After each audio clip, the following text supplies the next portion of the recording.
Tabling of documents. Dépôt de projet de loi émanant. Introduction of government bills. Statements by ministers. Rapport. Presenting reports from interparliamentary delegations. Presenting reports from committees. The Honourable Member for Etobicoke Lakeshore. Thank you, Mr. Speaker. I have the honor to present in both official languages the second report of the Standing Committee on Natural Resources in relation to Bill S3, an act to amend the Offshore Health and Safety Act. The committee has studied the bill and has decided to report the bill back to the House without amendment. Thank you very much, Mr. Speaker. Dépôt de projet de loi émanant des députés. Introduction of private members' bills. First reading of Senate public bills. Motion. Motions. Presenting petitions. The Honourable Member for Sherwood Park, Fort Saskatchewan. Well, thank you, Mr. Speaker. I have 4 petitions to table this morning. The first petition is in support of Bill S204, a bill that has just passed the Senate and which I presented to the House yesterday.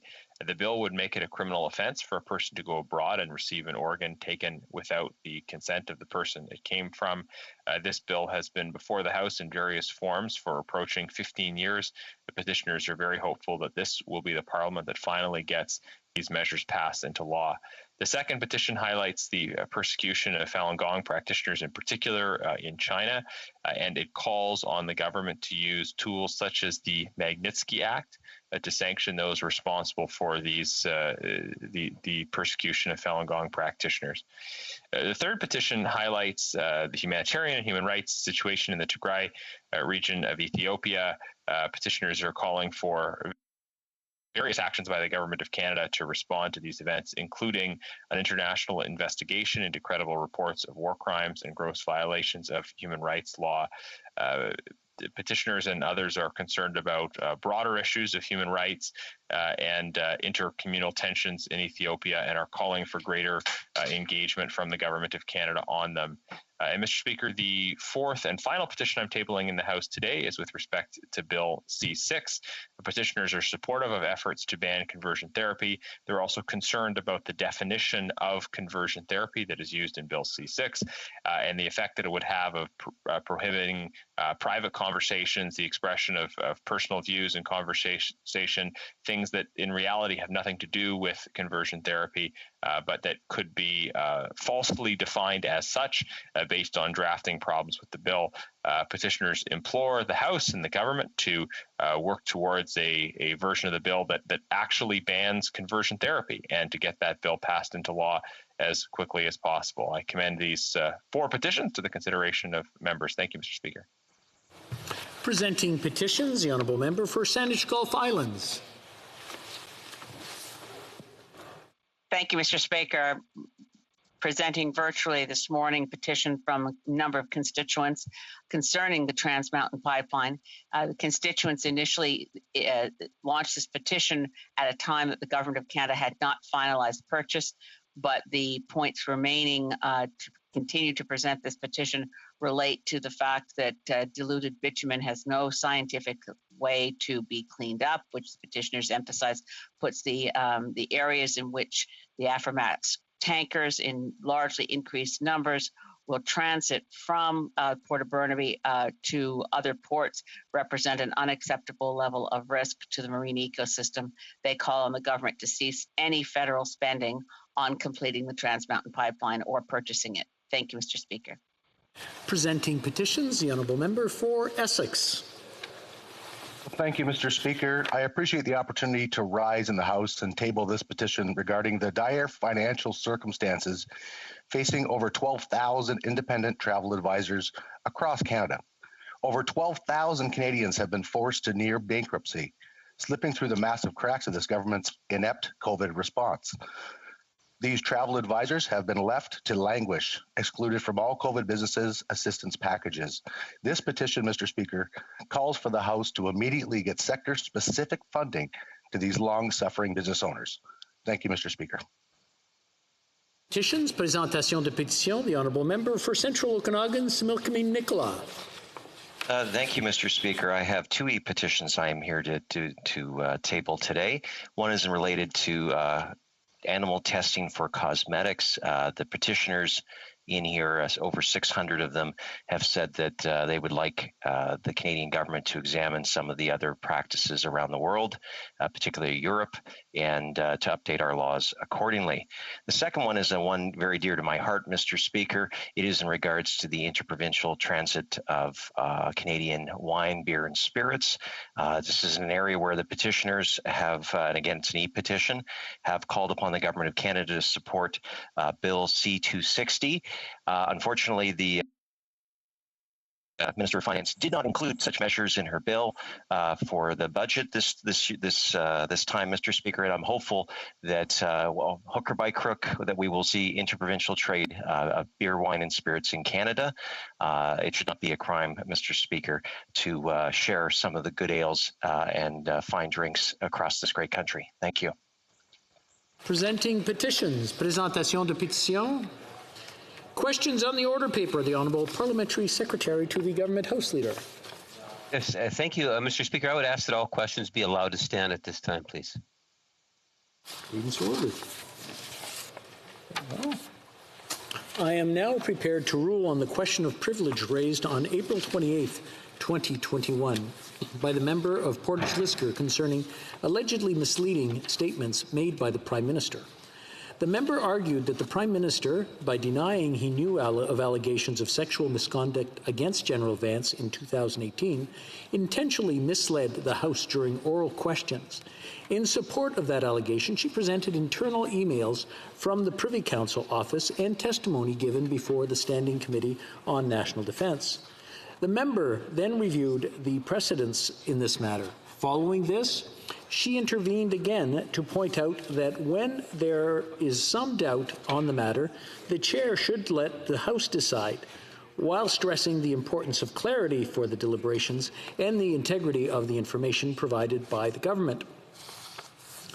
The member for Esquimalt Saanich Sooke then argued that it would hinder members' work if they were misled in order to prevent them from holding the government accountable. In order to determine whether some officials were negligent, members must know whether the Prime Minister or staff within his office were aware of the allegations. He also urged the Chair to take note of the testimony given before the Standing Committee on National Defence. En réponse, le leader du gouvernement. In response, the Leader of the Government in the House of Commons stated that the Prime Minister had not misled the House and that his answers had remained consistent. The House Leader covered in detail the points raised by the member for Portage Lisker while citing the statements, emails, and committee testimony. He argued that the facts had been twisted in order to raise doubt about the Prime Minister's statements. He indicated that a simple doubt was not enough to establish a prima facie question of privilege, and that, in this case, there was no possible doubt. Le député de Rivière-du-Nord. The member for Rivière-du-Nord added that there were differences between the Prime Minister's statements and the testimony heard by the Standing Committee on National Defence. He also urged the Chair to take note of the testimony and asked that the matter be referred to the Standing Committee on Procedure and House Affairs in order to obtain some clarification. The question of privilege, which the Chair has been asked to rule on, is the following. Did the Prime Minister's responses during oral questions contain contradictions that would allow one to conclude that he intentionally misled the House? To answer this question, 3 elements must be proven to convince the Chair that statements were deliberately misleading. First, the statement must effectively be misleading or manifestly contradictory. Second, the author of the statement must know, in making the statement, that is false. Third, the member intended to mislead the House. Avant de poursuivre, before continuing, I would be remiss if I did not mention the unusual nature of the argument put forward by the members. A thorough review of precedents, including those to which the member for Portage-Lisgar referred, reveals a common trait. The remarks under review were always those made by a single member. In this case, what is being proposed is a review not only of the Prime Minister's responses, but also of the context in which they were made. The Chair is being asked, in fact, to conduct this review in light of the proceedings of a standing committee relating to a study currently underway. There is no precedent where the Chair has used testimony from a committee without there being a report on the subject. This aspect of the matter is a concern for the Chair. It is not for the Speaker to untangle the committee evidence to determine who knew what and when. Such an initiative would trespass on the role of committee members and constitute a breach of my duty to act with impartiality. It is up to the committee to continue its own study and to inform the House of its conclusions if it deems it appropriate, as has been the tradition. À cet égard, la portée de mon mandat. In this respect, the scope of my mandate is thus limited.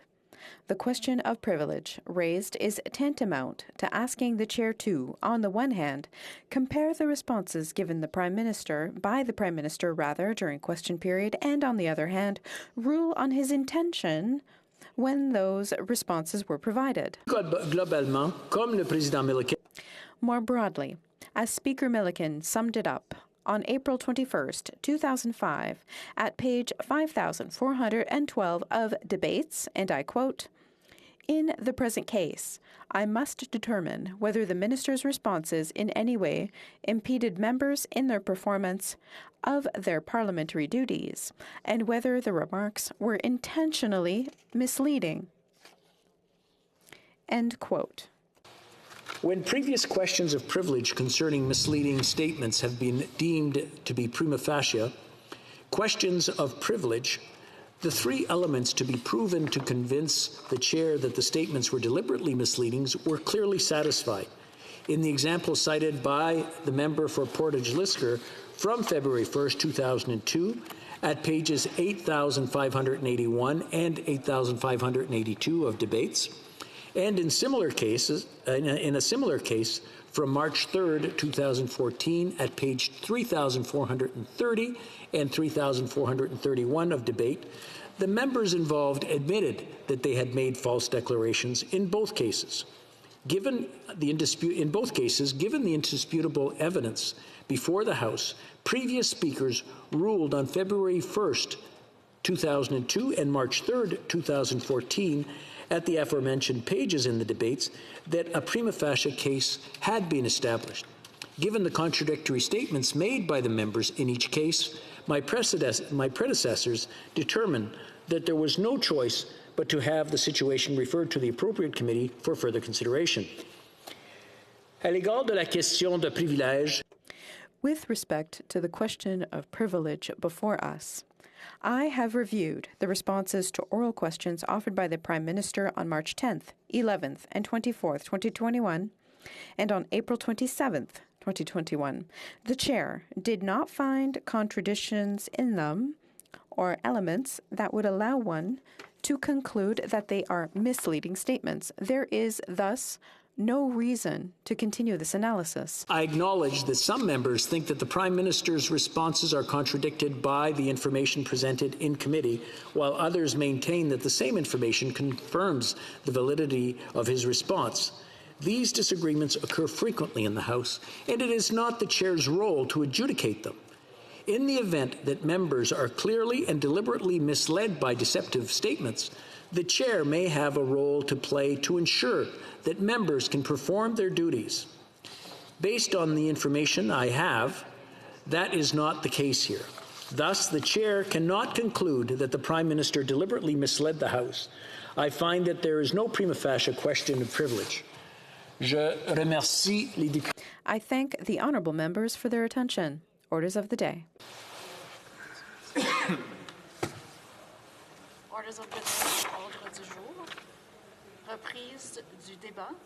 Resuming debate at second reading. Budget Implementation Act 2021, number 1. Debate, reprise du débat. The Honourable Member for Saanich Gulf Islands. Thank you, Mr. Speaker. I'm pleased to join in the debate today for our second day looking at the Budget Implementation Act, Bill C-30. I want to try to, given that the budget was over 700 pages and the Budget Implementation Act is over 300 pages, I thought I'd like to start at a higher level of abstraction in diving into this and examining the nature of this legislation and refamiliarizing some of us with the very controversial issue of omnibus bills. Now, this is clearly an omnibus bill, but I want to set out initially why it's not offensive as an omnibus bill. Clearly, when a Budget Implementation Act is over 300 pages long, it won't surprise Canadians to find that it contains, oh my goodness, well over 20 acts. It affects the Canada Labour Code, the Federal Court Act, the Trust and Loan Companies Act, two different varieties of student loans and student financial assistance. I won't read them all out. There's a large number of pieces of legislation affected. Now, the issue of illegitimate omnibus budget bills takes us back to the era first of the Harper administration in a minority, where the best way to push through offensive legislation that parties that formed the majority of the members of Parliament, but were not the administration, would have objected. Now, so the use of offensive omnibus budget bills, given that it was a confidence vote, that Conservative government quite shrewdly discerned that they could put through things that would otherwise not get public support, not get MP support, through things like the 2008, 2009 Budget Implementation Acts, which weakened environmental assessment leading up to the majority actions of that government, which continued to put lots of things in Budget Implementation Acts, and they were omnibus bills. So when an omnibus bill merely means that many pieces of legislation are being passed all at once. Now, the reason it's not offensive is if it's all to one purpose. So everything in this Bill C-30 is mentioned in the budget. As far as I can see, there are no sneaky surprises like discovering, as we did in 2016, it was more recently that we discovered that there were deferred prosecution agreements for corporations. But just to say this, as I go through it, isn't like the omnibus budget bill of spring 2012 that destroyed our environmental assessment process. It's still not repaired, gutted the Fisheries Act, eliminated the National Roundtable, and so on. This is an omnibus bill, but it's appropriate in that everything I can find in C-30 is consistent with the budget itself and has to do with legislative changes to make it possible to pass the budget and enact the budget, which this Parliament has now passed. Now, things that are of concern, and I think when we get to committee, maybe we can even make improvements on some of these things. But certainly it is of concern to see withdrawal of supports for important things within our economy during COVID. We're clearly not looking at a post-pandemic budget. After and not having had a budget for 2 years, this budget continues to face times of deep uncertainty. We certainly see, and with vaccinations, I've had my first shot. I'm waiting 4 months from then I can get a second shot. We do see that there is light at the end of a tunnel, but with variants and with spikes and with economies in various provinces opening up a bit then closing rapidly, there are a lot of reasons for businesses and individual Canadians to continue to need support. So the notion that we would drop the Canada Recovery Benefit from the current $500 to down to $300 a week by July, I think we should look at that. That's soon, and we may not be ready for that. The wage subsidy ending by September. A lot of businesses in my riding know for sure that they will need that wage subsidy well beyond September. There are, particularly in the tourism sector, there are deep concerns. So I want to focus on tourism for a minute. They did receive, the tourism sector has $500 million in the budget. It's not nearly enough. I think we underestimate as Canadians, and even parliamentarians, all of us know we have tourism in our ridings, but when you look at it collectively across the country, its contribution to GDP is roughly the same as the oil sands. It employs far more people, thousands and thousands of people across Canada in every region, and $500 million is not adequate to the needs of the tourism sector. Big businesses in my riding, big attractions like Butchart Gardens, they normally would have somewhere upwards of 700, 800 employees seasonally. They didn't have anything like that number of employees because they weren't open. But the wage subsidy allowed them to keep employed the specialists, the hundreds of people who are actually recruited from around the world as horticulturalists. They simply will not be able to keep that workforce if we don't have a wage subsidy. And if they lose that workforce, if they go to these specialists, horticulturalists, experts, if they're not able to be employed here, they'll go to other countries. Their skills are in demand. So this is a very big concern that we have, that what was provided for tourism, the $500 million, and then $1 billion for promotion, for some of the businesses in my riding, they feel rather hollowed out by the notion that we'll have $1 billion going to advertising attractions in Canada that can't stay open. It's also very peculiar that we have this decision by the Department of Transportation that there will be no opening for cruise ships on our coasts until February 28th, 2022. I've yet to see any justification for that arbitrary date. It's a big concern because if we're letting people get on airplanes, if we're saying there's such a thing as vaccination passports, that you're now okay to travel, certainly we should be informed of why there's this arbitrary date and the damage it continues to do to tourism. This budget also is very short on support for ground transport. The bus lines of this country, whether Wilson's bus lines or Maritime Coach, we need to have more connectivity between cities and towns. The supports for Via Rail, while welcome, $491, but it's all in the Windsor-Quebec corridor, and it's welcome for sure. But what about Vancouver to Toronto and Montreal to Halifax? Those routes, in the absence of Greyhound and Irving and other bus lines that run between communities, we need those trains, and we need them daily, and we need an expanded economy service. What's missing again is what we're going to do to improve our financial prospects going forward, which means if we're not going to be looking at cuts, we need more revenue. So there are some new taxes in this budget, and there's some ways to save money. Particularly applaud the idea that Government of Canada is going to stop having as much spending on travel by civil servants. So that's a $1 billion saving over 5 years, and most of that travel, as we know, was by air. And it's something we've learned during COVID. We can find other ways to meet and avoid greenhouse gases and avoid so much travel. But long term, we need to look at more revenue. The parliamentary budget officer has pointed out that our debt to GDP ratio is going to level out at about 51%. Now, it was about 30.6% before the pandemic, and it will be 2055 before we get to pre-pandemic debt to GDP ratios. Again, compared to 95, 96, we were at 66%, but we don't want to go through that deep austerity program ever again. We have to protect our health system. We have to expand it with pharmacare, which should have been in this budget and which wasn't. So just to look at where we can get more revenue and be consistent, for heaven's sakes, it's time to stop subsidizing fossil fuels. It's time to cancel the Trans Mountain Pipeline, which is going to cost another $10 to $12 billion. We're looking at excess profits from our banks. We should be going after that. We should be looking at a wealth tax. We certainly don't do enough in this budget. We suggest consultations on what we're going to do about interest rates on credit cards and horrific payday loans.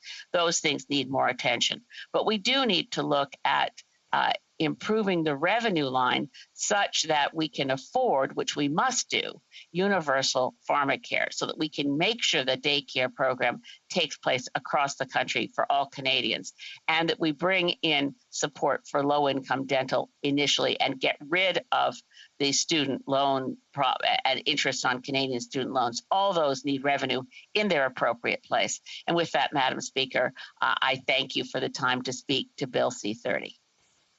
Questions and comments? Questions et commentaires? The honourable member for the Yukon.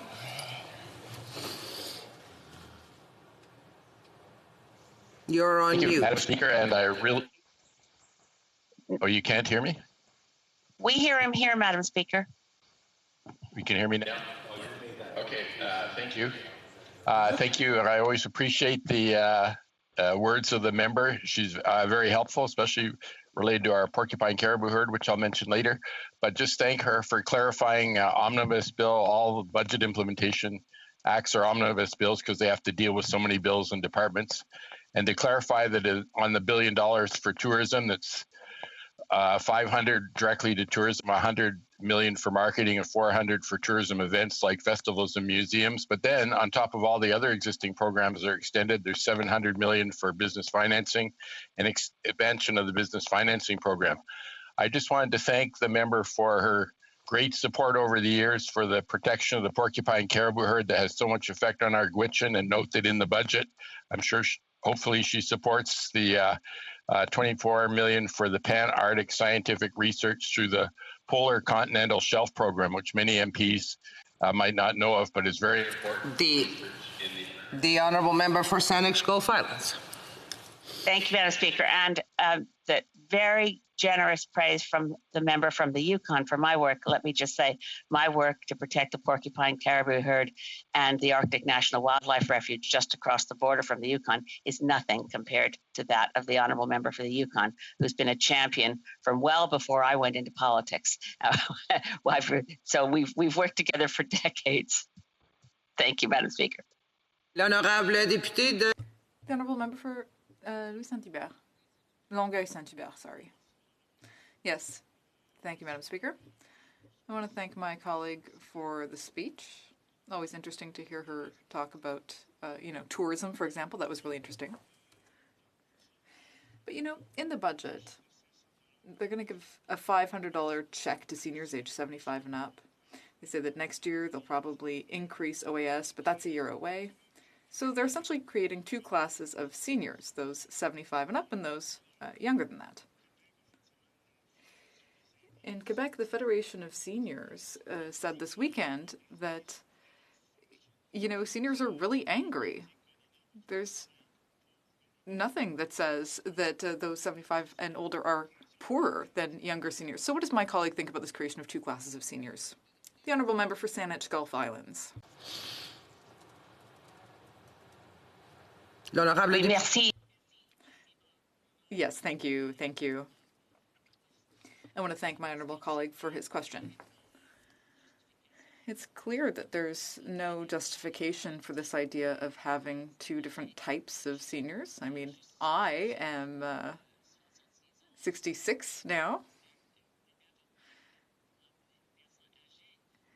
And, there's no real explanation behind this decision, and I agree with my colleague. For Calgary Rocky Ridge. Thank you, Madam Speaker. And during the member from Yukon's intervention, he thanked the member for Saanich Gulf Islands for her clarity around omnibus bills. And I did think that she was quite clear. This is really a comment, not a question, that a large budget implementation act tabled by a Conservative government is bad, and a large budget implementation act that touches on different acts across the operation of government is good. So that it was clear, and I did understand very carefully what she was saying. The honourable member for Saanich Gulf Islands. I'm afraid to say that the honourable member for Calgary Rocky Ridge misunderstood entirely what I was saying. I did point out that the Liberals had included a change to the criminal code that was not required on the notion of deferred prosecution. That was a specific measure as a result of the lobbying by the SNC Lavalin Corporation, and that should never have been in a budget implementation bill, but that was one measure. The 2012 spring omnibus budget bill and the 2012 fall omnibus budget bill brought in measures never mentioned in the budget, getting rid of scrutiny over some of our spy agencies in the fall omnibus budget bill, killing the environmental assessment process in the spring omnibus budget bill, getting rid of the Kyoto Implementation Act, again, not mentioned in the budget. So what the previous administration did was to create monstrous omnibus budget bills without connection to the budget itself. Quite different. Resuming debate, the honourable member for Battleford, Lloydminster. Thank you, Madam Speaker. So many Canadians have suffered great loss over the course of this pandemic, and we all know that in this place, and some of us have been affected as well with some of that loss, whether it's been loss of life, loss of health, or loss of paychecks. We know that this past year has been extremely difficult. And certainly we know that no Canadian has been immune. All Canadians have experienced loss of control and loss of normalcy. 2 years in the making, and with Canadians across the country desperate and anxious to turn the corner on the pandemic. There was a lot of expectation for the recently tabled budget. And unfortunately, for far too many, this budget fell flat. And it is by no means for a lack of spending. We know that the Prime Minister has added $155 billion in new debt this year alone. And Canada's federal debt will pass $1.2 trillion this year for the first time ever. This government has tried to paint all their spending as stimulus spending. But Madam Speaker, that is not accurate. Yes, some spending will help stimulate the economy, but significant amounts are being spent on the Liberal government's own partisan interests. Simply put, this is a spending budget and not a growth budget. The limited amount of funds being spent on stimulus has been confirmed by our parliamentary budget officer, who also cautioned that continued debts and deficits will limit the government's future ability to introduce new permanent programs without cuts or tax increases. And that fact is simply unavoidable. Massive deficit spending is unsustainable. It jeopardizes the long-term sustainability of the many social programs that many, many Canadians depend on. It limits the government's ability to react to future challenges, and ultimately it leads to higher taxes. It is a hard truth that this Liberal government, the pandemic, has wanted to ignore. But Canadians footing the bill will not have the luxury of ignoring it. Madam Speaker, what is missing from the budget is focused spending on long-term growth and a clear plan to reopen Canada's economy safely. And unfortunately, what that means for my constituents is more uncertainty.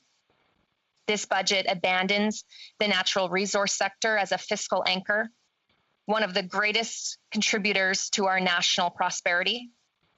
While this Liberal government's disregard of the energy sector is not a shock to any of my constituents who depend on jobs in the industry to put food on the table and to keep the lights on, it is nonetheless still devastating for those workers who have lost their jobs or who've had their wages cut, or for those workers who are seeing opportunities and businesses in their industry dwindle. There is no support for them in this budget. Emergency wage supports are not a meaningful replacement for a stable and predictable paycheck. And Madam Speaker, that is exactly what Canadians want: stable and predictable paychecks. Our oil and gas workers have taken hit after hit at the hands of this Liberal government, and now they continue to be overlooked as the Prime Minister fails to see the financial and environmental opportunities in the oil and gas sector. That failure has a massive impact on my constituents. But the missed opportunity will ultimately be felt by all Canadians who also benefit from the success of this sector. Similarly, consistently overlooked and undervalued by this government is our farmers and our farm families. While the budget introduces some measures to alleviate some of the ballooning costs facing our agricultural producers, it cannot be lost that it is this Liberal government's policies that is burying those agricultural producers in cost. This Liberal government has repeatedly failed to recognize the significant financial, the food security, and the environmental contributions of our world-class agricultural sector. Madam Speaker, this Liberal government's unfocused spending and failure to deliver a growth plan lets Canadians down.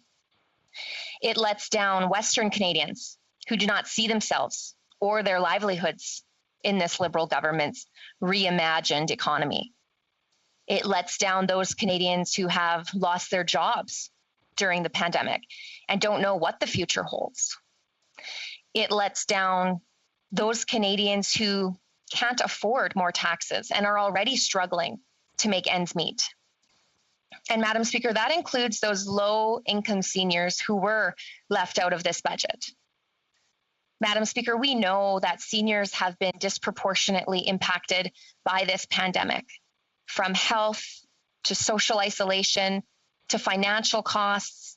Not one senior has been immune to the fallout of this pandemic. Despite this, seniors have never really been a priority for this Prime Minister. The supports that are included in this budget and legislation are either short on details or leave too many seniors behind. Prior to the budget, Conservatives called on the Prime Minister to deliver increased financial supports for low-income seniors. The proposed one-time payment and increase to old age security does nothing to support low-income seniors under the age of 75. And for those seniors aged 74 and under who are facing an increased cost of living, unexpected costs due to the pandemic, and who are struggling with overstretched budgets, there is no support for them. As Shadow Minister for Seniors, I have been hearing from seniors from across the country who are upset and who feel forgotten. And Madam Speaker, I share in their disappointment. Instead of focusing on spending on seniors who need it the most, the Liberal government has divided seniors. Our seniors who have worked hard and helped build this country should not be struggling to make ends meet. They deserve to live securely and with dignity. This includes seniors living in long-term care. The pandemic has sadly revealed how far we have missed the mark in ensuring the health and the well-being of our seniors living in long-term care. Every level of government has a responsibility to Canada's seniors. We know that federal support is necessary to address the acute challenges in long-term care. While this budget proposes significant spending, there are unanswered questions on how it will be delivered. And this Liberal government has made many announcements, but seniors living in long-term care, their families, and those who care for them need us to move beyond announcements. We need a federal government working in collaboration with provinces, territories, seniors advocates, and caregiving organizations to ensure that there are meaningful and appropriate solutions delivered in the immediate and the short term. And that collaboration is crucial to moving the needle. As we look to improve the continuum of housing and care needs, aging in place is an important part of that conversation. So it is good to see supports in this area, though the budget is short on details. However, noticeably absent from this budget is recognition or support for caregivers. There is also no clear plan for seniors concerned about managing their retirement savings through this crisis and beyond. Madam Speaker, seniors deserve to live in dignity and security, but this Liberal budget leaves too many behind. What is also greatly concerning is the potential permanent impact of unfocused and uncontrolled spending. Massive deficit spending without a clear plan for growth jeopardizes the long-term viability of our healthcare system and important social programs. It is critical that social programs like old age security and the guaranteed income supplement continue to be viable in the long term for those seniors who depend on them. That is why Conservatives have put forward a recovery plan that is focused on long-term growth. Madam Speaker, Canadians do not need this Liberal government to spend the most money to achieve less than our global counterparts. They do not need massive spending that fails to grow the economy, but that instead saddles them and their children with higher taxes. Canadians need measures that create jobs and boost economic growth. They need a plan to safely reopen our economy. They need a plan that includes them regardless of where they live or what sector of the economy they work in. Canadians want to return to normal and back to work. Unfortunately, this legislation fails to do that. It leaves millions of Canadians behind, and it's time for a real path forward. Thank you. Questions and comments. Questions et commentaires. The Honourable Member for Charlottetown. Thank you very much, Madam Speaker, and I'd like to thank the member opposite for her speech. Very much enjoy serving with her on the Standing Committee on Human Resources. She talked about support for seniors and discrimination against seniors of different ages. In the very first budget that the Conservatives presented upon gaining a majority, they increased the age of eligibility for old age security for seniors from 65 to 67. I presented a private member's motion to have this reversed, which the Conservatives defeated. I would ask the honourable member, the rationale at the time was that people were living longer and working longer, and therefore there was no need for the support between 65 and 67. Is that still the policy of the Conservative Party of Canada?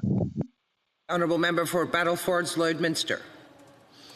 Thank you, Madam Chair, or Madam Speaker, and I'd like to thank the member opposite for his question. I also do enjoy serving with him on our committee.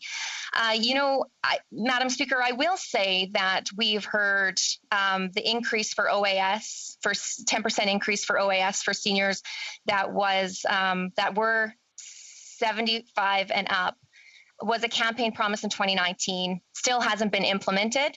And I'm not going to take any lessons from the Liberal government. They did not think that seniors were a priority when they had their majority last term, and didn't appoint a Minister of Seniors until very well into their term.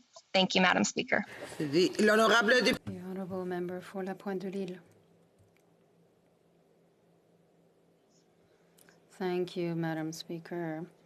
I would like to have my colleague's opinion on the fact that the government is behaving a little bit as if there were too much money. It's interfering in areas under provincial jurisdiction, but it doesn't fulfill its own basic responsibilities, like transferring federal taxes taken from Quebec and the provinces to invest in healthcare. We know that the provinces in Quebec have been asking that federal healthcare transfers be increased because healthcare systems are about to collapse, and it's costing us a lot in terms of human lives in the pandemic. So why not increase the healthcare transfers instead of interfering in areas under Quebec's jurisdiction? Thank you. The Honourable Member for Battlefords Lloydminster. Thank you, Madam Speaker, and thank you to the colleague for the question. I very much am a big advocate for respecting provincial jurisdiction. I definitely think federal government needs to act where federal government can, and provinces need to act where they need to as well. But you know what? I think this speaks to the failure of the Liberals and their plan to prepare for this pandemic, and also their planning that has failed altogether going through this pandemic. What this budget fails to do is have a plan to reopen the economy. And if government keeps spending the way they are, we are going to lose supports for programs like OAS and GIS, which many Canadians rely on. Thank you. The Honourable Member for Rosemount Petite Patrie. Thank you, Madam Speaker. I want to thank my colleague for her speech. But in fact, if we want to be able over time to have good public services, be it in health or to help our most vulnerable members of society, our seniors, we need the necessary incomes. And with the Liberal budget, we need to get the money from people like Amazon, companies that are web giants that have made millions and not paid taxes in Canada. Are these not things that the Conservatives would like to see in order to increase state incomes, revenues, in order to provide more for public services? Honourable member for Battle Fords Lloydminster. Thank you, Madam Speaker, and thank you to the member for that question. What I would like to see is this Liberal government to reduce their burdening regulations on the oil and gas sector, which actually provides a lot of supports and for many provinces, whether that is OAS, GIS, healthcare, schools, even in transfer payments. I would like to see the burden of the red tape and the regulations go away in that so we can see increased revenue from our oil and gas sector. Thank you. Resuming debate, the Honourable Member for Scarborough-Guildwood. Thank you, Madam Speaker, for this opportunity. I enjoy entering into these debates. Madam Speaker, people are starting to be cautiously hopeful as vaccines roll out and we approach herd immunity. Canadians can dream once again of something approaching normality. What the new normal might be is, of course, anyone's guess. Now, however, some people are starting to turn to thinking about how we are going to pay for the debts and deficits that have been necessarily incurred over the course of the last 14 months. Some 74% of Canadians are worried about the budget deficit. And, Madam Speaker, it's a legitimate worry. The government rightly injected billions in the economy. And if you look at the charts in this 700-page budget, much of the money is actually sitting in Canadian savings accounts. Madam Speaker, I perceive that to be a good thing. Canadians have been notorious undersavers, more spenders than savers. Now, not quite so much. Chart 22 in the budget shows that 8% of nominal GDP over year has been put into savings accounts. That's a huge amount of money, Madam Speaker. It's such a huge amount of money that money will be actually looking for spending opportunities as we emerge from the pandemic. It actually, as it says in the budget documents, may well become a bit of a tailwind to the economy as it sets out the budget. However, what happens when significant excess money is released into the economy? If you will, money looking for places to be spent. Well, Madam Speaker, generally speaking, prices go up. Labor becomes more expensive. The cost of goods and services climbs. And your savings don't get you as much as before. Then you've got another problem, Madam Speaker, and that's called inflation. An article in the Globe and Mail caught my eye the other day, and the article was about the mismatch, or the perceived mismatch, between the Consumer Price Index, CPI, and people's lived experience. The price of shelter rose 2.4% last year, which was consistent with the CPI of 2.2%, well within the Bank of Canada's inflationary band. Meanwhile, the average resale price of a home went up 32%. This is a mismatch between people's lived experience and the official numbers. As one commentator put it, that leads to a cost of living indicator that doesn't quite reflect what consumers see and feel, and an inflation indicator that doesn't quite reflect the long-term cost of owning housing relative to other things we buy. To that point, there is a consistent mismatch between CPI inflation, as StatsCan measures it, and how Canadians typically perceive inflation. The article goes on in great detail as to the various means to measure inflation and the, if you will, quite academic debate, which I will spare you, Madam Speaker.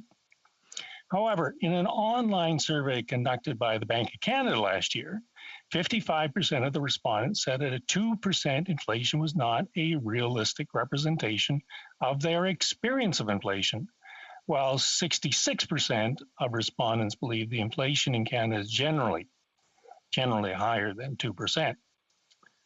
All of the budgetary calculations are based upon a range of 2 to 3% inflation and a clear determination by the Bank of Canada to keep interest rates very, very low. The Governor of the Bank of Canada has repeated himself several times on that point.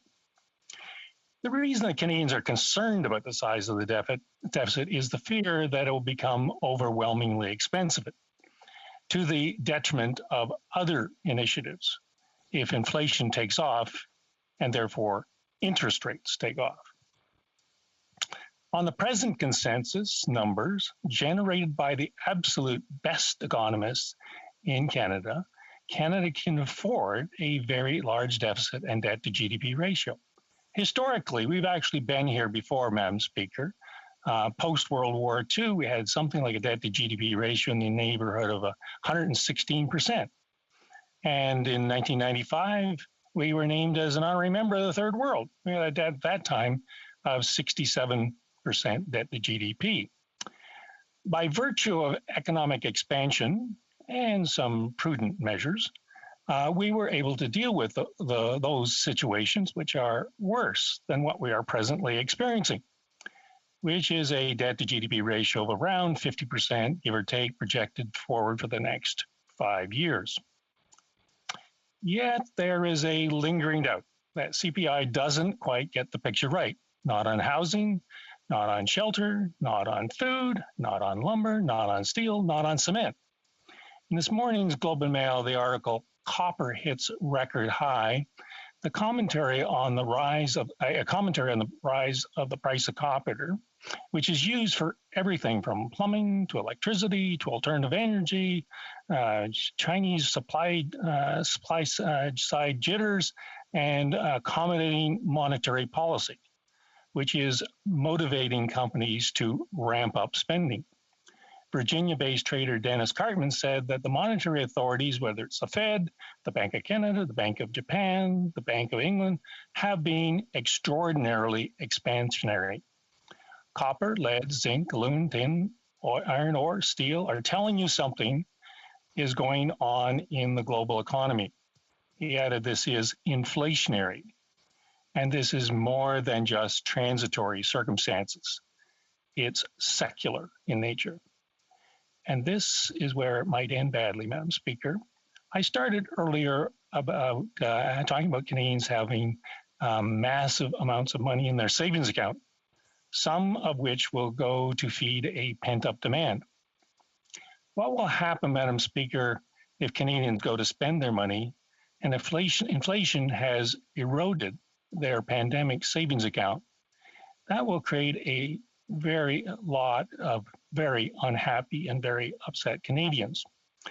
As that great philosopher Wayne Gretzky once said, Madam Speaker, one should go to where the puck is going and not to where the puck has been. There are indications out there, Madam Speaker, where the puck is going to inflation. And if it goes to inflation, we will have yet another problem. I commend the government on its handling of the pandemic finances thus far. But we as Canadians need to recognize that the inflationary pressures are there. How we handle them will largely determine how we get through this period of quote unquote normalcy. Madam Speaker, I thank you for your time and attention, and I look forward to questions from colleagues. Questions et commentaires. Questions and comments. The Honourable Member for Calgary, Rocky Ridge. Well, thank you, Madam Speaker, and my compliments to the member on his speech. This is the type of debate we need to see, where we discuss important issues before the House, and inflation and his concern about it should be duly noted. And I am very pleased to hear him raise it, because we have, at the Finance Committee, for example, in testimony from officials and from members of the government and members of his caucus, have largely not shared the urgency around getting a handle on ensuring that inflation doesn't harm Canadians in the months and years to come. The lived experience, indeed, will tell any Canadian that prices on the critical things that Canadians need, like heating homes, rent, the price of a home, indeed, which has gone up 30% across Canada during a pandemic. So I'd like him to continue and give us some more concern on inflation. The honourable member for Scarborough-Guildwood. Thank you, Madam Speaker, and I thank my colleague for the question. And I'm glad to hear that the Finance Committee is actually debating this issue.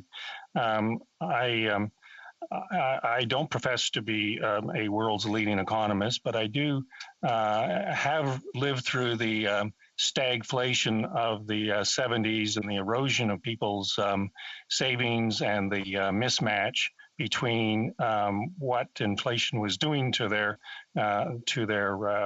assets and to their income. The issue, Madam Speaker, is whether CPI is actually measuring the right things. And the argument, Madam Speaker, is that CPI measures Canadians' economy well and its inflation well during non-pandemic times. During a pandemic, it may not be measuring quite the right things. And I think that's an interesting debate, and I hope that the Finance Committee carries it on. Questions et commentaires, l'honorable député de Drummond. The Honourable Member for Drummond. Thank you very much, Madam Speaker. I'd like to thank my colleague for Scarborough-Guildwood for his speech. He mentioned inflation and purchasing power, which is diminishing quickly under the current circumstances. So I have some questions about the position of my colleague and his party. When it comes to increasing old age security at the age of 75, he mentioned the many complaints from people who are complaining about losing their purchasing power, including seniors, especially from 65 to 74. They're complaining about the injustice made by the decision to increase old age security at age 75 and up. So I'd like to hear what the honourable member thinks about this sensitive issue. The honourable member for Scarborough-Guildwood. Thank you, Madam Speaker. And it is an issue, but the first point I would make is that if inflation does take off, it erodes everybody's purchasing power, seniors and non-seniors alike. The second point I'd like to make is that the government had to pick up one age, whether it's a 70 or 75 or even 80 or whatever, because the government's finances are not unlimited. And therefore, the choice was to support those who are the most vulnerable. And it was deemed that those people who are over 75 have the least flexibility in their financing and therefore need the most support most immediately. The honourable member for Churchill, Kiwatanuk-Aski. Thank you, Madam Speaker. As we know that there is a fair deal to look at in this budget, but one of the areas that we have yet to see action on from this government is when it comes to reinforcing the powers of the Canadian Ombudsperson for Responsible Business Enterprise. This government has failed to create an independent office with real powers to investigate abuses and redress the harms caused by Canadian companies, particularly mining companies operating abroad. This is not acceptable. We know that Canadian mining companies the world over are wreaking havoc. How important does this member believe it is for the government to step up and have the power to stop the rampant exploitation we are seeing companies engage in the name of our country? I have to give the honourable member for Scarborough-Guildwood about 10 seconds for an answer. Thank you. Thank you, Madam Speaker. I thank the honourable member for raising the question. 3 points. One, the ombudsperson is a serious person and very capable. 2, the government did give her a decent budget. And 3, she's right, we should have the appropriate suite of powers for the ombudsperson. Thank you. Resuming debate, the honourable member for Edmonton-Wetaskiwin. Well, thank you, Madam Speaker, and what a pleasure to have the opportunity to speak to the Budget Implementation Act. I listened carefully, actually, to my the previous speaker from the Liberal Party, and I wanted to say a couple of things in regards to his speech. First off, not in regards to his speech, but in regards to working with him over the years, I would note with appreciation that back in 2017, he was the only Liberal member of Parliament who broke the whip on the Canadian Autism Partnership and voted to support the Canadian Autism Partnership in 2017, along with members from all of the opposition parties. So I very much appreciate that. Also appreciated in his speech his quoting of Wayne Gretzky. Of course, in my previous life, before I was a member of Parliament, I worked for the Edmonton Oilers and for a decade, and so very much appreciated that speech. One of the things that he talked about, and I love the quote that he used, but one of the things that was key to Wayne Gretzky's success over the years was practice. His reputation for and his father's reputation for building that rink in the backyard, and him going out for hours and hours and hours on end and just practicing. One of the keys to practicing, of course, is repeating what you've learned from the past, and that's where I'll turn my comments right now in my next 10 minutes. The member quoted, and I'll read one of the things that he said. First of all, he said that in regards to where we're going right now, that it, quote, might end badly. And this is of great concern to members on the Conservative side. It's of great concern to my constituents here in Edmonton-Wetaskiwin that this might end badly. And in regards to learning from the past, I was very interested in, and again, I'll quote the Honourable Liberal member from Scarborough. He said, quote, in 1995, we were named as an honorary member of the Third World. And I listened with interest as he was doing his speech, because that was where I was going with mine. And of course, in 1995, what happened was Canada's credit rating went down, and under the Chrétien-Martin Liberal government of the day, we slashed spending on things like healthcare and social services and education. We slashed international development spending, all of those things. Our spending was the lowest that it's been in my lifetime. And I'm concerned that is where we're heading right now. And I'm going to talk a little bit about what got us there in 1995, the late 90s, where, as the member said, we were named as an honorary member of the Third World.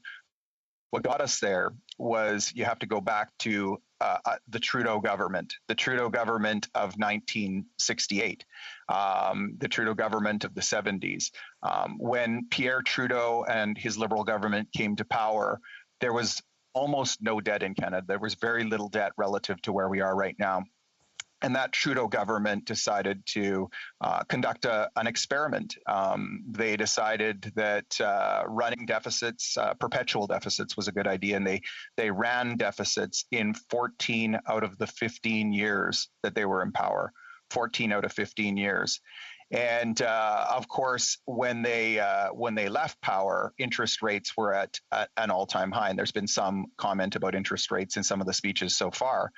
But they weren't at an all-time high the entire time they were in power. When they were making decisions to run their massive deficit experiment, interest rates were much lower. In fact, interest rates in August of 1971. So just to give context, August of 1981, interest rates were 20.78%. Of course, a disaster for Canada, and this was just before the equally disastrous National Energy Program experiment that the Trudeau government ran. But in August of 1971, 10 years earlier, as the government was just in its third year of power, interest rates were at 5%. And so by August of 1976, interest rates had risen from 5% to 9.25%. And by August of 1981, they went to 20.78%. So folks that think that interest rates are just going to remain low forever, maybe need a little bit of a history lesson, maybe need to go back in time and take a look at what happened in the 1970s. Of course, there was a transition of power in 1984 to the Mulroney government, and Liberals pre-pandemic, pre-massive deficit spending like to point out that in previous decades, the highest levels of debt were incurred under the Mulroney government. What they don't say is that the debt incurred under the Mulroney government, the deficits ran up, were almost entirely interest on Pierre Trudeau's debt. So the interest levels were so high that our biggest deficits in history were just simply interest payments on the debt that Pierre Trudeau ran up. And of course, that bill came due, and it came due a generation later, more than a generation later than when the deficit started to be racked up by the Trudeau government. And so that debt came due in the late 90s when, as the Liberal member from Scarborough points out, we were named as an honorary member of the Third World. And so I hope that we learn something today. I hope that as we're going down the road that we're going down, and we have to acknowledge we're in a global pandemic. Any government that would be in power, whether it be any of the main parties, would have been running large deficits at this point in time to deal with the challenge that we're facing. Of course, our government back in 2008, 9, 10 had to run fairly large deficits to deal with a global meltdown. The difference between now and then is that our government had a plan right from the start to get our budget back to balance. We knew that we couldn't incur these deficits forever, and that eventually, in terms of in the long-term interest of Canadians, we had to ensure that we got our budget back to balance. So we laid out a plan, a 7-year plan, to get back to balance in 2008, and in 2015 we got back to balance. We followed the plan to a T. I had the pleasure of serving on the cabinet committee from 2012 to 2015 that reviewed plans of the government, of ministers and departments to play their role in getting back to balance. And we got back to balance by 2015, and that was what the government of the day inherited. That was the fiscal situation that the government of the day inherited. But you take a look at this budget, you take a look at where this government is, and take a look at program spending. In 2014-15, program spending in our last year of government was $254 billion. By 2019-20, so pre-pandemic, before anybody knew what was going to happen, and remember that the entire way through, we were reminding this government, we were asking this government if they were prepared for a future eventuality where the global economy wasn't as strong as it was. So during this entire time of global strength in the economy relative to what it had been previous, this government, rather than continue with balanced budgets and increase spending because of increased revenues that the government could then have the flexibility to spend on priorities of Canadians, they decided to rack up massive new spending. So 2014-15, program spending was $254 billion. By 2019-20, it was $349 billion, up $95 billion, 37.5% in just 5 years. That's insane in terms of fiscal management. That is, and that was leading into the pandemic. That was pre-pandemic. So you fast forward, you take a look at this budget, and of course, we're dealing with what we're dealing with now, but what Canadians would expect to see is that a government would have a plan for a post-pandemic world, and for getting our finances in order, moving beyond the pandemic. But you fast forward to, in this budget, 2022-23. So again, post-pandemic plans. This is plans for spending after the pandemic's over. And the government's projected program spending is $412 billion. Remember, the last year of the Harper government, $254 billion. 8 years later, this government plans program spending of $412 billion, an increase of over $150 billion, an increase of over 62% in just 8 years. So again, we go back to the Trudeau government of the 1970s, and we look at the disaster their fiscal plan was for a future generation. My concern is that we're heading down that exact same path now with this government. We need a change in direction. We need a plan to get back, even if it's a a long-term plan. We need a plan to get back to balance eventually from this government so that we can, again, continue on the path that we were on in 2015, an upward trajectory where governments had the flexibility to spend on the priorities of Canadians. Thank you, Madam Speaker. Questions and comments? The Honourable Member for Kingston and the Islands. Thank you, Madam Speaker. Can the member explain why, if the Conservatives are so against debt and deficit, that it is in their platform commitment for the next election that it will take them 10 years to balance that deficit? The Honourable Member for Edmonton Wetaskiwin. As you saw when we were in government before, we laid out a 7-year plan to get back to balance, and we got back to balance slowly during that time. Should be noted that Liberal members entirely during that time, we could not spend enough to satisfy Liberal members, and we see this in this very question. We've laid out a plan to get balance over 10 years. This Liberal government has no plan to get back to balance, just an endless plan to continue to spend money. And it's interesting to criticize our plan to get back to balance because it doesn't go fast enough. I mean, the Liberal government, we've asked time and time again what the Liberal plan is, and there is no response from them. L'honorable député de Longueuil-Saint-Hubert. The Honourable Member for Longueuil-Saint-Hubert. Oui, merci, Madame la Présidente. Thank you, Madam Speaker. My colleague is quite focused on deficits. Now, those who have been affected by the crisis, there are many sectors where the government isn't spending. For example, there's nothing for health transfers in the budget. The Conservatives voted against the block amendment to do that. There's crumbs for seniors that won't come into force until next August. And then there's the crisis of housing. There's a bit of money in the budget, but the Association of Municipalities asked for $7 billion to deal with this crisis. These are central issues to the crisis where there's been no expenditures at all, and my colleague is totally focused on deficits. What would he do to deal with those serious problems that the pandemic has only made worse? The Honourable Member for Edmonton Wetaskiwin. That's a great question, and I care like the member does about those things. Absolutely, I care about them today, and I care about them in the future. I care about them for us and for seniors today, and I care about them for people who aren't seniors now but will be in the future. I care about vulnerable Canadians, not now. As the member might know, I have a 25-year-old son with autism. I care about what programs look like for him today, but I also care about what they're going to look like when I'm not here anymore down the road for him.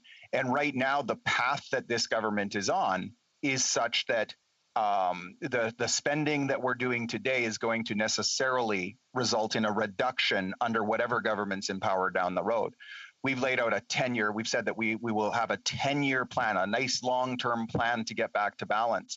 But the point of fiscal management, strong fiscal management, is exactly the member's point. It's so that governments can make sure we have the money to spend on programs that are important to Canadians now and in the future. The Honourable Member for Cowichan, Malahat Langford. Thank you, Madam Speaker. And I'd like to thank the member for Edmonton Wetaskiwin for his speech. And I would agree with him. You know, there are very real concerns that, as we go towards a path of fiscal correctness, often it's working families that bear the brunt on this. You know, I think, though, when you look at investments in things like pharmacare, which can have notable improvements on healthcare spending in the long run, things like childcare, which allow more family members to enter the workforce to improve the economic lot of their families, and also making sure that the wealthy pay their fair share so that the brunt is not falling on working families.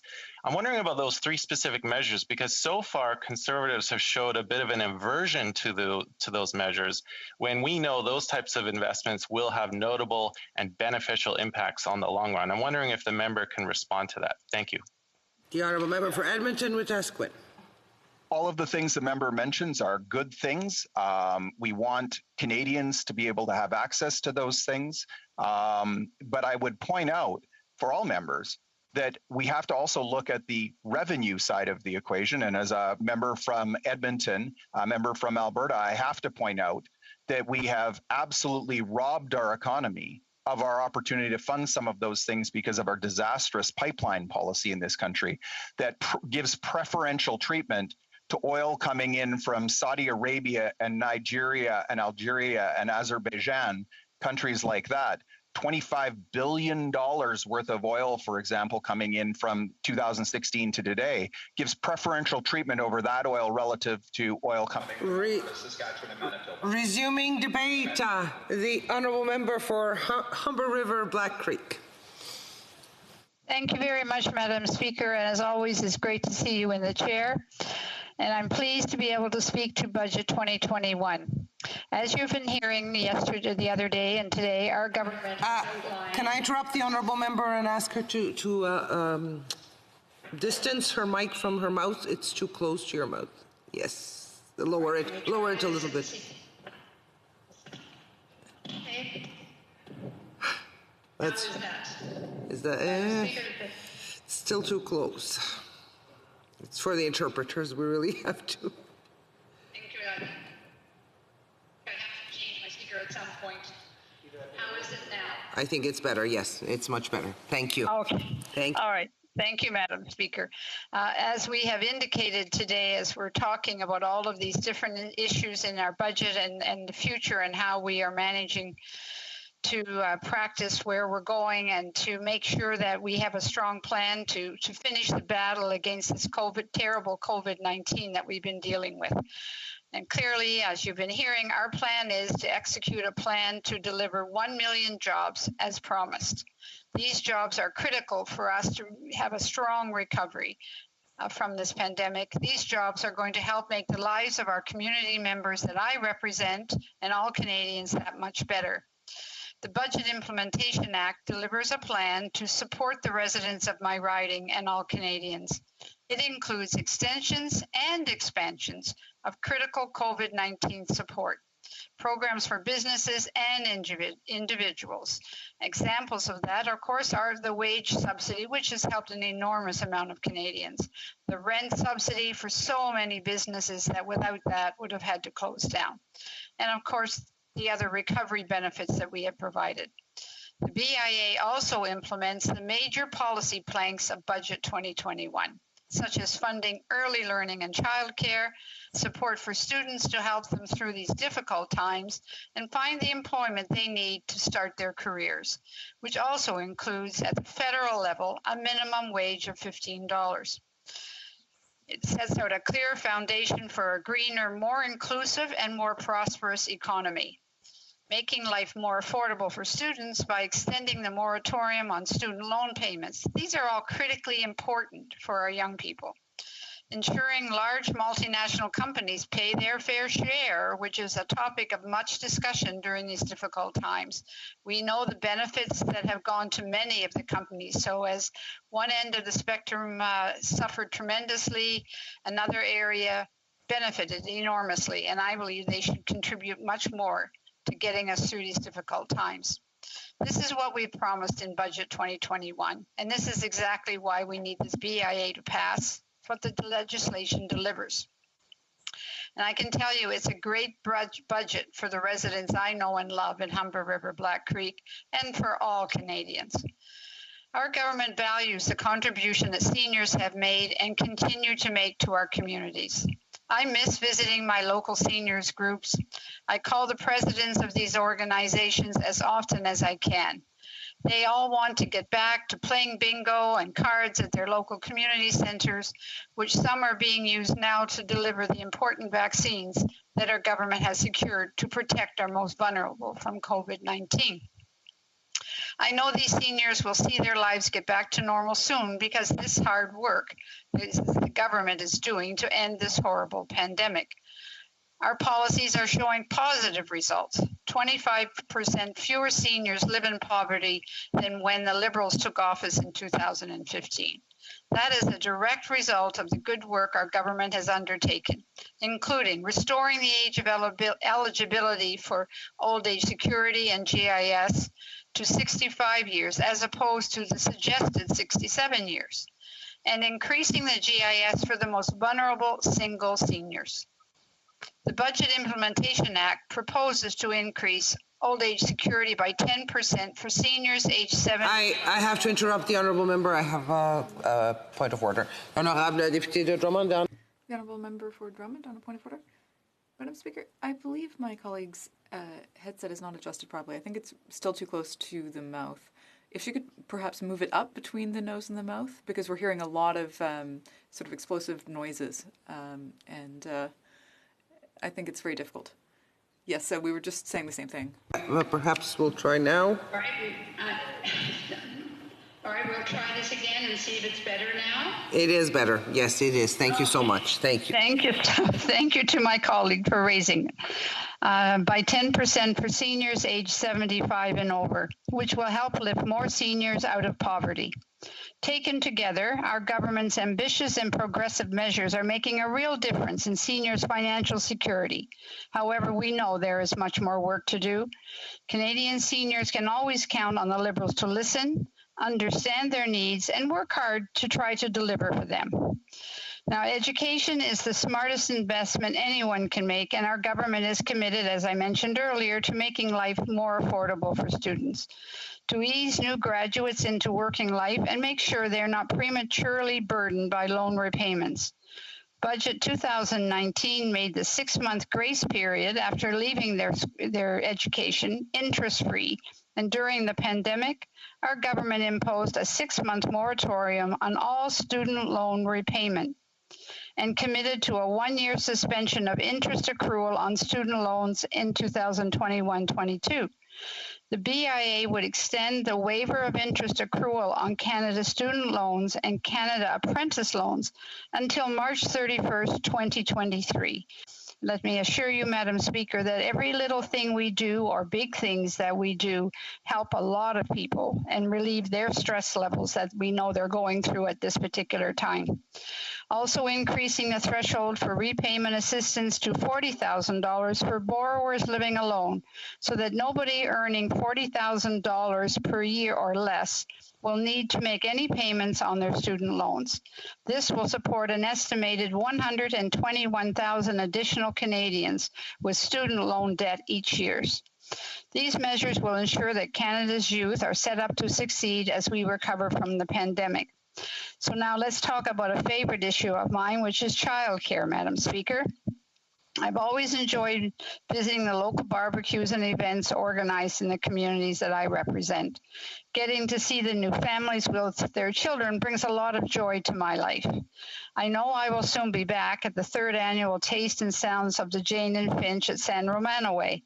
I want to see my friends Spider Jones and Mr. Jane Finch himself, Mr. Winston LaRose. I know they are keeping safe, and I will see them soon. But back to childcare, Mr. Speaker, the BIA would authorize funding of $2.9 billion for a transformative investment to build a Canada-wide early learning and childcare system. This would drive economic growth, a plan to increase women's participation in the workforce. Yes, who is the honourable member rising on a point of order? Yes, there is a lot of noise and static on the mic, and I'd like you to ask the interpreters if it's a problem with them. It's problematic for me, and I'm worried about the interpreters. We haven't yet received a complaint, but we do know that it is affecting us all, the interference. Thank you for telling us. We've tried to ask the honourable member to move the mic away from her mouth. I have moved it several times, Madam Speaker. I don't know if I need to get a new headset. Possibly, and you possibly need to have the little foam at the end of the mic too. That helps to eliminate some of the static. Okay, well, let's try again. That's high enough. And economic growth, a plan to increase women's participation in the workforce. Just a moment, please. I have another point of order. Yes, the honourable member for Drummond. Madam Speaker, if I could just perhaps provide some technical advice. It's not necessarily my field of expertise, but the arm of the microphone is flexible. So if she could perhaps just sort of flex it out away from the face, that might provide a bit more distance. I would think that might help. We'll try it. See if it's any better now. We'll try. Let's see. Thank you to my colleague for all of that help. Increase women's participation in the workforce and a plan to offer each child in Canada the best start in life. This will aim to reduce fees for parents with children and regulated childcare by 50% on average by 2022, with a goal of reaching $10. I apologize. We now have issues with the interpreters. Really, can you really try to make it straight, completely straight?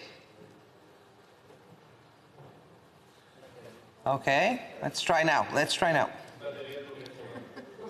Goal of reaching $10 per day on average by 2026 everywhere outside of Quebec. Budget 2021 will invest almost $30 billion over the next 5 years and provide permanent ongoing funding. There has been a lot of discussion over whether this budget is fiscally responsible. Well, Canada entered the pandemic in a strong fiscal position. This allowed our government to take quick and decisive action supporting people and businesses and to make today's historic investments in the recovery. Systemic racism is a painful reality for too many people. In particular, the Black Canadian communities have suffered immensely under COVID-19, and the events of the past year have highlighted the inequities and racism targeted at racialized communities. Our government is taking action to tackle racism, support racialized communities, and respond to the uneven impact of COVID-19. As we build back better and recover from the pandemic, we will continue to address systemic racism and empower communities by bridging the gaps that hold Canada back from reaching its potential. Budget 2021 outlines the government's plan to build a healthier, more inclusive, and more equitable Canada for everyone. The budget proposes $200 million towards the Black-led Philanthropic Endowment Fund to support Black-led charities and organizations serving youth and social initiatives, as well as $100 million for supporting Black Canadian communities initiatives, both of which will be administered through Employment and Social Development Canada for 21 and 22. A new anti-racism grant program to combat rising hate and racism during COVID-19, and a national coalition to support Asian Canadian groups. Enhancing the communities at risk with empowering and enforcing security infrastructure programs to protect communities at risk of hate-motivated crimes. And expanding access to community-led mental health programs for Indigenous peoples and racialized and Black Canadians. This is historical first of its kind, groundbreaking, Madam Speaker, an investment that we are speaking about. These ventures will have a direct positive impact on the communities that I represent for years to come. Thank you very much, Madam Speaker, and my apologies to my colleagues, to the translators for the difficulty with my mic system, but thank you for your help. Questions and comments. The Honourable Member for Charlotte St. James, Assiniboia, Headingley. Thank you, Madam Speaker, and I'd like to thank the member for her speech. I know she did touch very briefly on the issue of fiscal responsibility, but it's that area that I wanted to discuss with her. A couple of weeks ago when the finance minister made her speech, she basically said, and I'm paraphrasing, that it would be irresponsible not to incur more prospective debt because interest rates are so low. I know this morning the headline on CNBC is that the 10-year Treasury yield in the U.S. has risen amid inflation fears. Last week, U.S. Treasury Secretary Janet Yellen said she was concerned that interest rates might have to go up because of inflationary concerns. The Minister of Finance in New Zealand, who's a Labour Minister of Finance, also recently said that they will move to reduce debt and return to surplus as a responsible government should. Given all this, why isn't your government following suit and taking heed with respect to the possibility of inflation and interest rate rises by bringing in fiscal anchors and a plan to get back to balance? The Honourable Member for Humber River, Black Creek. Thank you very much, Madam Speaker, and thank you to my colleague for that question. The issue of fiscal responsibility is important to each and every one of us. I would say all members of the House care about the fiscal responsibility avenues of our country. But clearly we have met the challenges and continue. This pandemic is still not over. We're still trying to help as many people in our country as possible. We will deal and we will have a plan to get ourselves back into the point where we want to be. But for the moment, I believe we have to continue to help people to overcome the challenges and to get our economy to bounce back as quickly as possible. And by making these kinds of investments and helping put money in people's pockets, I expect that will happen. L'honorable député du Lac. The Honourable Member for Lac-Saint-Jean. Thank you, Madam Speaker. Well, I won't congratulate my colleague on the quality of her sound, but I will congratulate her on the quality of her speech. She said that she was proud of the recent budget and what it did for seniors. It increased OAS for those 75 and up. But if she had been at my riding office, she might not be so proud, because every day we receive telephone calls from people who are angry because they're not 75 yet and they haven't gotten this increase, even though they're just as affected as other seniors, because the price of medications has gone up, the price of groceries has gone up, and they feel like they've been fleeced. They feel like they've been left behind. So I'd like to ask my honourable colleague, in her opinion, what would she say to these people who are between 65 and 74 who didn't get that increase? How would she explain that to them? Honourable Member for Humber River Black Creek. Well, thank you very much to my colleague. And I have to say that my colleague was not the only one getting those phone calls. I think many of us got a lot of those phone calls. We talked fiscal responsibility with my previous colleague and trying to be fiscally responsible at the same time trying to help as many people as possible. And we know that at 75 and over, people are living much longer today than they used to. And those costs, as you get older, are much higher than they are between 65 and 75. We know that the expenses are there. We would have loved to have been able to have done this kind of an increase for 65 and over, but at the same time that we're trying to help people, we are trying to be fiscally responsible as well. The Honourable Member for Timmins, James Bay.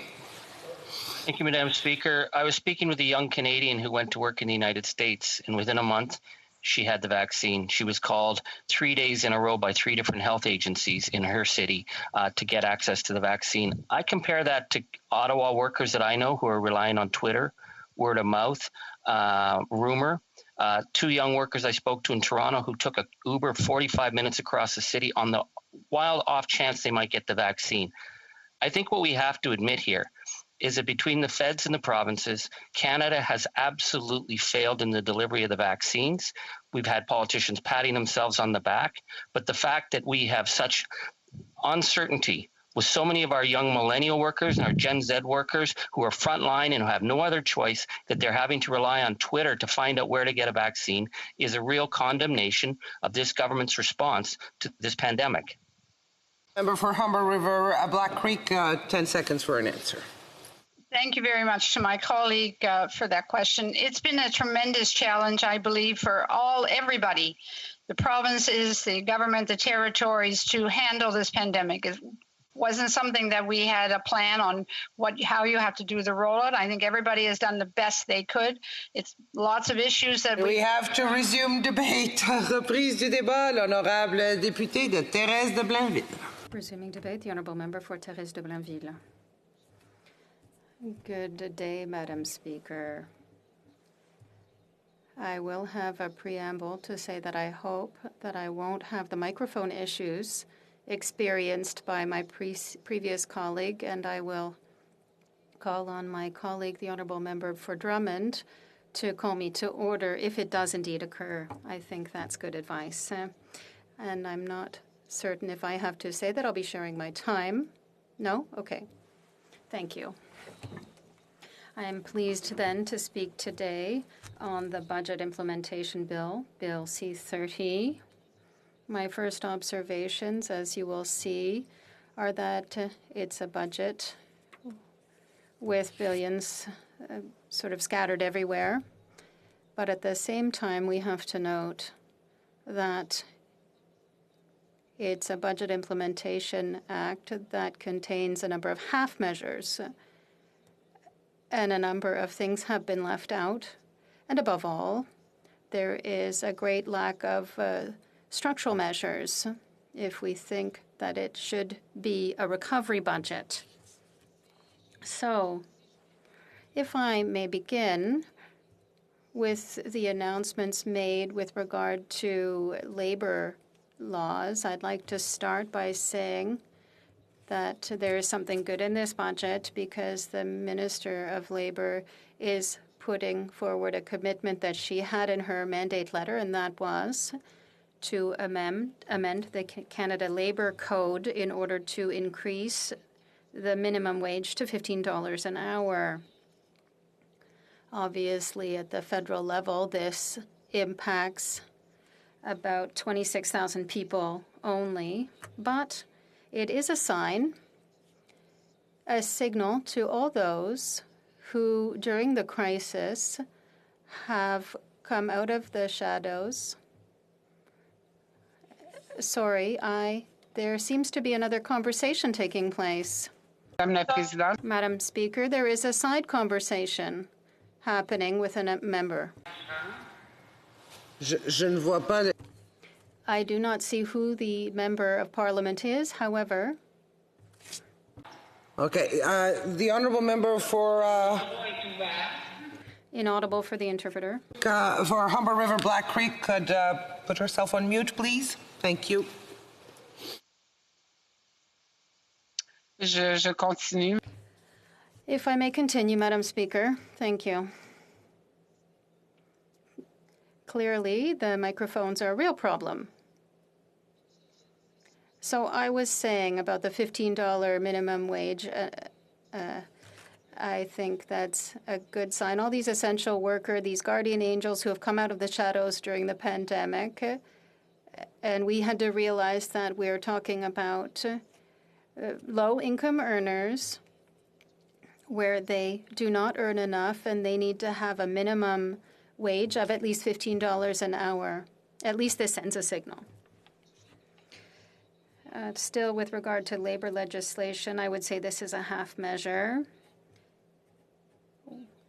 It's a good start, a step in the right direction, because now we will have all of the contract reversals, contract flipping, where we see that there is an addition of the word airport, which is the hardest hit sector by this practice, and which is harmful to all workers in that industry. So it's a demand that has been long supported by workers in this industry.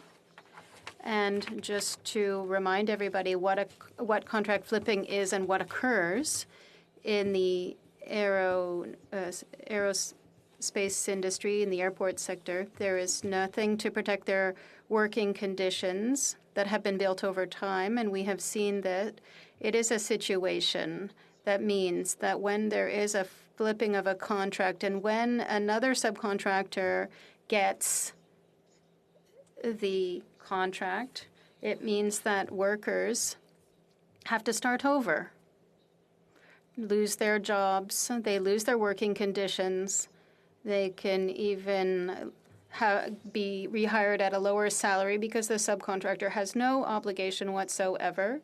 So it breaks people's lives and careers.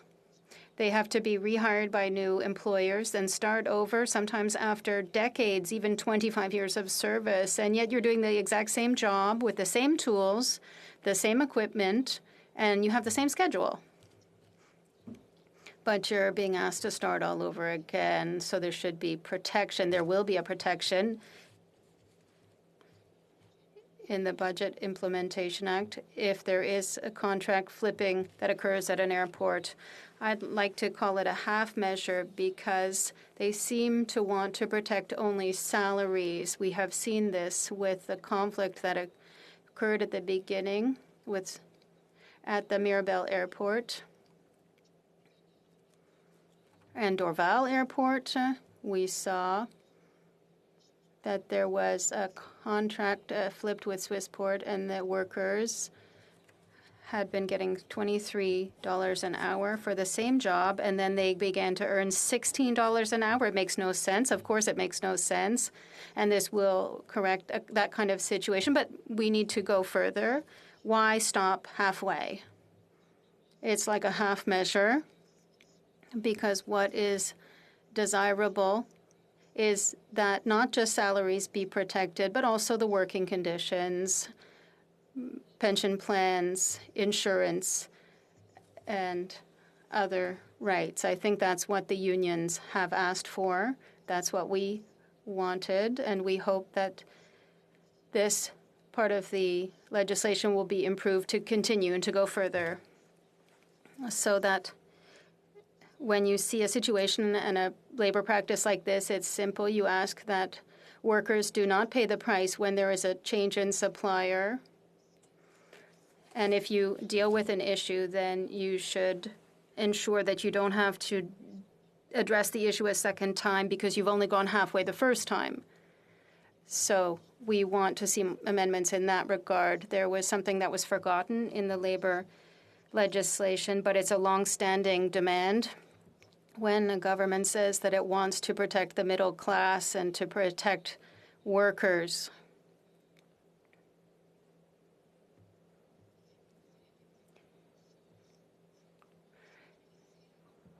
without wanting to move left in order to better cover the situation, and people are having difficulties, and we're talking about anti-scab measures. So this issue would be when it's a question of using scabs in a labor conflict. You know that in Quebec we resolved this issue. The Quebec Labor Code sets out that this is a prohibited practice. There is anti-scab legislation in force in Quebec. It was adopted in 1967. And there is no such measure in Canadian federal legislation. So when employers use scabs, that is practice from another decade. So if I could take an example, in February 2020, workers in Fredericton had their jobs stolen by scabs during a lockout. The same situation occurred in June 2020 in Regina at the Prince Albert Co-op for workers in the energy sector. Also in New Brunswick in March 2020 for workers at the Red Pine landfill. And what about the situation at the Port of Montreal in August 2020? The employer's representative indicated that he intended to work with replacement workers or managers, ignoring union rights. We saw the same thing occur in the conflict with Swissport and the airports, the conflict I mentioned earlier. There was a strike. So the employer uses the possibility of using scabs in order to drag their feet in the labor negotiations. They had no intention of resolving the differences.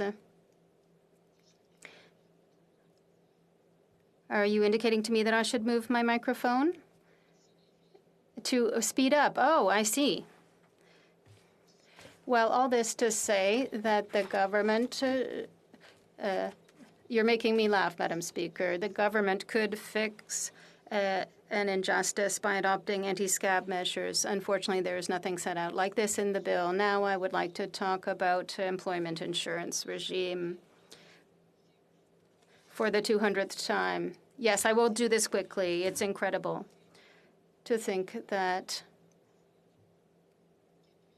after all these years, all these studies, all the consultations, yet again, nothing is being done to fix the social safety net and a measure as important as this. We must pass now to questions and comments, and perhaps the honourable member will be able to continue.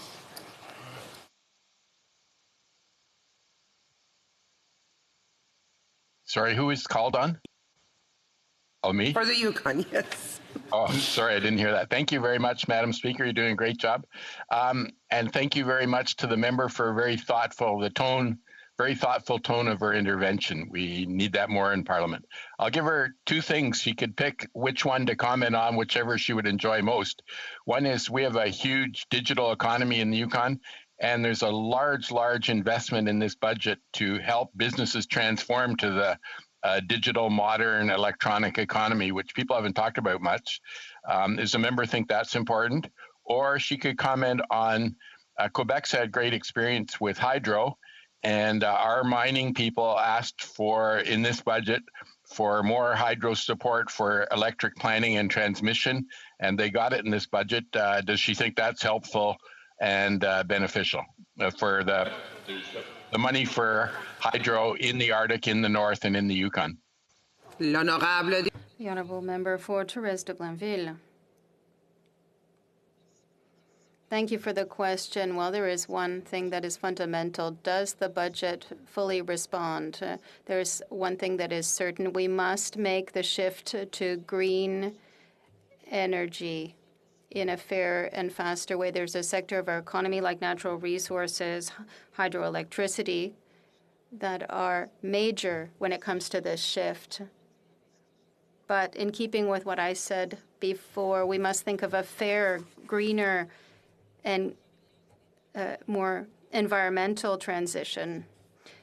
Workers are part of the solution. We must think of the transition of our labor and the jobs market. For us, this is essential. Questions and comments. The Honourable Member for Rosemont Petite Patrie.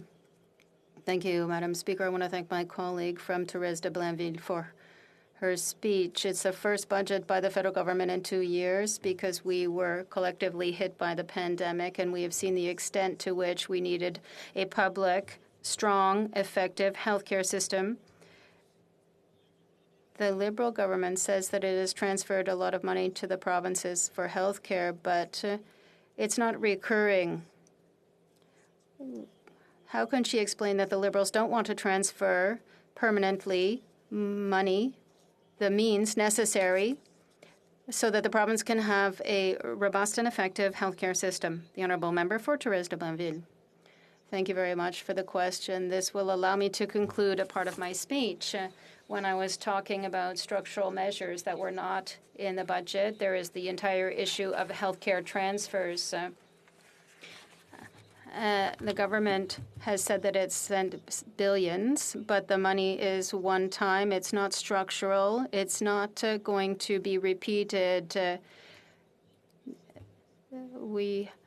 It's National Nursing Week.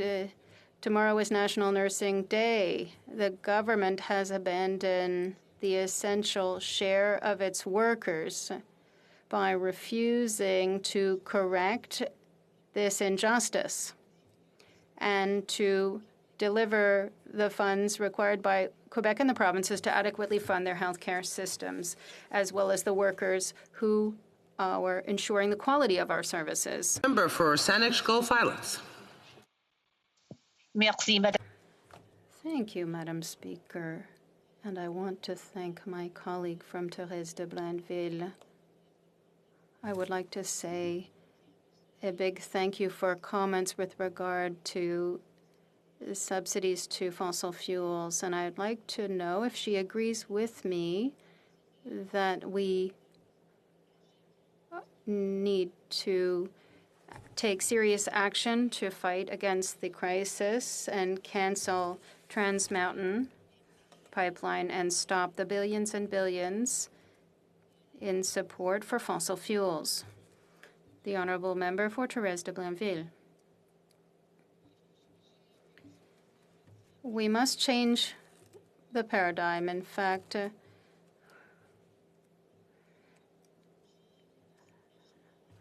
Just change the headset. The Honourable Secretary can put himself on mute, please. L'Honorable. The Honourable Member for Therese de Blainville.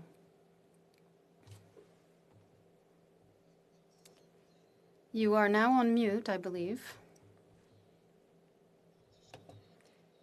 Is there still interference on my line?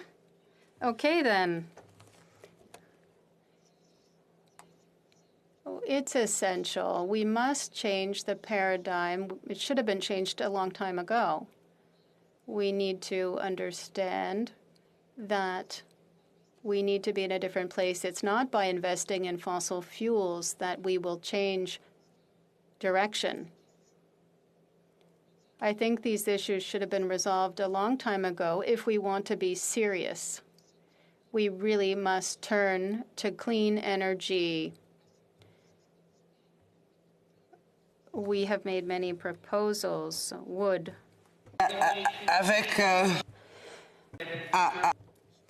I must resume debate. The Honourable Parliamentary Secretary to the Minister of Veterans Affairs and Associate Minister of National Defence. Good day, Madam Speaker. I'm very pleased to be here today in the House, virtually, of course. To talk to you about C30. The budget is an extremely important budget, and the BIA is, of course, the key component or key elements that we will be moving forward very quickly. I want to start off by saying that, this is the third wave, and I want to thank Canadians right across the country for their efforts, and of course, Nova Scotians as well. There's so many great stories when you visit various communities and organizations. I know in my riding of Sackville, Preston, Chesapeake, the Sackville Public Library, they were able to make changes through this pandemic so that people could go online and work virtually and have an e-book so that they could continue their learning or, of course, their research, which is so important. Some of the legions, the Sackville Legion, the Waverley Legions, and all the legions in my ridings, all 6 of them, have been able, they were shut down for a while, but worked to closely with the government and the health agency to reopen when they were able to and continue to do the great work they do to support veterans and their families.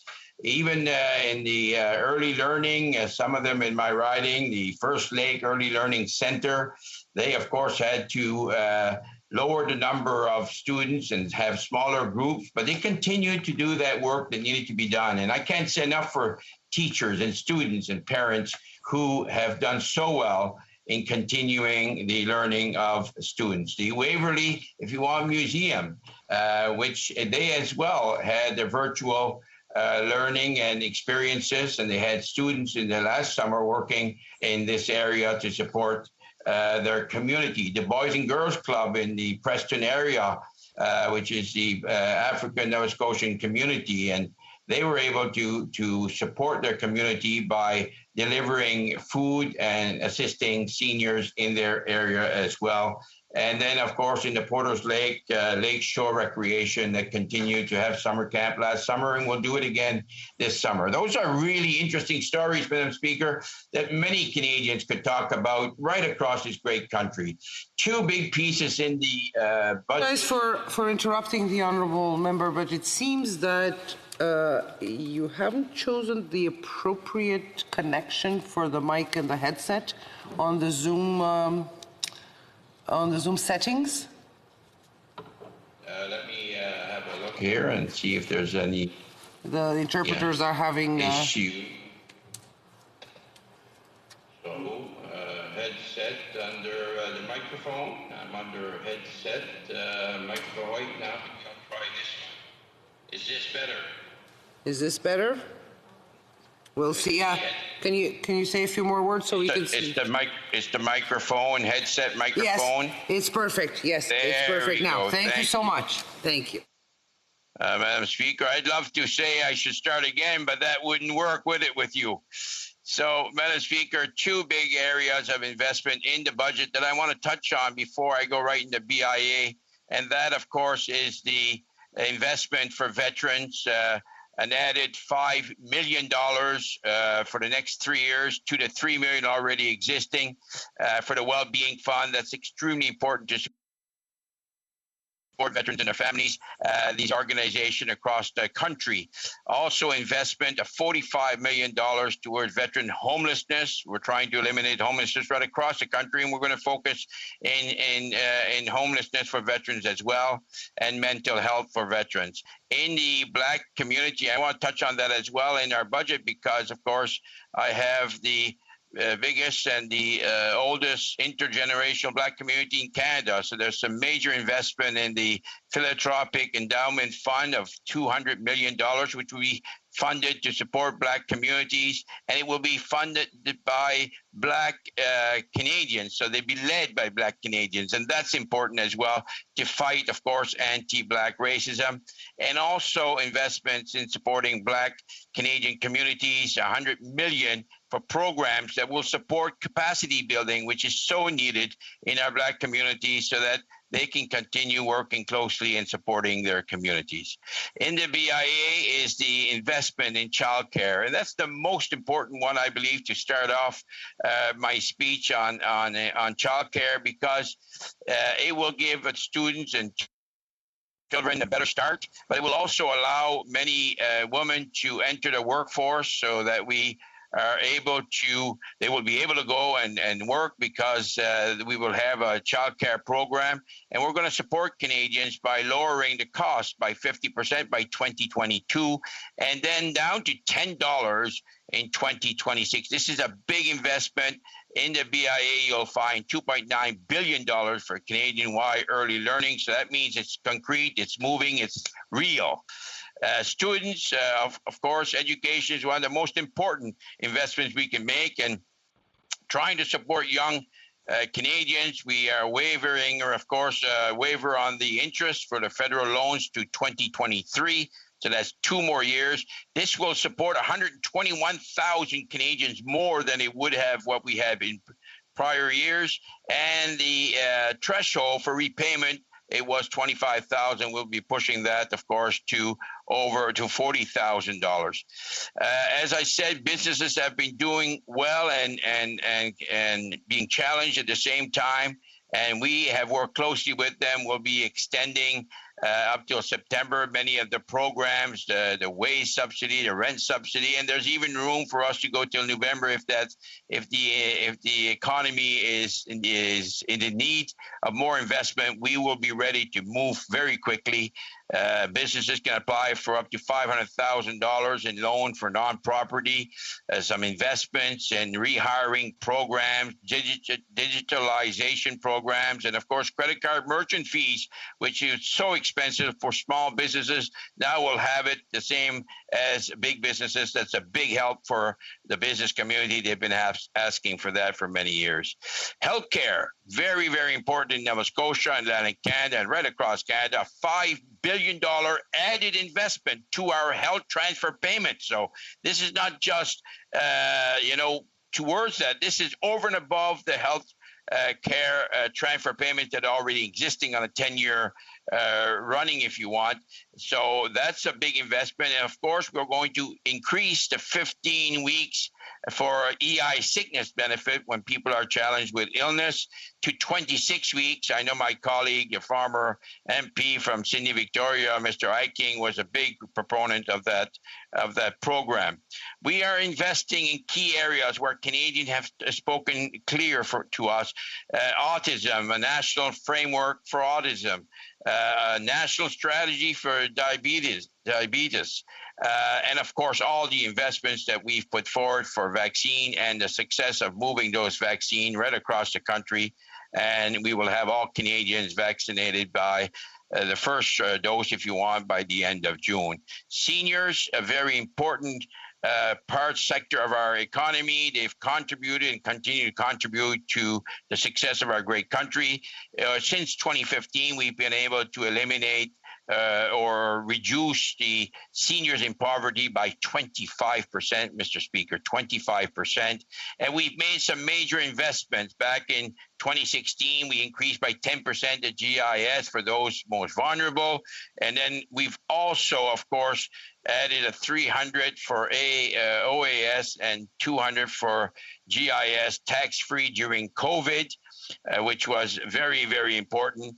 We are investing, of course, in national standards for senior residents and New Horizon investments that will help many organizations support seniors. And let's not forget that the Conservative wanted to move the eligibility age to 67, not 65 as we did. Green energy, quickly, Mr. Speaker, you can apply for grants for home improvement up to $5,000. Major refit up to $40,000 loan, interest-free. The net zero accelerator, which is supporting projects that will help reduce domestic greenhouse gas emissions and will also reduce by 50%, Mr. Speaker, you heard me correctly, 50%, the general corporate and small business income tax rates for businesses that manufacture zero emission technology. And Mr. Speaker, I'll conclude. I see I have 1 minute left. I appreciate that. Of course, we will continue to support Canadians as long as it takes. And we have been, and before COVID, in a very good fiscal responsible, where the lowest unemployment rate and over 1.2 million jobs were created. Just by making mortgaging, if you want, our debt, we've been able to save $3 billion less payment on the interest. And Mr. Speaker, it's not just Canada, all the countries are investing in their people. And I'm so proud of our government for continuing that work. Thank you, Mr. Speaker. Questions and comments? The Honourable Member for Battle River Crowfoot. Thank you very much, Mr. Speaker. And I listened to my colleague from across the floor's speech very intently. And I have a very specific question to ask. In the budget, there was, it seemed like a last-minute addition to add carbon capture, utilization, and sequestration, but very, very concerning to my constituents, which are largely employed by the oil and gas industry, where we have tremendous capacity for carbon capture, utilization, and sequestration. Specifically excluded was any reference to the energy industry being able to access these future government funds. I'm wondering if the member today would be willing to commit to ensure that the energy industry is added to that important development and ensuring we can have a green future. The Honourable Parliamentary Secretary.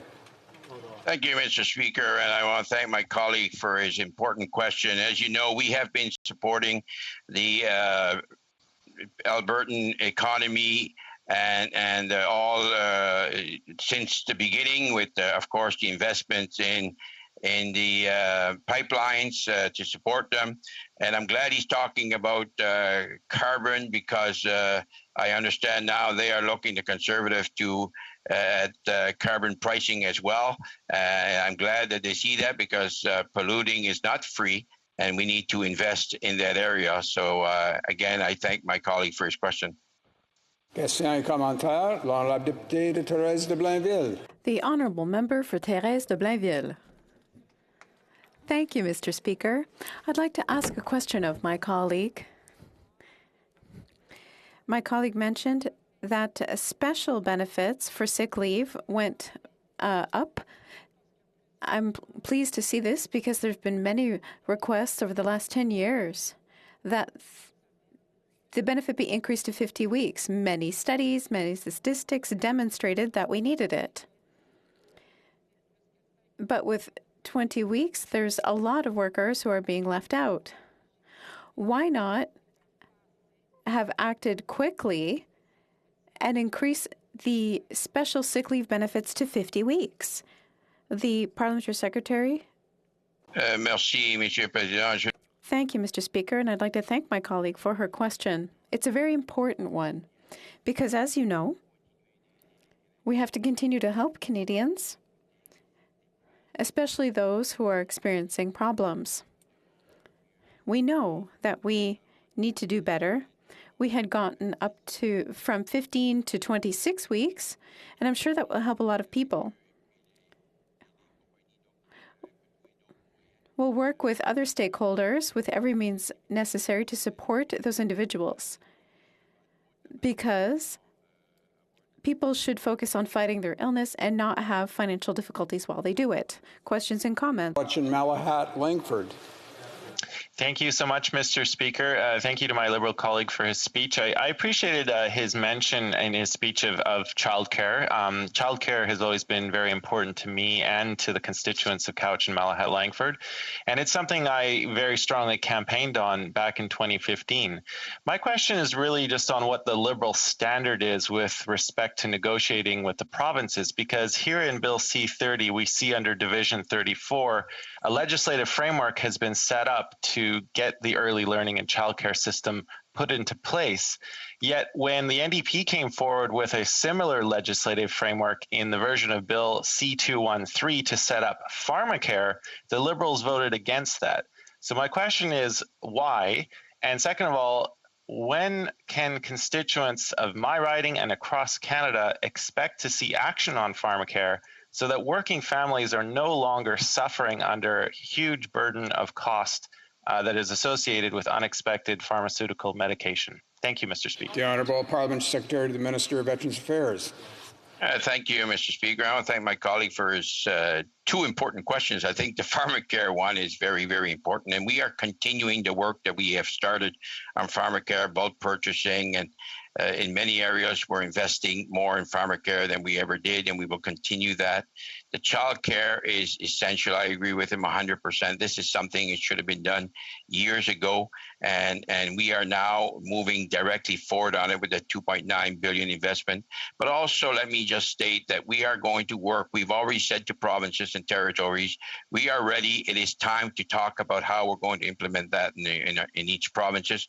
And those governments will have the pressure from the people now, the young families. You will be looking forward to being able to lower the cost by 50% and also down to $10 in 2026. This is a partnership, it's a Team Canada approach, and we will get there. Resuming debate, reprise de débat, j'invite l'honorable député de Beauce. The Honourable Member for Beauce. Merci, Monsieur le Président. Je suis heureux de m'adresser à la Chambre. Thank you, Mr. Speaker. I'm pleased to address the House today about the 2021 budget. As I always remind my constituents, I'm the representative of Beauce in Ottawa and not the representative of Ottawa in Beauce. That's why I'd like to share with the House my many concerns about this budget and the changes I would like to see made for my fellow citizens and all Canadians. The fact that this government took 2 years to announce its budget is unbelievable.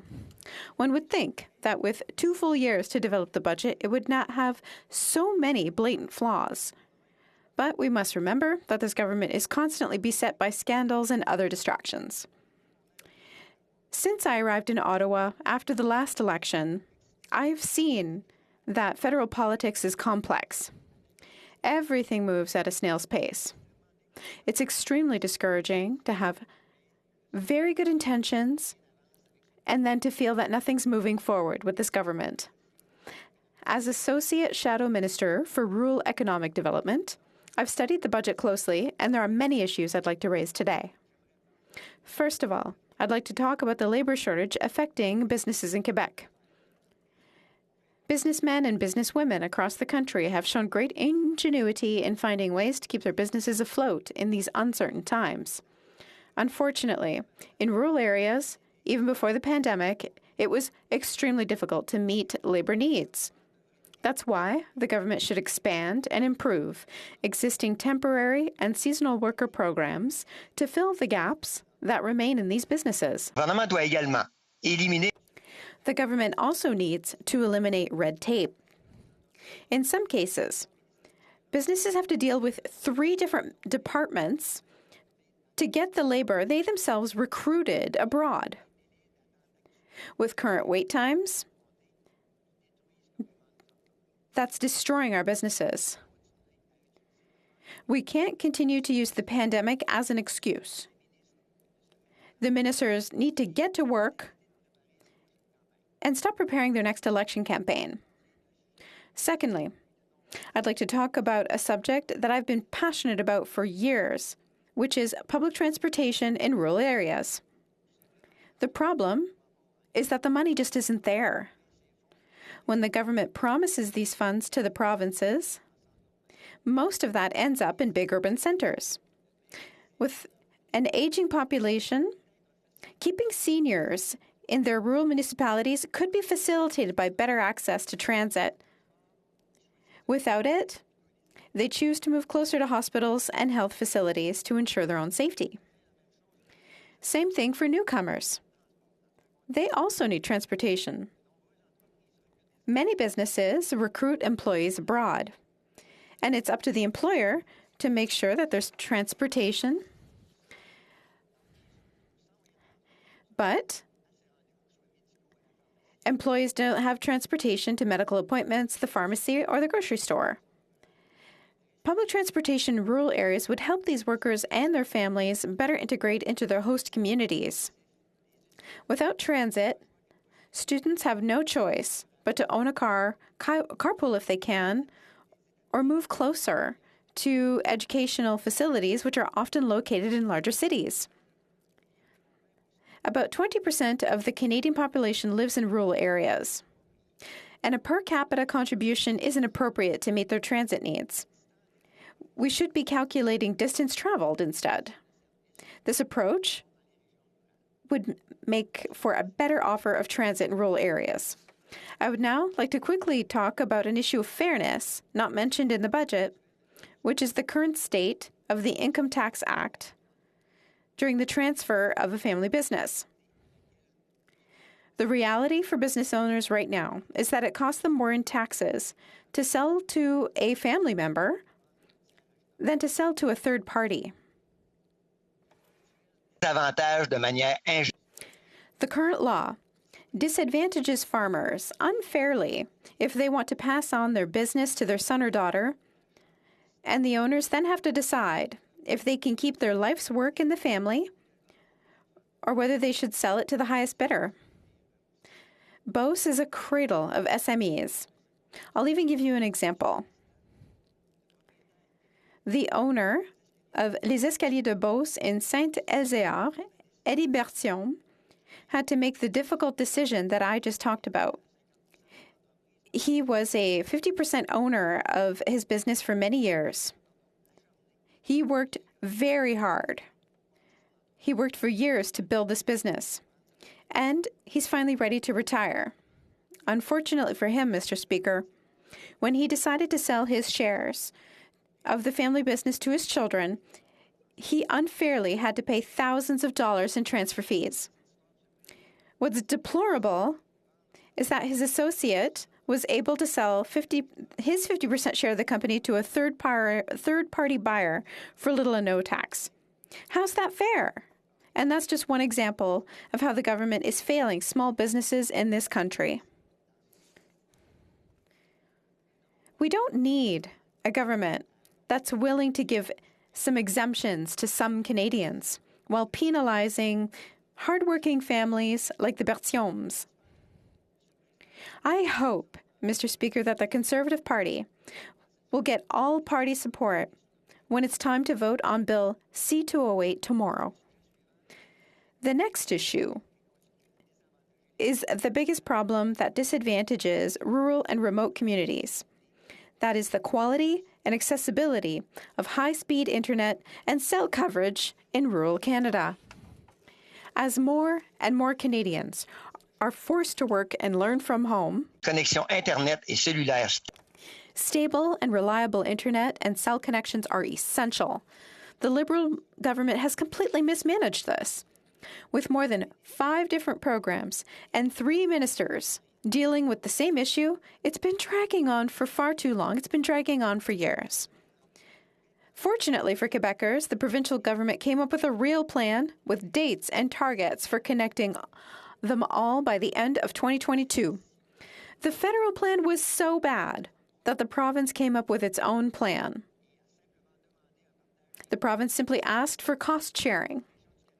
Unfortunately, in other parts of Canada, things are still dragging on. We don't need to talk more about it. We need to act on this urgent issue. In the 2021 budget, there's no mention of any initiatives to help improve rural cell connections. In some areas of my riding, for example, constituents can finally get a decent internet connection. But if they walk down the street for 5 minutes, they lose any reliable connection to cell coverage, and it makes no sense. Mr. Speaker, when can we finally expect a real plan from this government to connect all Canadians in rural areas? We need leadership. This government can't continue to sit back and wait for big telecom operators to fix this problem on their own. Finally, another issue that I'm very passionate about are the agriculture and agri-food sectors. These are very important for the rural economy. For years, these sectors were neglected by the Liberal government. To improve the economic development of rural Canada, it's imperative that the government help fund not only the farmers on the ground, but the entire supply chain. As Associate Shadow Minister for Agriculture, I tried to make my voice heard by the minister, but it seems that her hands are tied by a Prime Minister who doesn't believe in this sector. I sit on the Agriculture Committee. This committee published a comprehensive study on business risk management programs, and unfortunately, nothing has moved on it. It's essential to improve risk management programs for farmers. The minister proposed some changes to these programs to move forward. But some provinces can't agree at this time because of fiscal constraints. And so the minister is fine with just washing her hands and saying she tried. Agriculture and agri-food should be seen as a real springboard for the recovery of the Canadian economy. To conclude, this budget is nothing more than a campaign tool for the Liberals. They are beefing up everything without a real plan behind it. I hope Canadians will see what's really going on and that the Liberals are trying to buy votes through this budget. Thank you, Mr. Speaker, and I'm pleased to answer my colleagues' questions. C'est commentaire, la députée de Glengarry Prescott Russell. Merci beaucoup. The honourable member for Glengarry Prescott Russell. Thank you. I want to thank my colleague. I'm on the Agriculture Committee with him. And he mentioned page 22 of the budget that had almost $1 billion more than what was in budget 2019. And, you know, he can say to his constituents that there's more money there for internet access. I wonder if my colleague would support measures for our processors who are under supply management. Now, the government provided almost $300 million for that in the budget. Is he for it or against it? The honourable member for Beauce. Thank you, Mr. Speaker. Yes, to answer my colleague's first question, I saw that there was almost that $1 billion there. But with the announcement made last March, I think Quebec actually had to push Ottawa to move faster on that. But I would agree with him that the broadband internet issue will be solved in Quebec, but maybe not in the rest of Canada. And there's still the issue of cell phone coverage, which is a big problem. In terms of assistance for processors, yes, I certainly support that idea, because if you look at the entire supply chain within agriculture, processors, you know, are a key part of that. So I think that is an important measure. Questions and comments. The honourable member for Lac Saint Jean. Thank you very much, Mr. Speaker. Listen, I want to thank the honourable member for Beauce.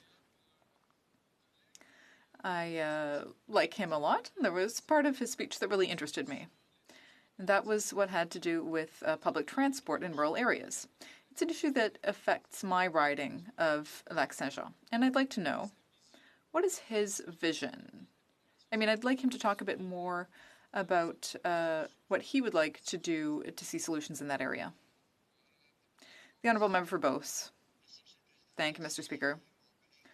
Thank you to my colleague for the question. Indeed, this is an issue I've always cared about. I cared about it as a municipal official in my former career. I do think that we do need good public transport even in rural areas. And to do so, we need to have dedicated, earmarked money for that in rural areas all across Canada. And we need a signal from the top. Yes, it's important to have funding for public transport, especially in rural areas.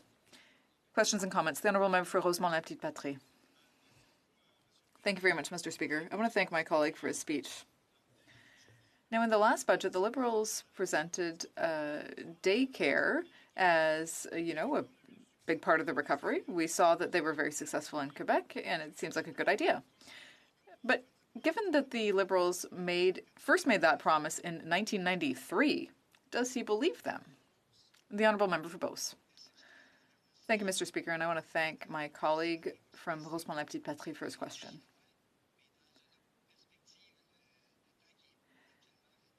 I mean, I believe them, but if you look at the 5-year timeline and the fact that it actually took 20 years to implement in Quebec, I'm skeptical about that. Questions and comments. The Honourable Member for Edmonton Centre. Thank you, Mr. Speaker, and thank you to the member from Beauce for his intervention. I would like to ask him, within the budget, did he see any specific strategies about growing the agri-food industry and gaining more market share throughout the world? La députée de Beauce. The Honourable Member. Thank you, Mr. Speaker.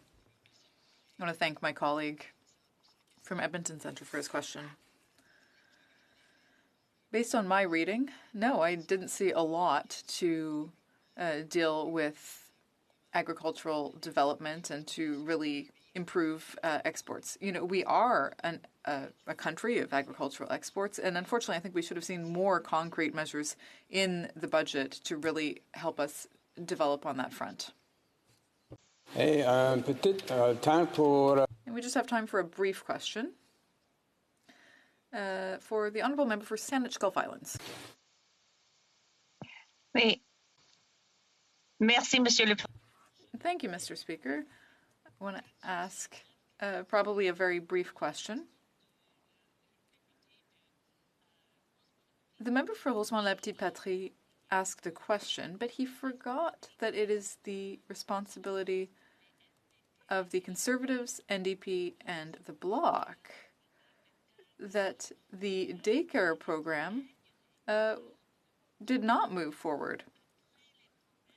It was cancelled after there were contracts with 10 provinces, including under the Paul Martin government. The Honourable Member for Beauce. Thank you, Mr. Speaker. Thank you to my colleague for her question. I mean, I wasn't there at the time, so I can't really comment on that particular event, but I do think it is up to the provinces to implement these programs, and I think we do need to be careful about jurisdiction. Mes compliments aux députés. My compliments to the members on using their time effectively. I would say that everyone kept to their time limits. Member for Glengarry, Prescott, Russell. Merci beaucoup, Monsieur. Thank you very much, Mr. Speaker, and I'm pleased to rise in the House in order to speak about Bill C-30,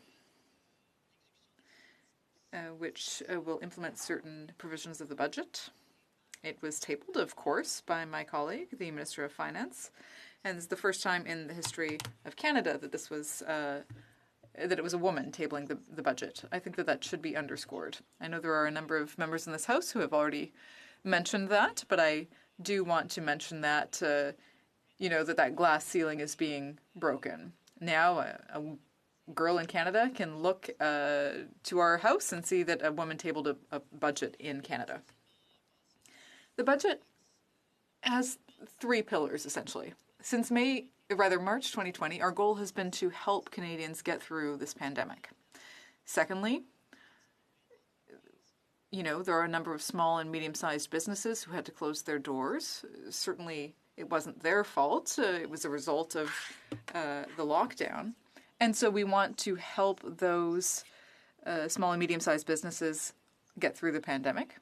And thirdly, once the pandemic is over, we want to have a strong, fair, and green economic recovery. So those are kind of the 3 pillars of the budget that I'll be focusing on today. Budget 2021, of course, aims to help Canadians through the Canada Emergency Benefit. Many members of this House have heard that there are a lot of employees who have lost their jobs because of either the lockdown or because they've had to stay home because they need to stay home with their children because the schools are closed. So there are a number of measures in Budget 2021 that will be extended through to September. in order to help those people get through the situation. Then we have the wage subsidy. I've spoken with a number of business owners who were asking for that subsidy to be extended. It was originally going to go to June 2021. Now it will go to September 25th. And I think that's good news for our small businesses who are doing really great work, who have had to adapt and pivot in a lot of ways during the pandemic to find new ways of reaching their customers. And this is something I also want to recognize. There was a lot of work done by the Corporate Development Society of Prescott Russell. And the minister responsible for economic development and worked with them to provide up to $20,000 in subsidies for small businesses so that they could build their online presence so that local residents could buy their goods and services online. So I really want to tip my hat to everyone who worked on that project. You know, I mentioned the wage subsidy, which will be extended through to September 25th. In terms of those who had to be closed down, we've also extended the rent subsidy program, which is so important for many of those businesses that are either paying rent or mortgage, but are forced to be shut down. And I'm thinking a lot about the hair salons in some parts of Ontario. Some have not opened in over a year. And you can just tell by which region somebody comes from by the type of haircut they have. Some are very long right now. But it's needless to say that they are an important part of our economy, and I'm glad that we are helping them through the rent support program. And obviously, the CEBA loan that was also extended. I know the CEBA loan has helped many businesses in my riding that could apply up to $60,000, and if they reimburse prior to a certain date, they can get access to a $20,000 grant. Alors, voici quelques mesures. So these are some of the measures that we put in Budget 2021. But the whole issue of the fair and green recovery is really a theme that runs through Budget 2021. If you think of daycare, for example, if we want to have a strong economic recovery, we need to ensure that women can participate equitably in our economy. Yes, promises were made in the past, even way back. But I know that the Minister of Finance, our female Minister of Finance, is determined to get this program up and running once and for all. And I hope that I'll have the support of all parties, because this is such an important measure. When I was young, my grandmother lived on the same street, and my mother had to go back to work after only 3 months of maternity leave.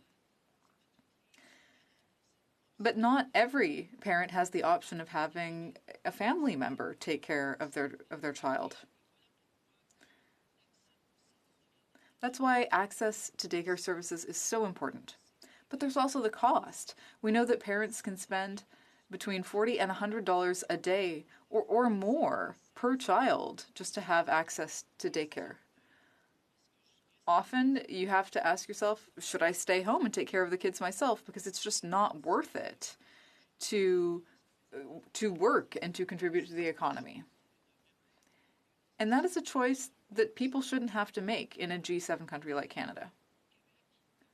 In Quebec, of course, it's such a great example. For decades now in Quebec, they've had a really good program. And there's no reason that Ontario and the other provinces shouldn't be able to follow suit. I really do trust that the negotiations will move forward and that the Minister of Finance will get good results for our families who really depend on affordable daycare. That's why we were aiming to reduce costs by 50% by next year, and then down to $10 a day by 2025, 2026. So I think this is a really noble goal, and it'll help families all across Canada. Another important measure of this bill is assistance for seniors. Yes, we made an election promise. We said that we would increase assistance for seniors 75 and up by 10%. And the reason is simple. Starting at age 75, you have access to OAS, the GIS, Guaranteed Income Supplement for the most vulnerable seniors. And we increased that by 10% in 2016. Promise made, promise kept. And now we're going to do this starting at the age of 75 because a lot of seniors start running out of savings at that point. And often they end up falling back below the poverty line at that age. So this is another promise that we made during the election that we have now kept. Another important aspect of Budget 2021 is the green recovery. We're finally focusing a green economic recovery, and I'm glad to see measures in the budget that will reduce corporate tax rates by 50% for those manufacturers that produce zero-emission technologies. What a great incentive to position Canada as a go-to partner for the world to reuse our products if we want to get to net zero by 2050. Canada has to do its part, but also other countries have to do its part. But there's no reason why Canada cannot be a provider of net zero emissions technology. And I think the incentive to reduce the tax rate by 50% is a great example. And finally, Mr. Speaker, I know it's been raised in this House that the fiscal responsibility, I know that we get accused of not being fiscally responsible. We are being compared to what the 1990s were, and I'm just going to recall some facts. The debt to GDP in the 90s was 66%, and the interest rates were at 12%. Thankfully, Mr. Speaker, we're nowhere near that, and I know that the debt to GDP ratio will rise to 51.2%, but then will decline to 49.2%. And just by next year, Mr. Speaker, the deficit will be reduced by half, and by the following year, the deficit will be reduced even further by half again. So we are on a clear path to get to a budgetary balance, but also we're making sure that we're not leaving anyone behind. And that's what Budget 2021 was all about. We want a fair, green economic recovery that leaves no one behind. And Mr. Speaker, I'll leave it at that. Thank you. Questions and comments? The Honourable Member for Cloverdale Langley City. Yes, thank you, Mr. Speaker. My honourable colleague mentioned seniors, and he mentioned how it was a promise made, promise kept. And in actual fact, they've changed the eligibility. I've had many calls in regards to the change to 75, that they're only eligible at 75. And I understood from two other colleagues of his, the reason why they did that is the government has limited finances, and they're trying to be fiscally responsible. I would like to ask the member if he doesn't understand how farcical those sorts of statements sound when so much money is being thrown around, that they're trying to save money on the backs of seniors. The Honourable Member for Glengarry Prescott Russell. Thank you, Mr. Speaker, for that particular, through you, I want to thank the member for that particular question. I would remind the particular member that it wasn't our government who proposed to Canadians to increase the age eligibility for old age security from 65 to 67. That was her government. Our party said, and our Prime Minister said, we were going to bring that eligibility age back to 65. We said we were going to increase by 10% the guaranteed income supplement by age 65, which we did the first year in office. And now, as we have committed, we're one of the only parties who still keep our party commitments on the internet, and I would invite her to go look at it. We said by age 75, we would increase the old age supplement by 10%, and we are doing that. Questions and comments. The Honourable Member for Longueuil Saint-Hubert. Thank you, Mr. Speaker. Well, my colleague talked a bit about the green recovery. I want to talk a bit about climate change. I think it's fascinating to see what the government does and doesn't do. In the budget, we had targets of 30% reduction of greenhouse gas emissions, and then it keeps going up until it hits 45%. And yet they've never managed to hit any of these targets in history. Now, clearly, the measures don't mean anything. You know, the U.S. and the UK have different targets.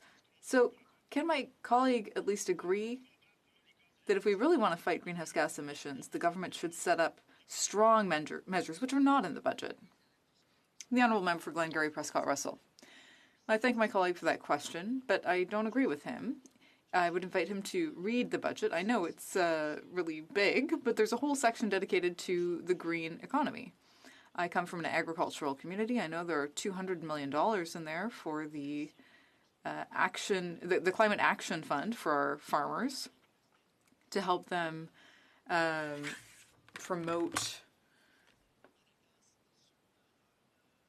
having different bogs on their land, because we know that they absorb more CO2 than forests. And we also have incentives to farmers to help them maintain wooded areas on the land. So there are all sorts of measures in the budget, and I would invite him to leaf through that. Questions and comments? The Honourable Member for Charleswood St. James, Assiniboia. Thank you, Mr. Speaker. I know that the member spoke quite a bit about the promises made and promises kept. I want to ask him, I do recall in the 2019 campaign a promise being made regarding reducing cellular phone bills by 25%. I'm somewhat concerned that in the 721-page budget document that was presented recently, there's not a mention of this promise. And is this going to be a promise that's kept, or is it going to be another one in the long list of promises that have been broken by your government, through you, Mr. Speaker? The Honourable Member for Glengarry Prescott Russell.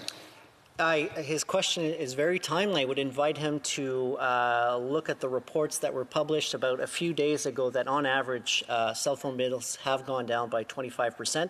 And I forget the name of the report right now, but it is there. It's online. He just has to go on Google and he can read that particular report. But there has been a reduction of at least on average by 25%. Thank you.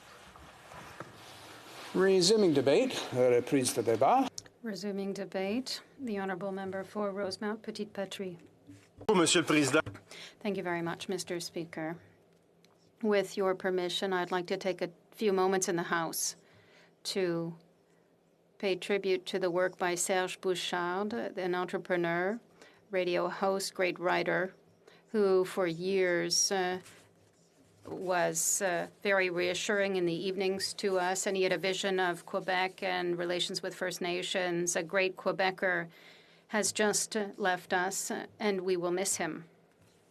Mr. Speaker, I want to talk about a number of subjects because we're talking about a budget that has come after 2 years, the first budget by the federal government in 2 years. It's an important event.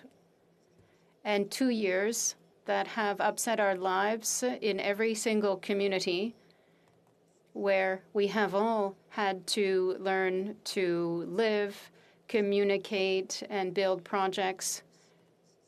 And it's quite sad to see businesses that have suffered greatly had to shut down. Employees lost their jobs. Entire sectors have been upset. Tourism, culture with our artists, restaurants, bar owners, and so on. And of course, we must not forget the healthcare system.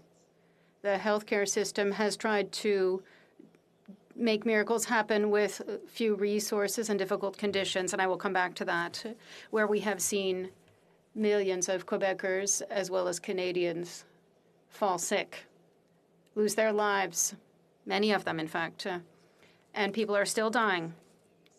Even if there are others that suffer from the consequences of COVID. It's called long COVID. Does this budget meet the expectations of the public in order to improve the situation and better prepare themselves for the future? There are big gaps. There are things missing. One of the first things is, how is it that this budget does not provide for healthcare transfers in a stable, permanent manner in order to give Quebec, among others, but to the other provinces, the capacity to properly treat their employees and patients and to deal with new crises, new waves of new viruses as well. Over the years, the federal government has stepped back from its investments in the public health care system, and this is quite serious. In the NDP, we share the demands of provincial governments to restore the funding to 35%. What has happened in recent years is that we have seen a Conservative government under Harper cut transfers to the provinces by reducing the annual increase of 6% to approximately 3%, according to calculations. And although they rent their shirts and saying it was hurting our healthcare system, guess what the Liberals did when they took power? They did exactly the same thing with the same agreement. That means that our healthcare system now is really suffering. Difficult choices have had to be made. Even before this health crisis began, with austerity budgets in order to try to cut left, right, and center and cut corners, and we've seen the consequences of that in the recent months. The tools, resources, and means must be given to the healthcare system. We must work together in order to take care of our seniors in long-term care homes. We saw it during the first wave. It was tragic. It was tragic. We saw our seniors, people who built Quebec, with the sweat of their brow, who were abandoned, left lying on the floor, lying on their beds, dehydrated, without care, food, or spoiled food. As New Democrats, as Social Democrats, we must say that this is awful. It is not, does not meet the standard, is not dignified. We're saying, what can we do to help? What can we do to help to ensure this never happens again? Because I feel like good times will come, people will be vaccinated, the recovery will occur. Those are good things. That's great. We're seeing the light at the end of the tunnel, but we mustn't forget what has happened a year ago. Otherwise, we'll see the same thing happen again. One of the reasons why we didn't have the means needed to ensure a minimum level of quality care for seniors in long-term care homes was that there was a lack of resources. There were management problems as well, but obviously the Quebec government is managing that, not the federal government. But if we want to help the provinces to ensure a minimum level of care, to be able to take care of healthcare workers as well, what happens when people are paid as attendants? They get $14 an hour, and they have unstable hours. But when there are crises like this with a virus that happens in their workplace, there is a vicious circle. It's not worth going to work. It's too dangerous. You're not paid for that. It's risky. And so there are workers that stay home. And this makes the problem even worse. But if, well, we had a colleague earlier, another member from Quebec, who said it's Healthcare Worker Week, International Healthcare Worker Week, and tomorrow is National Nursing Day. And what are we offering them collectively to take care of the sick and the elderly in order to this be attractive work? And so that they can say, even if it's difficult, even if there's a crisis, even if there's a risk, I'm going to still go to work. Because right now, that's not what we saw. And the federal government's budget, the Liberal government's budget, didn't do that. Yes, it transferred money. But it was one-time payments during the crises. And what we need is permanent, stable funding. Another major issue is childcare. We saw it in Quebec. We saw how important accessible childcare helped families and young parents, and it helped as well to ensure that women could go back to work. So in and of itself, it's a good idea. I have to say that it was one of the cornerstones of the NDP platform in 2015. So yes, it's a good idea if it's well done. It helps people But there is an economic crisis right now that particularly is hurting women. We saw a significant drop in the participation of women in the labor market. We know that public, affordable childcare would allow greater access by women to the labor market because of traditional roles they have in taking care of children that unfortunately still continue today. So we should be happy, but the Liberals have to have some credibility in that area. I said earlier that it's been 28 years that they've been promising childcare. 1993 was the first time with John Chrétien, the Red Book. That's a few years ago now. Are we going to believe them? I hope so. We're going to look at the action plan. We're going to look at what will be implemented and how they'll work with the provinces. Will they want to do this quickly in order to meet the needs? Because there are needs. We see the Quebec government, the Minister of Family, says that there are 50,000 spots missing in childcare. Federal money would be welcome. I met the Quebec Minister of Families recently, and he said if you could ensure that we could get the transfers and pay the childcare educators, that would be a good thing. If they do it, it's a good thing, but I have a doubt. Because the last budget, what was their major promise? Public pharmacare. We're in favor of pharmacare. There are, like many other groups, the CSN, the CSQ. There is a hybrid system in Quebec. It would help people in English Canada who are sick have access and reduce the cost of medication. But how is it that it's a priority? Suddenly, it gets shelved. There will be other consultations. We don't have money for this. It's over. So one year it's pharmacare and then it's childcare. Is that credible? Doesn't seem so credible to me, Mr. Speaker. And there is the entire aspect. And I know that my time is running out, but the lack of investments. There's a major crisis in Montreal and elsewhere in Quebec. And taxation, fair taxation. The web giants are not paying taxes in Quebec and Canada. We see that there is a loophole for Netflix not to pay tax. So there's discrimination, even among the web giants. I think that we must reach a point where companies like Amazon in this world who have astronomical profits must pay. There must be a wealth tax. This is a proposal put forward in order to ensure a vibrant economic recovery as well as a green economic recovery. Thank you, Mr. Speaker. Questions and comments. The Honourable Parliamentary Secretary to the Minister of Economic Development and Economic Development Agencies. Thank you very much, Mr. Speaker. You're doing a great job, as always. One of the things that has been mentioned too much in this debate, or at least not at all today, is the benefits in the budget for NGOs and charities. This doesn't often show up in the budget, at least not to this great extent.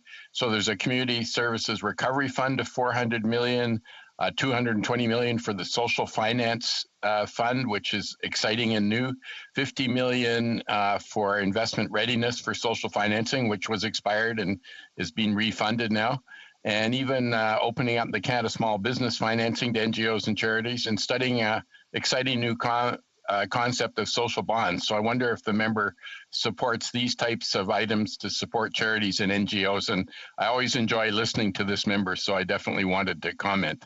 Thank you. The Honourable Member for Rosemount Petite Patrie. Thank you, Mr. Speaker. I want to thank my colleague for those kind words. In fact, all supports to community groups in our ridings is a good thing in and of itself. These people have difficult working conditions, and they also are using limited resources. So any additional assistance is a good thing because they often ensure the social fabric in our communities. And if they weren't there, we know that these public services are underfunded, and therefore it would be a disaster. There are many things that community groups are saying. They want to have funding for their mission and not based on projects, because sometimes that forces them to fill out paperwork for a new project. It's a lot of bureaucracy. So I would invite him to look in that regard. Questions and comments? The Honourable Member for Drummond. Thank you, Mr. Speaker. I don't have a very difficult question for my colleague from Rosemont Petite Patrie. Talked about taxing the web giants. There's a Netflix tax, or a tax that won't be applied to Netflix. It's quite ironic. It's quite sad, in fact.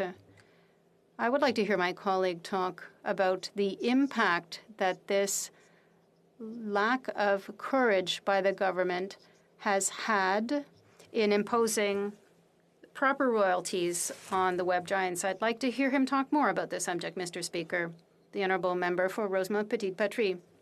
I thank my colleague from Drummond for this question. It is a question of fairness, a question of resources that we want to have in order to support our artists, our cultural sector, so they can contribute to the production of original Canadian and Quebec content. But how is it that somebody who has a corner store has to pay taxes, and then you have Google, Facebook, and Netflix in the world who have astronomical profits without paying a single cent in tax in Canada, and they don't even want to tell us if they're prepared to pay. So it's a scandal. The Liberals are sitting on their hands since they've been in power for the past 6 years, and what they're promising perhaps for next year, but we see there are already loopholes for Netflix. It doesn't make any sense, Mr. Speaker. The honourable member for New Westminster Burnaby. Merci beaucoup. Thank you very much, Mr. Speaker. I want to thank my colleague from Rosemont Petite Patrie for yet again giving a speech that is full of content and very important comments. The government is cutting. They're refusing to ensure the right to housing. There's a lack of social housing in the country. We don't have a wealth tax. We don't have a tax on excess profits or for the web giants, billionaires who can hide their money in tax havens and avoid paying tens of billions of dollars a year.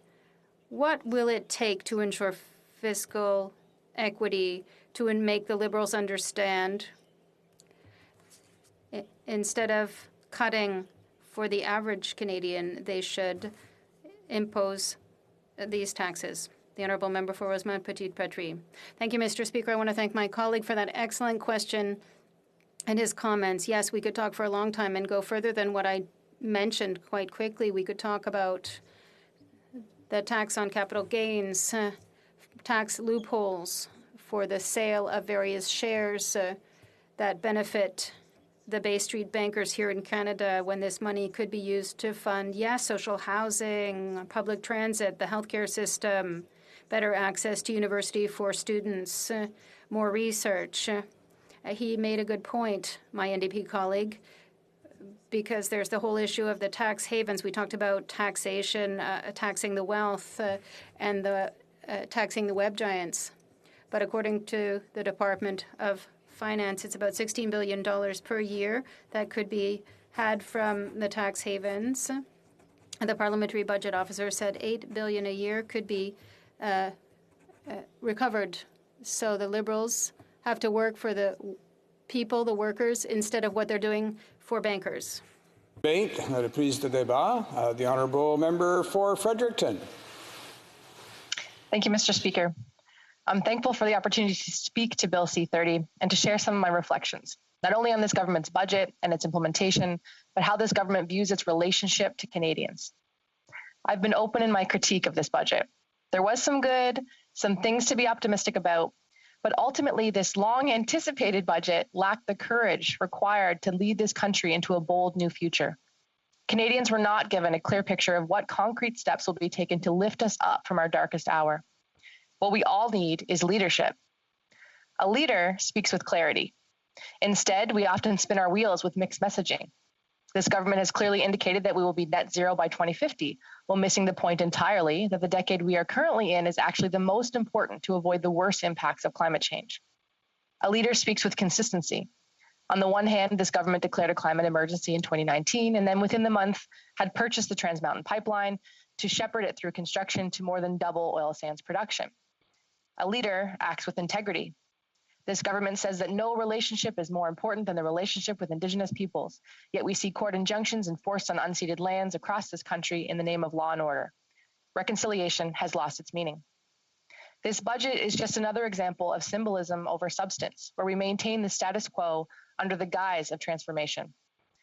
I'm certain I'm not the only one feeling that the last 14 months have both trickled by at a snail's pace and simultaneously disappeared in the blink of an eye. Last March, the world had to stop traveling, to stop going to the office, to stop Sunday dinners with grandparents. We had to adapt. Week by week, month by month, we were tested. We saw COVID sweep long-term care homes as residents could not access PPE or rapid testing. We closed our borders as a nation, and many provinces chose to do the same. And in those early months, there was no certainty about vaccine production timelines. All the while, tremors were shaking the economy, hitting small and medium-sized businesses the hardest. Now we find ourselves 14 months into this pandemic, and the Deputy Prime Minister has tabled a budget said to focus on Canadians in the middle class and those seeking to join it. This middle class obsession is yet another way to avoid talking about the widening gap between those experiencing extreme poverty and the wealthy elite. We are in the throes of a housing crisis from coast to coast to coast. Not only is it becoming more and more difficult for young people to purchase their first home, but people cannot afford apartments as rental market prices are skyrocketing. People across the nation still do not have access to a primary care provider, mental health care professionals, or the ability to pay for their medications they require to live. Research published last month exposed that over half of Canadians, 53% of them, are within $200 of not being able to cover their monthly bills. This includes 30% who report they are already insolvent, with no money left at month's end to cover their payments. This is unacceptable. How have we let income inequality reach this point? How is it that we are unwilling to face it down directly? Instead, our government would rather reflect wistfully on the middle class, while banks increase their profits and children go hungry. People are having a hard time, the people we work for. They have done their best to manage so far. But in the last month or two, I have felt the increased weight of it all in their correspondence as it comes to my office. People's financial reserves are exhausted. Their emotional reserves are exhausted. They don't need insincerity from their government. They need to be seen. When over half of your population is living with the anxiety of being able to make ends meet, or already being unable to do so, perhaps this middle class concept is little more than a relic of a bygone era.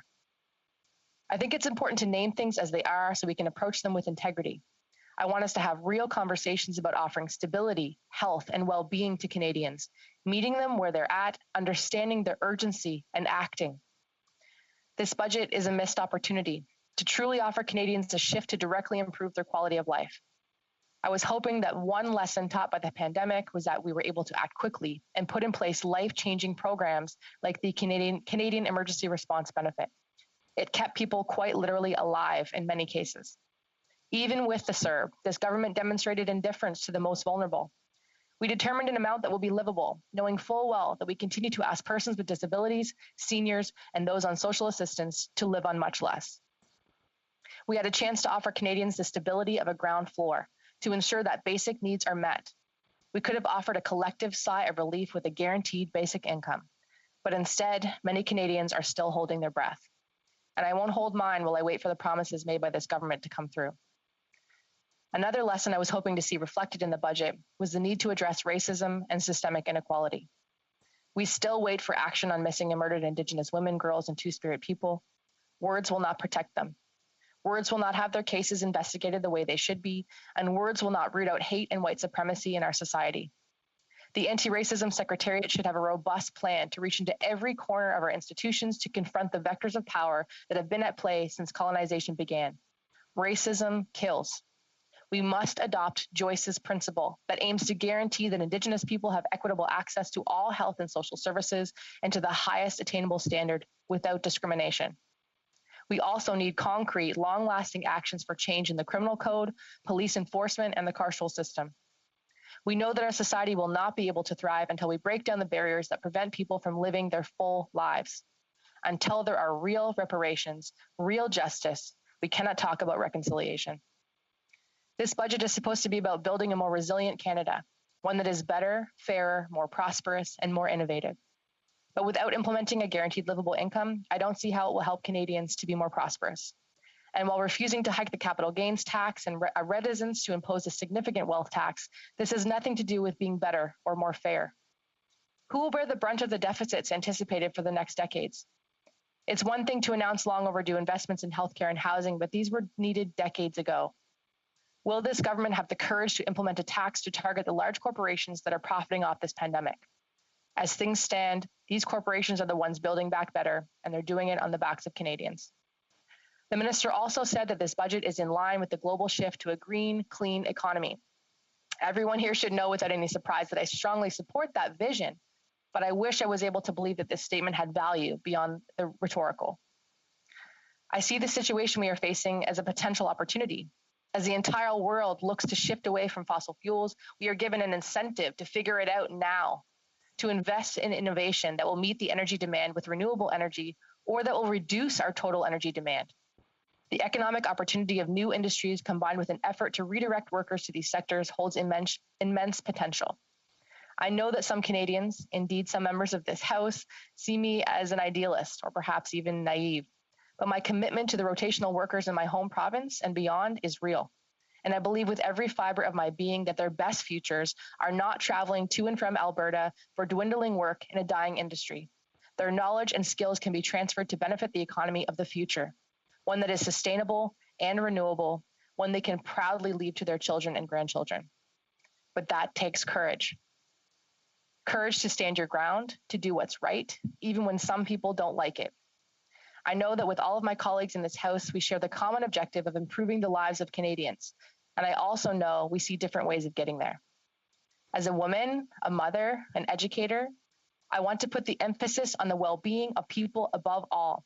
I know that with a healthy and happy society, we can all thrive. What we need is a government with the courage to lead, a government that will share a vision for Canada that inspires us, and a resolve to charge forward in that direction with confidence. This is how we will transform our society. This is how we will build the Canada of tomorrow. Thank you, Mr. Speaker. Questions and comments? Question commentaire. We'll first go to the honourable member for Regina Leuven. Thank you very much, Mr. Speaker. I had the pleasure to listen to the member from Fredericton's speech, and she ended with something I think is very interesting, perpetuating the myth that the oil and gas industry is dead. I don't believe that to be true. I think the Canadian oil and gas is more ethical and environmentally friendly than any other gas in the oil sector in the world. So why wouldn't we, as Canadians, do our best to export our oil and gas to countries across the world so that they don't use dirty, environmentally less friendly oil and gas from countries such as Venezuela, Saudi Arabia, or Russia? Why wouldn't we promote our energy sector so that we could lower emissions around the world instead of perpetuating the myth that Canadian oil and gas is dead? Member for Fredericton. Thank you, Mr. Speaker, and I thank my honourable colleague, and I appreciate his passion and his support for the oil and gas industry. And to be clear, I said the oil and gas industry was dying, not that it was dead. We clearly still have a need for Canadian oil and gas, and I absolutely want to to highlight the ethical standards that we have here in this country. But it's about the transition. It's about using that oil to lead us into the future. We know that petroleum products are still in use and are going to be in use for some time to come, but we can make a conscious effort to change some of the ways that we use it to lead us into that green economy future. So it's not about it being dead now. It's about preparing for that day to come and acknowledging that we need to shift. We can't wait. So thank you very much for that question. Questions and comments? The honourable member for Kingston and the Islands. Thank you, Mr. Speaker. I really appreciated the answer that the member just gave to that last question. Conservatives seem to come by this narrative that when it comes to oil, it's all or nothing, and you either support it or you don't support it. But I appreciate the position that this member is taking on it, realizing that, yes, we have to utilize oil in the short term, but ultimately would like to get to something that is less dependent on oil. Can she highlight what she sees as what that means for the future? She has young children, I have young children. We both care about what the future will hold for them. How does she perceive this transition benefiting future generations? For Fredericton.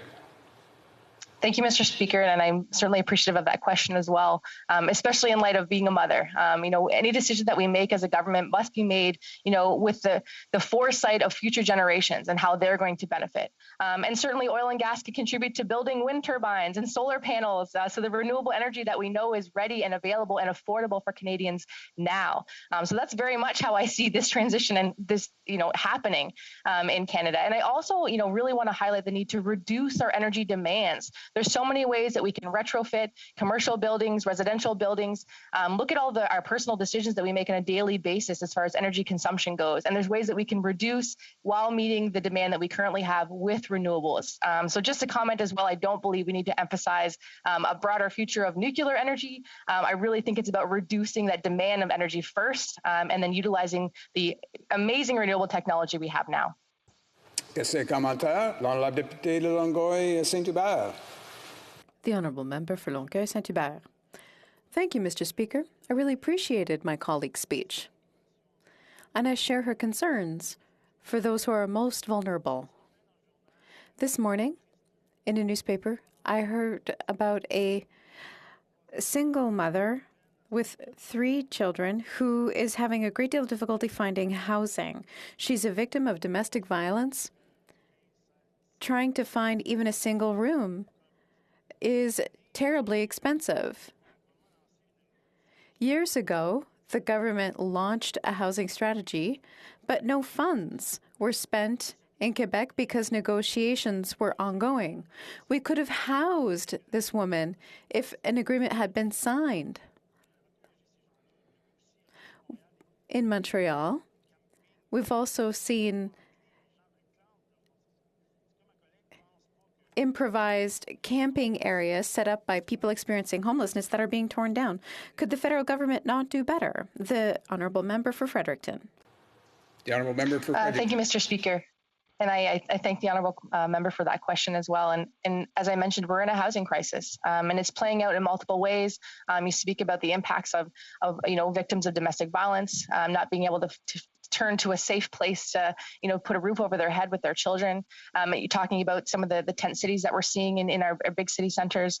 It's devastating. This is Canada. It's a beautiful, prosperous country where everyone should have the right to, affordable housing, and we're just not there yet. So I would have appreciated seeing stronger steps taken to address this. Some more investments have been made in housing, but we know the Rapid Housing Initiative was so oversubscribed. We have to do so much more. So thank you very much for that question. Time for a very short question for the Honourable Member for Cowichan, Malahat, Langford. Thank you, Mr. Speaker. Yes, as brief as I can make it. I'm just wondering if I could get the members' thoughts. This Budget Implementation Act provides for the legislative framework for setting up childcare, yet in an earlier attempt by the NDP to set up a legislative framework for pharmacare, the Liberals voted against that. I'm just wondering if the member can comment on sort of the different approaches the Liberals have on childcare, which is arguably very good, but on pharmacare, which we certainly need more work on. Thank you. The Honourable Member for Fredericton. Thank you, Mr. Speaker, and I thank the member for that question. Absolutely, it was nice and encouraging to see the plan to implement a national child care strategy, but without the groundwork laid, with conversations for provinces and territories to get on board. And that was the large criticism that we saw as far as the motion tabled by our NDP colleagues for a national pharmacare program. So there's a little bit of a cognitive dissonance there, and really we just need to put our heads together and get the job done and deliver for Canadians and do the groundwork that's required to make sure that happens and respect provincial jurisdiction. So I'm ready to do that work, and I know that my colleagues at the NDP are also willing to do that. Let's get the rest of this House on board to do it as well. Thank you very much. We're going to resuming debate, and the Honourable Member for Regina Leuven. Thank you very much, Mr. Speaker, and it's my pleasure to join into the Budget Implementation Act debate today. And this is the first time I've responded to a federal budget, and the first time I've responded as a member of the opposition. For 8 years, I was a member of the government in Saskatchewan, so I replied to some budget speeches as a member of the government. So this is a new experience, and one thing I looked at when I always heard responses from opposition members was they never talked about anything positive. So for the member of the Kingston Islands, I will be talking about some of the positive steps that have happened in Saskatchewan, but also pointing out some areas of criticism as well. But as tradition has always been, I'd like to I have a few thank yous to give. And first and foremost, none of us could do this job without our spouses and support from back home. From my wife, Larissa. She's back home with our 3 kids, Jameson, Claire, and Nixon. And it's Nixon's birthday on May 15th, so I have to get home for that. But when I'm on the topic of birthdays, this is a special day. I grew up on a farm in Rush Lake, Saskatchewan, and my dad and my uncle farmed together, and they had 2 birthdays on May 11th. One was my cousin Jason Steinley, so happy birthday. And the other one was one of my childhood heroes, my big brother, Quentin Steinley, so he turns substantially older than me today, so it's an honor for me to wish him happy birthday from the House of Commons. I'm sorry we can't see each other face to face, but hopefully we can have a celebration sometime in the near future, so happy birthday to my cousin Jason and my brother Quentin. Going forward to the budget debate and the Implementation Act that we should talk about today is, first and foremost, there was some positives for the people of Saskatchewan. We have had a fantastic facility called VITO at the University of Saskatchewan, and this budget had around a $40 to $45 million investment into VITO, which we appreciate because not only will it help us get out of this pandemic, but prepare us for anything that is coming into the future. And I think investments into science and technology and the healthcare sector is very important. And it's appreciated that we've had that investment at the University of Saskatchewan. And we've talked about for a long time, and we wish it would have happened a bit sooner, but like we always say, it's better late than never coming from this government. We are also seeing the return to bigger government and bigger spending. And that's something that is seen throughout this budget. And I think it's on track to be 30% more permanent spending by 2026. $100 million more on the annual budget, $100 billion more on the annual budget of the Government of Canada. And I guess when it comes down to our questions that we're going to have on the opposition side is, how are we going to continue to pay for that? We've heard that they expect this to be a stimulus budget, and there's $101.4 billion earmarked for stimulus spending. What the opposition has asked is that true? And we have had some comments made from some people that say that may not be exactly the facts of the stimulus spending. So the PBO, so I'm going to quote from the PBO, Parliament Spending Watchdog says the federal Liberals budget overestimates how much of an impact its stimulus measures will have on Canada's economy. The budget last month outlined what the government said was $101.4 billion in new spending over 3 years, aimed at helping the country climb out of the economic hole caused by the COVID-19 pandemic. But the budget officer's report on Wednesday estimated that only $69 billion of the spending could be considered stimulus, such as the extension of emergency supports that were outlined prior to the budget. Yves Guru said his estimates of stimulus spending would boost economic growth by 1% next year and create 74,000 jobs, compared with the budget's estimates, respectively, of 2% and 334,000 jobs. He went on to say that the higher deficits and debt in the coming years could limit the ability of government to introduce any new permanent programs without spending cuts or tax increases. And I think that's kind of the crux of the argument that we're going to have today in this House of Commons and in my presentation is overestimations of this government has continued to hurt our economy. It continues. I don't have any doubt, and I don't think anyone in Regina Louvain, my constituents, have any doubt that the Liberals know how to spend money. I think they have full faith that the Liberals haven't met a dollar they don't want to spend on insiders and friends and family. But the question is, what are they going to deliver for average Canadians? What are they going to deliver jobs for average Canadians? We just saw a report where, once again, 200,000 Canadians lost their jobs last month. So the question is, out of this spending, if they're saying 334,000 Canadians are going to go back to work, why does the PBO say it's only going to be 74,000? That's an important question that needs to be answered. Are they saying the Canadians need to trust what they put on paper or what the nonpartisan PBO office has put on paper. And I think I know who Canadians are going to trust more.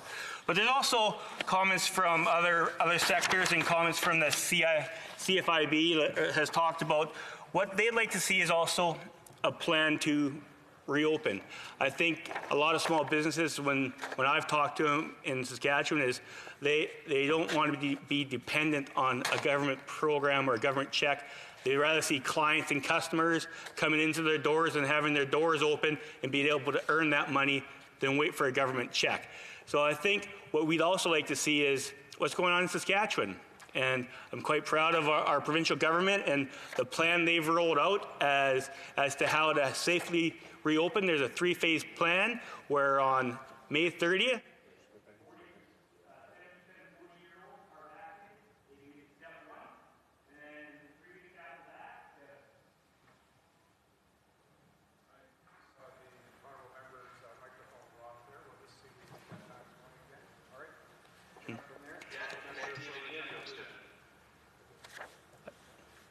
can they hear you online? Yes. Yes. He can hear me okay? Okay. Well, let's go back to the honourable member for Regina Louvain. Thank you very much, Mr. Speaker. I think I just start with saying the provincial government under Premier Moe has laid out a very concise plan to reopen their economy, and it has 3 phases. The first phase starts with having over 70% of 40-year-olds vaccinated, and they're actually there already. So phase 1 is going to be reopened on May 30th, and 3 weeks after that, if 70% of 30 and over people are vaccinated, they can go to phase 2, where it has more opportunities and businesses can be more open and have more clients coming in and customers coming in through their doors. And if we do get 18 and over 70% vaccinated, that will be hopefully happening in mid-July, and we can get back to a little bit of the normal life that we all are hoping to get back to this summer sooner rather than later.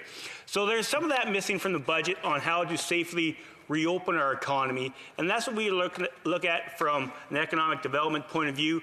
One thing that I've seen, and once again some more positive things for the member from Kingston and the Island, is in the Regina area, we have had almost $1 billion worth of private investment over the last month. It's great news for agriculture, for manufacturing. We've had Viterra saying they're going to bring to Regina one of the largest canola crushing plants on earth. That is fantastic. Cargill just spoke with a GR person from Cargill. They're investing in having a canola crushing plant come to Regina.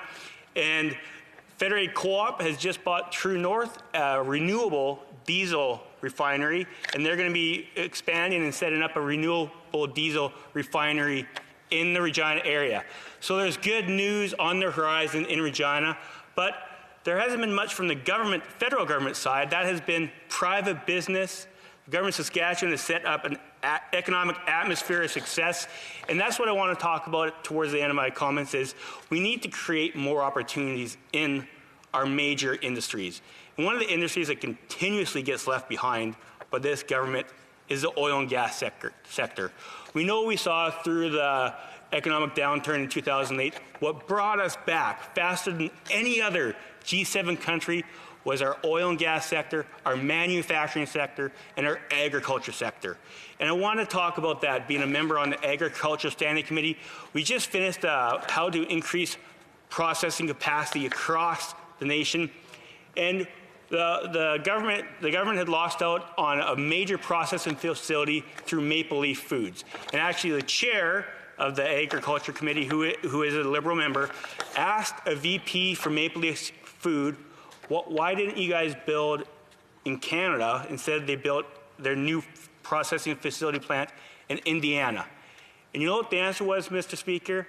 The VP of Maple Leaf Foods said because of the uncertainty in regulations and the changing atmosphere on the regulatory system in Canada. They said it seems like whenever there is going to be someone that invests private money, big private capital in Canada, the goalposts keep moving. And it was right there in black and white in the hands of Mr. Speaker, and that has happened on way too many occasions with this government.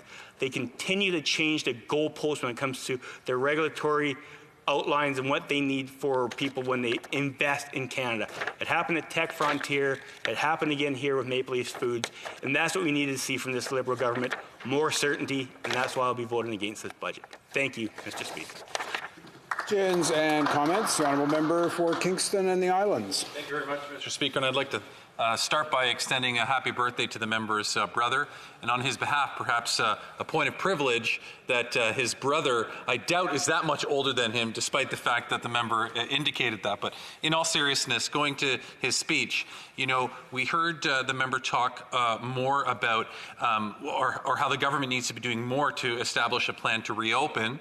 We know that the Conservatives brought forward a motion to that effect about a month ago, demanding a plan to be reopened, but then he went on to talk about how the Premier of Manitoba has developed the plan himself. And this is what we've been saying from the beginning. It's not the federal government's job to determine how a province is going to be reopened, just like it's not the federal government's responsibility to determine what lockdowns are happening from time to time. I'm just glad to hear the member finally admit that it is the provincial government's responsibility to determine when the economies need to reopen in those provinces. Honourable member for Regina Luvan. I'd raise a point of privilege as well as the Premier of Saskatchewan, not Manitoba. That's where my home province is. But I think the total, what escapes the member from Kingston and the Island is there has to be also federal leadership from his government to show the way when it comes to reopening. Obviously, the governments across the country, the provincial governments, have a lot to do with the reopening plans, but they got to know there's certainty in the vaccination. And like he said, like we saw his comments, we wouldn't be standing in this place right now. They would have got the vaccine roll right in January and February. So I admire his honesty in that case and saying, you know what, the federal Liberals made a mistake, they screwed up, they didn't get the vaccines here in January and February, and that's why we're in the position that we're in. But there is leadership coming from the provinces. Just wish a little more would be coming from this federal government. Question commentaire, l'honorable député. Questions and comments. The honourable member for Thérèse de Blainville. Thank you, Mr. Speaker. I have a question for my colleague. And my colleague from Saskatchewan, which was one of the first provinces to have a universal healthcare system. Now, in terms of vision and leadership, would my colleague agree that in order to support the economy and to support our healthcare system, the government should honor its promise and transfer any of the sums necessary for the health transfer and to increase it to 35%, as Quebec and the provinces have been calling for? Thank you very much, and I appreciate the question. I'd say that there needs to be more collaboration between the provinces and the federal government. Coming from the provincial government, I know that there's always conversations with federal and provincial health ministers, and those conversations need to be taken very seriously, and there needs to be more and more collaboration between health ministers. We saw in this pandemic that there needs to be cooperation, or vital food supply chains and vital systems can be shut down. So there needs to be a collaborative approach with the federal government and all provincial and territorial governments across the country. Questions and comments. The honourable member for Churchill, Kiwatana-Kaski. Thank you, Mr. Speaker. We've heard a lot from the Conservatives about the need to take the COVID crisis more seriously, and I agree. We've seen the deadly toll that COVID has taken, especially in our long-term care homes. So many elders, seniors have been lost that should not have been during this COVID crisis. We in the NDP have made clear that we need to ensure that the long-term care system is in public hands. However, the Conservative leader doesn't seem to have an issue for profit long-term care. Why is it that the Conservative leader in the Conservative Party can't seem to recognize the deadly impacts of for-profit, privatized elder long-term care in our country? Well, member for Regina Luvan. Thank you, and I appreciate the comments and question from the member from Manitoba. I think long-term care is vital. I think seniors are the pioneers that help build this country, and there are many different aspects that we can continue to invest in and create better atmospheres and better outcomes in long-term care.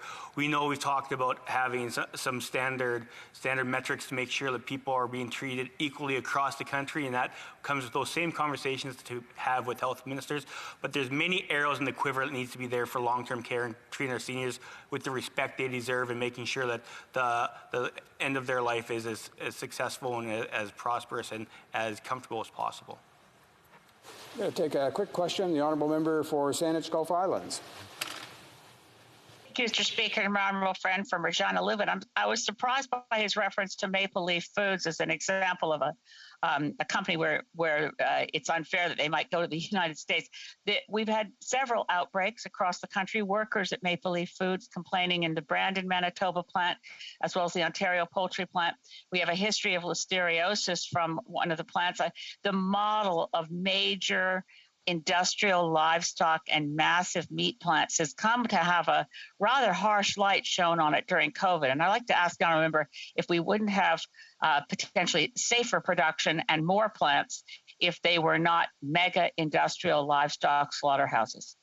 Member for Regina Lubin. There's just so much wrong with that member's question. Obviously, I don't know the last time she's been on a farm. My family and my cousins still ranch. Ranchers are some of the best stewards of their land when it comes to grasslands, when it comes to how they treat their cattle. That's their livelihood. I just got home from helping my cousins vaccinate heifers to make sure they were safe and they were going to grow. So to talk about, I think, shows a terrible lens in talking about industrial agriculture. In Canada, we have great producers. We have great agriculture people across the country from east to west, and they even cast a doubt on how good they are and how much they care about their land, their cattle, their livestock. Really just does an injustice to them, and I think that member should be embarrassed by that question. Resuming debate, the honourable member for Cowichan, Malahat, Langford. Well, thank you so much, Mr. Speaker. And, I would be remiss if I didn't acknowledge that this is an important week. This is, of course, National Nursing Week. And I want to take this opportunity, not only on behalf of the amazing nurses of Cowichan, Malahat, Langford, but those who work across Vancouver Island, the province of BC, and this great country for the hard work that they do every day. And for anyone who doubts how severe an illness COVID-19 really is, they need only speak to a nurse who works incredibly long hours in an ICU, who helps patients in respiratory distress, and it's often they're the only person who when that person meets their end. So I really want to just acknowledge our amazing nurses, thank them for their service, and they do an amazing job on behalf of our communities.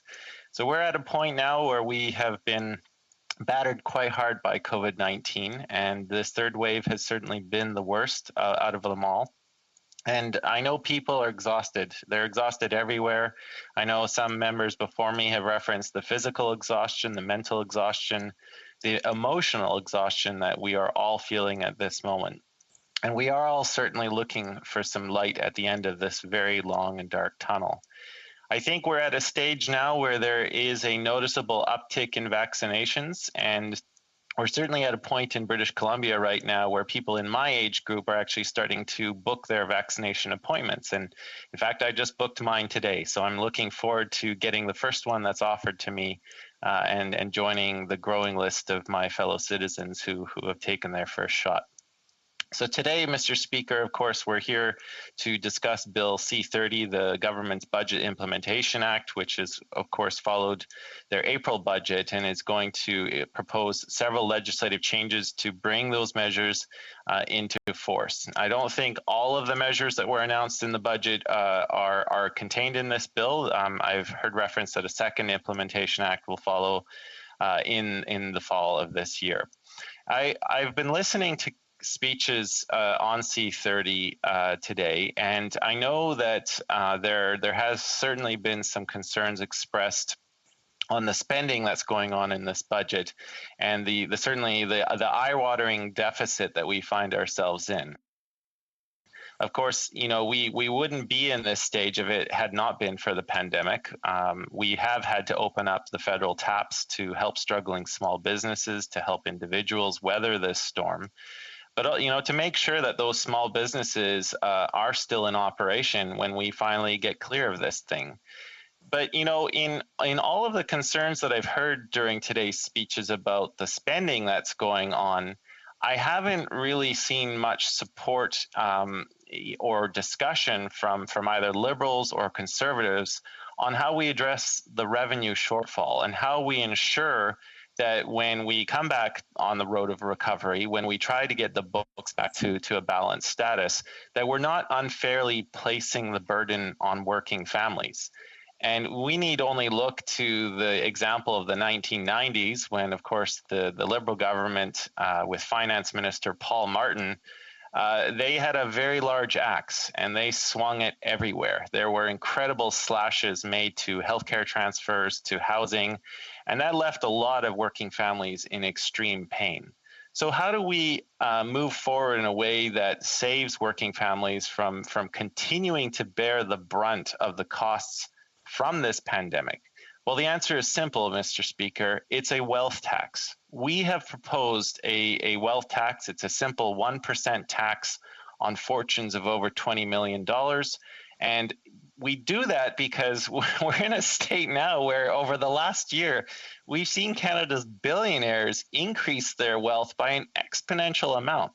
And I'm still scratching my head when I listen to my Conservative colleagues talk about, now is not the time to impose a tax, when very clearly Canadians of all political persuasions have indicated strong favor for imposing a wealth tax, for making sure that the wealthy and well-connected are paying their fair share. I mean, a 1% tax on fortunes of over $20 million, this is not targeting our normal constituents. In fact, I don't think I know anyone personally with a fortune of over $20 million. And I think this is a smart economic policy to ensure that the burden is not falling on most of our constituents, about finding that way forward. So I would have liked to have seen Bill C-30, and indeed the budget speech from April 19th have contained some specific references to targeting very wealthy individuals, maybe putting in a profiteering tax similar to what the Canadian government did over World War II.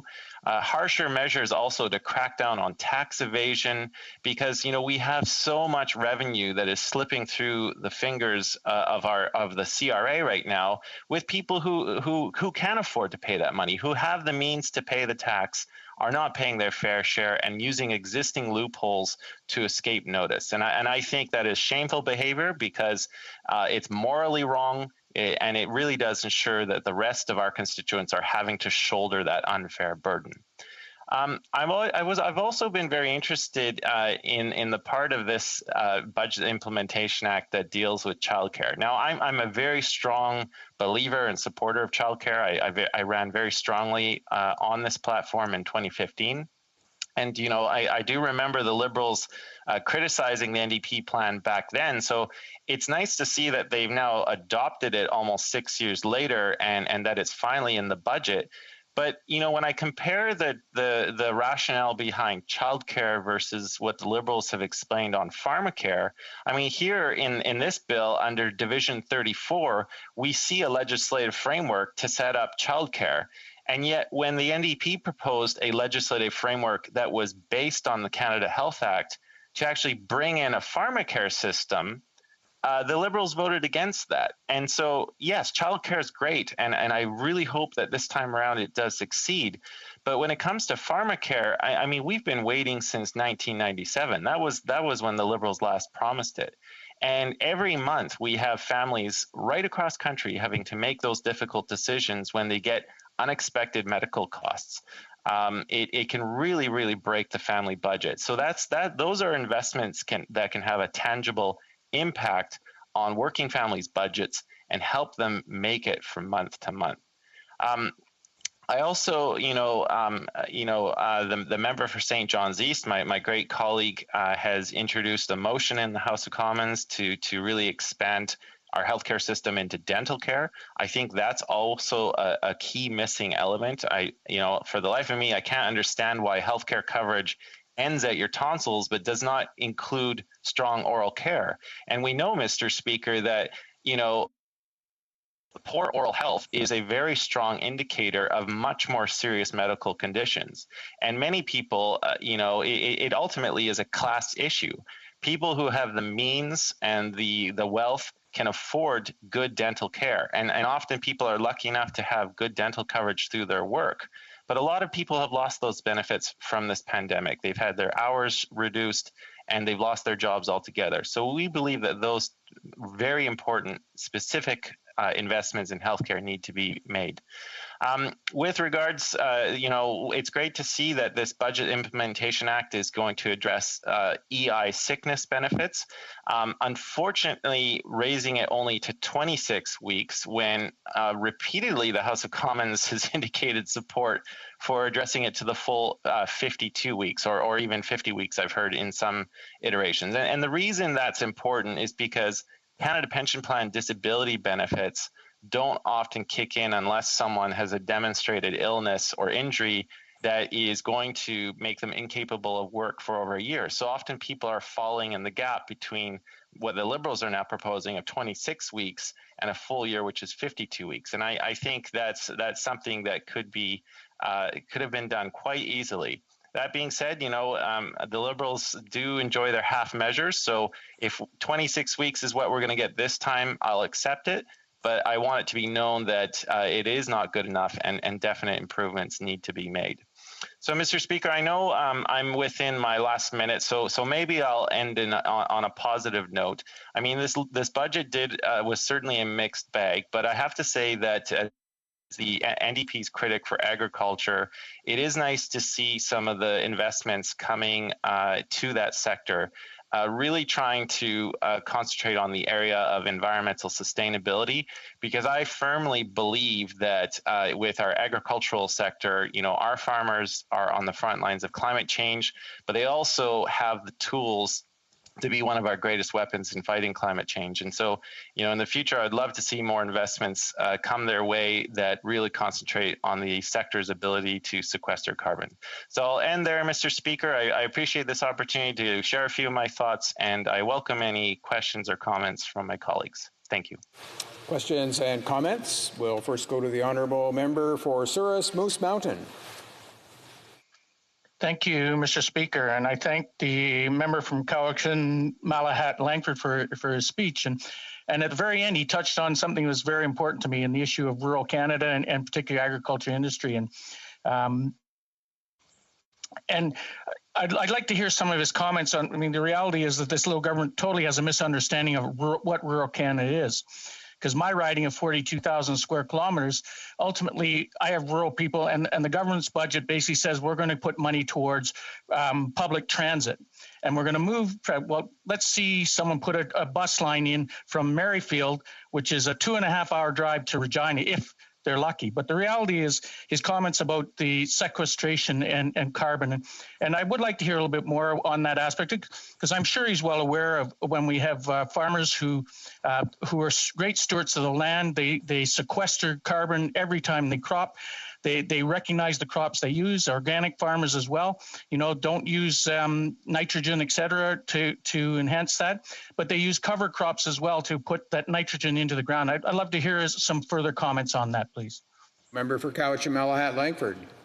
Well, thank you, Mr. Speaker, and I too am a representative of a rural riding. Certainly not the size of my colleagues. My riding's about 4,700 square kilometers, but my region, the Cowichan region, has a long and storied history in agriculture. We have generational farms here, and yes, I think this is an exciting policy area through techniques such as no-till, cover cropping, appropriate use of fertilizer.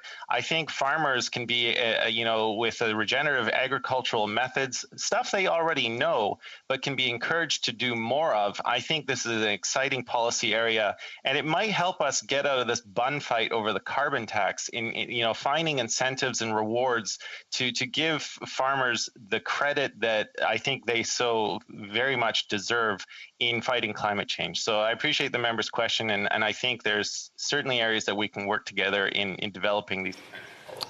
Questions and comments. The Honourable Member for La Pointe de Lille.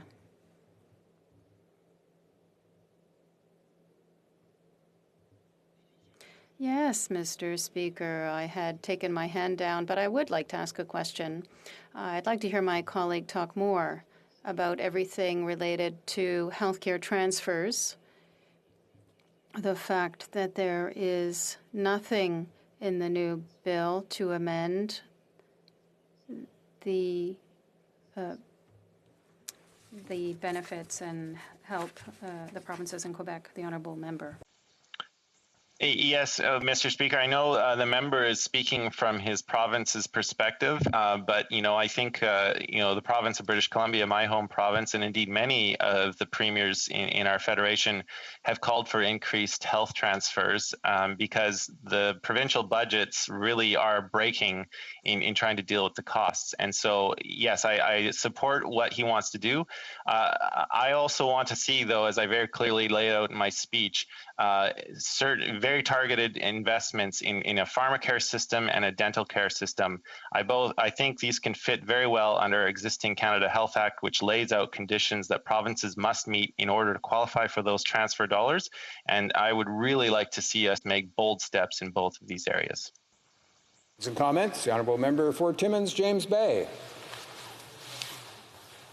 Thank you, Mr. Speaker. I want to ask my honourable colleague about the need to establish this national dental care plan. I talk to people all the time who are unable to get their teeth fixed, the huge impact that it has on families, on workers, on people's health. And we know that the Liberals have promised many things like pharmacare and failed to deliver. But on the issue of dental care, we've been told that it is doable, that it is not over costly. Can my honourable colleague explain how practical it is to establish a national dental care plan that would have such an impact for so many people? Honourable member for Cowichan-Malahat Langford. Well, Mr. Speaker, it's absolutely huge. I put a post on my Facebook page, and it was just filled with comments from constituents about the costs that they personally had to bear for fixing their teeth. And I would really, I think he'll join me in recognizing our colleague from St. John's East who's put forward this motion. Unfortunately, the Liberals have indicated they won't support it. Even though the motion is non-binding, the Liberals still can't bring themselves to supporting the at least the intent or recognize the importance of dental care. And I think it's just inconceivable that our healthcare coverage ends at our tonsils when, poor oral health has been linked to so many serious medical conditions. So yes, I'm proud to be a member of a party that will fight tooth and nail for both dental care and pharmacare. Resuming debate. La prise de débat. Resuming debate. The honourable member for Salaberry-sur-Loire. Thank you very much, Mr. Speaker. Before I begin debating C30, the bill to implement certain provisions of the budget 2021, to offer my sincere condolences and my sympathies to the family and loved ones of Serge Bouchard, our Quebec anthropologist, a communicator, a good speaker, an exceptional man. We learned that he died today. I wish to express to his family my greatest sympathies and say that we will miss him greatly. Today, I rise to speak, Mr. Speaker, about the budget. C30 is a huge omnibus bill containing many measures. There are some good things, some less good things. In the Bloc Québécois, we will support C30 if we look at what's good, in order to look then at what could be improved. We want the emergency wage subsidy to be extended, as well as the rent subsidy to extend to 2026. The income tax postponement for agricultural cooperatives. I had met with Solio, which is a cooperative. They talked about the importance of this measure for agricultural cooperatives. It's a big Quebec cooperative. We will look at this in great detail in order to look at everything concerning special events, tourism, culture, both big and small. These groups have been victims during the pandemic, and will be difficult for them to get back to work 100%. And this leads me to talk to you, Mr. Speaker, about two subjects that are really dear to my heart, that is seniors and sick workers.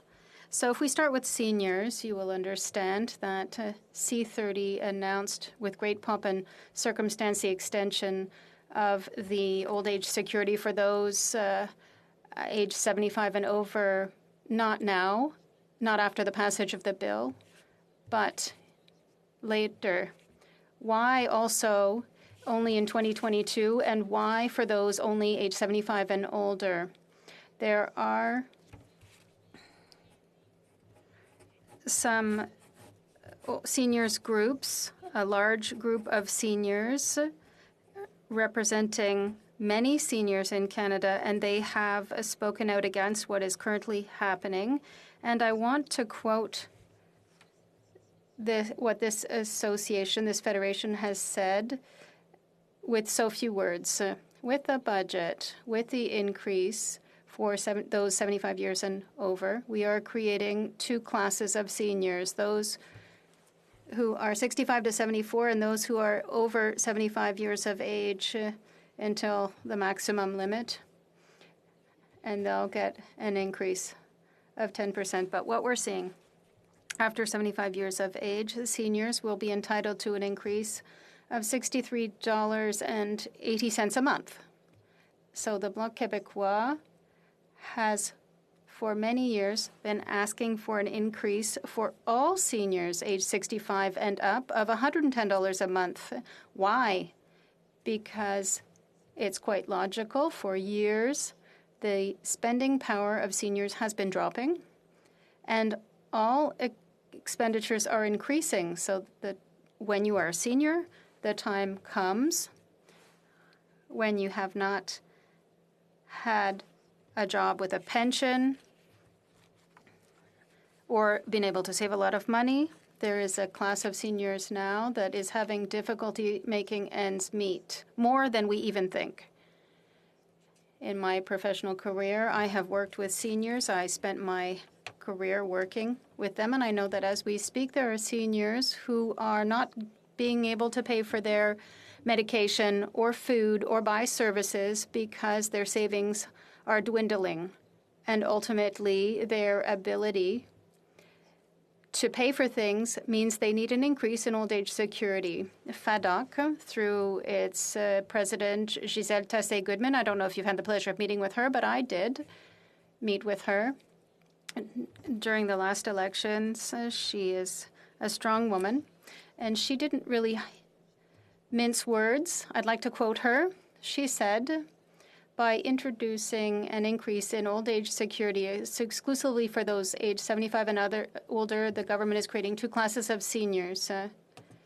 Their organization is recommending a 10% increase for anyone eligible for this increase, that is, those age 65 and up. We have fought this fight in the Bloc Québécois. We've asked for it in the budget. Also, we put it in our platform. We know that Quebec seniors need an increase in their spending capacity because everything costs more. When we started to make seniors aware of the fact that the Bloc understood what they were experiencing, that this problem had been documented, there were reactions in the papers.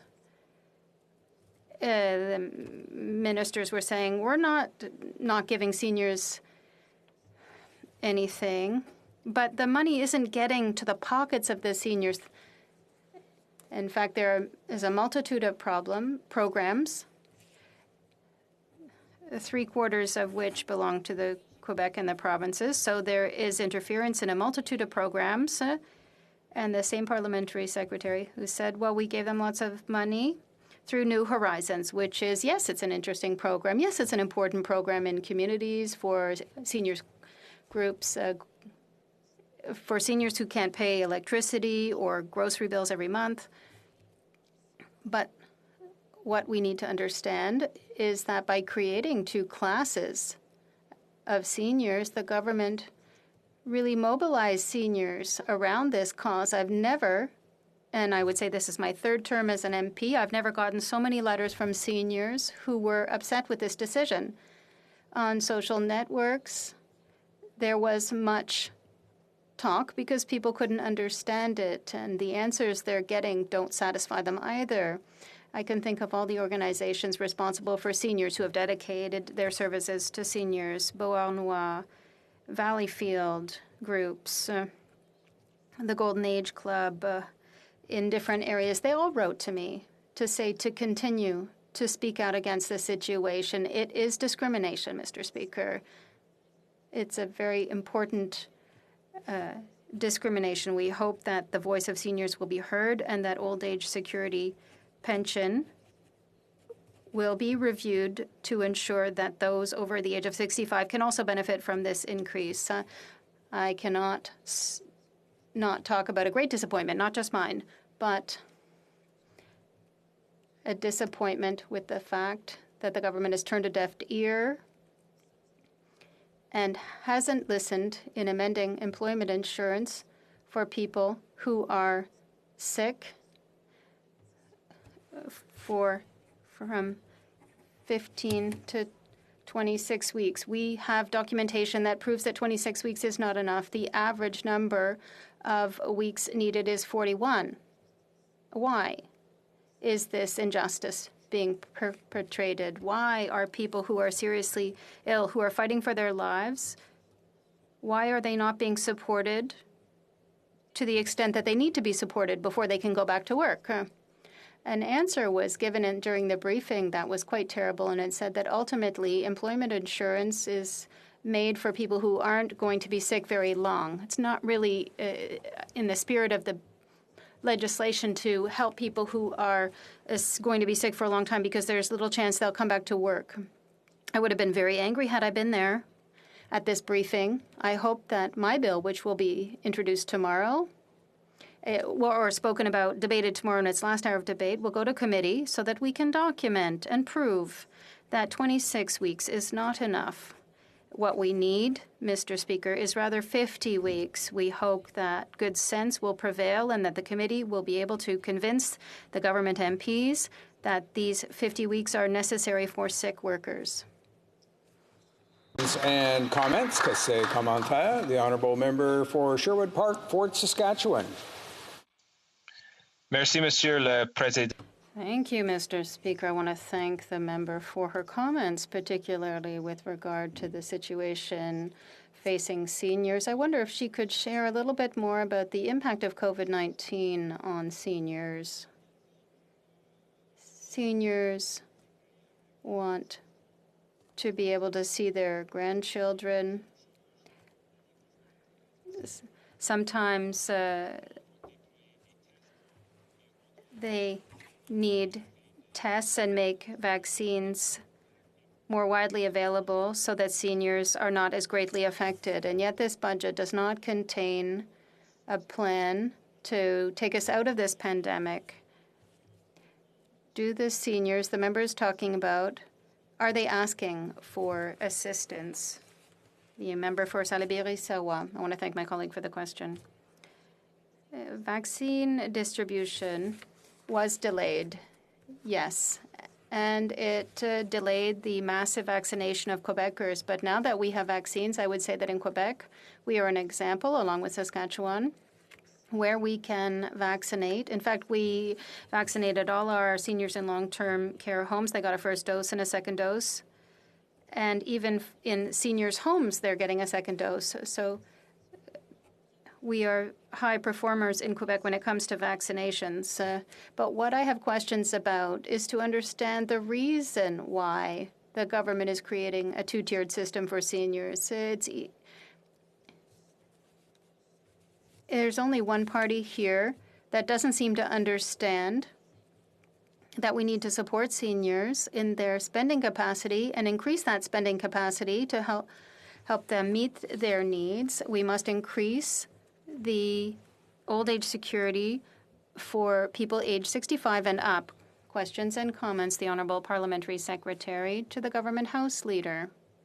Yes, thank you, Mr. Speaker. And I guess to follow up on that last comment, uh, back in the last federal election, there was a very clear commitment that was made to seniors 75 and over that we would be providing a 10% increase. Over 3 million seniors across Canada will benefit as a direct result of the promise and what we're seeing in the budget. Does the member not agree that fulfilling a campaign commitment is a good thing? The Honourable Member for Salaberry-Sarrois. Obviously, I would like to thank my colleague for his question. Obviously, people aged 75 years and up who are getting an increase in old age security are happy and they need it, and that's good. Except that those who are 65 and up, well, I heard testimony, and I think it's important for people here to understand if we have spent our lives working as a waiter or waitress in a restaurant, at 65 years of age, you're extremely tired, worn out. Your body and your mind cannot work anymore. Ultimately, if you're 65 or 75, you can still work according to the government. Find a little sideline job to make ends meet, and when you're 75 years of age, you can finally get your increase. Questions and comments? The Honourable Member for Rosemont Petite Patrie. Thank you very much, Mr. Speaker. I want to thank my colleague for her speech and her passion in defending the interests of seniors. But in another situation, which is quite dramatic in Quebec and elsewhere, is the housing crisis. After years of negligence by the Liberals and the Conservatives who cut in investments in social housing, we now have situations where people are threatened with winding up on the street or paying very astronomical rents. In Montreal, you have to pay about $1,500 a month for a small apartment per month, and it's not heated. People need access to housing. So what are her comments there? The Honourable Member for Salaberry-Sarrois. I want to thank my colleague for the question. I know that the issue of social housing is one he holds dear to his heart, as do others. It's completely crazy right now because it took 4 years for an agreement between Quebec and Canada on a national housing strategy. Despite all this, Mr. Speaker, Quebec's expectations are far from being fulfilled because there are extremely great needs. What is unfortunate is the money is in Ottawa for affordable housing and social housing, yet the needs are in the provinces. What needs to be done, Mr. Speaker, is to take action. We have excellent programs in Quebec. We need to accelerate the deployment of new social housing. In order to do that, Ottawa has to transfer the money that Quebec needs to open the pipeline and build affordable social housing for people in need.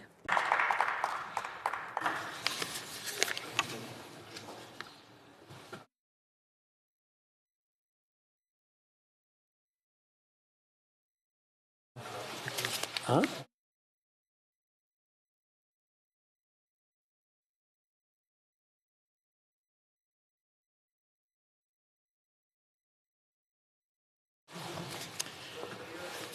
Déclaration des députés, statements by members. Maintenant qu'on a tout clarifié. Now that we've clarified everything. Market Aurora. Thank you, Mr. Speaker. Some heroes wear capes, others wear masks, face shields, gloves, and gowns, but all heroes protect our communities by keeping them safe. Since the start of this pandemic, nurses across Canada have been in the front lines in our battle against this virus. Many have been going to work every day in conditions that could pose a threat to their health, and many have been isolating from their families so they could care for ours. As we celebrate National Nursing Week, it's important for us to recognize that nurses are the soul of our healthcare system and have always been so. Let us recognize, too, that each one of us has a role to play in keeping our nurses safe as this pandemic continues. Let's do our part to stop this spread of this virus. Follow public health advice and get vaccinated when it's your turn. To the nurses in Newmarket, Aurora, and across Canada, thank you for your courage, commitment, compassion, and sacrifices. You truly are our superheroes. For Richmond Centre. Thank you, Mr. Speaker. This past week, Greater Vancouver had lost a pillar of its community. Ambrose Woon-Tu Choi and his family immigrated to Canada in 2004 and started their family business. After years of hard work, Ambrose Holdings Canada became a successful exporting company and started to give back to the community. The Ambrose and Matilda charity concerts have raised funds to benefit hospital foundations, homeless shelters, and numerous charities. They have also touched many hearts in my riding of Richmond Centre. I was there during Veterans Week last year at a special concert they coordinated at VIVL to honor the veterans and to thank the frontline people at the airport. To cheer the medical staff of the Richmond Hospital, the Richmond Food Bank, and children with disabilities, they delivered them boxes of chocolates, the locally made Matilda's chocolates. Ambrose, a proud Canadian of Korean descent, suffered a heart attack and is now with the Lord. To Matilda, Eric, and Alex, thank you for sharing with us your beloved husband and father. He will surely be missed. The Honourable Member for St. John Rothsay. Mr. Speaker, my riding of St. John Rothsay is home to Port St. John, an economic jewel in our region and one of Canada's busiest ports by volume. It's our province's gateway to the world. I'm thrilled that through Budget 2021, we have committed to strengthening our regional, cross-border, and international trade by allocating $1.9 billion in funding over 4 years to renew the National Trade Corridors Fund, which is great news for our port's future growth and development. This funding will attract almost $3 billion in private investment in our hardest hit communities. This will reduce barriers to trade and bring stronger supply chains, improving container business opportunities right here, which will strengthen our local economy and help create meaningful employment in southern New Brunswick. I am proud of our government and Budget 2021 and what it means for Canadians across the country, here at home, my great riding of St. John Rothsay. Thank you, Mr. Speaker. L'honorable député de Berthier-Masquinongé. Monsieur le Président, chaque année des... Mr. Speaker, every year, hundreds of farms disappear in Quebec. The need to support the next generation of farmers is as urgent as it is obvious. And yet, the federal government makes it easier for a farmer to sell his business to outside shareholders rather than his own family. A farmer can either sell his land to a stranger and ensure a decent retirement, since the sale will be eligible for the lifetime capital gains exemption, or sell to his family and forgo that comfortable retirement. Tomorrow, we have an opportunity to correct this situation. The Bloc Québécois has been criticizing it for 15 years. Bill CO8 will facilitate the transfer of businesses. I co-sponsored this bill because the Bloc Québécois believes that if it's good for Quebec farmers, we vote for it. That's what being proud is about. It's a moment of truth for the future of agriculture in Quebec, and I invite everybody here to really support the next generation of farmers. Député de Glengarry, Prescott Russell. Monsieur le Président, Mr. Speaker, I rise in the House to recognize the work of all nurses. Until last year, every time I was sick, my grandmother always stepped in. She was my grandmother, but also a nurse who was passionate about helping her patients. As part of National Nursing Week, I want to highlight the work of nurses who have always answered their patients' call. At the start of this pandemic, nurses were there caring for COVID-19 patients, despite the fact the world knew very little about this infectious disease. They were there for those patients who had close calls but made it through. They were there to hold the hands of patients who took their last breath. And nurses are now administering vaccines so Canadians can get back to a normal life. Mr. Speaker, I personally want to thank Ms. Sherry McDonald, registered nurse in my riding, who took care of my ailing aunt until she passed last month. À tous les infirmières. To all nurses who have always been there to answer the call and take care of us in our communities, I want to say a big thank you. Le député de Charbot-Haute-Saint-Charles. Monsieur le Président, aujourd'hui, j'ai l'honneur de... Mr. Speaker, today I have the honor of rising in this chamber to acknowledge the strength of organizations, businesses, and citizens in Charlebourg-Haute-Saint-Charles during the crisis. We talk about resilience and acceptance, but I've seen people come together to help each other. The Knights of Columbus, food counters, organizations like Patrouille de Charlebourg or Rafale, to name but a few, have all united to help their communities.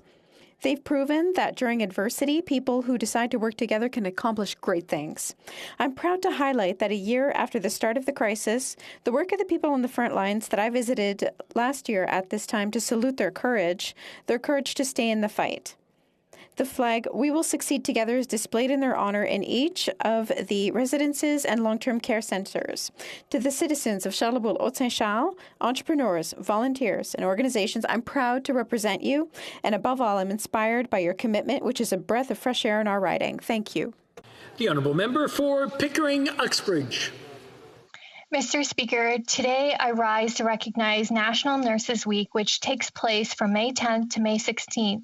Nurses play a critical role in delivering healthcare services, shaping our health system, and improving the health of Canadians.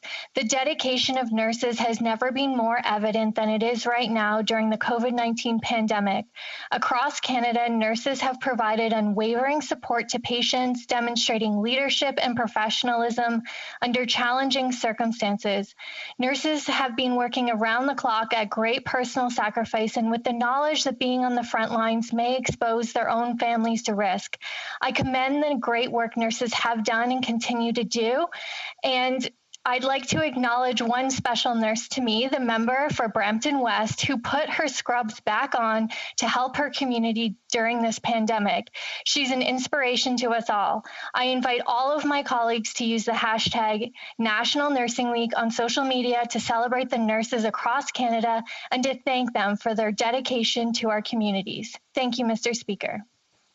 The Honourable Member for Brampton East. Mr. Speaker, this past weekend, mothers across Canada were celebrated for their courage, hard work, and resilience. As the saying goes, it takes a village to raise a child. Across the country this past year, families such as my own saw their villages shift and oftentimes disappear. To all the moms out there, kudos to you for single-handedly embodying the village our children need. Your efforts day in and day out to get children and communities through this past year cannot be overlooked. To all the mothers who took on more hats than anyone should have to, from teacher, referee, IT support, camp counselor, and oftentimes friend to children struggling to adjust, my hat goes off to you. A very special thank you to my mom and mother-in-law for the countless care packages, video calls, and impromptu dance classes with my children. To my wife, Ava, and Maya's mom, Joe, we are incredibly lucky to have you in our lives. Once again, to all those taking on a motherly role, happy Mother's Day. No amount of celebrating will ever truly live up to the tireless work you do each and every day. Thank you.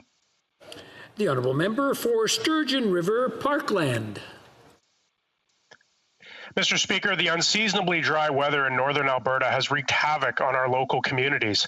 Today, I'm thinking of the folks out in Parkland County, where at least 300 people had to evacuate their homes in the face of a wildfire that broke out last Thursday night, covering over 2,200 hectares.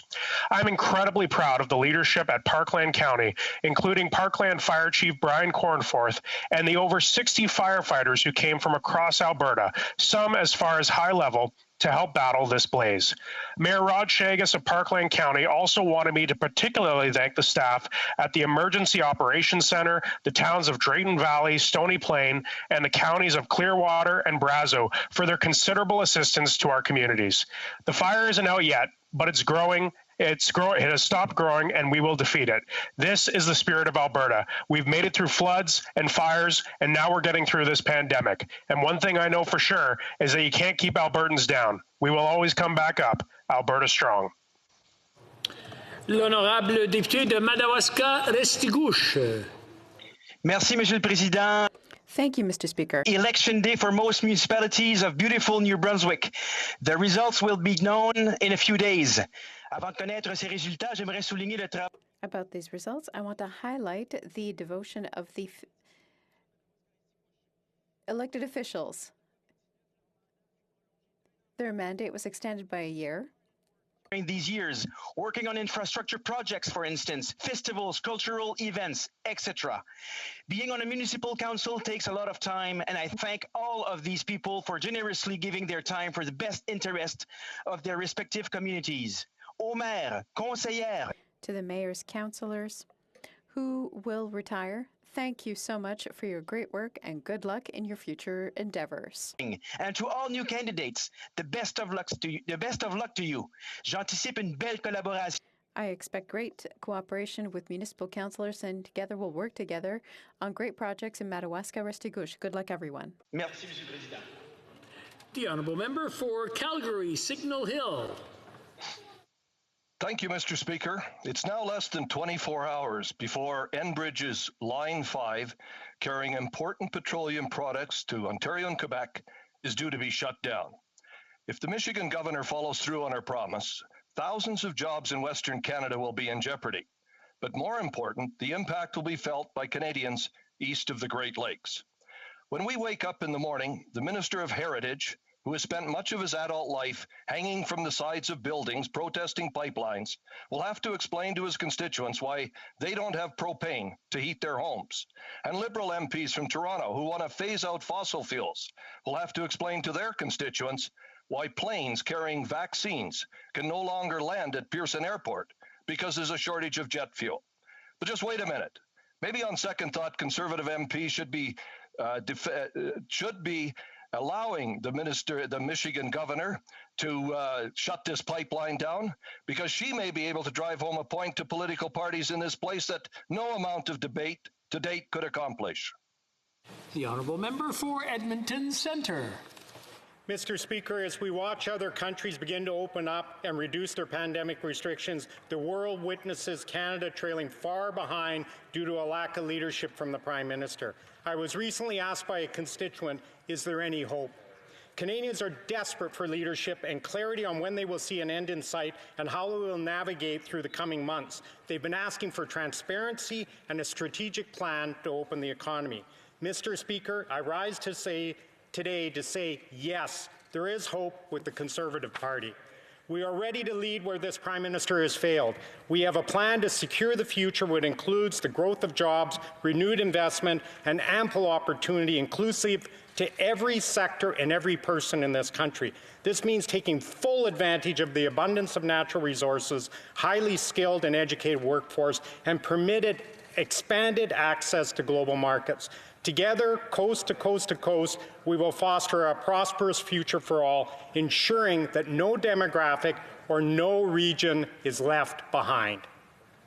The honourable member for St. John's East. Newfoundland and Labrador's fiscal situation is not sustainable.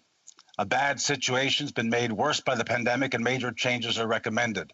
There are revenue, debt, and other issues to be addressed by the province, but the Government of Canada has a role to play too. We support 4 measures proposed by the Green Report that can help greater federal-provincial fairness. Significant improvements need to be made to the fiscal stabilization program, including removal of the per capita tax. Health transfers must increase. Healthcare costs now dominate provincial budgets, and Ottawa pays only 22% instead of the 50% at the outset of Medicare. We need to fix equalization formula to remove non-renewable natural resource revenue, and provinces need access to Canada's credit standing and borrowing rates through a new bond program. The federal government has a vital role in helping ensure there's a sustainable financial path forward for Newfoundland and Labrador. So far, this Liberal government has simply not done enough to hold up its side of the bargain. Honorable député de Belleuil-Chambly. Monsieur le Président. Mr. Speaker, Serge Bouchard has left us. He left behind us his wisdom, his unique voice, and his friendship with the First Peoples. A host, an author, an anthropologist, he had so many virtues. Serge Bouchard was a reassuring voice and a necessary one. He talked about the right to exist as a nation for all nations, especially the First Nations. Filled with doubt and honesty. For Quebecers, for Indigenous people in particular, never was complacent. He was always affectionate. His friends, his family, his colleagues, his readers, and his listeners can have the Bloc Québécois' most sincere condolences. His voice, his humanity, his wisdom, his uncomplacent wisdom will be missed. I already miss the anthropologist. The monograph of his afterlife is starting today. The honourable member for Kelowna Lake Country.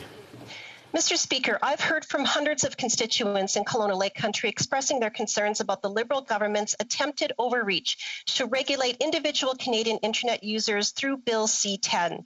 The Macdonald-Laurier Institute stated C-10, quote, constitutes a full-blown assault on free expression. University of Ottawa professor Michael Geist, Canada's research chair in internet and e-commerce law on C-10, said it, quote, represents an exceptionally heavy-handed regulatory approach where a government-appointed regulator decides what individual user-generated content is prioritized. CBC reported, quote, free speech is at risk. Yet, the Prime Minister calls those in Parliament who question him on this topic as having tinfoil hats.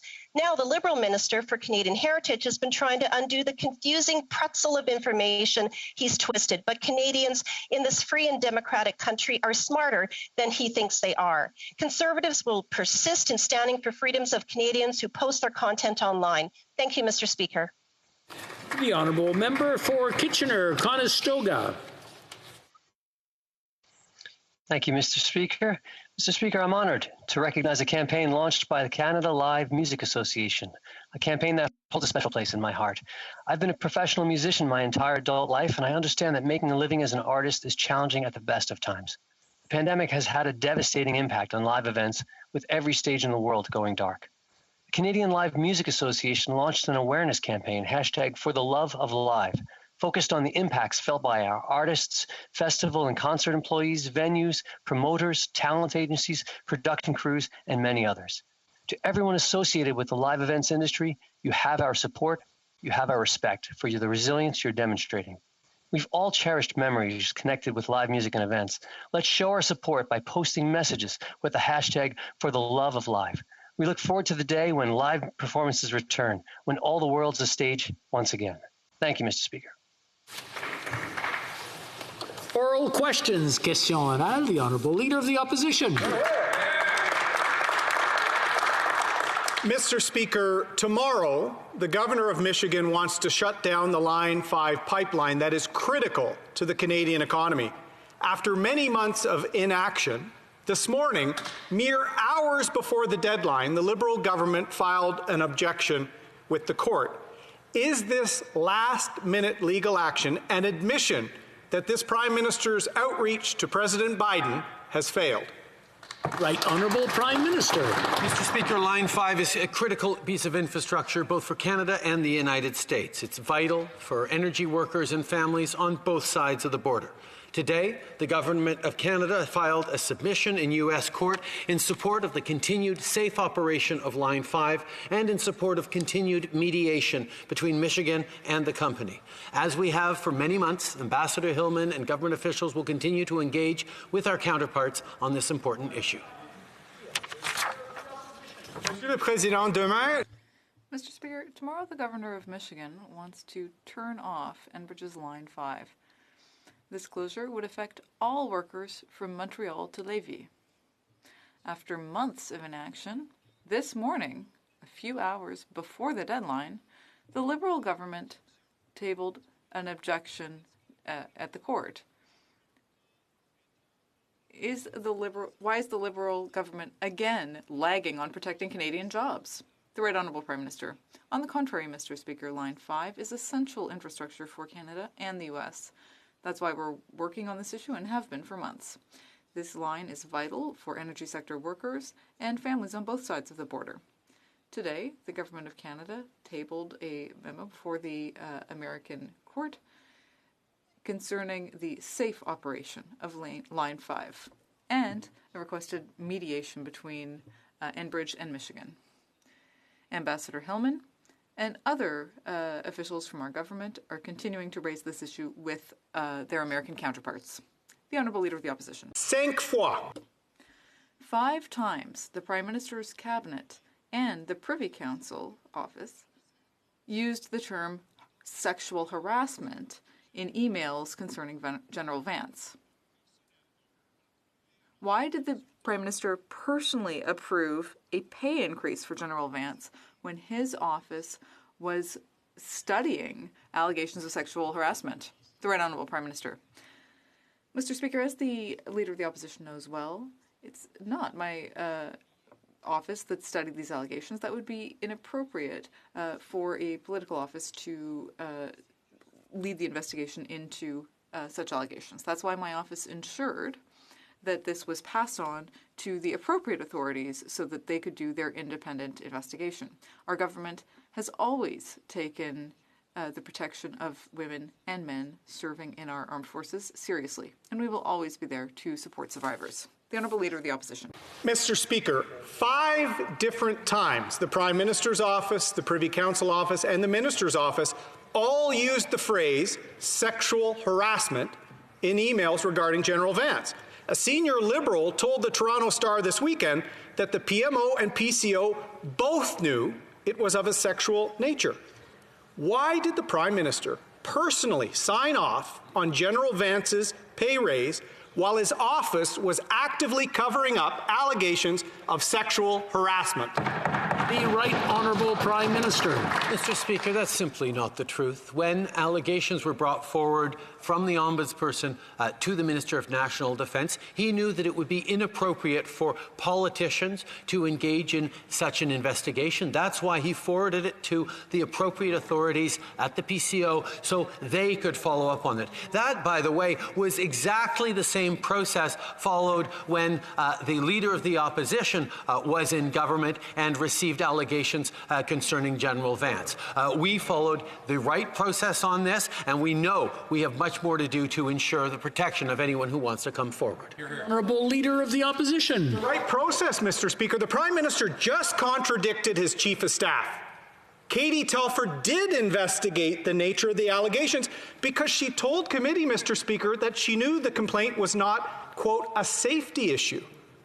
Well, if she knew it wasn't a safety issue, she would have had to know the underlying elements of the allegation made against General Vance. It sounds like Ms. Telford was conducting investigation and spoke to someone about the nature of the complaint. Who was? The Right Honourable Prime Minister.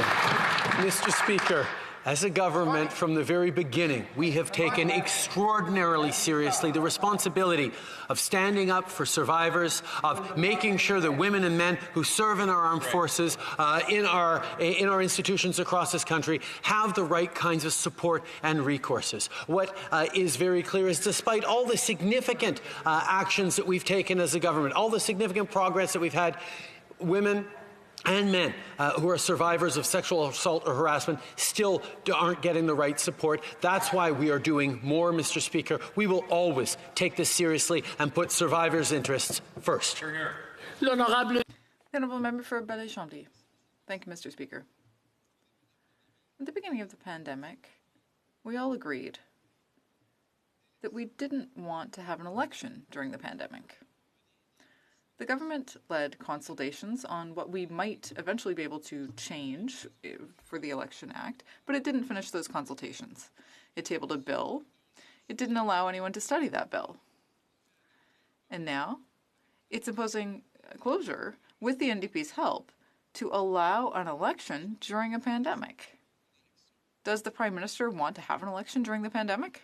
The Right Honourable Prime Minister. No, Mr. Speaker. In fact, with this bill that we are now sending to committee for study, parliamentarians will be able to study how we might be able to conduct an election safely during a pandemic.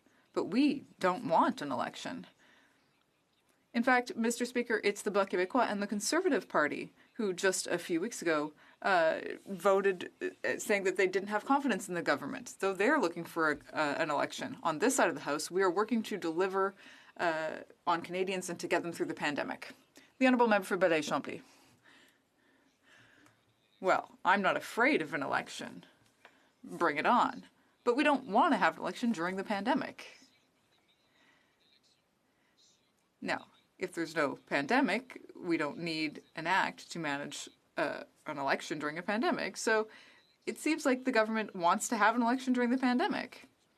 What is the Prime Minister's priority here? Is it the health and safety of Canadians, or taking advantage of Conservative weakness to have an election more quickly? The Right Honourable Prime Minister. Mr. Speaker, unfortunately, this is a little bit far-fetched. During this pandemic, we learned that what's important is to be ready for anything. We know that it is possible with a minority government that we might have to have an election. And in fact, the Bloc and the Conservatives voted to have an election just a few weeks ago. We will ensure that we can study the options to be ready if there were to be an election. But we don't want an election. It's the opposition parties who are talking about elections. We are working for Canadians.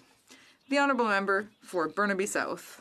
The Prime Minister takes a knee at a Black Lives Matter protest and then turns around and sends the military to spy on those protesters. We just learned that the military spied on protesters to learn how protesters organized, who the major actors were, and what the core narratives were, all the while using the pandemic and the crisis in long-term care as an excuse, which makes no sense. These are people that are concerned about systemic racism killing Black people. So why did the Prime Minister send the military to spy on concerned people who are raising their voice about systemic racism and how it kills Black people?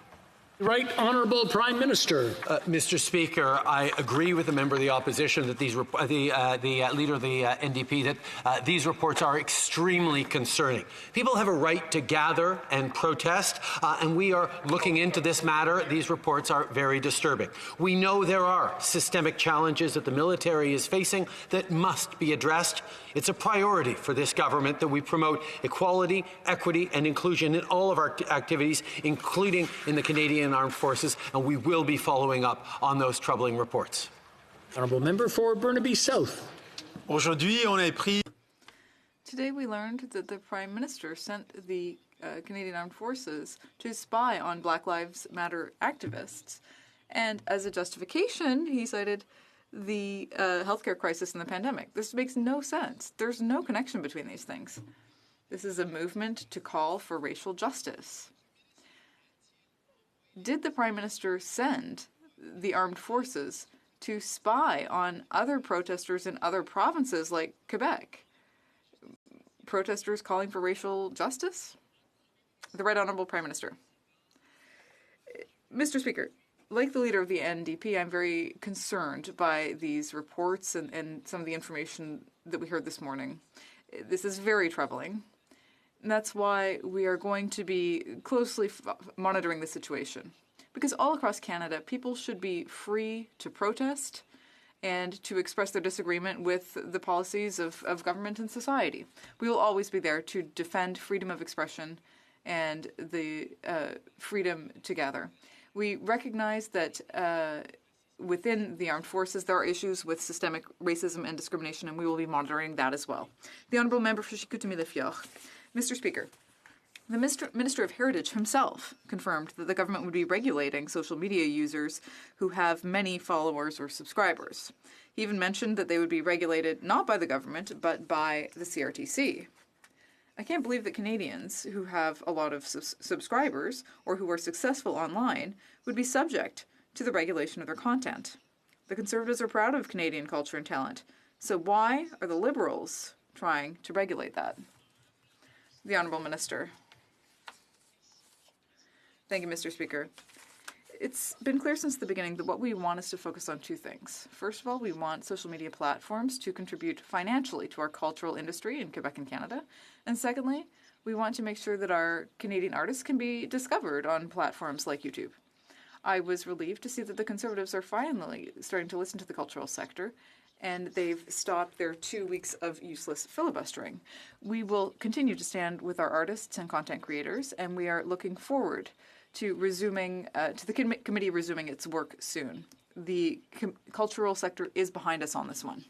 The Honourable Member for Chicoutimi-Le-Fjord. Mr. Speaker, the Minister started out by saying that the government and the CRTC regulations in Bill C-10 would apply to people who have a lot of subscribers and who make a lot of money and could be considered like as influencers or broadcasters. But the next day, he said the opposite. I don't know if the minister understands his own bill, but one thing is clear. It's extremely vague and confusing, and that's unacceptable. Why is the Liberal government trying to impose a law that will violate Canadians' freedom of expression? The Honourable Minister.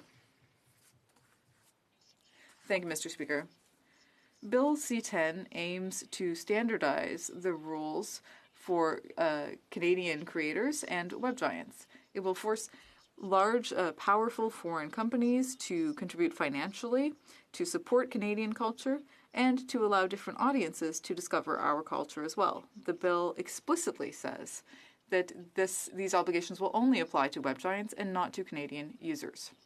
For too long, rester exempt de toute réglementation, notre gouvernement a choisi l'action plutôt. The government has chosen to be proactive on this.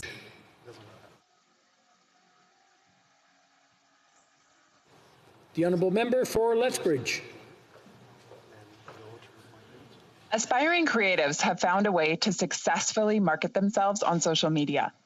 In doing so, they pose a threat to big arts and culture groups that have traditionally relied on government favors in order to stay afloat.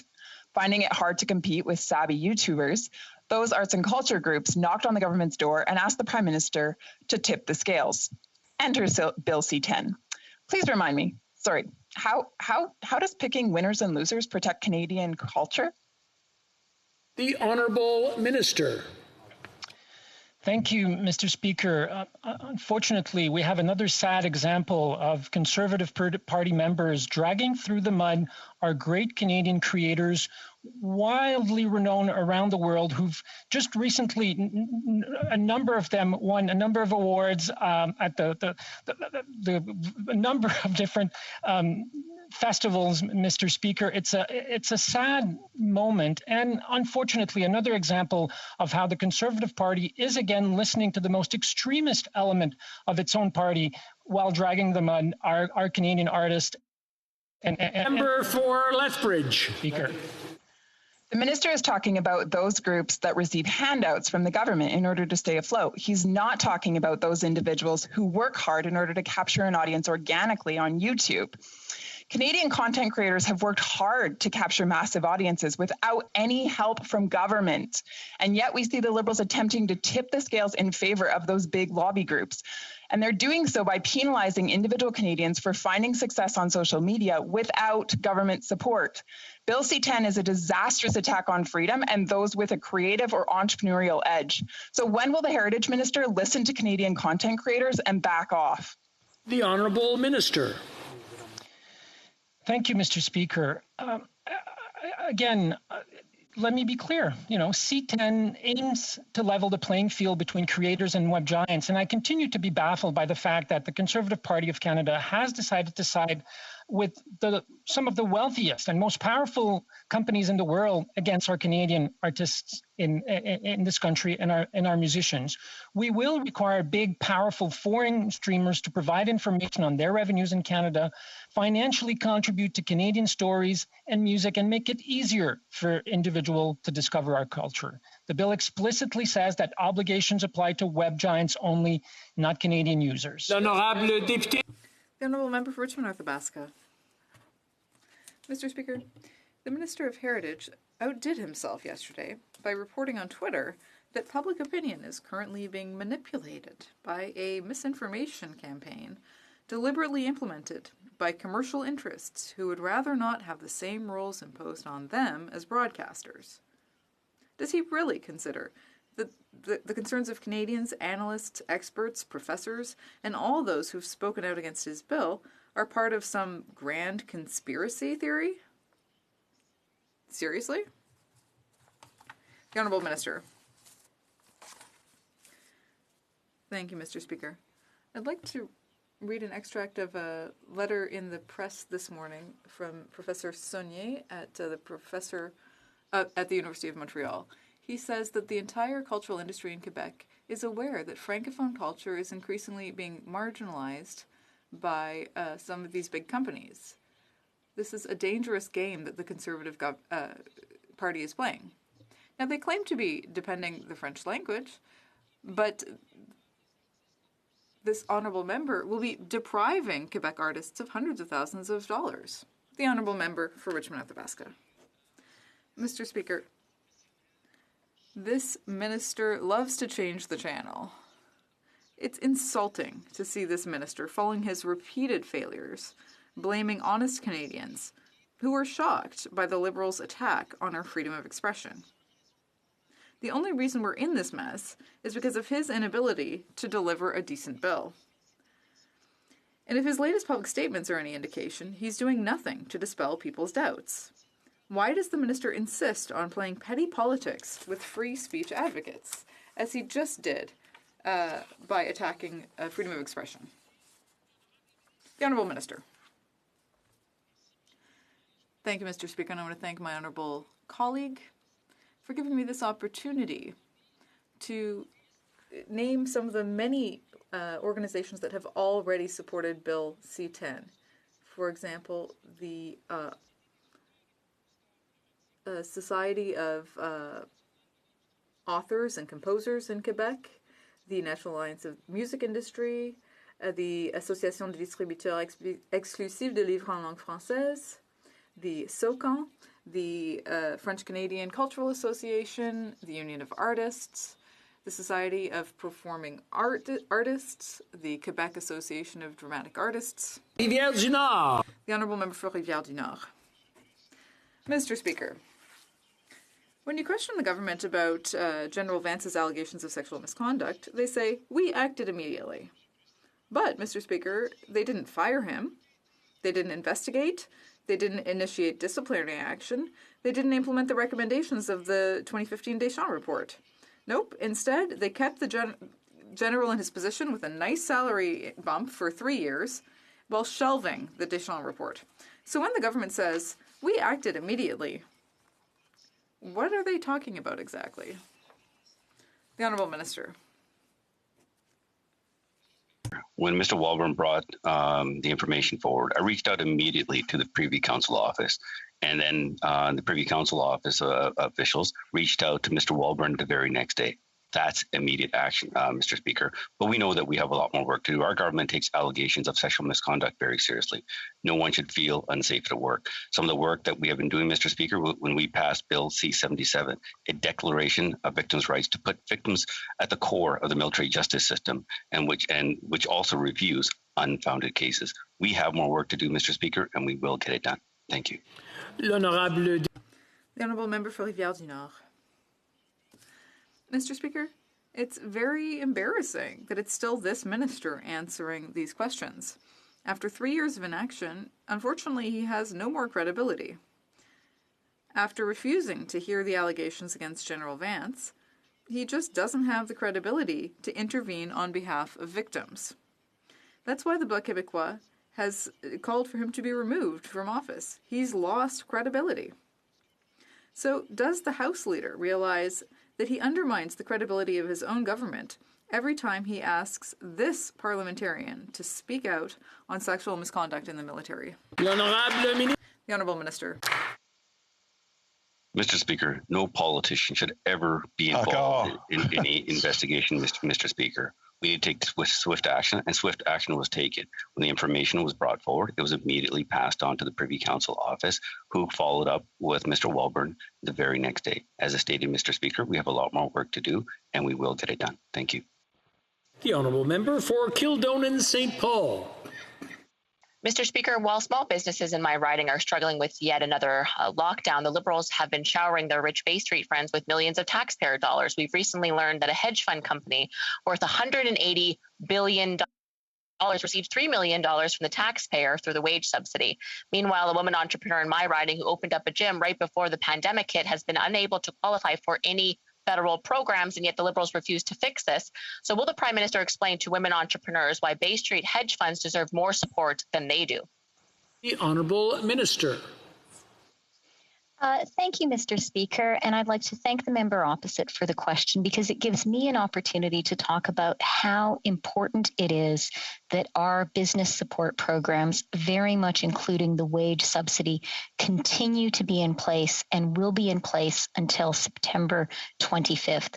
The wage subsidy alone has supported more than 5.3 million jobs. That is 5.3 million Canadians and Canadian families. And when it comes to small business and women entrepreneurs, I'm very pleased to inform the member opposite that this budget provides unprecedented support for small business, unprecedented support for women entrepreneurs. The Honourable Member for Kildonan St. Paul.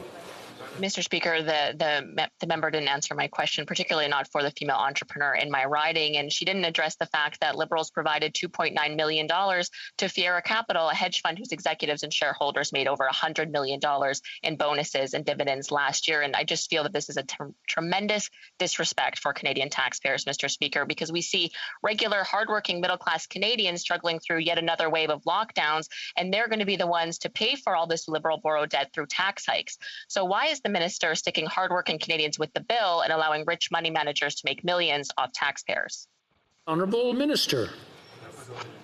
Thank you, Mr. Speaker. Mr. Speaker, there are a lot of suppositions in that question which are not accurate, but let me talk about the most important thing, and that is that our business and income support programs have provided and continue to provide a critical lifeline to Canadians and to Canadian businesses.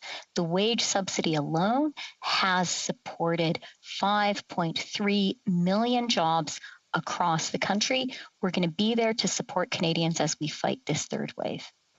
L'honorable député de Mégan. Honourable member for Mégantic-L'Érable. Well, here's a relevant question. While small businesses across Canada continue to struggle to survive, especially in red regions of Quebec, the Liberals are turning a blind eye to the misuse of the emergency wage subsidy program. JM Fund Management, Inc. was so successful in 2020 that it ranked as the third best performing hedge fund at the 2020 Canadian Hedge Fund Awards. And this fund received thousands of dollars from the federal government. Many small businesses in Canada have not had access to any help, and they're shocked to see that ultra-rich companies are getting richer during the pandemic. Why does the Prime Minister think that his Bay Street friends deserve more support than Canada's small businesses? The Honourable Minister. Thank you, Mr. Speaker.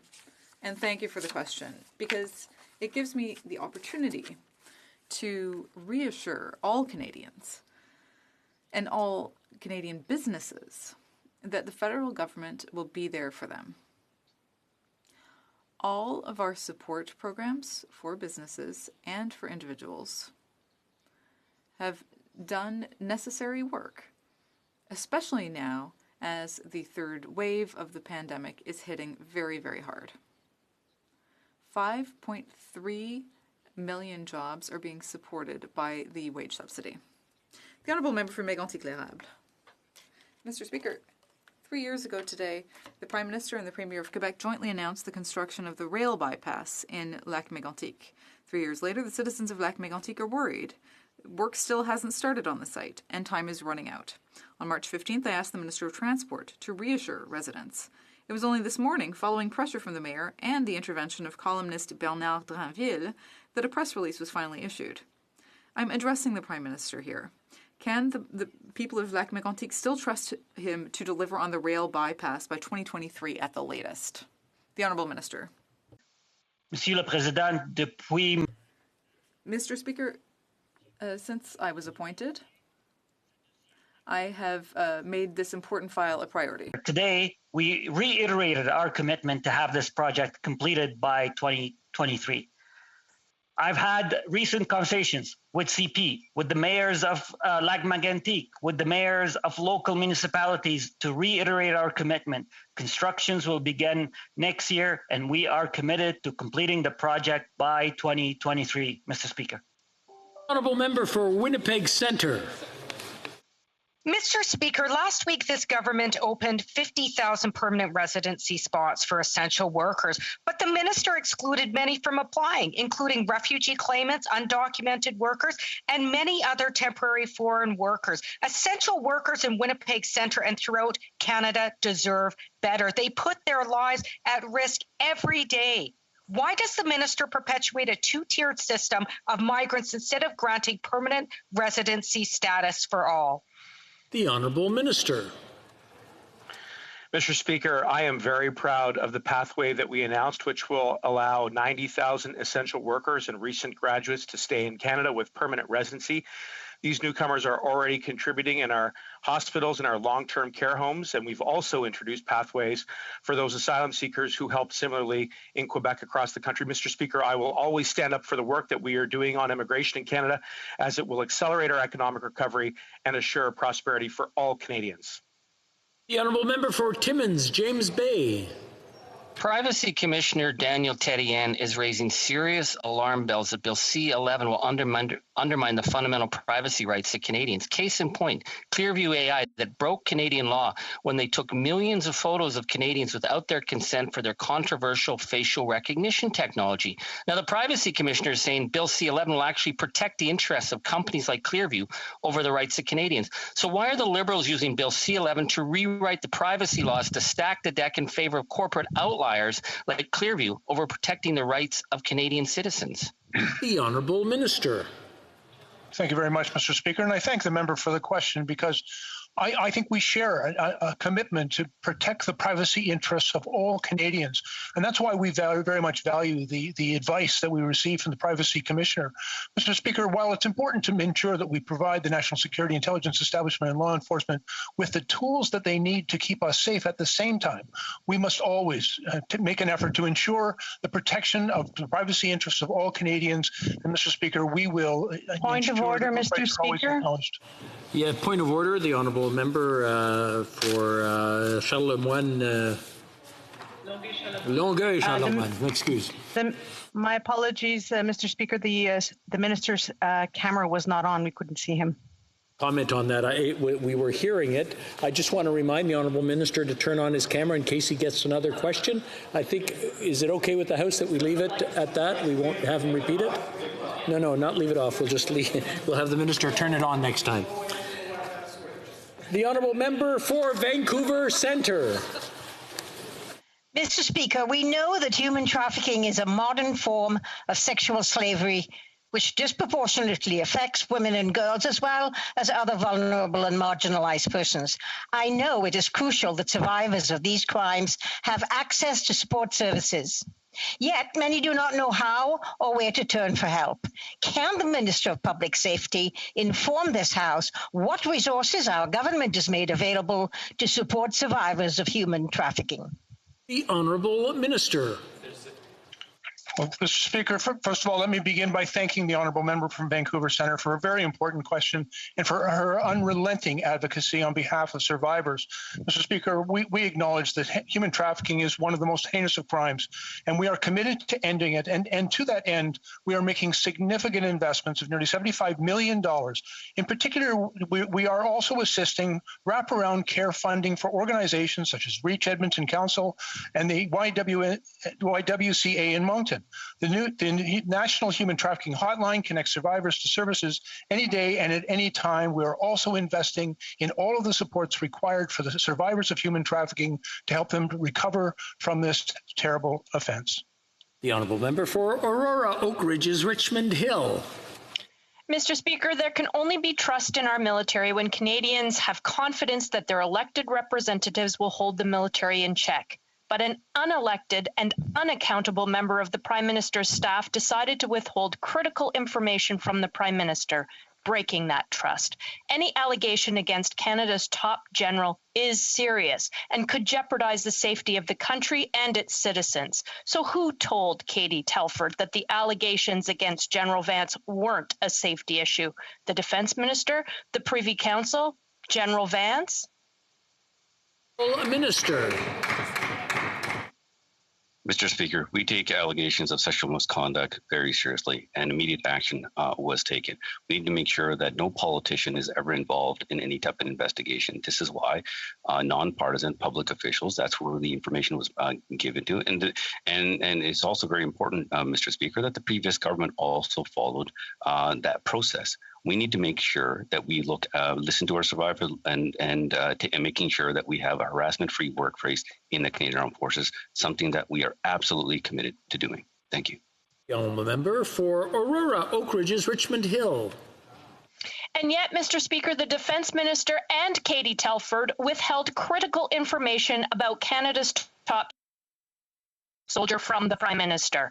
Tragically, the Prime Minister gave General Vance a performance bonus a pay raise and allowed him to continue in his position despite serious unresolved allegations of misconduct against him.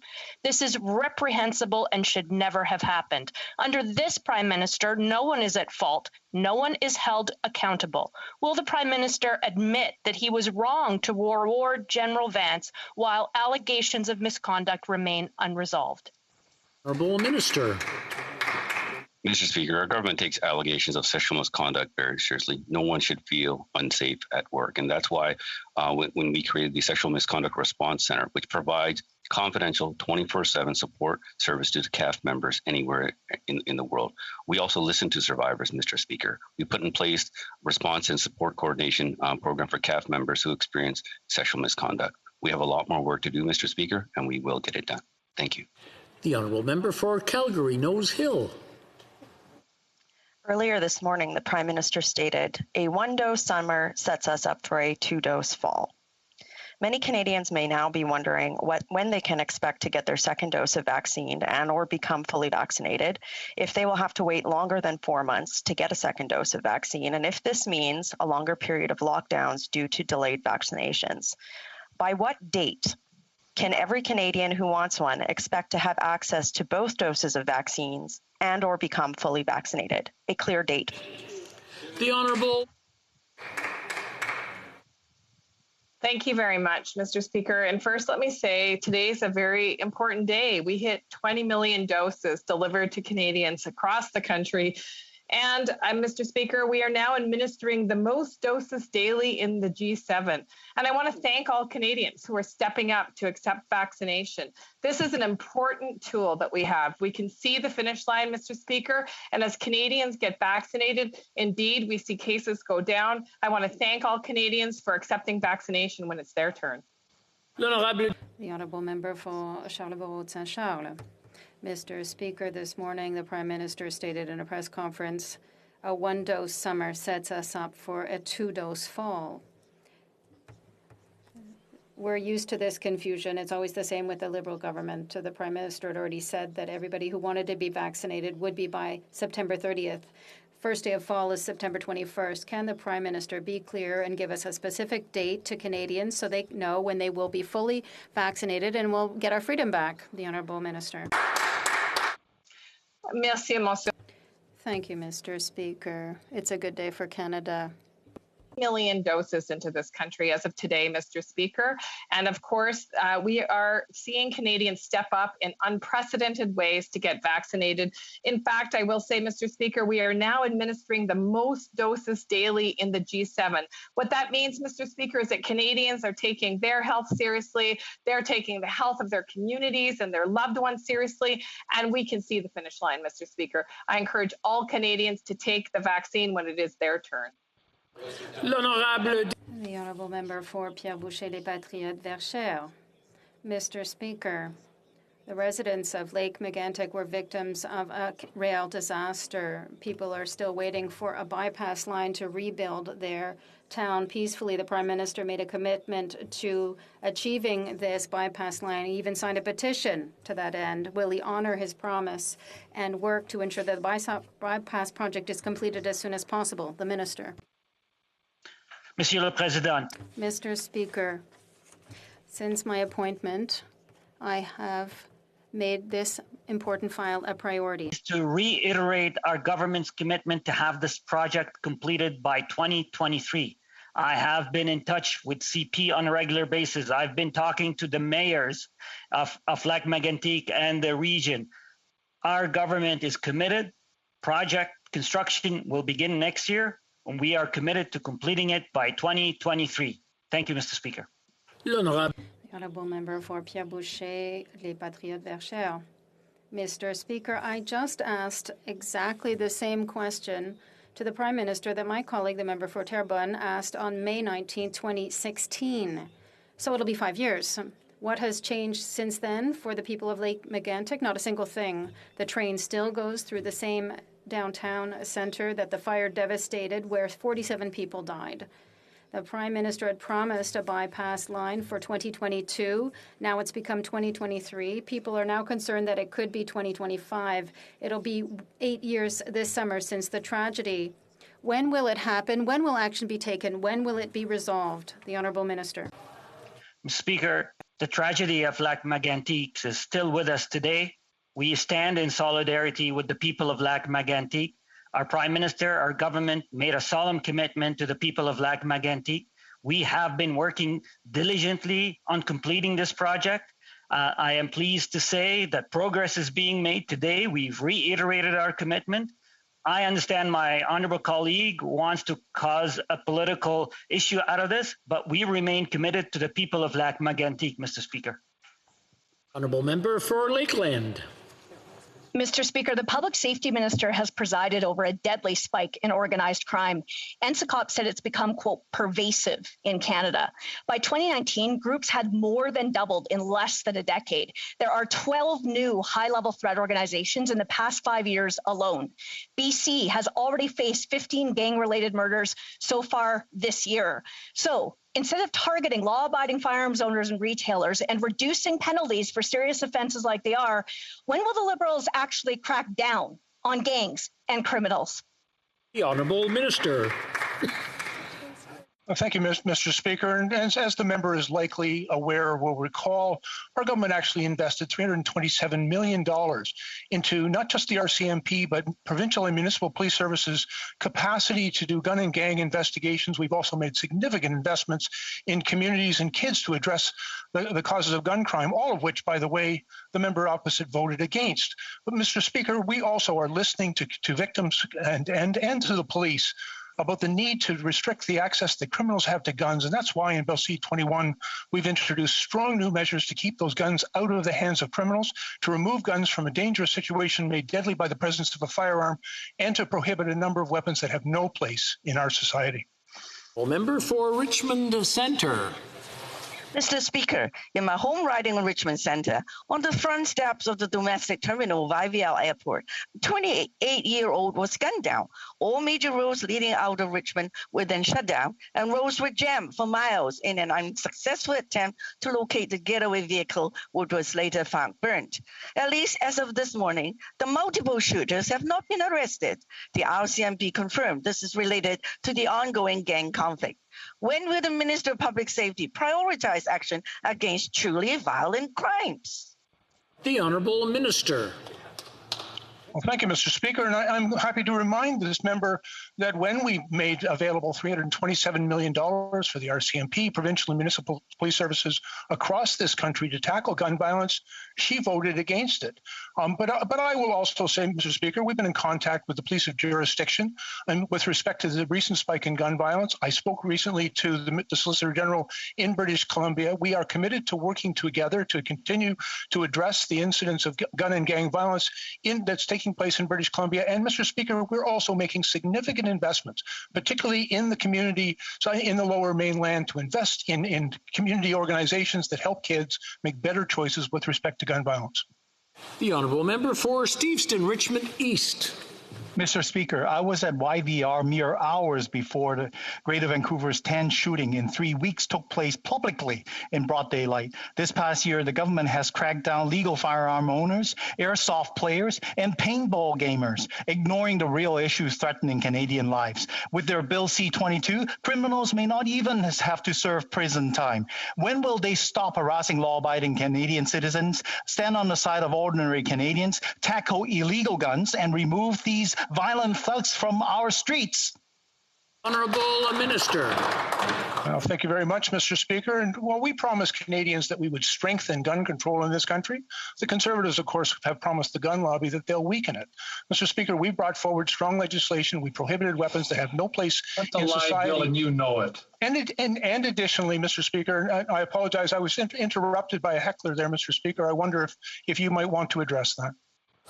Actually, I will. I want to remind the honourable members to keep on mute, and heckling online is really not a polite thing, and it's very unparliamentary. I just want to remind the honourable members, maybe the minister might want to start over so we can get the full answer, please. Point of order. Point of order, Mr. Speaker. Is it a technical issue, the honourable member for Sandwich Gulf Islands? I think the intervention from our honourable colleague was more than your average heckle. It was very unparliamentary language and very disturbing. Okay, we'll take that up after question period. It is a point of order that's worth looking at. For now, we'll continue. The Honourable Minister will continue with his... Point of order, Mr. Speaker.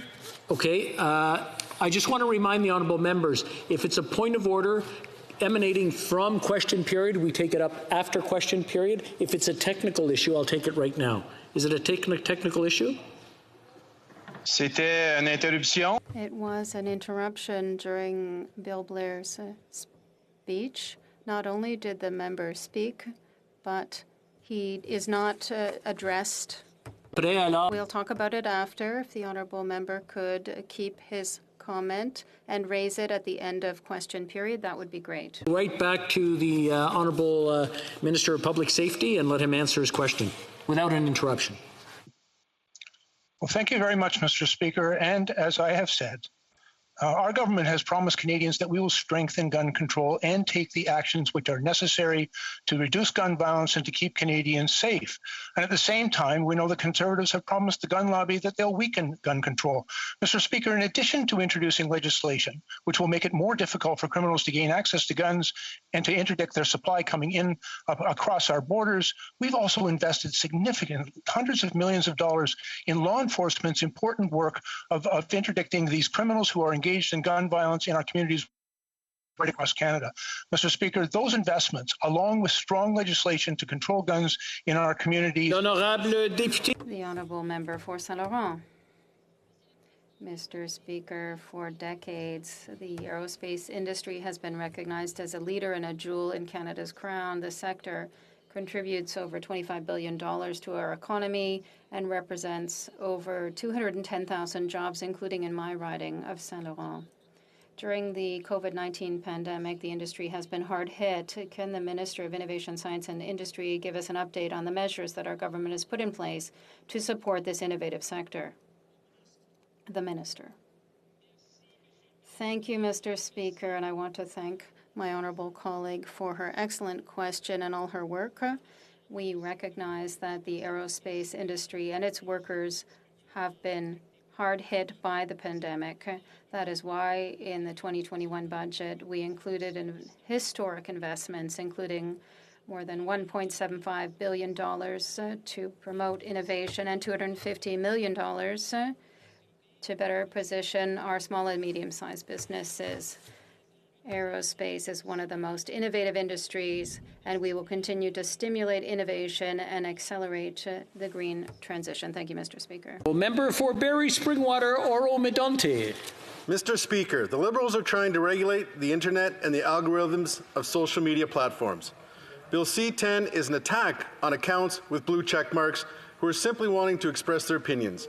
Recently, University of Ottawa law professor Michael Geist stated on C-10 it has been a fundamentally flawed piece of legislation from the outset. The former CRTC chair, Conrad von Finkenstein, also said the legislation should not be passed in its present form. It is clear the Heritage Minister is struggling with his own bill. Why is this Liberal government so determined on attacking Canadians' freedom of speech? Honourable Minister.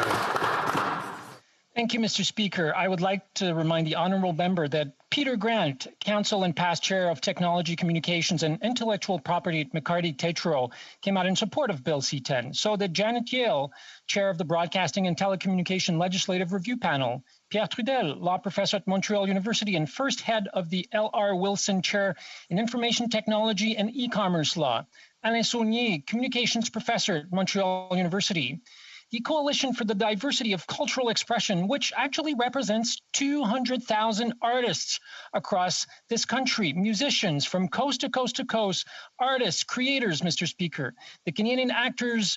The Honourable Member for Red Deer Mountain View.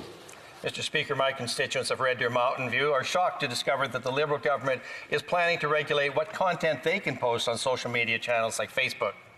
They're also shocked and disturbed by the confused, contradictory, and misleading statements from the minister. On Monday, we found out that thanks to the public backlash, the Liberal government's Bill C-10 has now been forced on hold pending a charter review. Canadians have fought and died to defend our right to free speech and freedom of expression. Why is this Liberal government so determined to wipe out that proud tradition and put these rights at risk. Honourable Minister. Thank you, Mr. Speaker. This will allow me to continue enumerating the list of supports that Bill C-10 has received. So where was I? Music Managers Forum of Canada, the League of Canadian Poets, Quebec English Language Production Council, Professional Music Publishers Association of Canada, the Association of Canadian Producers, the Professional Music Publishers Association, the Directors Guild of Canada and the Writers Guild of Canada, Songwriters Association of Canada, Access Copyright, and the list goes on, Mr. Speaker. Thank you very much. The Honourable Member for Prince George, Peace River, Northern Rockies. Mr. Speaker, the International Grand Committee brings together parliamentarians from around the world to discuss the issues surrounding the role social media platforms play in our democracies. As one of the committee's founders, I've always stressed the importance of ensuring our fundamental right to freedom of speech is protected. It is why I'm so deeply disturbed by C-10. As former CRTC Commissioner Timothy Denton wrote, this bill is clearly intended to allow speech control at the government's discretion. What does this government have against free speech in Canada? Honourable Minister.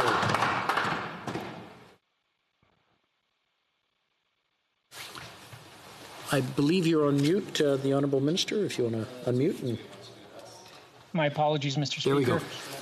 Thank you very much. I would like to quote the Professional Music Publishers Association, which said, it is absolutely fundamental for the future, Bill C-10 is absolutely fundamental for the future of Canadian culture. It makes sure that we have Canadian creation and production and that it reaches Canadian.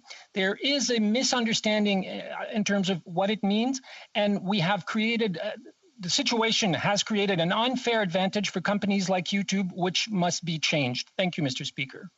Member for Hamilton East, Stony Creek. Mr. Speaker, with Canada's most capable icebreaker, the CCGS Louis Saint Laurent, set to retire in 2030, it is critical that the Coast Guard has the capacity it needs to continue to provide support in the north. To meet this need, it's imperative that construction of new vessels begin as soon as possible. Can the Minister of Fisheries and Oceans and the Canadian Coast Guard update this on how her efforts to expand the Coast Guard fleet are going? The Honourable Minister. Thank you, Mr. Speaker, and I want to thank my honourable colleague for the question. Mr. Speaker, our government is committed to making sure that the Coast Guard has the tools it needs to do its very important work. That's why last week we were pleased to announce the construction of 2 new polar icebreakers, one to be built at Seaspan in Vancouver and the other in Quebec at Davie Shipyard. Mr. Speaker, the construction of these ships is going to support over 3,000 jobs across the country, including in places like Heddle Marine in Ontario and Genoa Designs in Newfoundland, Labrador. Mr. Speaker, these icebreakers are critical to the north, and we're committed to making sure that the Coast Guard has what it needs. Thank you very much. The Honourable Member for Courtenay, Alberni. Mr. Speaker, the Liberals have spent well over $19 million fighting the Nuu-chah-nulth people in court, denying their fishing rights. Last month, the courts reaffirmed the rights of these nations to viable commercial fisheries for the 3rd time. This government needs to allow these nations to implement their rights so Indigenous fishers can get back on the water and contribute to their coastal economy. Will the Minister and the Prime Minister respect Indigenous rights and confirm that they will not appeal this ruling? The Honourable Minister. Thank you, Mr. Speaker. Mr. Speaker, we're committed to working with First Nations to make sure that they are able to implement their rights. As you know, the Nuu-chah-nulth has won the court case last week. We are committed to working with them to make sure that they are able to get out on the water as quickly as possible. Thank you, Mr. Speaker. The Honourable Member for Fredericton. Mr. Speaker, last week, Bill C-3 became law. It is an important step, but so much remains to be accomplished.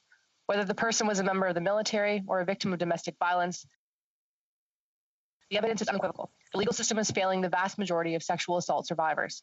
Consultations have already taken place, and experts have laid out a roadmap that includes establishing a specialized sexual assault and domestic violence court and ensuring consistency between criminal, family, or youth protection court decisions.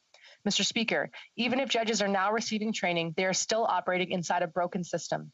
Is the Minister of Justice ready to commit to doing more, to table legislation that would truly reform this system and ensure that all survivors of sexual assault can access justice? Honourable Minister. Thank you, Mr. Speaker. I thank the honourable member for her question. Mr. Speaker, we have committed in the budget a significant amount of money to help precisely victims of sexual assault get free legal advice. And we will be implementing that, Mr. Speaker, with the provinces across Canada. We know that there's more work to be done, Mr. Speaker. We will continue to do that, particularly in the context of Indigenous women and girls, Mr. Speaker, and Two-Spirit people. But for sexual assault victims across Canada, we will continue to invest, we will continue to train, we will continue to support, because they are the most important part of this equation. And that's all the time we have for question period today. C'est tout le temps que nous avons pour la période de questions.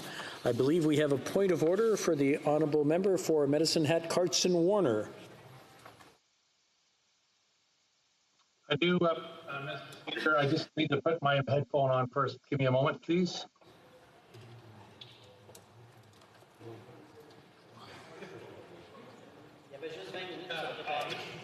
Would like to apologize for my intervention during question period and retract the comments that were made. And I apologize. Thank you. I want to thank the honourable member for bringing that up, and I do want to remind all the members in the chamber, when we're in the chamber and there's heckling, it's not something that's accepted, but it's something that's tolerable. But when it's online, it really makes it impossible to conduct business. So out of respect for each other, and I know it does get emotional, and we do get carried away sometimes, but I just want everyone to please keep that in the back of their mind. We have the Honourable Minister for Seniors. We have another point of order. Point of order. Point of order. For seniors. Thank you. I would like to also just reflect on what has happened during this QP as a point of order and ask you, you have been very kindly for many months advising us all how to behave in this virtual environment. However, despite those repeated reminders, we have seen an increase in interruptions that have been starting to ramp up. And I think that it's completely unacceptable, and you are doing a great job trying to remind everybody, but I would like to have you consider if there is some further action that you could take that will really deter this very inappropriate interruptions of the responses that we're getting for the questions. It's totally inappropriate, and reminders have been nice, but I think it's time for more than reminders. Everybody knows now exactly how they should behave, and what they're doing is obviously intentional. Thank you. The Honourable Minister for her input and her point of order. I will take it under advisement. Thank you. The Honourable Member for Calgary Rocky Ridge is rising on a point of order. Mr. Speaker, I also just point out, though, that in this place we typically accept apologies when offered from members and retractions. I want to thank the Honourable Member for bringing that up. It is practice in the House. Any other points of order? It being 3:14, pursuant to order made on Monday, January 25th, 2021, the House will now proceed to the taking of deferred recorded division on the motion to concur in the first report of the Special Committee on the Economic Relationship between Canada and the United States. Convoquez les députés. Call in the members.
The question is the following one.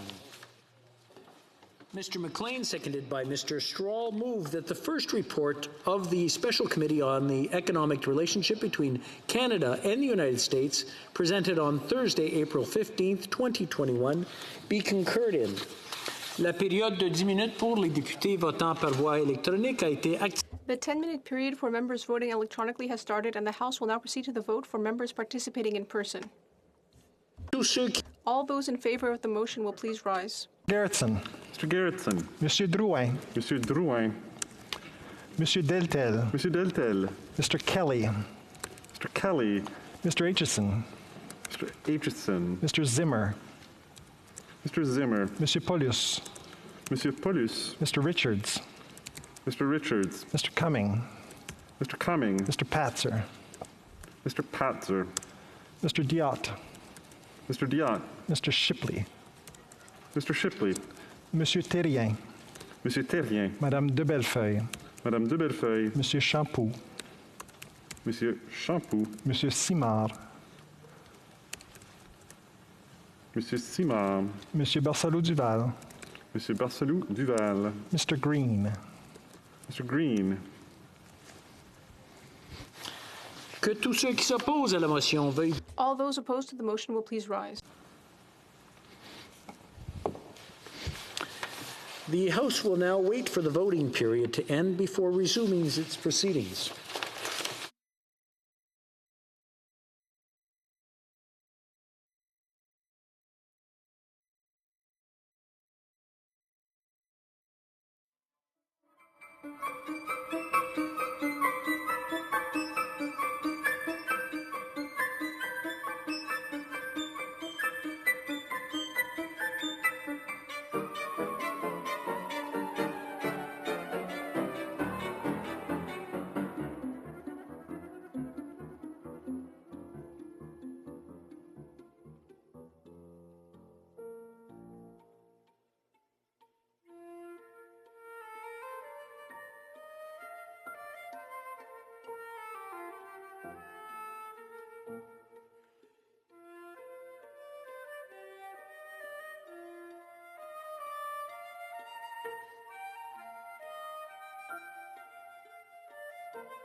wish to inform the House that the voting period has ended.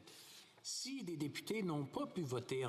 If members were not able to vote due to technical difficulties, they may now use the raise hand function, and the chair will recognize them. Yes, I vote yea, Mr. Chair, Mr. Speaker. Mr. McGuire, yea. Poole. Mr. Fraser. I vote in favor of the motion. Mr. Fraser, yea. Poole. Mr. Lewis.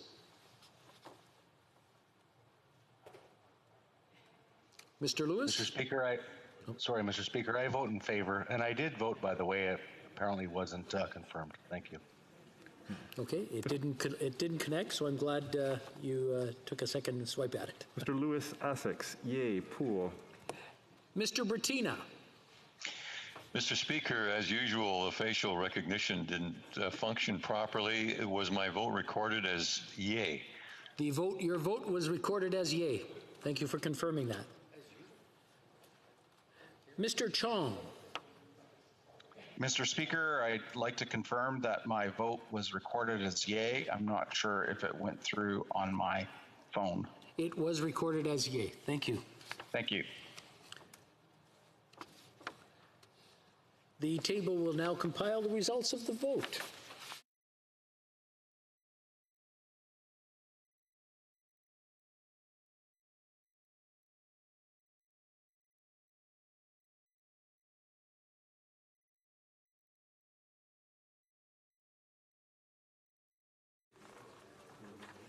Yeas pour 330, 330. Nays contre 2, 2.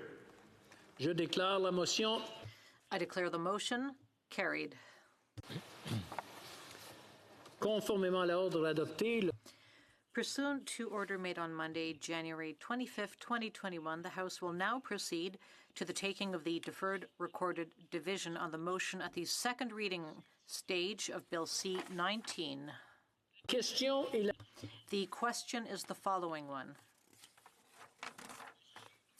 Mr. Leblanc, seconded by Ms. Anand, moved that Bill C-19, an act to amend the Canada Elections Act, COVID-19 response, be now read a second time and referred to the Standing Committee on Procedure and House Affairs.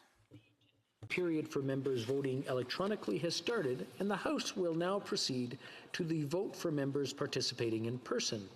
All those in favor of the motion will please rise. Mr. Gerritsen. Mr. Gerritsen. Monsieur Drouin. Monsieur Drouin. Monsieur Deltel. Monsieur Deltel. Mr. Kelly. Mr. Kelly. Mr. Aitchison. Mr. Aitchison. Mr. Zimmer. Mr. Zimmer. Monsieur Paulus. Monsieur Paulus. Mr. Richards. Mr. Richards. Mr. Cumming. Mr. Cumming. Mr. Patzer. Mr. Patzer. Mr. Diot.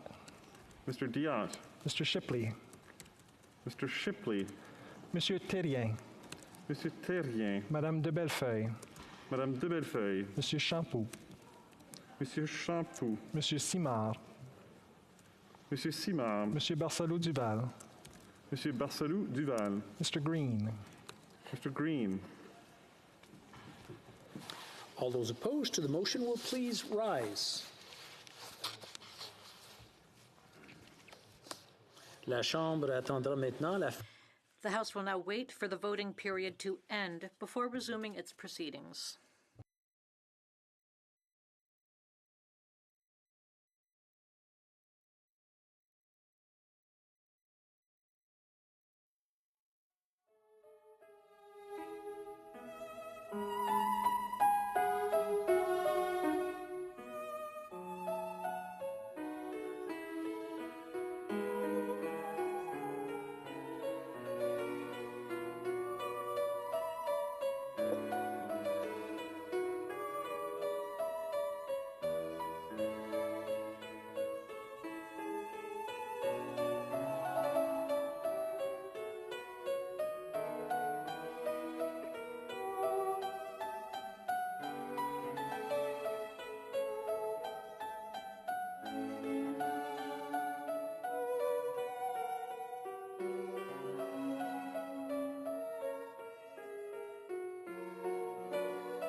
period has ended. Si des députés n'ont pas pu voter en raison de problèmes techniques, ils peuvent maintenant activer la fonction main levée et la présidence. And the chair will recognize them. Mr. Maguire. I vote yay, Mr. Speaker. Mr. Maguire, yay. Poole. Mr. Fraser. I vote in favor of the motion, Mr. Speaker. Mr. Fraser, yay. Poole. Ms. Atwin. I vote yay, Mr. Speaker. Atwin, yay. Poole. Mr. Sarai. I vote yay, Mr. Speaker. Mr. Sarai, yay. Poole.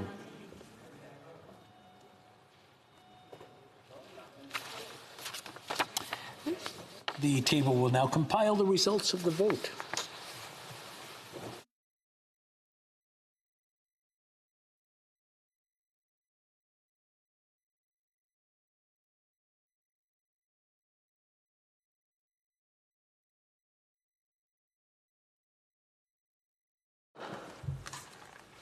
Yeas pour 329, 329. Nays contre 1. I declare the motion carried. Deuxième lecture de ce projet de loi, second reading of this bill. Accordingly, the bill stands referred to the Standing Committee on Procedures and House Affairs. We have a couple of points of order. I believe the first one was the Honourable Member for Haldeman Norfolk who had her hand up. Then we'll go to Argenteuil-La-Petite-Nation. Next, the Honourable Member for Haldeman Norfolk. Well, thank you, Mr. Speaker. Mr. Speaker, I rise today virtually to officially tender my resignation as the Member of Parliament for Haldeman Norfolk, effective immediately. And Mr. Speaker, you were gracious enough last November to allow me to deliver a lengthy farewell speech. So I'll make this intervention, like me, short and sweet. I just want to say thank you again to all the wonderful people whom I've been blessed to have had in my life on what has been an amazing political journey over the last 16 years, 317 days. So farewell and be well. Thank you, Mr. Speaker.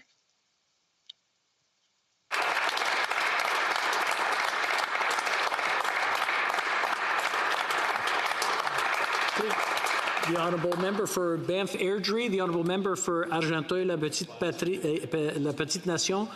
Je pense qu'on va attendre si...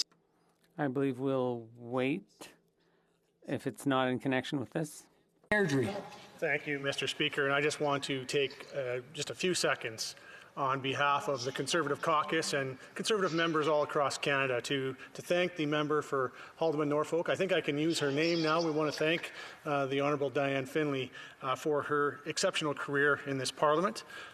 She was one of the true giants of the Conservative movement over the last couple of decades, and certainly a true giant of this Parliament over the last couple of decades.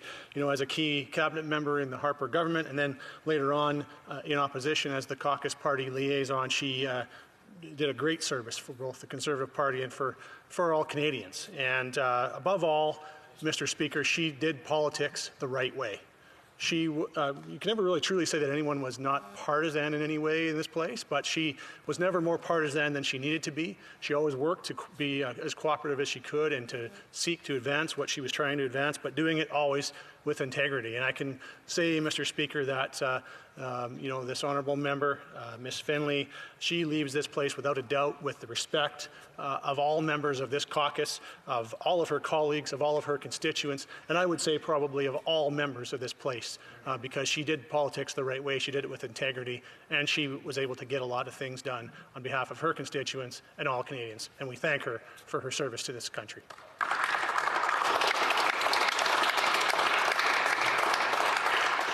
Now rising on a point of order as well, hopefully related to this, the Honourable Member for Don Valley West. Yes, Mr. Speaker, thank you. And I will be tall and sweet as the member is short and sweet. I was privileged to give I had a wonderful opportunity to thank her for her career when she gave her farewell speech many months ago. There is great fondness, a great respect, great admiration, and just a little bit of fear that we all have for the honorable member, and we wish her nothing but the very best in the next chapter of her life. I am interested to see what she's going to be doing and the difference she's going to be making for the people of Ontario and Canada. Thank you, Mr. Speaker. And the honourable member for Saanich Gulf Island is rising on a point of order as well.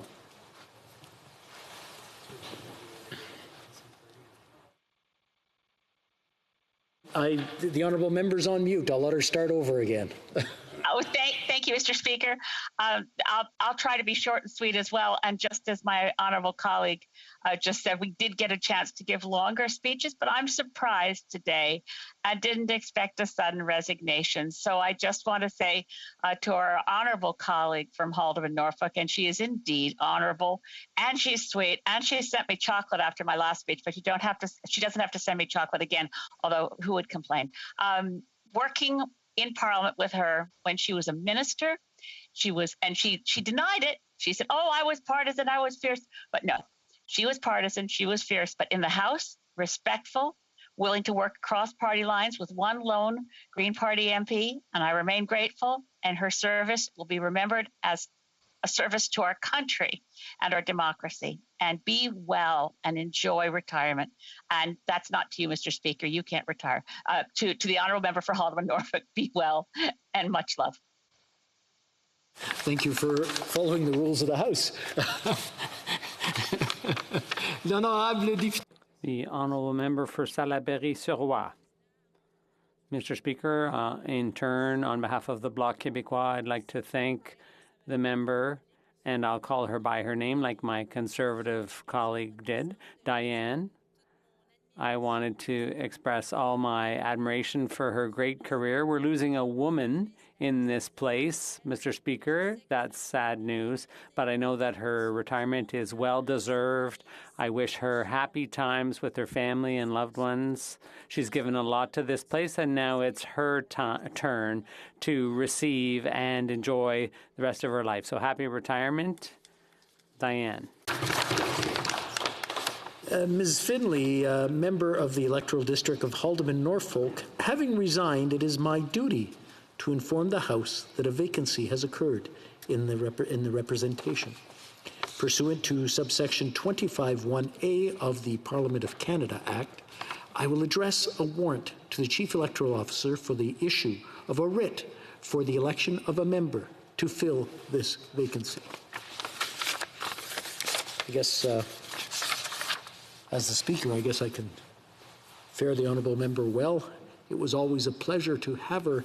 She was right here for the bulk of the time that I was here, and it really gave me someone to talk to, and we had great conversations. I'm going to miss her, and we all will miss her. We bid her all the best. Now we have a point of order from the honourable member for Argenteuil, La Petite Nation.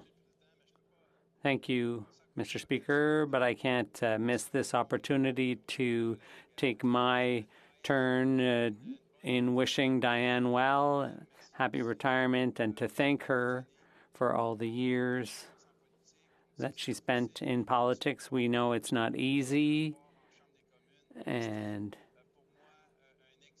she will remain, for me, an example to follow. Example for all of us. Thanks and good retirement. Maintenant, c'était pas mon point. Now, that wasn't my point of order, but I didn't want to miss the opportunity. Mr. Speaker, allow me to raise my real point of order now, and that is that during the previous vote, the member for Medicine Hat, Karsten Warner, infringed on the rules. He was clearly seen with two people behind the camera in violation of the health rules, without proper physical distancing and without masks. I think that still today it is important to respect the public health orders, and I believe those should apply to all, even to members of Parliament. Thank you, Mr. Speaker. I'd like to thank the honourable member for that information.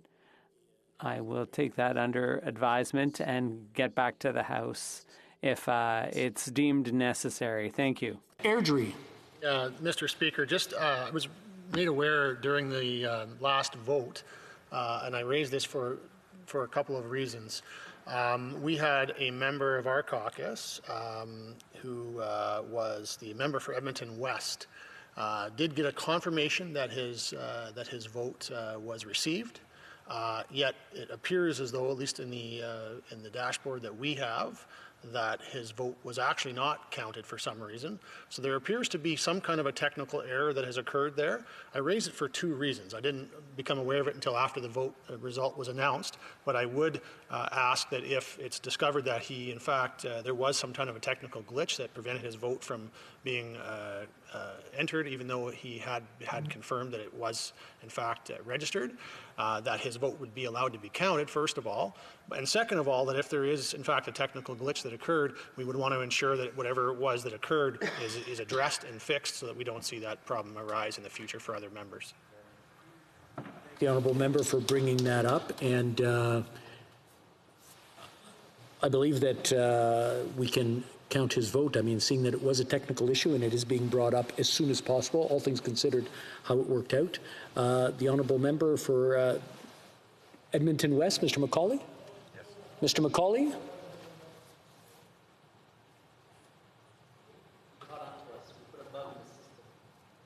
And while we're waiting for Mr. McCauley to connect, we'll send a message to our technical team to look at that and find out exactly why that happened. We don't want that to happen again. Thank you for bringing that up. On this point of order?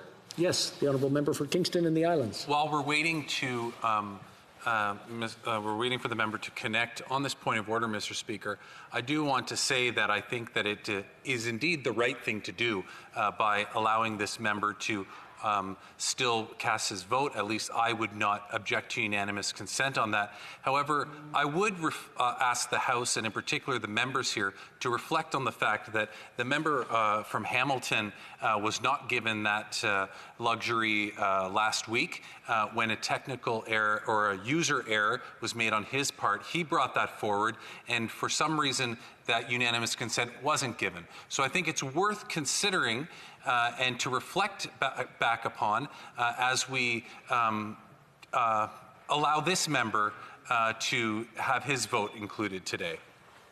And I do want to remind the honourable members that humility has a lot to do when we ask for something.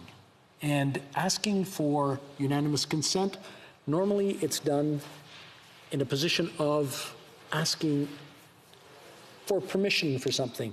And just reflect on that and think on it next time we're asking for unanimous consent. Mr. McCauley. I believe you're on mute, Mr. McCauley. Yeah, I apologize, Mr. Speaker. I've been having trouble with my technology. I showed my Worker Pro that both votes were submitted as yes, but I understand our system did not count the second one, so I'm hoping that the... Rappel au règlement, Monsieur le Président, l'interprétation. Point of order, Mr. Speaker. The interpretation isn't working. Well, member for Edmonton West, there we go. He's got a headset on. There you go. I apologize for a second time. My Worker Pro showed both votes being accepted as yes. I understand only one was accepted or shown in the House. I would appreciate it if the House would accept my second vote as a yes. Do we have to get a unanimous consent on that? Okay, we're going to have to get a unanimous consent. I'm being advised. I thought for technical difficulty we can get around that.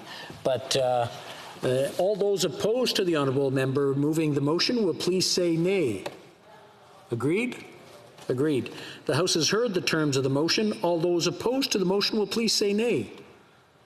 Carried. The honourable member for Edmonton West, Mr. McCauley, we have accepted your votes both as yea. Thank you. L'honorable député de... The honourable member for Jonquière, on a point of order, or was it about the interpretation? Excuse me. Oh, sorry. Saint Hyacinthe Bagot. Yes, I have a point of order, Mr. Speaker.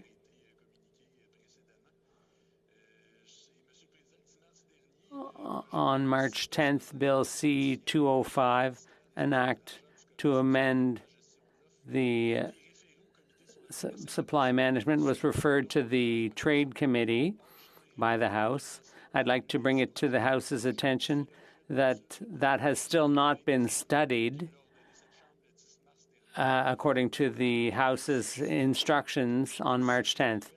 And in the third version of the House of Commons procedure, Bosch and O'Brien say that when a bill is referred to a committee, that is an order of reference. And when it comes to private members' business, the standing orders provide that a committee has 60 sitting days to review and report back to the House.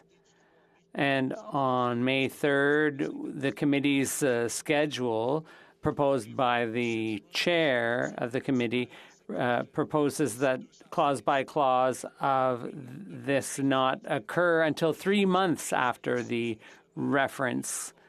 So, and the schedule also calls for 7 hearing dates. I have to say that orders of reference from the House should take precedence over other committee business. On this point, I would refer you to the third edition of House of Commons procedure, in which it says that Speaker Milliken, in another case, said on November 25th, and there are a number of pages that are referred to. According to Speaker Milliken, the latitude that a committee enjoys is not it's not an absolute full discretion. He said that it's worth recalling that committees are a creation of the House. According to Gagnon and Bosch, referring to parliamentary cases, committees do not exist independently of the House, and they do not have absolute authority to do whatever they please. Their powers are circumscribed. They can organize their work as they please, provided that they respect the orders of reference and orders issuing from the House. And they can do as they please only to the extent that the House has not given them specific orders to do something. So this situation is a breach of the rules. So, Mr. Speaker, the study of any bill, including Bill C-216, must take priority over any other work the committee has decided to undertake, because it's a duly constituted order of reference from the House. And I would refer you to the debates that occurred on April 8th. The members at the time had to rule on recommendation number 4, formulated by the subcommittee on private members' business in its report of 1996. After studying an order of reference from the House, which was votable. And I'd like to remind the House that if a bill is tabled, whether it's a government bill or otherwise, the committee that bill is referred to must proceed to a priority-based study of that bill, because it is an order of reference from the House. In the case at hand, Bill C-216 unfortunately did not generate the interest that an order of reference should normally generate, and other work was given priority over this bill inappropriately. And I would refer you to the committee's schedule that was distributed to committee members. And the schedule provides for other matters to be studied. On May 28th, hearing of witnesses and officials from SED and LGC on foreign investment policy, pursuant to a motion adopted April 30th. So subsequently to this order of reference, some 40 days later than the bill was referred to the committee. May 31st, a study of a draft report on the WTO. June 4th, in camera, study of a draft report on reform to the WTO. So, Mr. Speaker, you will agree that the committee's agenda provides for a number of matters, and the study of Bill C-216 would only occur some 3 months after it was referred to the committee by the House. This defies, to my mind, the parliamentary principle whereby a committee, as a subordinate entity to the House, must give priority to matters referred to it by the House itself. That is why, Mr. Speaker, I ask you to render the decision that is required in the circumstances. In other words, to order the International Trade Committee to immediately proceed to the study of Bill C-216. Thank you, Mr. Speaker. I'd like to thank the honourable member for Saint-Hyacinthe-Bagotte for his intervention, and I will get back to the House shortly with a decision on this. Thank you.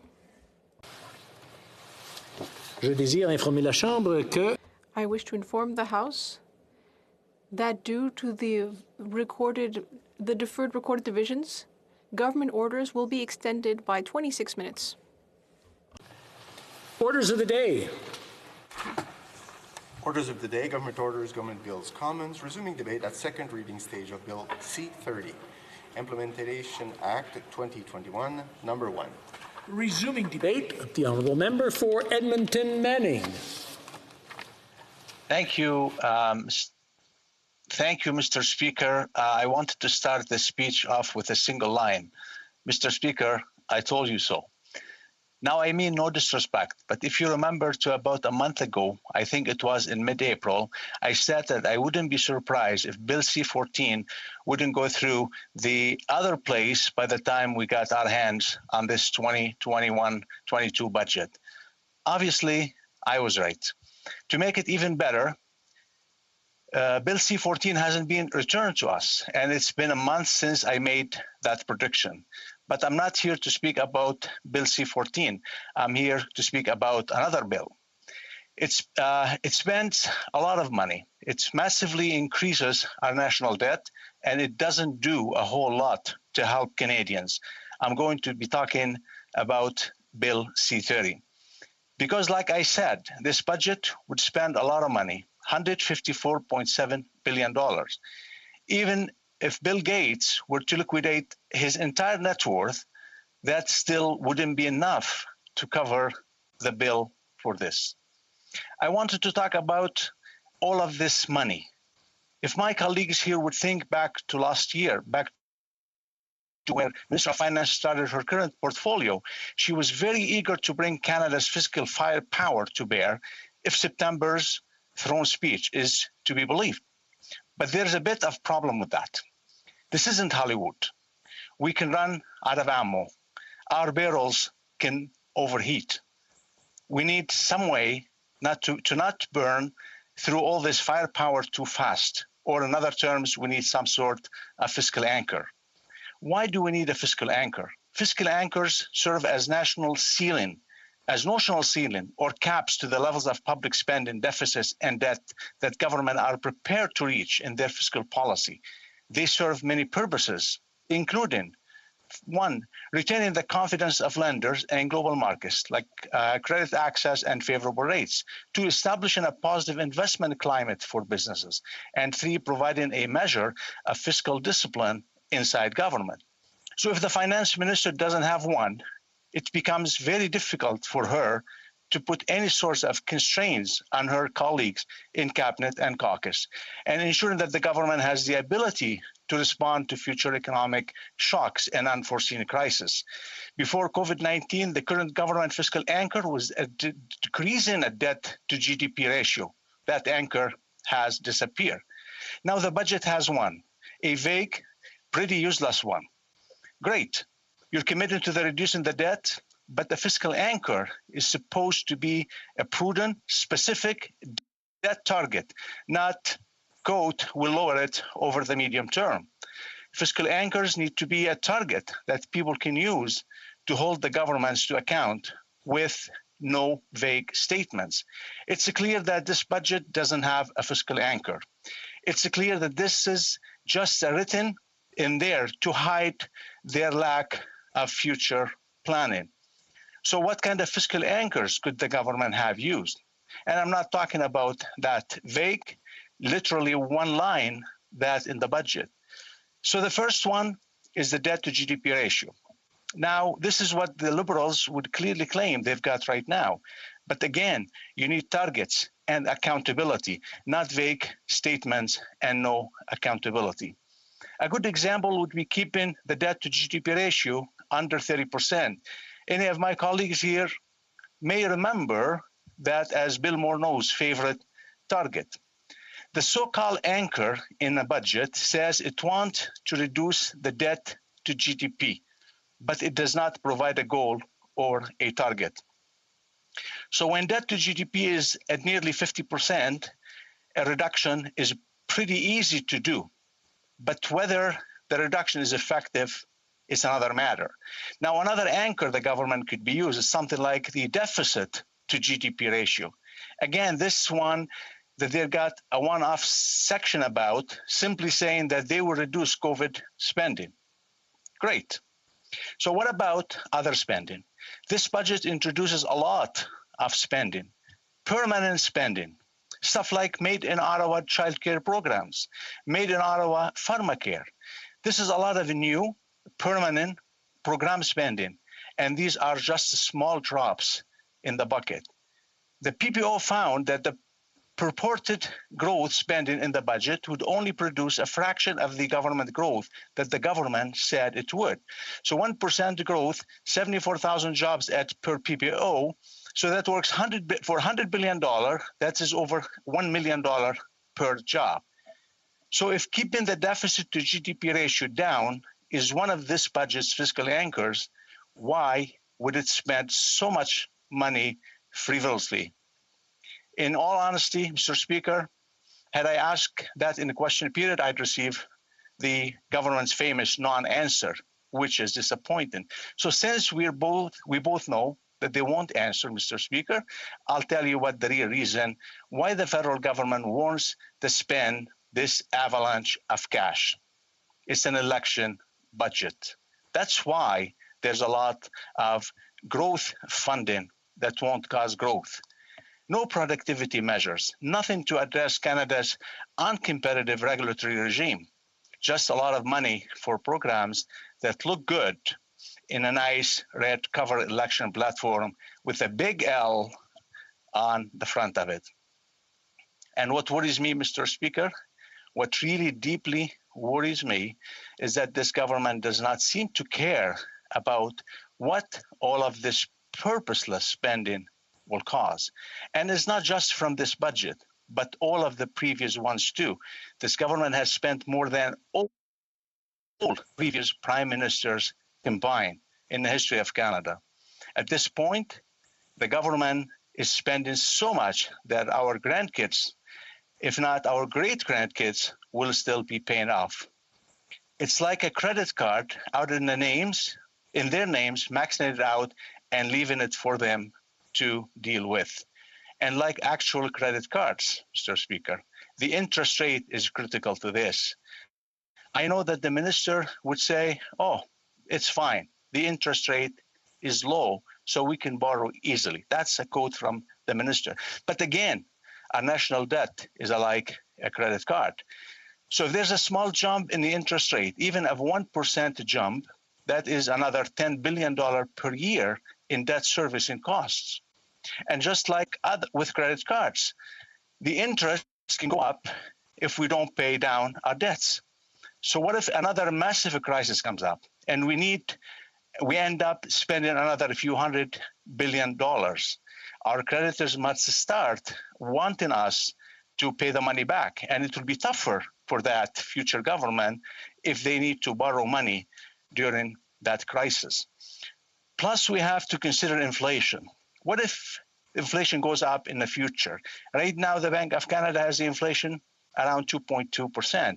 I know they like it around 2%, but what if the inflation keeps increasing? If we keep injecting all this money into the economy, it could cause inflation to spike. And Mr. Speaker, consider, let's say, the inflation went up to 5%. So everything will cost more. That's a normal practice. And the value of our currency would drop by 5% year after year. So that may not sound much, but it will add up if it's going to go like that for a decade. So I'm sure all of us who are old enough to remember the 80s and 90s, they will remember that it was not pretty stuff. So now most of us are only a decade or so out from retirement, and we will get good pensions, but not all Canadians are. So my kids are in the early 20s. I know a lot of colleagues that they have kids or even younger than that. So do we really want to leave this fiscal mass on their laps and our grandchildren's laps? I know that I don't. Our legacy should be leaving or having rebuilt a Canada with a strong, competitive economy that will be there for decades to come, not spending our money for no purpose other than to help the government win an election. We need to spend within our means, not spend outside our means, our kids' means, and our grandkids' means. Thank you, Mr. Speaker. Questions and comments? We'll first go to the Honourable Parliamentary Secretary to the Government House Leader. Yes, thank you, Mr. Speaker. You know, the Government of Canada over the last number of months has actually spent, the member is right, a great deal of money supporting programs such as CERB, 9 million people, wage subsidy program, the rent subsidy program, seniors through one-time payments, people of disabilities, hundreds of millions towards nonprofit organizations, and so forth. My understanding is that the Conservative Party of Canada supported the spending of those billions of dollars. Are the Conservative Party now reversing its position on the many worthwhile expenditures we made to support Canadians through the pandemic and now saying that we should not have spent that money? The Honourable Member for Edmonton Manning. The Honourable Member been around long enough to know that we're not switching or we're not changing our mind. I think the government is changing its promises. The Prime Minister promises before 2015 to balance the budget. That's what they're changing. They're walking out of their what they believe in. Remember Paul Martin's era. They're walking out of this. They don't believe in balancing the budget anymore or being fiscally responsible. They want to borrow money and buy out elections. That's what this government is focusing on. They can hide behind the programs and the support and all that, which is fine. We agreed to that support because we stand by Canadians all the way. But for the government to change the way, historically is done to be fiscally responsible and to balance budget, that's what this government is doing, and that is concerning and scary enough. Thank you, Mr. Speaker. Questions and comments? The Honourable Member for Edmonton Strathcona. Thank you, Mr. Speaker, and I'd like to thank my colleague for his intervention. Of course, he is my neighbour in Edmonton, and so it's nice to see him virtually since we can't see each other face to face. He did speak a little bit about the plan that the Liberals have, and I have concerns as well that the government does not have a good plan going forward. But I'm wondering if he doesn't feel that the federal government does have a bit of a role to play to ensure that we finish this race. This has been a very, very difficult year. This has been very hard on small businesses in Edmonton, as he knows. And I think that if we pull out those supports for individuals and for businesses now, we risk losing the race because we stopped at the end. I'm just wondering how he feels about the government stopping giving the $500 per week to Canadians that are on CERB, and whether or not he would support continuing to make sure that Canadians can get through this pandemic. Member for Edmonton Manning. I thank my colleague from Edmonton Strathcona, and good to see her, of course. I did not. I mean, if you know that my speech was focused on the fiscal anchors. What can we do to make sure that we don't go and compile all this debt? The unnecessary spending. I wasn't talking about the necessary spending. And that's very clear. I was talking about unnecessary spending, some crazy promises that is keep piling up. And the answer where? Where is the government on telling Canadians what they can do with this debt? Okay, how long can we continue spending? Because we have to deal with a pandemic, with all, of course, the mistakes that the government have made and not being able to provide vaccine on time, not to be able to provide testing kits on time, so we can get out of this as soon as possible. But what we're talking about is why the government is not being responsible in counting how much debt are bringing to Canadians and what we're going to do with that, how we're going to be paying that generations after generations. We have time for a short question for the honourable member for Essex. Thank you, Mr. Speaker, and through you, Mr. Speaker, to the honourable colleague. I really appreciated his intervention and his speech. I thought it was fantastic, and it's something that I've been speaking about and talking about, and quite frankly, worrying about is how are the next generations going to be able to start a family, have a car, and basically afford a house. So through this budget, through you, Mr. Speaker, to the honourable colleague, what could have been done differently in this budget to look to the future, to look to start families, to look for a new Canada? Thank you, Mr. Speaker. The honourable member for Edmonton Manning. Thanks, my honourable colleague, for a very good question. I focus a lot on fiscal anchors. I focus a lot on being responsible in order to be able to calculate and tell Canadians the true story. Where are we going?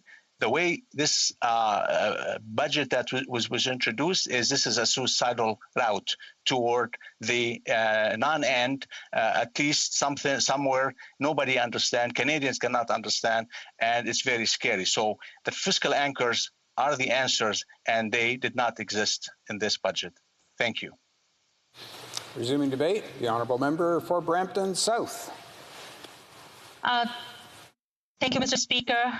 This past year has been challenge for all Canadians, and today it's my honor to represent Brampton South to speak in support of Bill C-30, the Budget 2021 Implementation Act. In Budget 2021, the priority is to support Canadians through the third wave of the COVID-19 pandemic and create more jobs and prosperity for all Canadians across the country. This budget outlines the many challenges Canadians have faced throughout the past year and recognizes that Canadians need support in order to recover financially from this pandemic. As more and more people are eligible to get vaccinated, businesses are still in need of support to make it through this third wave of the pandemic. That is why this government is extending businesses and income support initiative through to the fall. Today, I would like to focus on some key areas for my community. Mr. Speaker, during the series of pre-budget consultation, I have met with many businesses and many seniors from Brampton, seniors including organizations such as CARP, International Senior Club, Young at Heart Seniors, and others. With Budget 2021, Brampton seniors will not be left behind. Many seniors find it difficult to adjust their financial situation after retirement, especially in the pandemic. This is why the government is providing a one-time payment of $500 this summer to those 75 years and older as of June 2022. An essential aid for seniors who have been impacted by COVID-19. Old age benefits will also be increased by 10% for seniors over 75 years as well, and will be adjusted annually for inflation. All of these actions proposed in Budget 2021 will help our seniors live a more independent life and a dignified retirement. One of my constituents, Marna Adams, who is a member of our local CARP, requested that more action is to be done to prevent elder abuse in Canada. Mr. Speaker, through you, I'm happy to report to my constituents and all Canadians watching the budget 2021 will provide funding for the Public Health Agency of Canada to design and deliver intervention that prevent family violence, including elder abuse. Budget 2021 was designed with the feedback of many seniors from Brampton and across Canada. Mr. Speaker, this pandemic has shown us just how important it is to protect our loved ones and community members. Some of the people hardest hit by COVID-19 are women, especially low-income women. More than 16,000 women have left the workforce, while more than 91,000 men have re-entered. In order to recover from the pandemic, we need women in the workforce. Access to affordable childcare has been a top priority in my riding of Brampton South this past year. With school closure and many parents still needing to go to work, finding affordable childcare for their children has been a struggle. In urban centers like Brampton, many young families are struggling with increases in the cost of living, including childcare. This is not only a social issue, but also an economic problem. If parents are unable to work because they cannot afford care of their children, they lose out of their full potential in contributing to the economy. Proposed in Budget 2021 are supports for parents and more affordable options when it comes to childcare. The proposed Canada-wide early learning and childcare system will help to ensure that all families, no matter their socioeconomic background, have access to childcare across the country and increase women's participation in the workforce. Not only do children need access to high-quality education and affordable care systems, but so do our youth. When the pandemic hit last year, young Canadians were amongst the hardest hit demographics, experiencing more job loss than any other age group. The mental well-being of youth has been an issue that my riding has taken very seriously over the past year. Being isolated away from their peers, online schooling, and the stress of finding summer jobs has affected young people greatly.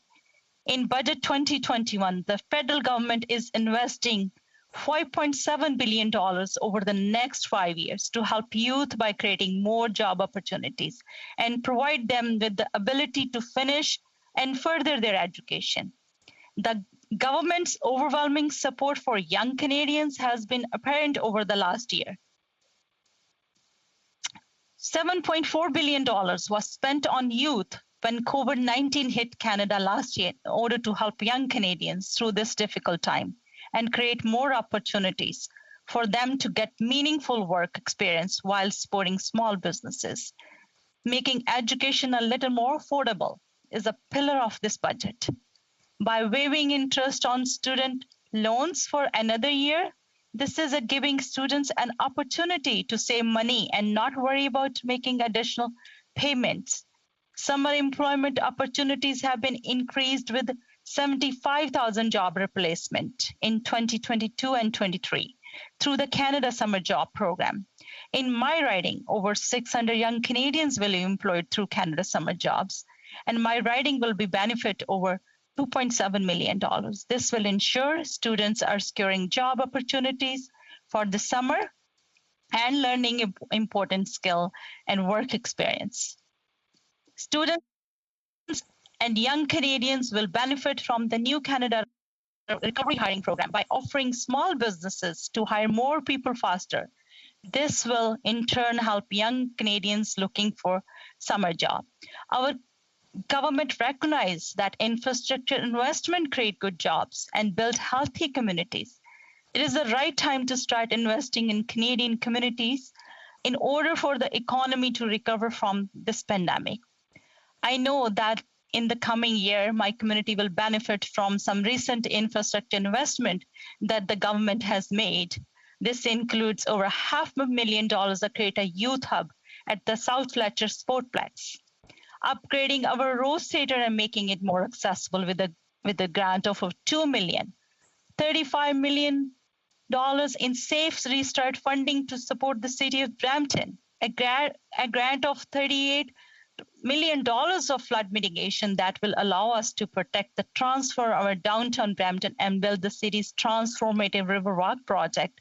More transit funding like we saw last summer, where the federal government invested millions of dollars to upgrade Brampton's transit system, and the largest federal housing investment ever made in Peel Region of $276 million, which will create 2,200 much-needed affordable housing units. Mr. Speaker, these are just some of the most recent investments from our federal government. I know there's more coming in the budget, and Bramptonians look forward to seeing their fair share of investment. Finally, Mr. Speaker, I would like to thank the government for using the budget to recognize that 2021 is the 100th anniversary of the discovery of insulin in Canada, with the commitment to establish a national framework for diabetes.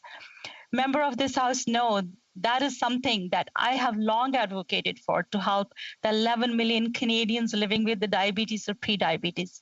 With the focus strategy, we can help them all perhaps find our way to a cure.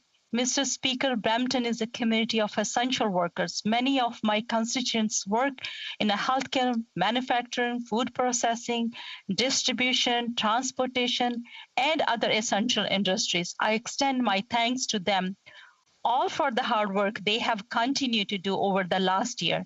Throughout the pandemic, they had to continue going into work to keep our supply chain running so the rest of us can stay safe. Thank you to all essential workers in Brampton and across Canada who have had to do work in essential roles. The Government of Canada has your back. This bill is essential to restarting the economy and making sure that no Canadian is left behind. Since the start of this pandemic, it has been this government's priority to protect the health and safety of all Canadians, help businesses endure COVID-19 restrictions, and make sure we had a plan in place for a strong economic recovery. And this bill does just that. Thank you, Mr. Speaker. Questions and comments? The Honourable Member, l'Honourable Député. Premièrement, l'Honourable Député. First, the Honourable Member for Repentigny. Thank you very much, Mr. Speaker, and I'd like to thank my colleague for her speech. She started by speaking about seniors, saying that she had taken into account what people in her environment were saying about seniors. If you listen to Quebecers, well, they find it unacceptable to create two classes of seniors, the young ones and the old ones, over and under the age of 75. People find that unacceptable. So why does the government of the member of Brampton South not take these things into account, which are being said elsewhere in the country? The Honourable Member. Thank you, Mr. Speaker. Thank you, my honourable colleague, for your passion for seniors. As you know, our government value the contribution that seniors have made and continue to make to our communities. And we have taken action to combat poverty, including seniors' poverty. Mr. Speaker, we are helping the seniors who need it most, those over 75, who may have taken some time to adjust their spending in retirement and discover that they need extra support. Thank you, Mr. Speaker. Questions and comments? The Honourable Member for Hamilton Centre. Mr. Speaker, surely the member from Brampton South is not suggesting the paltry $500 one-time payment is lifting these seniors out of poverty. To the contrary, Mr. Speaker, through you to the Speaker, we know that Extendicare, Sienna, these for-profit long-term care facilities received $157 million in support, and they paid out $74 million in dividends. The previous speaker talked about supporting frontline workers, yet thousands of seniors have died in the inhumane conditions of LTC cares. Despite the evidence that more people have died in private long-term care facilities, this government continues to protect their profits. Can the member explain why this government is putting the profits of for-profit care providers ahead of the quality of care for the seniors in her riding of Brampton South? Member for Brampton South. Thank you, Mr. Speaker, and thank you, members, for your passion. And as you know, Mr. Speaker, for long-term care, our government is there to help seniors, and our policies are also showing positive results. 25% fewer seniors live in poverty than when we took office in 2015. That is a direct result of the good work our government has undertaken, including restoring the age of eligibility for OS and GIS to 65 years and increasing the GIS for the most vulnerable single seniors. Thank you, Mr. Speaker. Questions and comments? The Honourable Member for Souris Moose Mountain. Thank you, Mr. Speaker, and I thank the member for her presentation. I really do. She mentioned a little bit about her home riding and a lot about the constituents in her riding, in particular children. And what she didn't expand upon was the huge impact that this budget is going to have on those children and their grandchildren. And ultimately, we're looking at things that the rationale that to do this is because interest rates are low. But the one thing we do know is that interest rates are going to go up. And what is the huge impact it's going to have on her constituents, in particular those that are buying homes now that are just escalating through the roof? Where does she see that this budget as any help for those children, those grandchildren, those great-grandchildren? Who's going to pay that debt back? We're for Brampton South. Thank you, Mr. Speaker. Thank you, my honorable colleague, for that great question. And as my honorable colleague mentioned, childcare, Mr. Speaker, I'm in the Status of Women Committee. We have been studying issues like the pandemic effects on women and children. And Mr. Speaker, when it comes to the physical sustainability of our budget, let me point to something that's important to Canadians to know. The government of Canada supported over 9 million Canadians through CERB. This is one example to name, but there's been many others. A week after we delivered the budget, S&P Global reaffirmed Canada's AAA rating, saying that it expects the Canadian economy will post a strong recovery. Thank you, Mr. Speaker. Juste avant de la prise de débat, Before resuming debate, pursuant to Standing Order 38, it is my duty to inform the House that the questions to be raised tonight at the time of adjournment are as follows. The member for Vancouver East, Public Safety, the member for Leeds, Grenville, Thousand Islands and Rideau Lakes, Canadian Heritage, and the Honourable Member for Sherwood Park, Fort Saskatchewan, Foreign Affairs. The Honourable Member for Brandon Souris.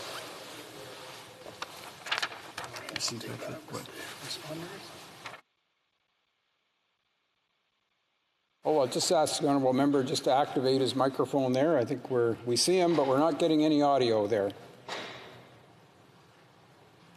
Try it again. You got it. There we are. Good. Thanks, Mr. Speaker.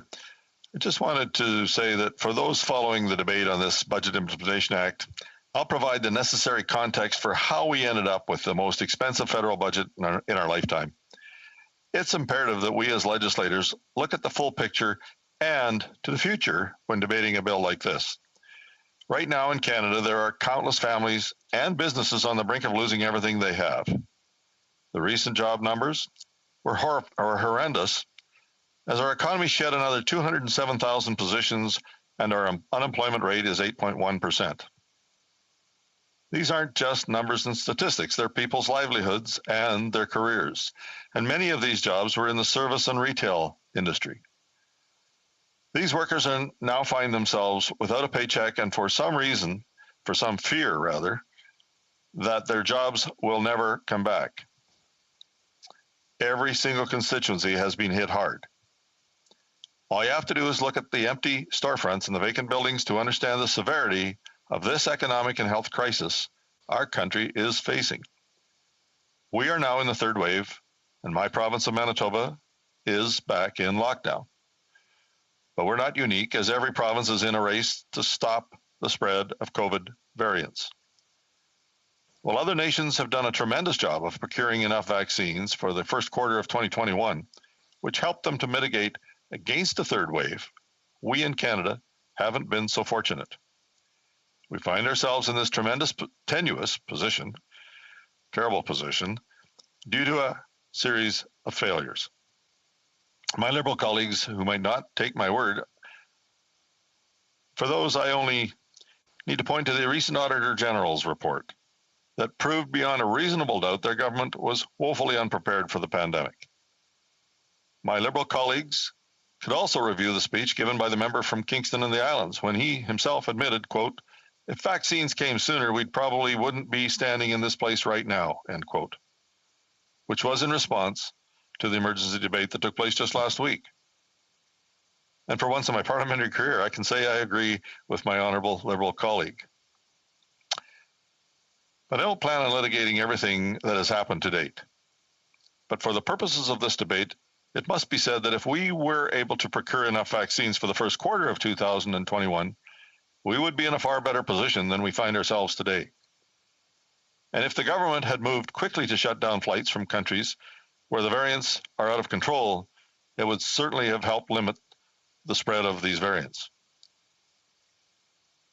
Not only did those failures cost people's lives, but it's resulted in prolonging the pandemic. Now, there is a direct correlation between those failures and their direct impact on our economy and the nation's finances. So within this omnibus bill, the government acknowledged the pandemic will continue for quite some time. It's clear the government needed to extend the programs that many businesses and companies are relying on, as either their doors are now locked or they are operating with very limited capacity. Just because the doors are closed, though, doesn't mean bills don't continue to pile up. And to no fault of their own, businesses and their employees are paying the price of the federal government's failure of not procuring enough vaccines for the first quarter of 2021, and for failing to keep the variants out of our country, and certainly for the lack of distribution of the same. The last thing people want to do is to continue to apply for more financial support, but they don't have a choice. They cannot afford to go through another lockdown, and they need to pay their bills. So I support those very specific clauses in this legislation to extend these programs. In fact, there are other specific measures I support, but in a bill as lengthy as this one, there is bound to be a few things that every member can get behind. The road ahead of us is paved with uncertainties and risks. So we're already seeing the unintended consequences of the government's policies. The first risk is the very real threat of inflation. The Bank of Canada recently sent out a warning to investors that rising inflation numbers could result in them hiking the interest rate. Now, if you couple that with a recent report that close to half of Canadians are $200 or less away from not being able to cover their bills and debt payments at the end of each month, that should keep every member of Parliament up at night. If we look at the skyrocketing housing prices we are witnessing in real time, the dream of home ownership is slipping away. I shudder at the thought of what is going to happen to those who will have to remortgage their home at a much higher interest rate. The second threat is the growing size of our country's debt and the cost to service that debt, as has been just mentioned by many of my colleagues. I know every government must grapple with making choices and setting priorities, but I fear there are some who can't see the forest for the trees. In a perfect world, every government has the financial capacity to carry out their mandate, but we don't live in that utopia where everything can get funded all at once. With the size of this deficit, it makes you wonder who got left out. Last week, the Parliamentary Budget Officer issued his analysis of the budget. He projects the federal debt to GDP ratio, gross domestic product ratio, will hit 52.1% this year and remain well above the pre-pandemic level of 31.2% for quite some time. And in the report, there was another startling number that deserves repeating. The long-term projections presented in the budget show the federal debt to GDP ratio remaining above its pre-pandemic level throughout the year 2055. That's a staggering 34 years from now, Mr. Speaker. Now, I doubt that I'll be able to witness that momentous occasion when the Government of Canada returns to pre-pandemic debt numbers, but my grandchildren and their families will most certainly be stuck with the bill. And that bill right now is the average Canadian family owes over $77,000 in federal debt. Anytime a government goes this far into debt, it's completely irresponsible to not have a roadmap or a plan to get their fiscal house back in order. The interest payments alone on our debt are expected to hit almost $40 billion in the next few years. $40 billion a year in the next few years. For my Liberal colleagues who don't share the same hesitations about their spendthrift ways, I want to quote Paul Martin, who was a long-serving Liberal finance minister. He said, and I quote, "The debt and the deficit are not inventions of ideology. They are facts of arithmetic. The quicksand of compound interest is real." End quote. He said those words over 20 years ago, and they still ring true. It would seem modern monetary theory has found a receptive audience within this government. Now I want to reference John Hartley, who is an economics researcher who recently wrote about the pitfalls of this new economic model being touted by the left of center politicians. He said the defining feature of modern monetary theory and what distinguishes it from other economic theories is its insistence that so long as a government's debt is denominated in its own currency, there is no upper limit on the state's monetary borrowing. He went on to say that under this theory, public debt is irrelevant. He didn't say that, but he referred to it as part of that theory. Public debt is irrelevant. A country's central bank can always avoid default by printing more money. We know that there are real risks to this approach, and there are countless examples of debt monetization leading out of control inflation. Now, the Bank of Canada must adjust to the reality this cannot go on forever. The Bank of Canada has been buying a minimum of $4 billion in government bonds every week, accumulating more than $250 billion of the securities over the past year. As reported, their share of the holdings of the outstanding bond market continues to grow, and they currently own more than 35% of the total marketed outstanding Government of Canada debt. We should all be watching the Bank of Canada's actions and their future decisions. I don't say these things to cause alarm, but rather as someone who witnessed the crushing interest rate hikes and inflation in previous decades. I fully understand the necessity to help get our economy back on track and those suffering. However, we must quickly turn our attention to getting our finances under control. As parliamentary committees gear up to study the various parts of this omnibus bill, Canadians are counting on all of us to get this right. So we must ensure that every dollar being spent will in fact grow our economy and improve the lives of those we represent. Thank you, Mr. Speaker. Questions and comments? The Honourable Parliamentary Secretary for the Canadian Northern Development Agency. Thank you, Mr. Speaker.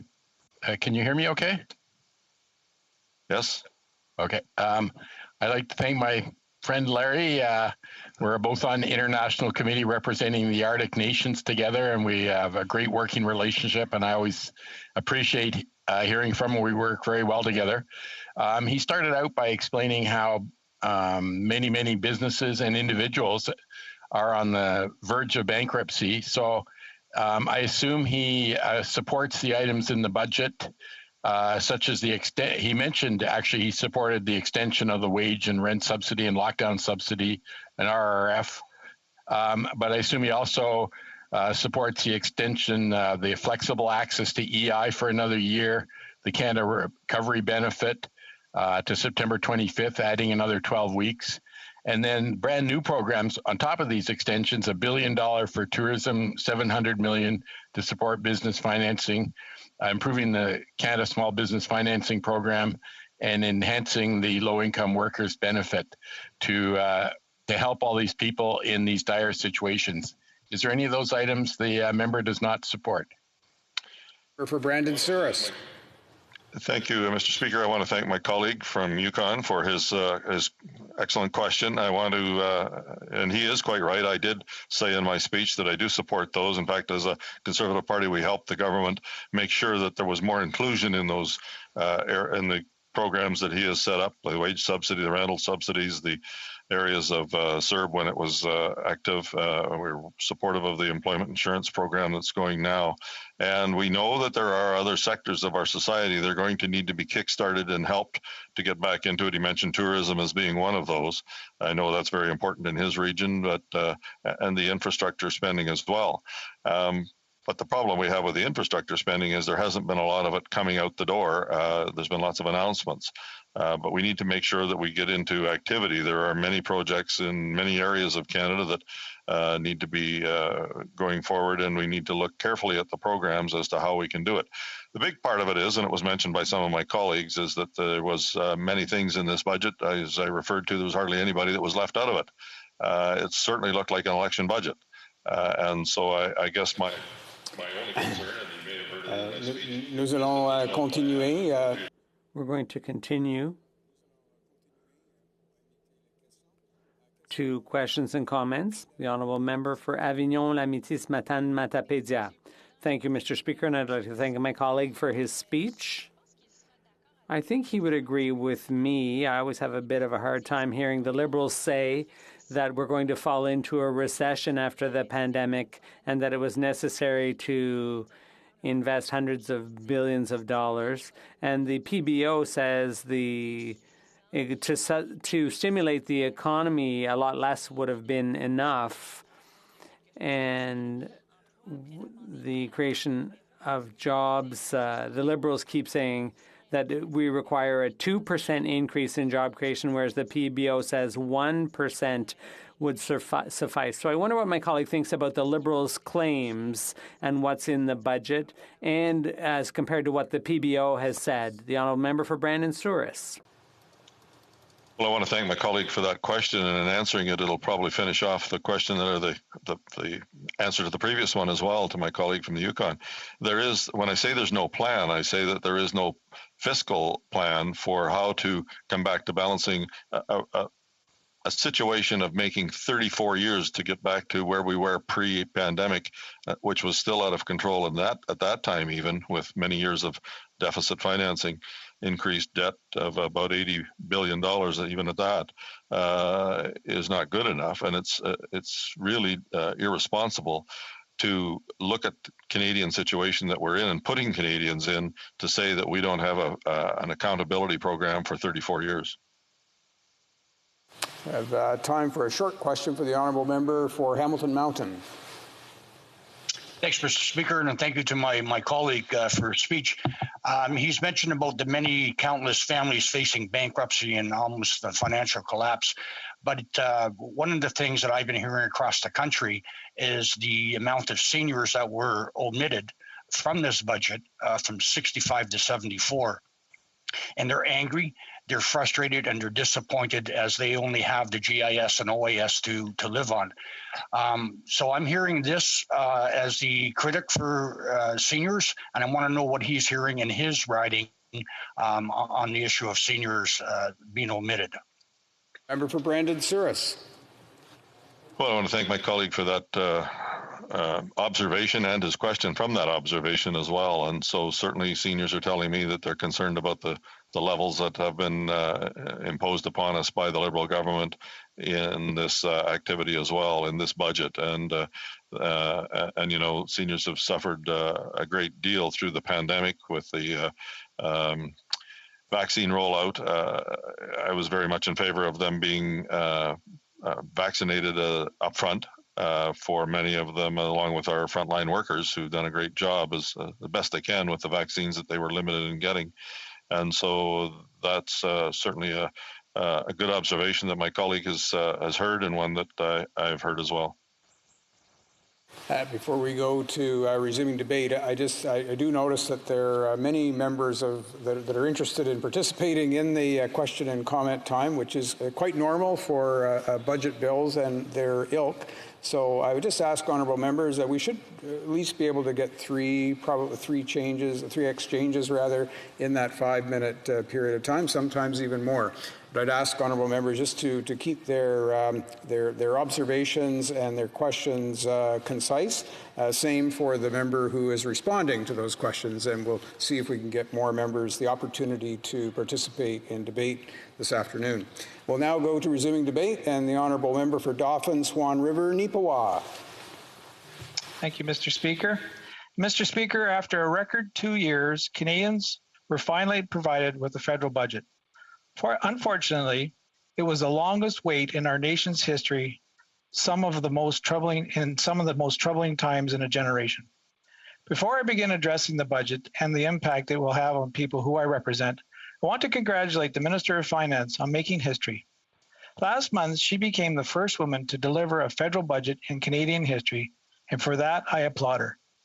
This is a historic step forward in inspiring women across our country. Unfortunately, Mr. Speaker, this Liberal government has a problem, a spending problem. They say that increasing the national debt to an unimaginable $1.4 trillion is to stimulate the economy. But we all know the only thing this government is focused on is stimulating voters. It is obvious that this Prime Minister is more focused on keeping his job than on doing his job. By next year, this Prime Minister will have accumulated more national debt than all previous Prime Ministers combined. Mr. Speaker, one of the world's most respected investors, Warren Buffett, famously said, "Price is what you pay and value is what you get." This government does not understand the difference between the two. They are more focused on how large the price tag is instead of how much value it will bring to Canadians. The foundation to any good economic policy is to measure the output or the results. This federal government has justified that their record-breaking deficit are strategic investments so our economy can come roaring back. But that's not the case. This budget fails to provide a real plan for job creation and long-term economic growth. As a matter of fact, the Prime Minister's former advisor questioned this budget.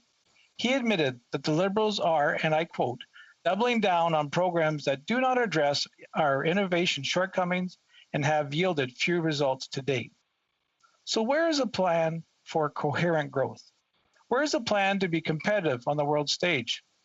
Where is the plan to foster an economic environment that allows agriculture, forestry, and tourism industries to thrive? Well, there is no plan because this government is fixated on price instead of value. My constituents know what happens when governments spend money without a plan. They understand because they've experienced this before. It was the Prime Minister's father who famously took the same approach in the 80s. Record deficits, reckless spending, no fiscal guardrails, and no plan. And as a result, Canadians suffered a debt crisis. My constituents can remember the all-time high interest rates. They remember the extreme inflation. They remember the record unemployment rates. And they remember the massive increase in poverty. Mr. Speaker, my constituents are concerned about spending without a plan because they have lived through the damage before. I think of Diane in Minnetonka, who reached out to me and expressed her concerns with the budget. She's concerned that this budget is unaffordable for Canadians. As a mother of 4, she is worried about the future for her children who will have to pay for the record spending. I share her concerns. My constituents were seeking a plan in this budget that would outline the future of our recovery from this pandemic, but they did not get one. I represent thousands of locally owned and operated businesses throughout rural Manitoba. Agriculture, forestry, tourism, and hospitality are the foundation to the communities and families of our region. Whether it be the businesses surrounding and within Riding Mountain National Park who rely on tourism, or the restaurants and coffee shops who rely on regular local visitors. The small businesses that I represent are wanting certainty on a secure economic future. What they are not seeking is a reimagined economy. However, the finance minister sees things differently than my constituents. She stated that COVID-19 pandemic has created a window of political opportunity.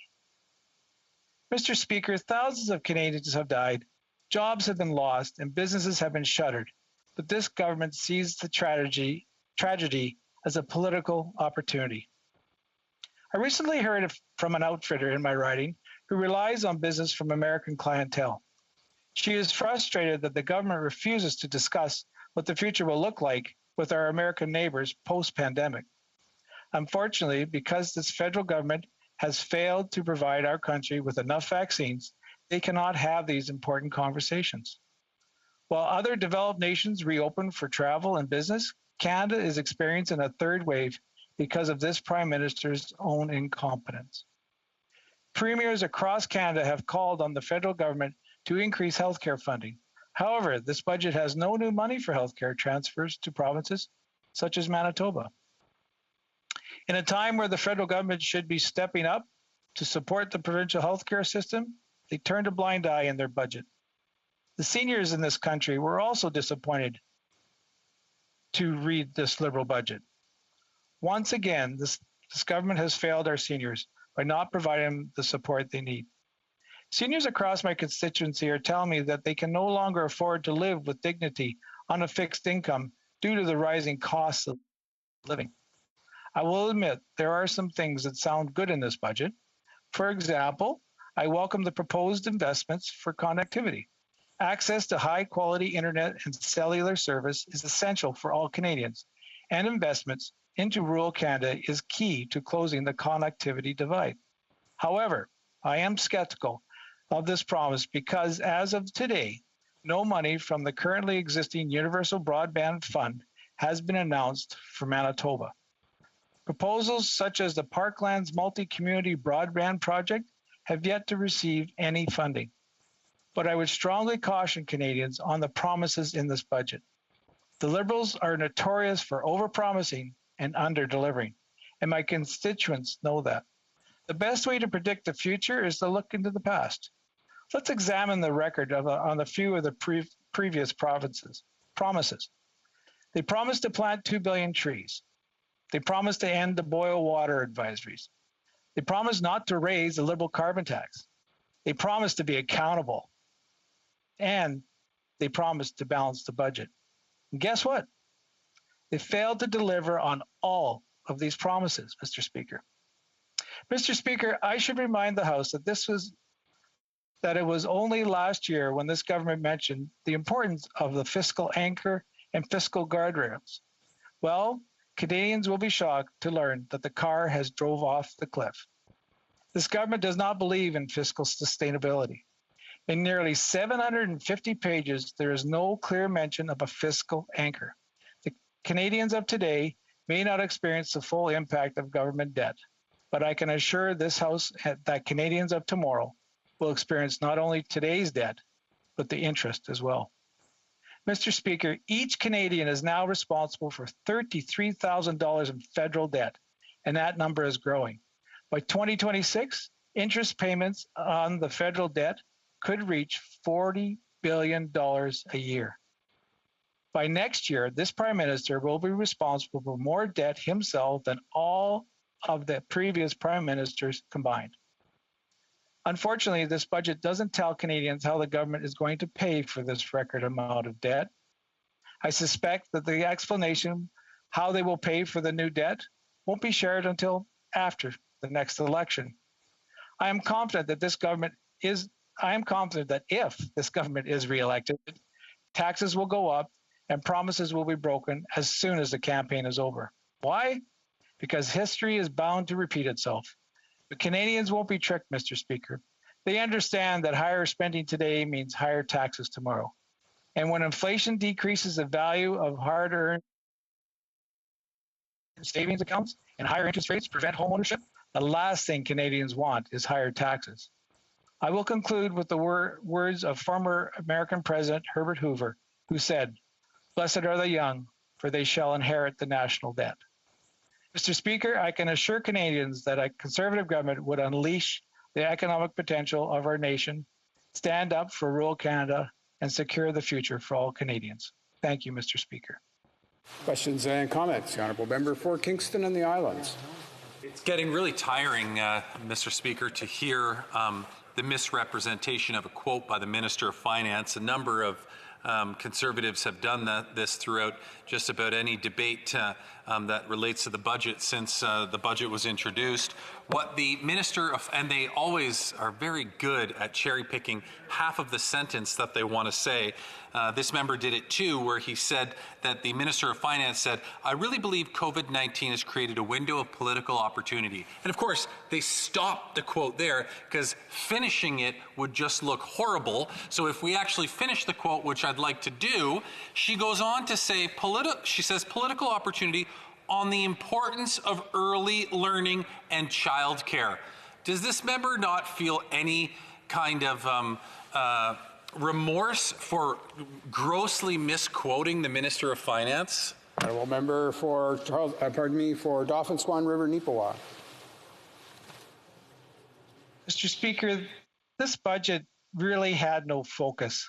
What I couldn't get over is the conversation I had with Diane. Thinking back, there was a young female family of four sitting there worried about how much government debt is being acquired. Those are the things I'm focused on. That conversation really set me back, and I really do quite wonder why my colleague across the way there would be wondering about how we're misrepresenting something when everybody in Canada is worried about how much debt is being acquired here except them, the government of Canada. Qu'est-ce commentaire? La députée de Repentigny. The Honourable Member for Repentigny. Thank you, Mr. Speaker. I'd like to thank the member for his speech. He discussed SMEs. And I'd like to draw a connection with a project that was very dear to the Harper government. The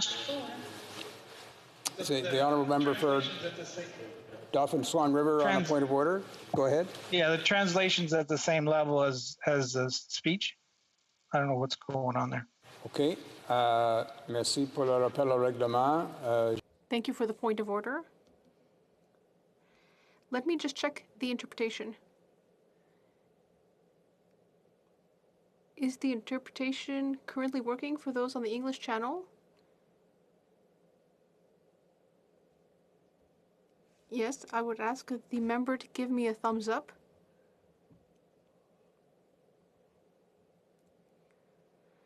Now, the Honourable Member for Repentigny. Should I start over, Mr. Speaker?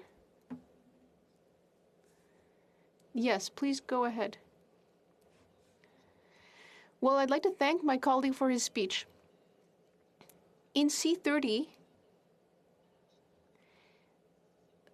money for the securities regulator is earmarked, and that was a product that was very dear to Stephen Harper.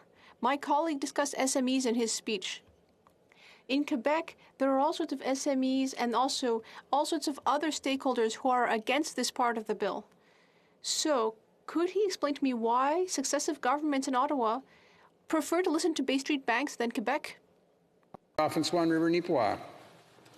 Well, I know this government in particular doesn't want to listen to any of the provinces in Canada. This has been an ongoing battle as we respond to COVID-19, and I totally sympathize with the battle that Quebec is going through in dealing with these SMEs. Questions and comments? The Honourable Member for Courtenay Alberni. Well, thank you, Mr. Speaker. And all I heard in that speech was partisan shots. New Democrats are actually here right now to help people that are struggling right now, because there's a lot of businesses, for example, that he talked about that actually are struggling to get through this third wave of the pandemic, including startups that have not been able to get any help so far. The government has an opportunity to look at new baseline revenues for the wage subsidy or for the the commercial rent program, that they could actually help get those businesses that have been left out, that haven't got any support so far to date, if they amend those programs, like the Wildflower Bakery that opened in Port Alberni in my riding. They opened in July, but they've been waiting for several months to get their business up and running. They planned it for years, Mr. Speaker, in the making. Does my colleague support calling on the Liberals to take action and help preserve a generation of businesses that need help right now, and amending those programs to give them the emergency support they deserve and need? Member for Dauphin, Swan River, Neepawa. I thank my colleague for the question, and I would support all those businesses. The problem with this budget is it misses so many, it misses so many of those businesses that are in my riding, those startups. And what it's doing is creating a huge amount of uncertainty for the future. They don't know what kind of future bills are going to be coming from this government. Can you imagine starting up a business and having a special item line that says, well, if inflation goes to another 1% or interest rates go up, I got to allow that in my taxes. That's the kind of future this government is creating. Resuming debate, the honourable member for Red Deer Lacombe. Well, thank you, Mr. Speaker. It's a pleasure to be in the chamber today to be able to speak to Bill C-30, the Liberals Budget Implementation Act. Mr. Speaker, it's been more than 2 years since the government has tabled a budget, and the expectations of Canadians were high. With all the platitudes like Build Back Better, the government had increased expectations and set the stage for something that we were led to believe would be momentous.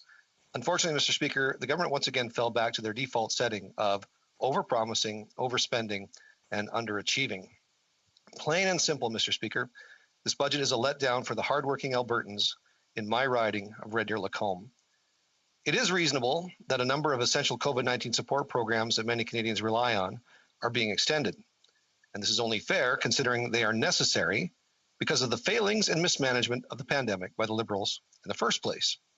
While Americans are able to attend stadium sport events and mass gatherings due to a successful vaccination and therapeutic drug strategy, Albertans have just been placed under the most stringent public health measures so far. The Liberals' failure to procure adequate numbers of vaccines is devastating not only to those who will undoubtedly get COVID, but to all Canadians that are being forced to sacrifice more for longer than our friends and families in other countries. The budget completely fails to lay the roadmap for how the Liberals plan to get out of this pandemic and get back to life as we once knew it. That is job number one right now, and it was missed entirely in this budget. It's clear that the Liberals have no plan to get back to normal. Instead, they came up with creative solutions to try and mask their failure, like trying to compare Canada's first dose vaccination rate with our 4-month gap between doses to our G20 partners who are following the manufacturer's instructions on timelines while administering the second dose. But maybe that shouldn't be surprising, Mr. Speaker. After all, this is a government that is well practiced at spin, starting with their ethically challenged Prime Minister. The Liberals' failure to prevent variants of concern from entering Canada and acquiring vaccines isn't just health related, Mr. Speaker.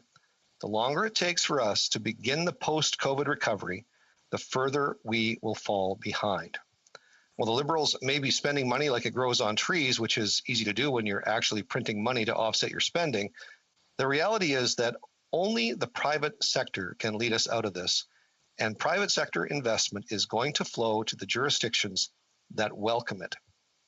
Unfortunately, with so much uncertainty about when we will be on the other side of this pandemic and a budget that does nothing meaningful to cut red tape or improve the business climate in this country, Canada isn't and won't be prepared for the necessary private sector investment. The Deputy Prime Minister and Minister of Finance has made it clear that the government sees the current quagmire of misery that Canadians are living in as a window of political opportunity.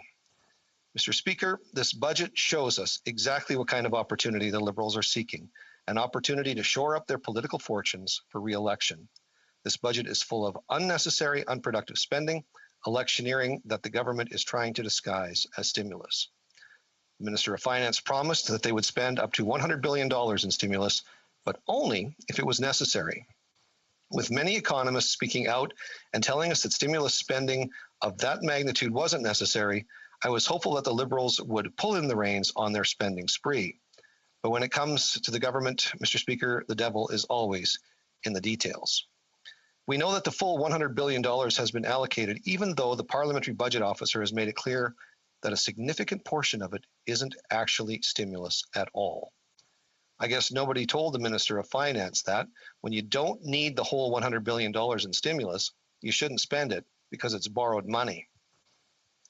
And it certainly doesn't mean the government should spend the rest supporting political or ideological goals instead of economic ones. Mr. Speaker, this Prime Minister is set to rack up more debt than every Prime Minister that preceded him. And the real issue, Mr. Speaker, is that the Liberal government doesn't even seem to see this as a problem. Time after time, we see this government brag about the size of the investment instead of the quality of the return on the investment. That is the problem when a government is all talk and no substance. They value the press releases more than the result reports. And they clearly plan to continue this trend with Budget 2021. Mr. Speaker, the Liberals promised that they were going to build back better. Well, for Central Albertans, this is a plan that will ensure we build back poorer. Sectors of the economy that Albertans rely on have been largely ignored in this budget, if not outright attacked. Small businesses that are a critical part of our economy and our communities have been let down. While some much-needed pandemic relief programs were extended and loans remain on offer to those who are able to shoulder even more government-forced debt, the lack of certainty is crippling. Last year, 60,000 small businesses failed, and another nearly 200,000 are in danger of closing now. Of those small businesses, the tourism sector has been especially devastated. One single mom in my riding who has been a self-employed travel agent for 30 years recently had to go out and start looking for a new career. This is in large part because the government didn't ensure any safeguards for these small independent business people when they were dealing with the airlines. Now they are having their commissions clawed back by airlines for services rendered months or even years ago. In 2020, countless community events were canceled due to COVID-19, events that our communities rely on to bring in tourists. Now, many of these community events are once again faced with a fast approaching deadline to decide what 2021 is going to look like for their events and their businesses. My riding is home to the Ponoka Stampede, Canada's largest 7-day rodeo. Losing an event like the Ponoka Stampede isn't just a loss for the competitors or spectators. It's a loss of the community and surrounding areas that would otherwise benefit from the event. The estimated economic impact for the local area is $150 million every year. That's a lot of money anywhere, but especially in a rural community like Ponoka with a population of just 7,200 people. Now, we are getting to a point where organizers need to make these tough decisions again, but the government hasn't given them the certainty they need to make that decision. You can see how it ripples across the community. Just last year in Red Deer, the Black Knight Inn closed its doors after running successfully, I might add, for nearly 45 years. Guides and outfitters are another part of the tourism sector that have been left behind by this government. With many businesses getting 90% or more of their clients from the United States or other foreign countries, times have been tough for their industry, causing spin-off problems related to food security for local communities and wildlife management. These businesses have lost nearly all of their clients and have no way or ability to pivot to clients from the domestic market. The Budget Implementation Act has no mention of the Tourism Relief Fund committed in the budget, which many of these businesses could certainly use. You would expect that a fund geared towards helping businesses adapt their services to public health measures and start to recover would be something that should be implemented right away. And while funding for Destination Canada could have been helpful in promoting our world-class hunting and fishing opportunities to other Canadians, this government quietly stopped letting lodges access the fund for this purpose a number of years ago. The agriculture sector, too, was essentially forgotten. Throughout this pandemic, it has become routine for this government to point to the original set of business risk management programs, which were in need of overhaul long before the pandemic, as somehow now a solution to the problem. The proposal to refund a portion of the carbon tax on natural gas and propane for vital activities like grain drying is a pittance of what farmers pay to run them. Hopefully, we can get this corrected through my colleague from Northumberland Peterborough South's private members bill, which would remove the carbon tax from a broader list of farm fuels, which the Liberals, I might add, recently voted against at second reading. When it comes to the oil and gas sector, there was literally no support whatsoever. In fact, We can see the next step shaping up in the Prime Minister's plan to phase out oil and gas sector entirely through the proposed changes to ensure several types of fossil fuel-powered energy equipment are no longer eligible for accelerated capital cost allowance deductions. In other words, driving away investment. When it comes to Alberta's energy sector, the budget is also ensuring that the modest money that is being committed for carbon capture is not eligible to companies who perform enhanced oil recovery. During past challenging economic times, Canada's energy sector has been able to be an integral and central part of our recovery. Instead of working to empower our world-class oil and gas sector, which abides by the strictest environmental standards in the world, the government prefers to increase the pace with which they are mothballing this industry. They work to end the Canadian industry and ironically welcome oil from places like Venezuela and Saudi Arabia, which lack our same commitment to environmental standards and human rights. Mr. Speaker, this budget is extremely frustrating to my constituents. A recent survey in Alberta by ThinkHQ Public Affairs suggests that Central Albertans are more likely to report a negative financial impact from the pandemic, about 7% in the place I call home, compared to 6% for the provincial average. With these realities, you think that if the government is going to spend money to stimulate our economy, you would ensure industries important to local economies in places like Central Alberta are included. I don't know what would matter, though, Mr. Speaker, to this government. They simply don't seem to care about the needs of Central Albertans. And I look forward to the day when a Conservative government once again takes care of the needs of all Canadians. Thank you, Mr. Speaker. Some comments. We'll go first to the Honourable Parliamentary Secretary to the Canadian Northern Development Agency.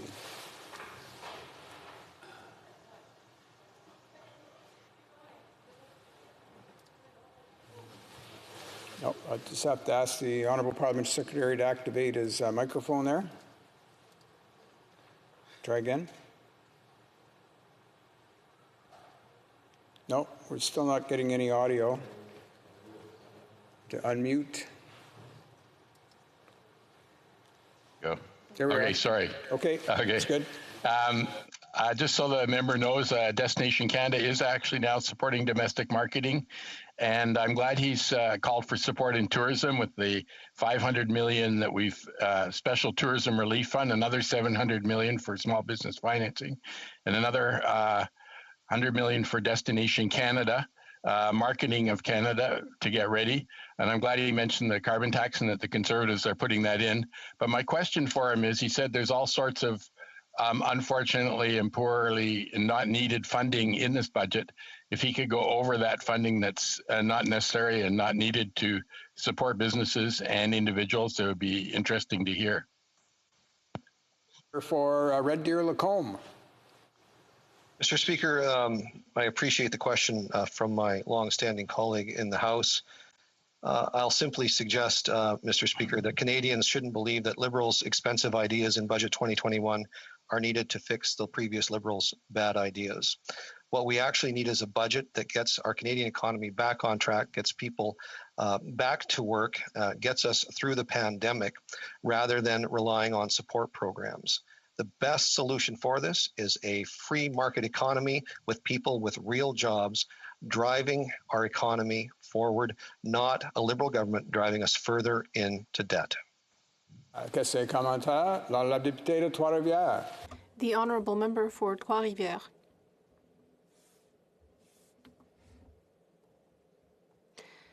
I'm sorry. I would ask the Honourable Member to activate their microphone. I'm so sorry, Mr. Speaker.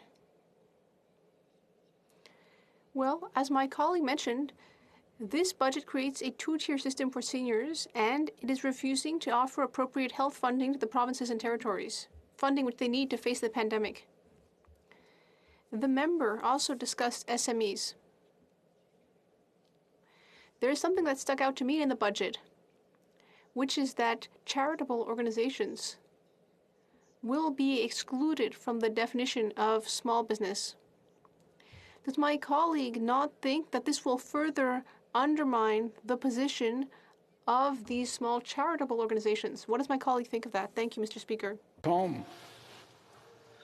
I think my colleagues in the Bloc Québécois need to understand that in order for federal transfers to provinces to work and pay for the things that she's asking for, the Government of Canada needs to grow the Canadian economy. The Alberta economy has contributed disproportionately in a positive way to the overall budget and the balancing of books that the federal government has had to the tune of several $100 billion in just the last few decades alone. If she and her party would just stop attacking the oil and gas sector in Western Canada and actually promote the use of pipelines, there would be enough resources for all of us to share in equitably. Questions and comments? The Honourable Member for South Okanagan, West Kootenay.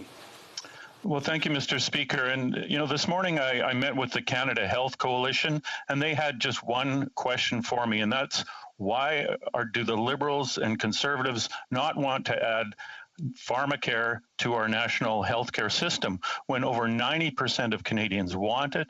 It would keep us all healthy, and it would save us over $5 billion a year. So why are the Conservatives against it? Member for Red Deer Lacombe. Well, my colleagues should know that over 98% of Canadians currently have access to a pharmaceutical plan, either through their employers or through provincial programs that are offered to seniors and those living with disabilities and such. If my colleague wants to work constructively with a plan that will help the other 2% of Canadians that don't have access, he would find me a willing partner. I have time for a short question. Questions and comments? The Honour, questions and comments? Still doing questions and comments? The Honourable Member for Central Okanagan, Similkameen Nicola. Thank you, Mr. Speaker, and I want to thank the MP for Red Deer Lacombe for citing two things. Number one, that we need to have a thriving economy here in Canada, and number two, that it should be led by the private sector because they know where the opportunities are and they know how to multiply returns from that for the benefit of everyone. So Suncor and ATCO today announced a new project, a collaboration that would actually reduce greenhouse gas emissions in existing refineries by the production of clean hydrogen.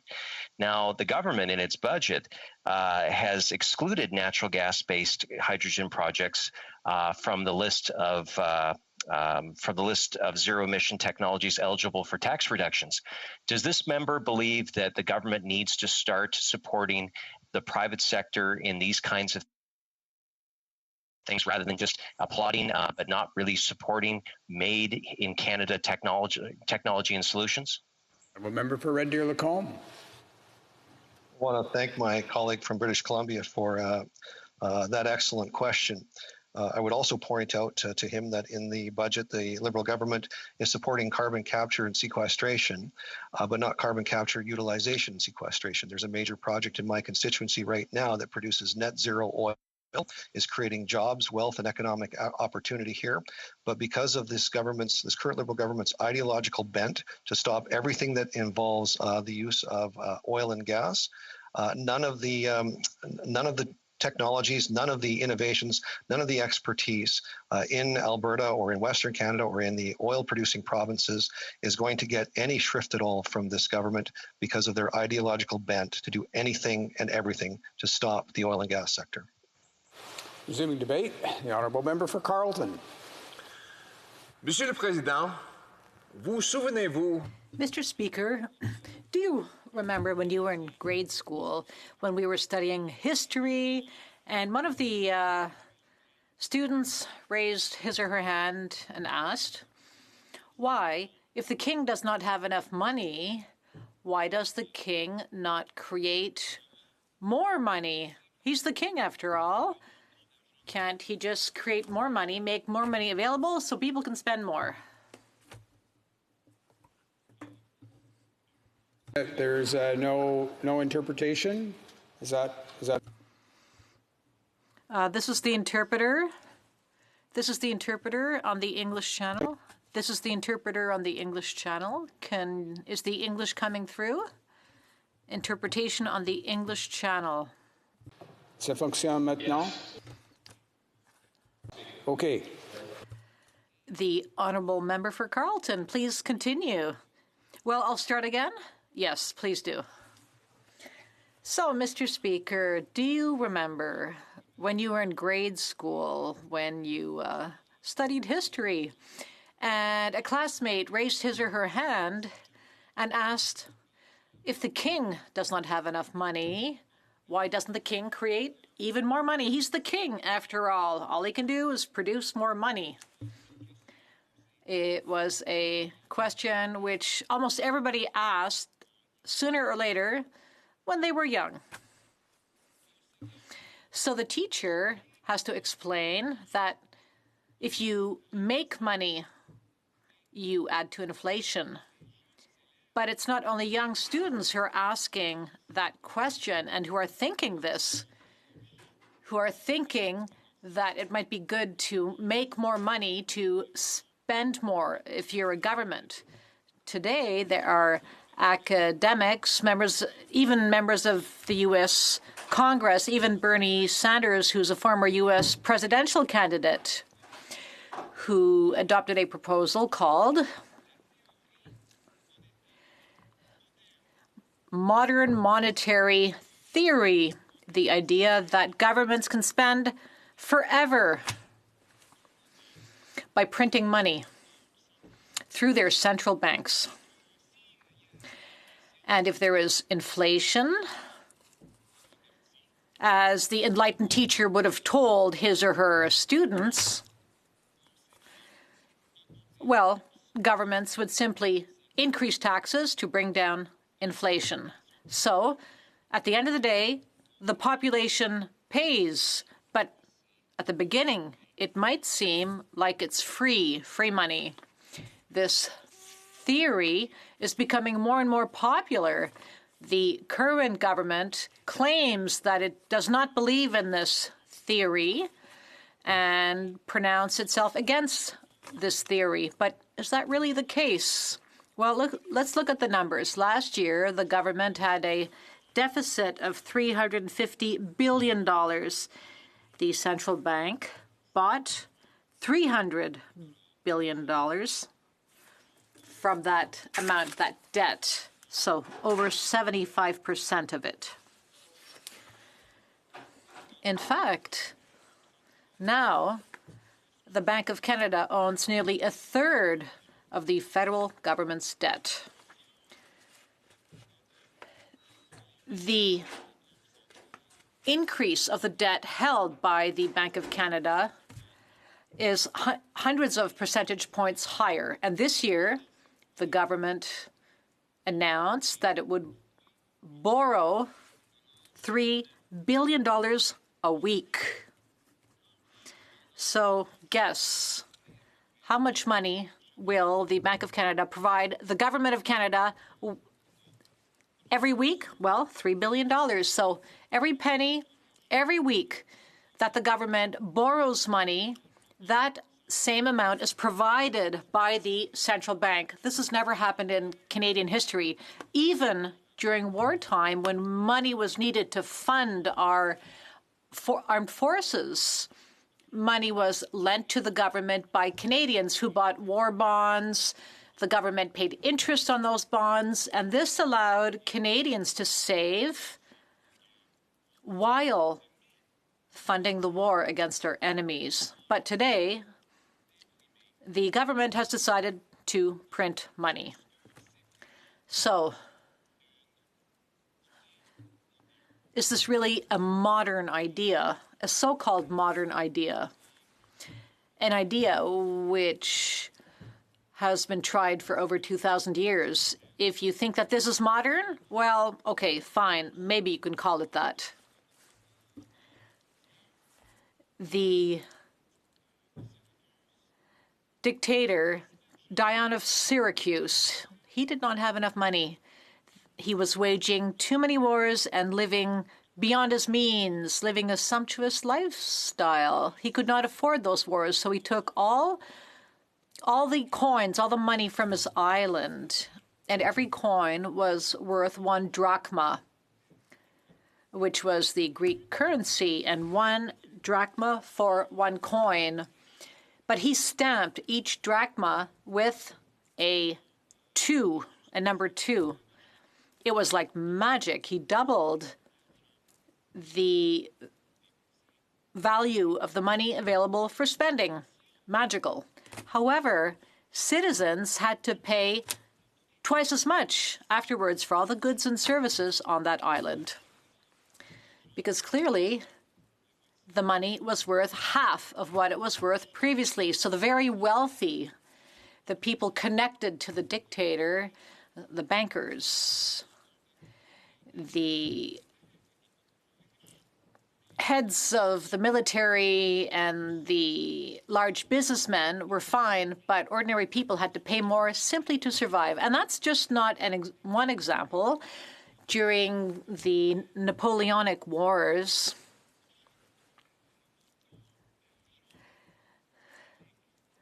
the amount of metal in each coin in Europe decreased because kings and leaders tried to create more coins with a smaller proportion of metal inside. Why? Well, to fund their wars.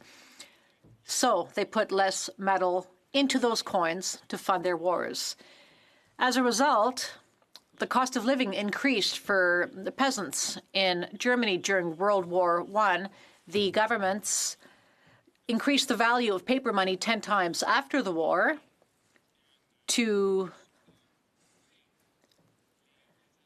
after the war, a loaf of bread had to carry armfuls of money simply to pay. And when they went to the restaurant,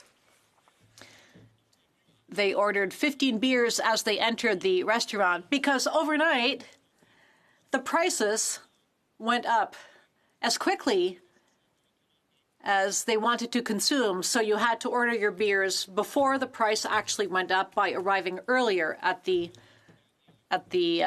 pub. Milton Friedman, who won the Nobel Prize for his work on inflation and on the creation of currency, showed that in the United States and in Great Britain, in Japan, in Germany, and in Brazil, there was a perfect correlation between the increase of the amount of money in a society and the increase in prices of goods and services. So that's the history of money. If there's too much money running after too few goods and services, clearly prices will go up. Is this happening here in Canada? Has it started happening in Canada since the Liberal government has started printing more money? Well, let's see what the Financial Post says. Central banks and the government are not in contact with Main Street when it comes to the increase in the cost of living. The latest Consumer Price Index in Canada shows that the prices have gone up for meat between 5 to 7%. At the bakery, prices have increased between 4 and 6%. For vegetables, between 5 and 7%. And for gas, prices have increased by 78% to $1.18. So yes, prices have indeed gone up. Let's talk about property. Let's talk about property ownership. The price of real estate has increased by 30%, and young people can't even dream of having a home anymore because the prices are so out of control. So it's good for the rich. It's good for the very rich. Their assets are increasing in value. But for the working class, people who actually go to work see that their incomes, their real incomes, are going down. So, in fact, it's a huge transfer of money from the poor to the rich. We're talking here about an inflation tax. This is the worst kind of tax. This is the worst tax of all because it targets the most vulnerable, the most low-income people who don't have the means to increase their the value of their assets.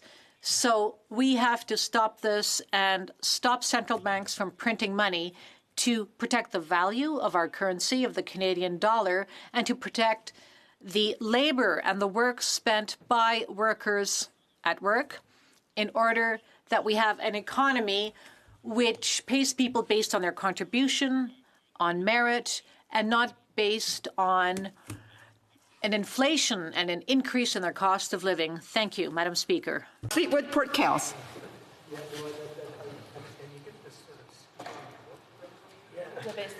The honourable member for Fleetwood Port Kells. So the honourable member for Yukon.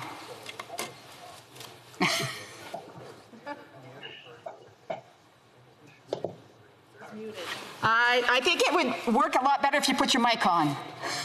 Okay, there you go. Thank you, Madam Speaker. A lot of people in this debate have been very constructive and coming up with good ideas and good criticisms.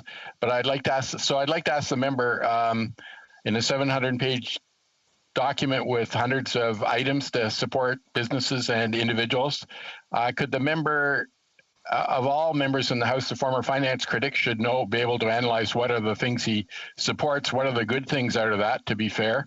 I just wonder if the member could enumerate some of the things, positive things that he thinks are good in the budget. The honourable member for Carleton. Well, I rise today to point out that this extremely costly 700-page, $500 billion budget will raise the cost of living for working-class people.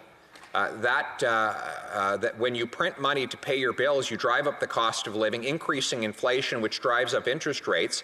Those higher interest rates applied to record levels of household, corporate, and governmental debt will lead to an inevitable debt crisis. So the government is not giving anything, it is actually taking away, and it is doing so through the most surreptitious and insidious method, which is an inflation tax brought on by heavy doses of printing money that will hurt the working class while helping the super rich and causing a debt crisis. That is not the direction we should be on. Thank you. Questions and comments. L'honorable député de Jonquière. The member for Jonquière. Thank you, Madam Speaker. I really like the member for Carleton, and I love his speeches. He talked about modern monetary theory. We're not going to agree with our approaches to monetary policy. I don't believe in the classic policies, but following the budget, I would ask about a modern oil theory today. We want to reduce our greenhouse gas emissions, which is what the government is proposing to do in its green plan, the $17 billion, which will go into gray hydrogen. And I don't know if my colleague sees the parallel I'm trying to draw. In his opinion, does he believe that under a green recovery plan, oil would be something to bring down our greenhouse gas emissions? And isn't that a bit like the monetary theory he was just talking about? The member for Carleton. I think that the member is talking about a theory whereby Quebec, so the most popular car in Quebec is the Ford F-150. It's a truck. So what do you put in a Ford F-50 truck? Well, it's gas. The Bloc always wants subsidies for Bombardier to help it build planes, aircraft. But what goes into those aircraft? What goes into those planes? Oh, it's gas, right? So now the Bloc and Quebecers are seizing the fact that Line 5 is going to shut down and Quebecers will not have access to half of their gas, which goes to the refineries in Montreal and Lévis. So Quebecers will not be able to even go to work. So what goes through those pipelines? Well, it's gas. So maybe it's time to bring down greenhouse gas emissions and bring down our consumption of oil. But until that happens, gas is a reality. And we have it here in Newfoundland, Saskatchewan, and Alberta. And that's where we should get it from and not from other countries. Edmonton, Strathcona. Thank you, Madam Speaker. And I'd like to thank my colleague for his intervention today. It was very illuminating, I guess, as to his perspective on things.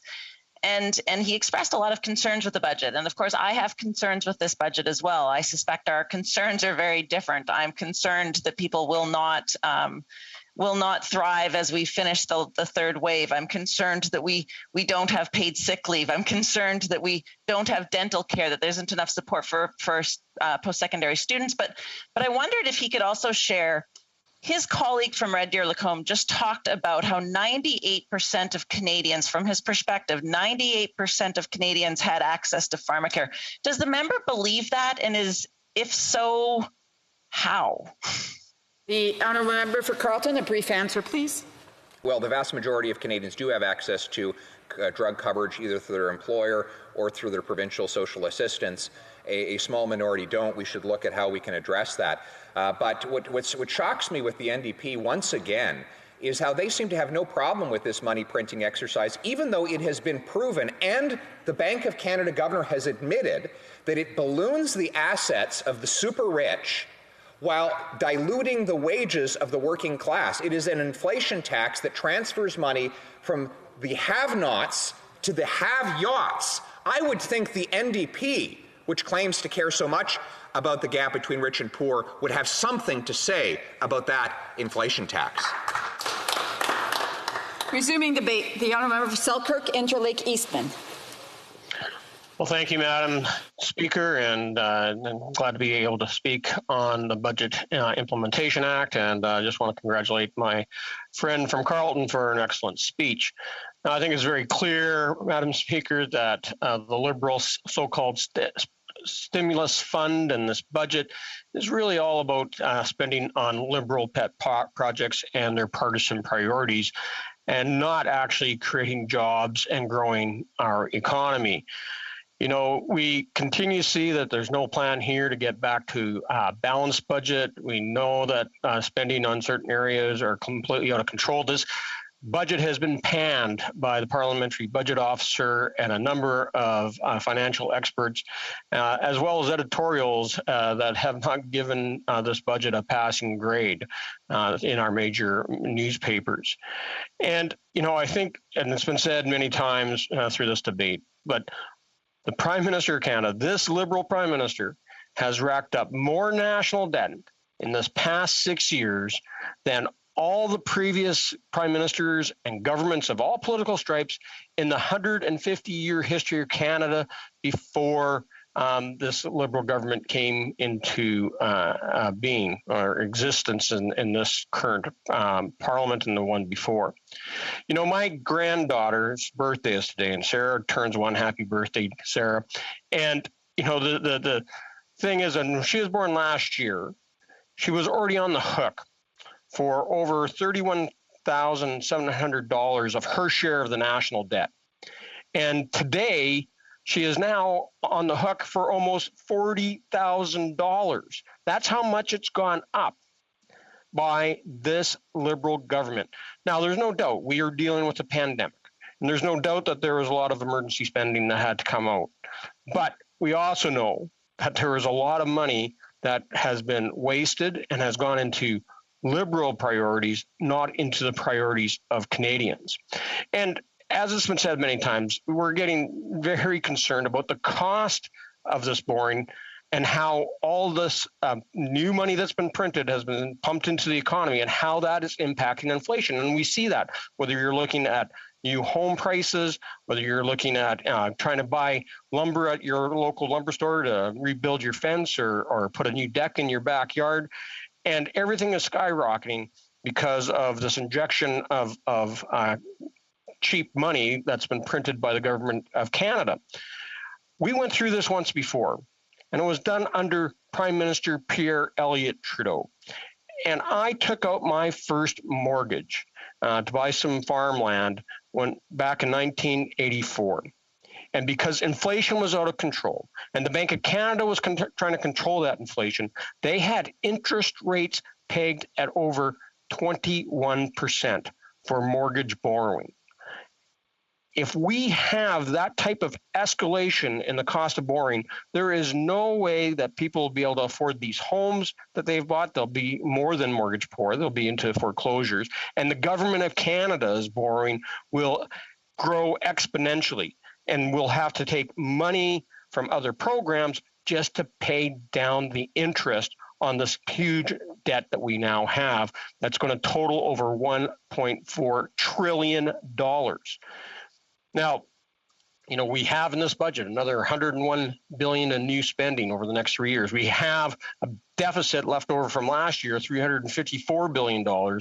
And, you know, this isn't sustainable, and we need to make sure that we aren't bringing forward programs, Madam Chair, that will be structural and cause structural deficits. We have to make sure that assistance is there, but it's short-lived and is removed as soon as we're starting to recover. And the PCO has already said that we need to continue to balance our spending so that we can adjust to as people come out of the recession caused by COVID.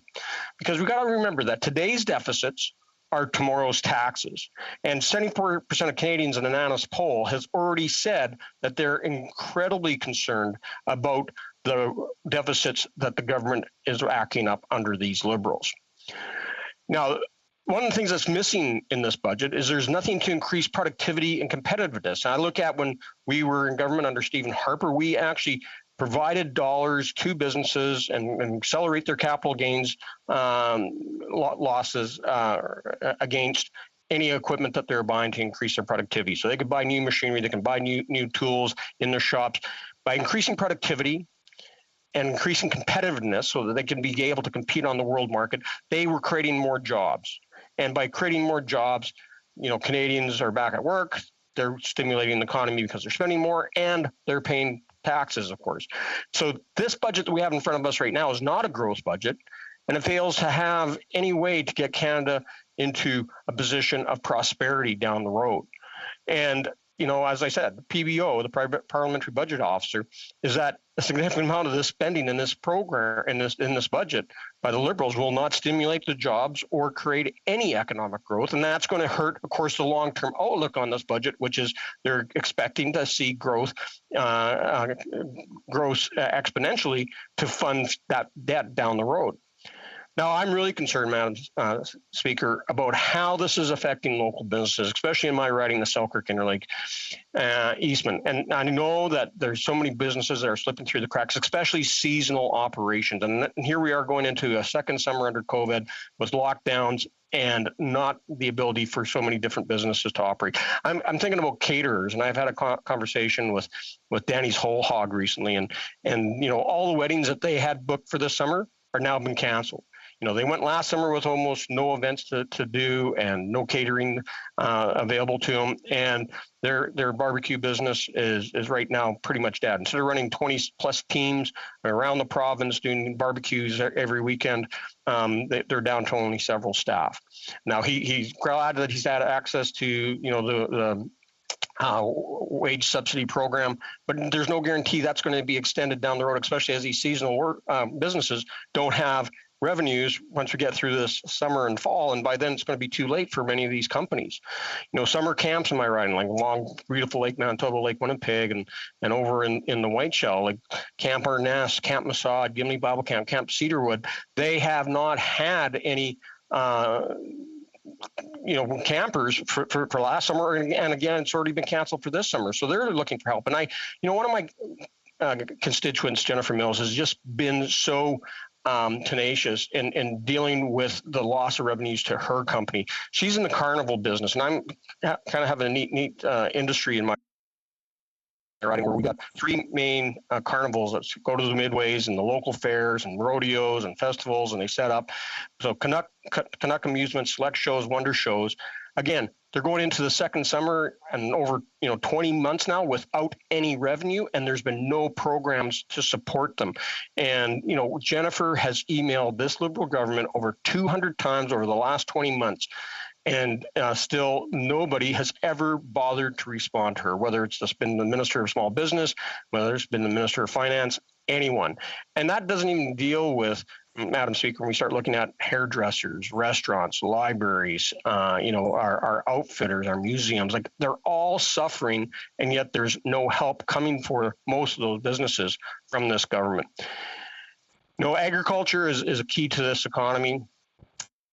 It's key to my riding. It's in my blood, as a farmer myself. And I know that, I look at my family and immediate family, and I'm worried about, young farmers and how they're going to be bearing the cost of these programs. I'm glad to see that, after we asked the Minister of Agriculture for a year to exclude the carbon tax on propane and natural gas that's used for drying crops, that they finally are doing that and refunding it. It's a start. But, this budget, is proposing funding for more efficient grain dryers and farm equipment not powered by diesel fuel. There's no other alternatives out there, and young farmers depend upon, having to use used equipment. They buy used equipment, and it's going to be based on older technology. And so diesel fuel is the lifeblood of agriculture. And thank you, Madam Chair and Madam Speaker. And, if we want to eat, diesel fuel is going to be part of that for a very long time to come. So, there's no reference on here on how they're going to award farmers for bringing in better crop rotation, low-till practices, zero-till practices, and carbon sequestration. It's a public good, but there's nothing there, Madam Speaker. And so, you look at it, farming depends upon trade. And there's no funding in this budget, Madam Speaker, to help our farmers trade more, especially as places like Communist China become more unpredictable on whether or not we'll be able to access it. So, Madam Speaker, I got more to say, and I'll deal with that in the Q&A after. But I'm glad to be able to get on the record talking about the gaps and the failures of the Liberal budget. And comments, the honourable member for Kingston and the Islands. Thank you, Madam Speaker. And I've heard Conservatives talk today, this member, the member before, about how this plan and this budget is not going to do anything for Canadians. It's certainly going to cripple our economy based on their opinion. And I do respect that opinion. However, it's not the opinion that's shared by everybody. The former Bank of Canada, a Stephen Harper appointee, I might add, would have the following comments in relation to the government's plan by saying it has, quote, ingredients that one needs to have a sustainable plan are present, and that was done without meaningful increase in taxes of any kind. So would the member, like to reflect on the comments that were made by the former Bank of Canada governor that was appointed by Stephen Harper? The honourable member for Selkirk, Interlake Eastman. Well, the member from Kingston Island can pat themselves on the back all they want, Madam Chair and Madam Speaker. And, we've got to remember that, they may not increase taxes in this budget, but they will. It's just a matter of time because it's not sustainable what we have with these huge, massive, out-of-control deficits. And, the one thing that we need to remember, Madam Speaker, that in this budget, the number one ask from the provinces was the help with healthcare. We're dealing with COVID-19. Hospitals are overwhelmed. There isn't enough nurses and doctors and healthcare aides and other support staff. And we know, Madam Speaker, that the provinces just wanted the federal government to step in to be a partner. And what did they do? The Liberals turned their backs on the provinces, turned their backs on funding healthcare properly, and instead are now sticking out their hand to the provinces and will you come and be our partner on a national childcare program, something that the Liberals have been promising for the last 20 years and have failed to deliver on each and every time. The provinces cannot afford to be in a national childcare plan while we're dealing with a national pandemic. Questions et commentaires. Questions and comments. Hamilton Centre. Thank you very much, Madam Speaker. And we've heard many Conservatives up today bemoaning, what's happened here with the working class, this newfound language Conservatives have found with the working class. And yet we haven't heard any critiques whatsoever about the Liberal government's $750 billion Bay Street bailout. We haven't heard anything about companies like Imperial Oil, who took $120 million in subsidies and then paid out $300 million in dividends. So what does this member have to say to his farmers about all the big corporations who've been at the trough while small businesses and rural farmers like in his constituency continue to suffer? The honourable member for Selkirk, Interlake Eastman. Oh, my farmers want the government to get out of the way. They want to get the red tape gone. They want to get away from all the enforcement of new regulations that do nothing to enhance productivity and allow us as farmers to feed the world. We need to make sure that those processors are there to buy our products and process our products so we can export them around the world. The one thing that Madam Speaker, I never got a chance to talk about in this budget is that, I am the critic for national defense. And there is new money in here, and I do congratulate the government for finally realizing that we need to invest in Arctic sovereignty, put more money into modernizing NORAD, do our responsibility under NATO, and deal with sexual misconduct and gender-based violence within the armed forces. The one thing that I'm worried about is that out of all the funding they announced, over half of it is money that, as you read the budget, it says funds sourced from existing departmental resources. So essentially, the government is robbing Peter to pay Paul, and those dollars have been transferred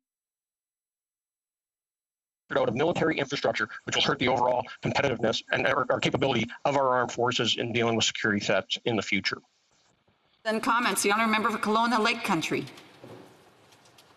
Thank you, Madam Speaker, and I'd like to thank my colleague for his intervention and speech. And he talked quite a bit about small businesses and small business sectors, and of course, Conservatives have supported more inclusive, expanded programs during the entire time of the pandemic. But one issue that I hear about quite a bit in Kelowna Lake Country is, and I'm wondering if the member hears this as well, is where you might have businesses that open late in 2019 or early in 2020, and they're still ineligible for a lot of COVID relief programs. And they're hit even harder because quite often they've got personal and business debt, which is intertwined. And so how does this budget work to give hope to these small businesses through an economic recovery plan that you see? Honourable member Selkirk Interlake Eastman. Well, Madam Speaker, I thank my colleague and friend from Kelowna Lake Country for her comments. And, this is the one thing that we are very concerned about, is that a lot of our seasonal businesses, especially in my riding, the Selkirk Interlake Eastman, which has a lot of people that come up out of the city of Winnipeg and other places across the country, and of course internationally, aren't coming these days, even with kind of do staycations at home and with all these lockdowns and limitations.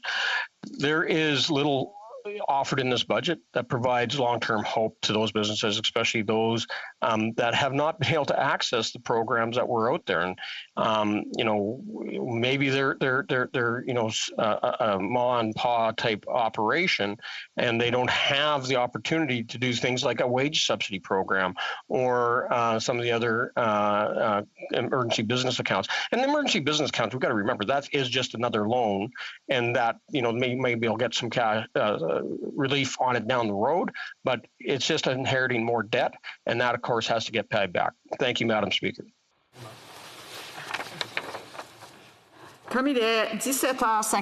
It being 5:56, the House will now proceed to private members' business as listed on the order paper. Resuming debate at second reading of Bill C-253, an act to amend the Bankruptcy and Insolvency Act and the Companies Creditors Arrangement Act, pension plans and group insurance plans.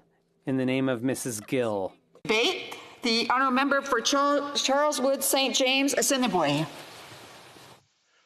Thank you, Madam Speaker. I'm pleased to put some thoughts on the record today regarding Bill C-253.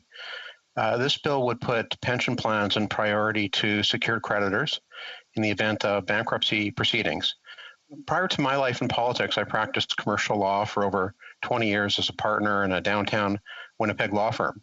Much of my practice involved doing commercial loan securitizations for financial institutions. For the most part, it was my job to make sure that proper legal documentation was in place to ensure a first charge against the assets of the borrower on behalf of the lender. A first charge was always essential to the security requirements of the lender. The concept of a secured creditor having a first charge is also fundamental to the functioning of our economic system. Without that guarantee, lenders would be far more reluctant to make loans and would view this as a major risk in their security position. Many businesses require debt financing to function, do business, provide jobs for their communities, and hire employees. When I saw this bill, my first concern was that what will financial institutions do if this law was changed? In other words, if pension funds had priority over the secured position of lending institutions. How would it affect existing indebtedness? In other words, loans that have already been made, predicated on a first charge against the borrower's assets. I suspect many financial institutions would be very concerned, and we could see some instances where they might say that if pensions come first, we can no longer take the risk and call in their loan. I think this is a likely outcome of this legislation as it's currently presented, and could pose a serious threat to businesses who fall under federal jurisdiction for pensions and result in challenges for them. In other words, this bill could have the exact opposite effect from what it intends. It could force businesses to close if their lenders see this as an increase in the risk profile, an unacceptable risk, jeopardizing pension plans and pensioners. On the other hand, one could also argue that this law would incentivize banks for new loans to insist that pension funds were secured and in solid shape by the company before they agreed to make a loan. The problem with this approach is that in the case of defined benefit plans, it's just that if there's a precipitous drop in the value of the assets of the fund or of the company after the loans are made, then it may still be difficult for the company to pay back the bank if they must first satisfy the pension plan. This could create a drive toward conversion of many plans to a defined contribution model. Another problem can occur where a company is failing and needs to restructure its debt, but can't find a lender that will take on the additional risk if they're forced to subordinate to pension obligations. So it's clear there are serious issues with any bill that has as its goal a fundamental shift in security prioritization away from lending institutions. Now, I want to say that as a society, we must also recognize the importance of labor. And I can see the argument being made, why should the bank have priority over someone who's worked their entire life for a company? It's not the fault of that worker that the company went bankrupt, and so their pension should be protected. And so it's here that we have a conundrum, Madam Speaker. If lenders can't be first, they may not lend.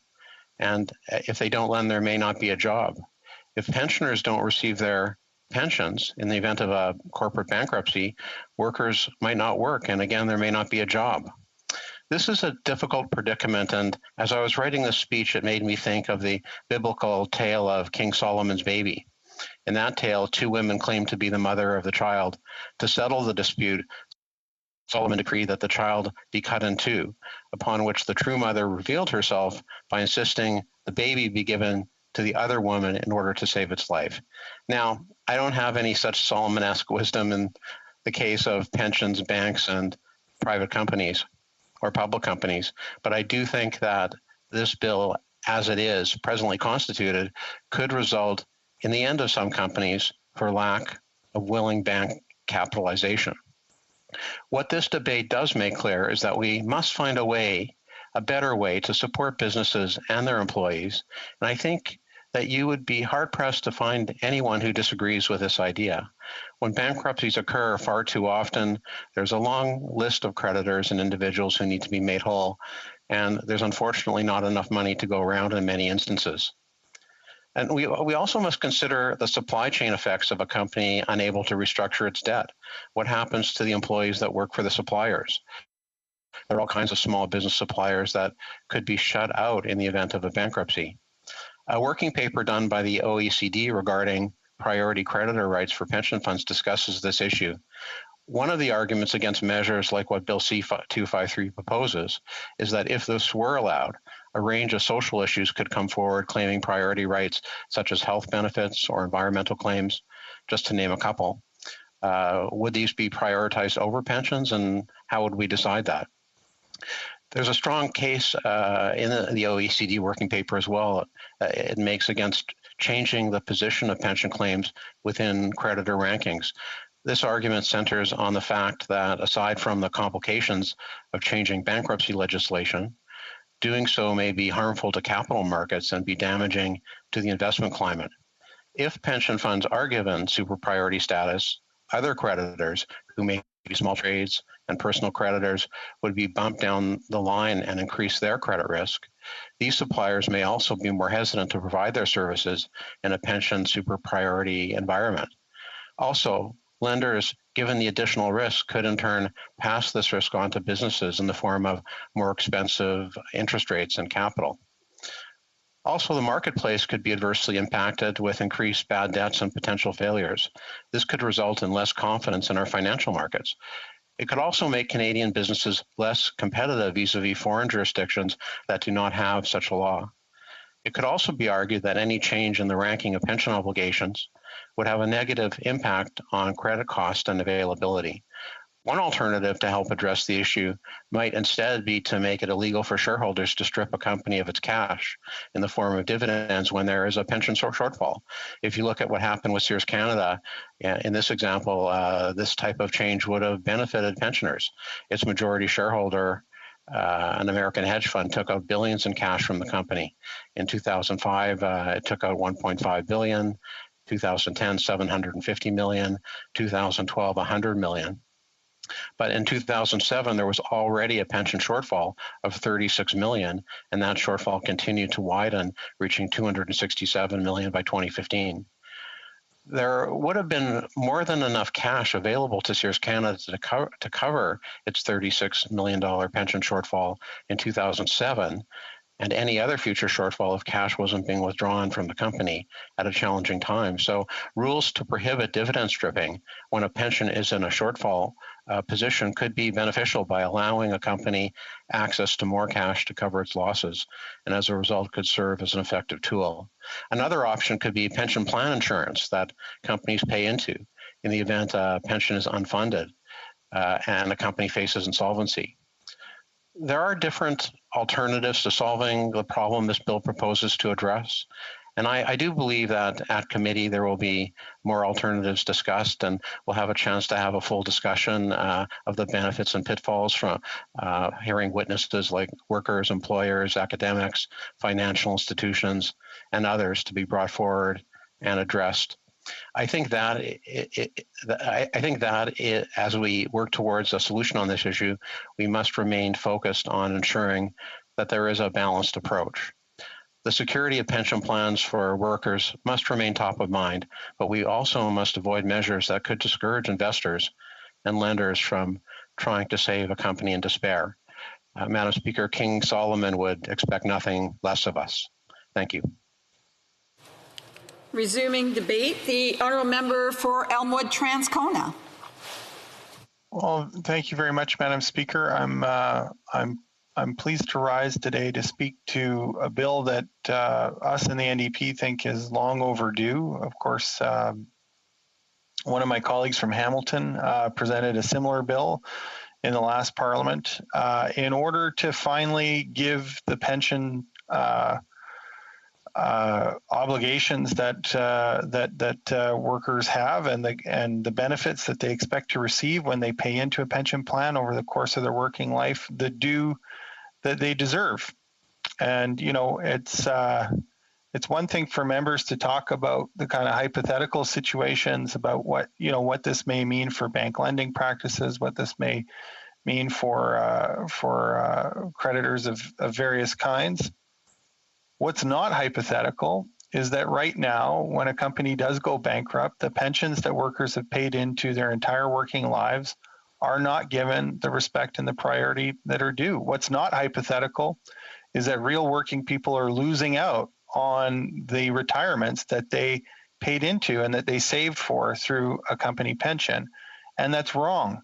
What's not hypothetical is that right now, when there is a bankruptcy proceeding, that very real investment on the part of the worker isn't given the same due as the investment made by international hedge funds who expect to get their money back. And I think, frankly, that we can work out the details and that the market will adjust to a new framework. And we hear in other instances, an incredible faith on the part of conservatives and liberals alike in the power of the market to adjust to new circumstances. Our argument is that there's a moral imperative here to ensure that people who have their entire future and their entire retirement wrapped up in the future of a company and its plan ought to be able to get what they're owed. And of course, in some cases, they may not be able to get everything that they're owed because there's simply not enough money there. But they shouldn't be last in the pecking order. They shouldn't be waiting for the scraps off the table of international investors. They should be given their due alongside those investors and alongside those lenders in order to ensure that the lives of these individuals aren't ruined. We understand very well that, lending institutions have to assess risk when they offer loans, and that has to be worked into a business plan. But our current practice says that when businesses are making those business plans and when lenders are assessing that risk, that they can literally bank on being able to take away the pension contributions of workers. And there's something fundamentally wrong with the idea, whether it's a company or whether it's a lender or whether it's an investor, to know at the outset that they can take it to the bank, that the workers who currently work at the company and are paying in good faith to that pension plan will get screwed in the event of a bankruptcy, so that those investors or lenders can get paid out and that workers aren't going to have an equal say at the table. That's what they're allowed to do right now. That's something that's wrong. It's not a hypothetical situation. It's a real injustice that's taking place right now. And the role of government, if nothing else, is to set a fair framework and a fair set of rules for the economy to work under. And then it's up to players within the market to adapt to those rules. And so we, on the side of the NDP, think it's of fundamental importance that we recognize the status of workers and their retirement funds, and ensure that it has to be part of the business plan of a business and part of the business plan of their lenders and their investors, that they pay out workers their due. And it's frustrating to have to keep talking about this, particularly in light of election commitment by the party, the Liberal Party that's running the government right now. And they keep talking about how they respect workers and they think this is very important and they're going to get onto it, and they never really get around to it. And yet we see proposal after proposal being brought forward by private members in order to fix this fundamental unfairness. The sooner we fix it, the sooner the markets can adjust to the new reality. But that's an adjustment that needs to come, because workers need to know that they can pay into a pension plan and have it be there for them, and that they're not going to always be playing second fiddle to investors and to others, just as was the case for, the example of Sears was raised earlier. It's not hypothetical that the Sears pensioners lost a massive amount of their pension. And it's true. They lost it at the point of bankruptcy, and that a whole bunch of that money went to Sears creditors. And they lost it before too, in terms of, investors coming in and stripping the business of all its cash and not making the payments that they ought to make into their pension fund. So there is absolutely a larger issue around pensions. And there are other issues and injustices in respect of how the system is set up that prejudices itself against workers and their pensions that ought to be addressed. But that is not an excuse not to move forward with a perfectly good proposal that, yes, will change the situation. It will. And actors within the market will have to adjust to that. That's the point. The point is that the situation needs to change, because right now there's a serious wrong being done by workers who deserve an equal seat at the table. Just as, when Nortel went into bankruptcy and over half of the pension earnings there were lost to workers. And so these are the kinds of things that we need to do if we want to talk about the larger issue of pension reform. Absolutely. I mean, I think, employers should be making their regular contributions to their pension funds. We see often that employers are allowed to take vacations on contributions to their pension funds when things are going well. But of course, the plan for the pension fund is that the contributions are made in poor years and in good years, and that the contributions made in the good years help put enough capital in the fund that the fund can ride out the bad years. So when they're allowed to take vacations on that, we see the accumulation sometimes of really extraordinary pension fund deficits. And then other arguments are trotted out about how, the pension fund's not sustainable and it would take, so we'd have to contribute a totally unrealistic amount into the pension fund in order to keep it going. Well, yeah, that's because in good years, instead of continuing to contribute to the fund, they're in some cases allowed not to contribute anything at all. So that's certainly a problem. We also know that, when the Canada Pension Plan was established, which many, Conservative members in the House, refer to as a simple payroll tax, which I think is a serious deception in terms of what it is, because it's something that employees pay into and their employers pay into it as part of their wage package in order to provide some further retirement security once their working years are done. And when it was set up, it was meant to be that the CPP would be a third of a person's pension income. Their company pension would provide the other third, and their personal savings would provide the final third. Well, frankly, I mean, we're talking about how to better protect company pensions for those who are fortunate enough to still have them. Because the fact of the matter is that many companies have been divesting themselves of pension risk altogether and not providing real pension plans, certainly not defined pension plans, but something like 7 in 10 workers in Canada today don't have pensions at all. And we haven't seen the Canada Pension Plan really pick up the slack in the way that it needs to in order to make sure that everybody can be contributing towards a defined benefit that can provide the cornerstone for their retirement income. And even now, when we see proposals from the government to raise the old age security amount, they're doing it in a way that, again, is unhelpful by creating two classes of seniors rather than offering the same increase to all seniors 65 years and up. They're deciding to offer it only to seniors age 75 and up, when we know that the very same income and cost pressures are there for seniors regardless of whether they happen to be 75 or older or 65 or older. And so, this piece of legislation is very important. I think it's important from a moral point of view. I think it's important from the point of view of the economic advantages of protecting the incomes of seniors in our community who spend that money in our local communities. But absolutely, yes, let's make it part of a larger package of reform to better protect and strengthen the pensions of Canadians from coast to coast to coast. Thank you very much. Reprise de débat, l'honorable député de Saint-Hyacinthe-Bagotte. Resuming debate, the honourable member for Saint-Hyacinthe-Bagotte.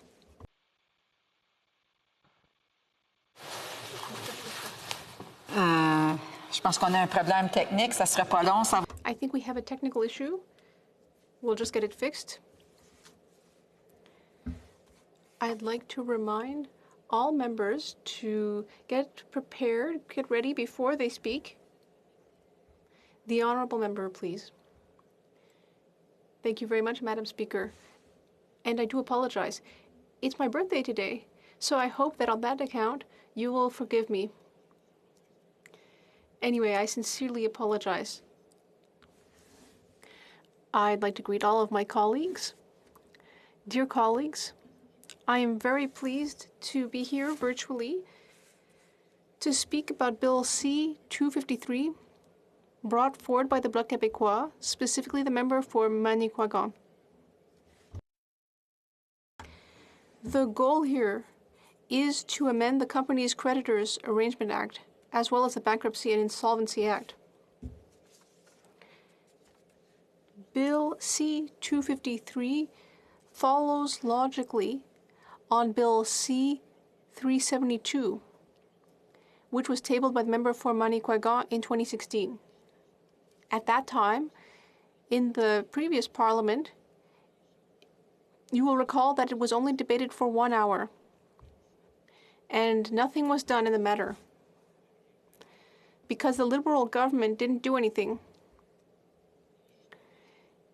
Whereas it could have avoided having pensioners lose their pension, which they had worked so hard for example, as we saw at Cliff Natural Resources. Let's rewind. It was in 2015. This is an American company. It wanted to place its 2 Canadian subsidiaries under the protection of the Bankruptcy and Insolvency Act. And it also announced that it was going to restructure and end its operations in Eastern Canada. This had some horrifying effects for employees, as well as for workers of the company who had retired. They lost a good chunk of their pension plan and their collective insurance.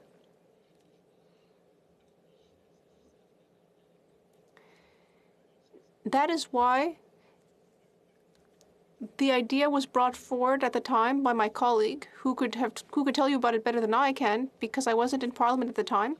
But my colleague will tell you that that situation, that tragic situation, inspired her to try to correct things through legislation. If this previous bill of my colleagues had been adopted at that time, and if it had been brought into force immediately, then the retirees of that company would have ended up with a larger proportion of the monies that were due them. So ultimately, dear colleagues, by proposing to amend the Bankruptcy and Insolvency Act and the Companies Creditors Arrangement Act, well, today we are pleading for a bill that would lead to more fairness for retired workers, all while ensuring that there is balance when it comes to the treatment of creditors. Very often, when it comes to bankruptcy or insolvency, we don't want pensioners to lose their life savings. That seems very logical. Seniors can be particularly vulnerable financially compared to other demographics. Today we want to fill in this loophole. A loophole caused by the Liberals' inaction on this file. We want to offer the right legal protection.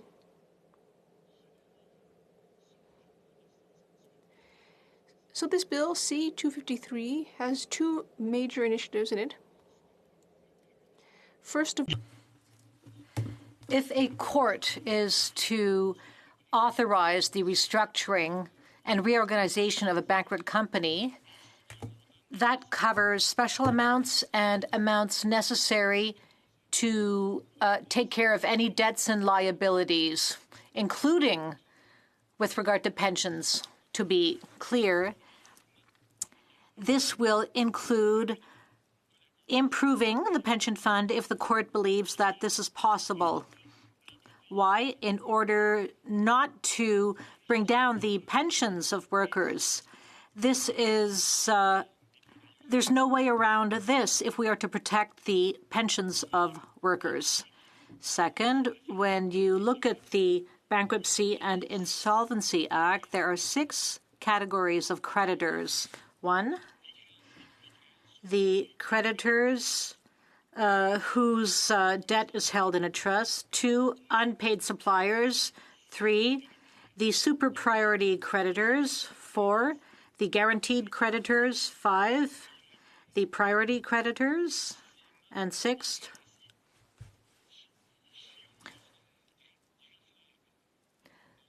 so the non-guaranteed creditors.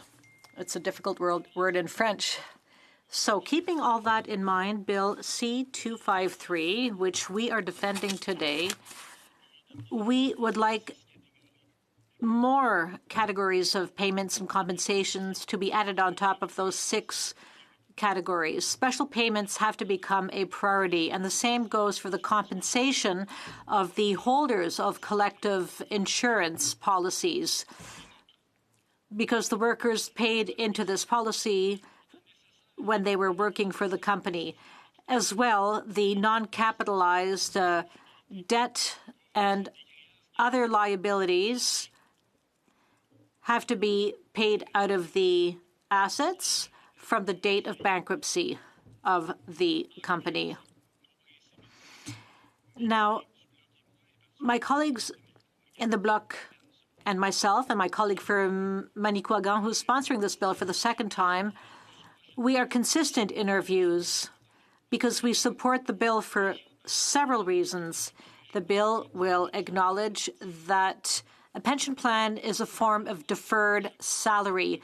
It's also going to mitigate the financial shock of retirees when their employer goes bankrupt.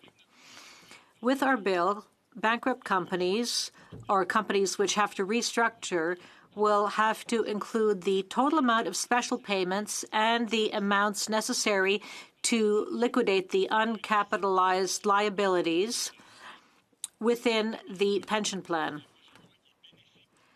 This bill is a good one because it will protect collective insurance policies of the retirees. It'll also force companies to better capitalize their pension funds.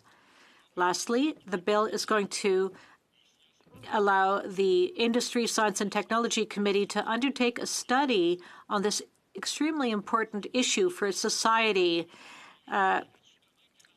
My colleague from the Bloc and all members of the committee will be happy to study these issues.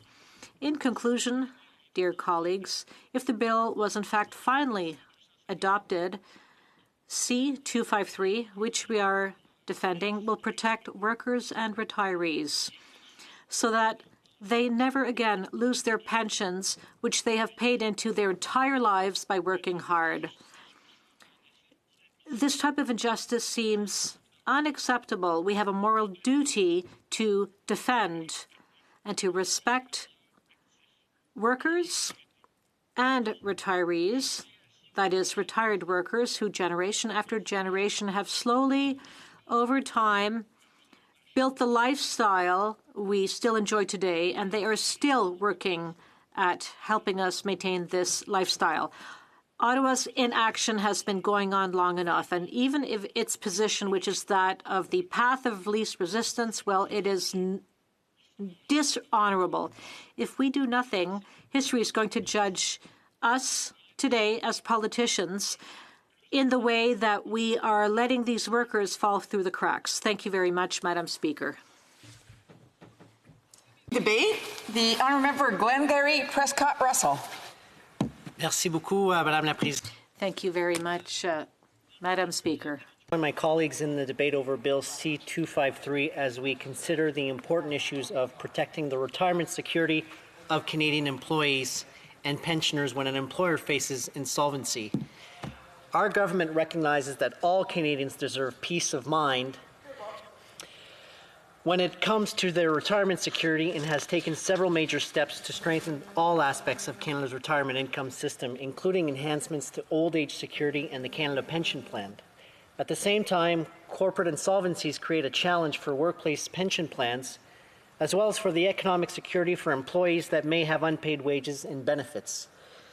Madam Speaker, Bill C-253, while well-intentioned, takes a flawed approach to these issues.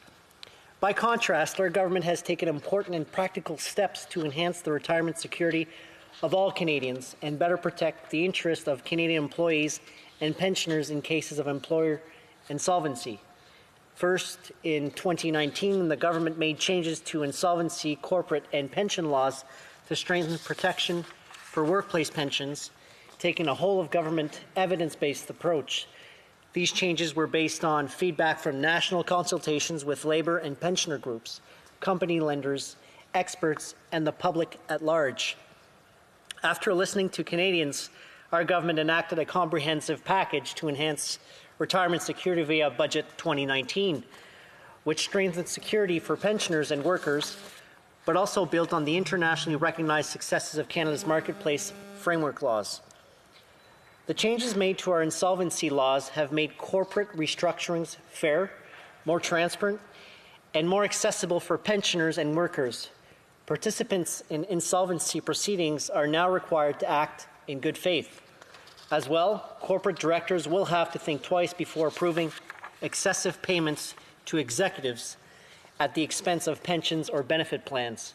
In the lead-up to a firm's insolvency, as courts will have more powers to review these payments and find directors liable where appropriate. In proceedings under the Companies Creditors Arrangement Act, courts have been given greater power to order the disclosure of economic interest to enhance fairness and transparency in insolvency negotiations.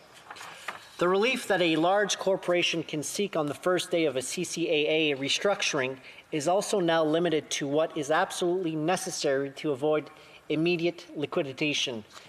This means that pensioners and employees will have greater opportunities to participate in restructuring proceedings and make representations to the court before decisions are made on issues such as changes to employee group insurance benefit plans or pensions contributions during the restructurings.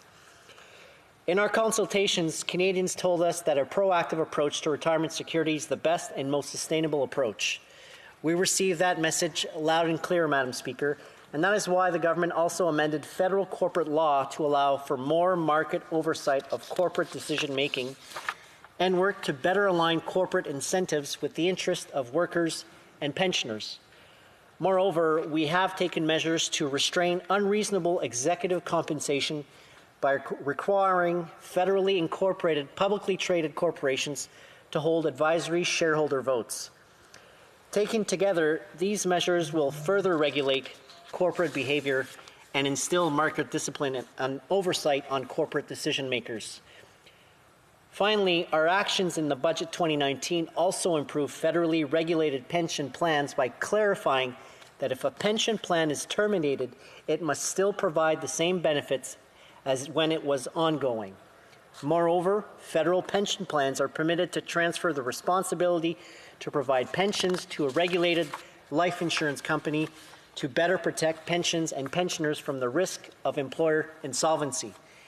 In addition, Madam Speaker, our government has taken strong actions to directly support workers impacted by employer insolvency.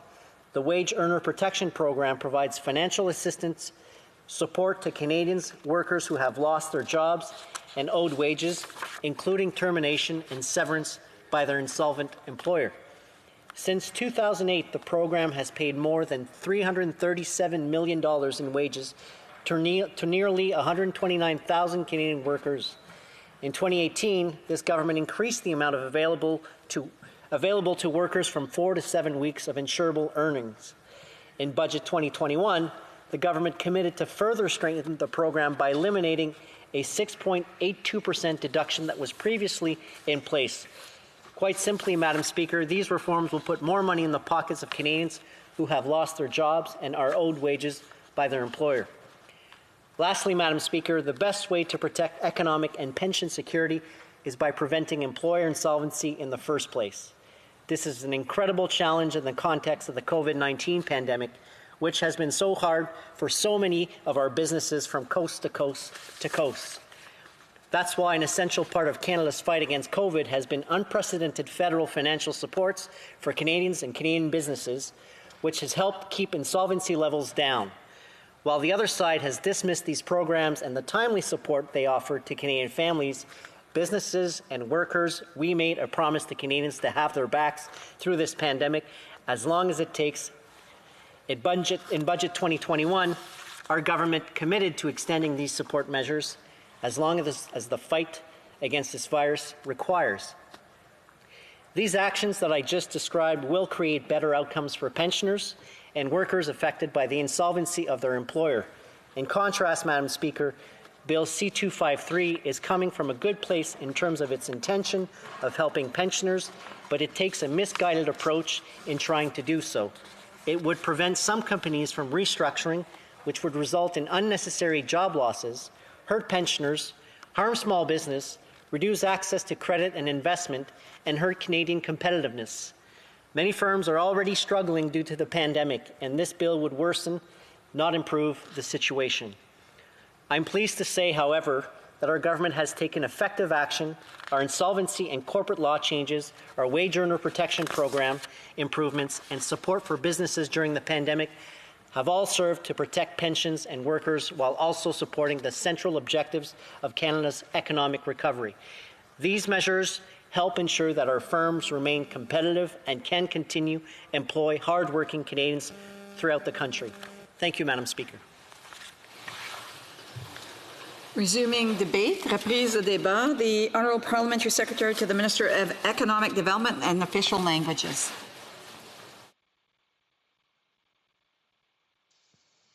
Thank you, Madam Speaker, and I'm coming to you from the traditional territory of the Kwandon and the Taonquachin First Nation. When I saw this debate was on this afternoon, I thought that I would just like to add a few personal comments because this has always been so I hadn't planned to speak, but this has always been a point of passionate interest for me is people's pensions. In fact, I was sort of over the years aghast to learn that people could actually lose their pensions. I think if people watching who get OAS, who in their golden years live on pensions, on OAS, on Canada Pension Plan, on their company plan or their government plan. If they, do any of them think that those could all of a sudden partially or fully not be there? I don't think anyone ever thinks about that. I was sort of aghast to find out that in my sort of uneducated way that people could actually lose the pensions that they had worked for all their life and assume they planned their life around living on that in their senior years when they were no longer able to work. I'm still hearing from someone from Nortel, years and years, for years I hear from them, who had lost their pension, and I still hear from them years ago, because they must be in a terrible situation. I think the previous speaker outlined in great detail a number of this is a very complex legislated area, and the previous speaker outlined in great detail a number of the very positive steps the government has taken. The government helped to enhance retirement security through the Budget Implementation Act of 2019, when they added balance changes to the BIA, the CCAA, the Canada Business Corporations Act, the CBCA, and the Pensions Benefit Standards Act, 1985, the PBSA. And these changes followed national consultations with companies, labor groups, pensioners, experts, and the general public. And so along with those changes, the consultations, what the previous member mentioned, I think these are all steps in the right direction. In fact, I was really delighted when the government was able to make a deal with work with the unions and make a deal with the provinces and territories to expand the Canada Pension Plan, which again is sustenance for people that otherwise wouldn't have it or wouldn't have access to it. So, but there's still situations where there's problem, and my thoughts and what I want people to think, whether this gets to committee or in other forums, is how we solve that problem. The fact that you could actually, you and your company could put money that you're planning to retire on to be able to buy food and heat in your senior years and your elder years, how that could be protected. And I don't know, like I'm not an economist or a pension expert, so I don't know exactly how that would be done, but I don't know how you could, if you're putting aside contributions from an individual, from a hardworking individual and a company, somehow, some way that should be protected so that it's there. I don't know if you put it in a different bank account or a different institution and it's legally required that you do that and that you can't take it out. I'm just looking for an answer to the plan. Whether this bill is the answer or not, I don't know, but I certainly think this discussion has to occur. And that's why I'm glad that this concept is before Parliament. If that money was separated and legally required to be there, then I'm not sure we would have this issue today that we've debated, and I think it's been debated at times in the past. The Conservative speaker mentioned that there's a number of solutions to this problem, and that's all I'm looking for is a solution to this problem. The NDP acknowledged what the Conservative was saying, that this will change the financial situation, the financial systems. It would have on secured creditors. Certainly it is a different system that we have to look at. But I think, you want Canadian businesses to thrive. You want them to be competitive in a global world. I think the point was brought up earlier in the debate is in that respect that we certainly have to consider is how we keep our companies competitive with people around the world, because companies, by and large, that's who they're competing with in this modern connected world. So that's an important consideration as we determine a solution that must be found to this problem. But I think, when the system's set up, that the rules are in place so that pensions are somehow protected. Those people starting companies and running companies will know that right from the very beginning. They'll be structured, their business plans will be structured on that. Their financing will be structured on that. So there'll be no surprises, and the business could move on under whatever those rules are.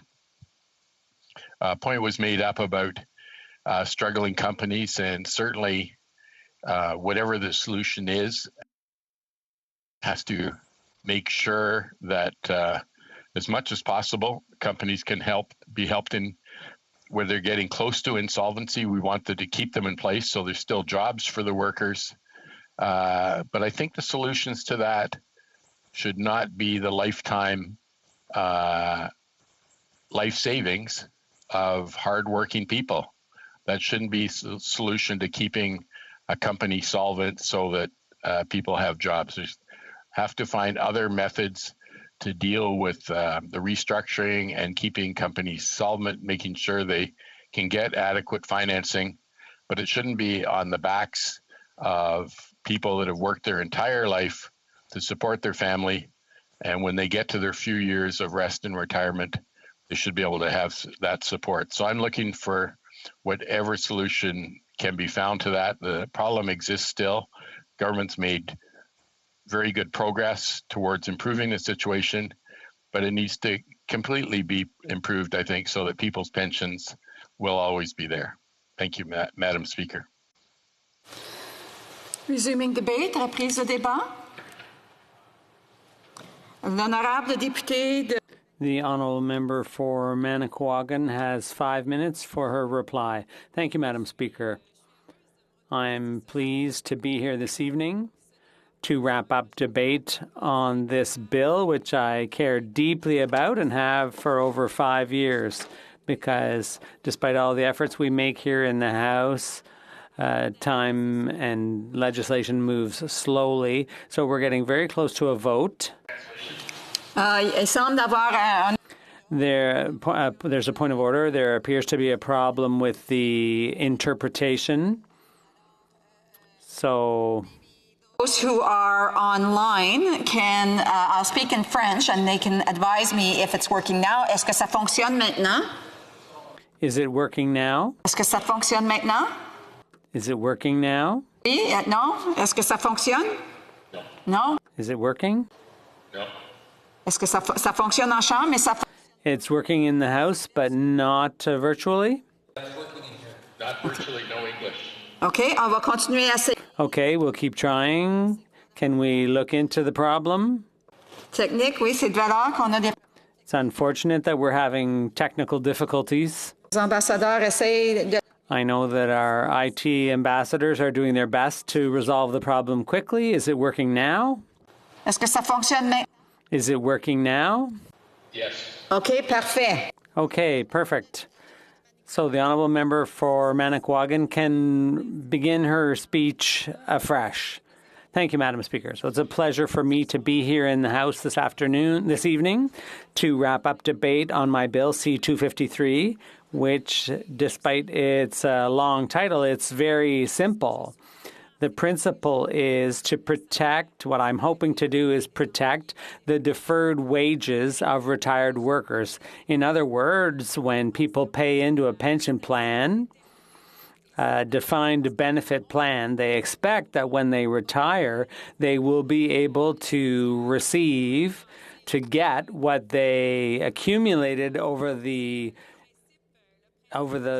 their entire work life. So the principle is straightforward. It's simple. We don't want a multinational company to take off with the workers' funds. So in very simple terms, that's what the purpose of this bill. And people have talked about all the difficulties that legislation like this may give rise to. Of course, the devil's in the detail, But I just want to remind everyone in the House that the main goal here is to work. We are here for the people. And there have been a number of speakers during this debate who said that the government has done great things with its budget. Well, let's hope so. But we want more than just hope, of course. And what I'm aiming at here is not an ad hoc measure, but rather I want a permanent change in statute. So this is a suggested way of going about solving this problem. And I'd like to talk about the many people who've helped me over the years. You know, this has been very slow. We've been working on this bill for over 5 years here in the House. We've been working with workers, with retired people, with unions in Quebec and elsewhere in Canada. And I also have an outstanding team who believe in this. They've believed in this from the get-go. And they believe in this bill for one very good reason, and that is it's quite simple. And this is how we should always measure our efforts here. It's people in my riding in Manicouagan who expressed the need for this even before I was elected. It was during the election campaign before I was first elected. I met with these people and we came up with the idea for this legislation. So I'd like to thank my team, of course, and all the organizations around us, union organizations, associations of retired persons, and of course, all my colleagues in the Bloc Québécois who also worked with me, and of course, my colleagues here in the House, because I think there are many people as I heard it, who would vote in favor of this bill in principle, at least so that it gets referred to a committee. I would like to say a few things to each party. The official opposition, of course, said that they would support this bill. They said that this was a bill that could be improved upon. And so I certainly hope that they will support this bill and that we can discuss it further. Because as many have said before me, this is something that's been tossed around for years, but nothing's ever been done. Nothing's been done yet, nothing concrete. So I hope that the government, when they say they're increasing old age security, that does not at all deal with the problem I'm trying to address through this legislation. So that's a great great publicity for the government, but it has nothing to do with my proposal here. And the opposition and others have said that they would support this bill. On the government side, they said they might vote against it, although I heard a number of people say that they were in favor of solving this problem somehow. And at their own convention, a number of members tabled a resolution that was very similar to my bill. And so there is some support for this on the government benches. So I would certainly hope that at least some of them will vote in favor of my bill because it's a balanced approach. There are people who scaremonger and say that this will result in companies going belly up.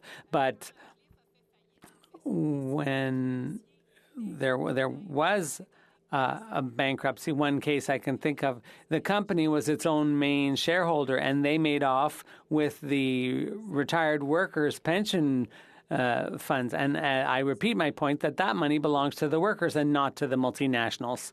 Thank you, Madam Speaker. The question is the following one.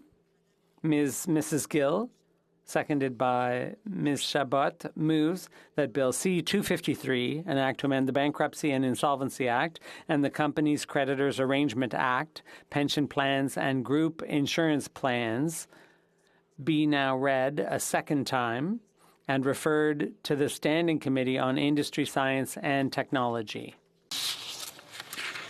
If a member of a recognized party present in the House wishes to request a recorded division or that the motion be adopted on division, I would invite them to rise and indicate it to the chair. The Honourable Member for Manicouagan. Madam Speaker, I would like to request a recorded division. A recorded division On Monday, January 25th, 2021, the division stands deferred until Wednesday, May 12th, 2021, at the expiry of the time provided for oral questions.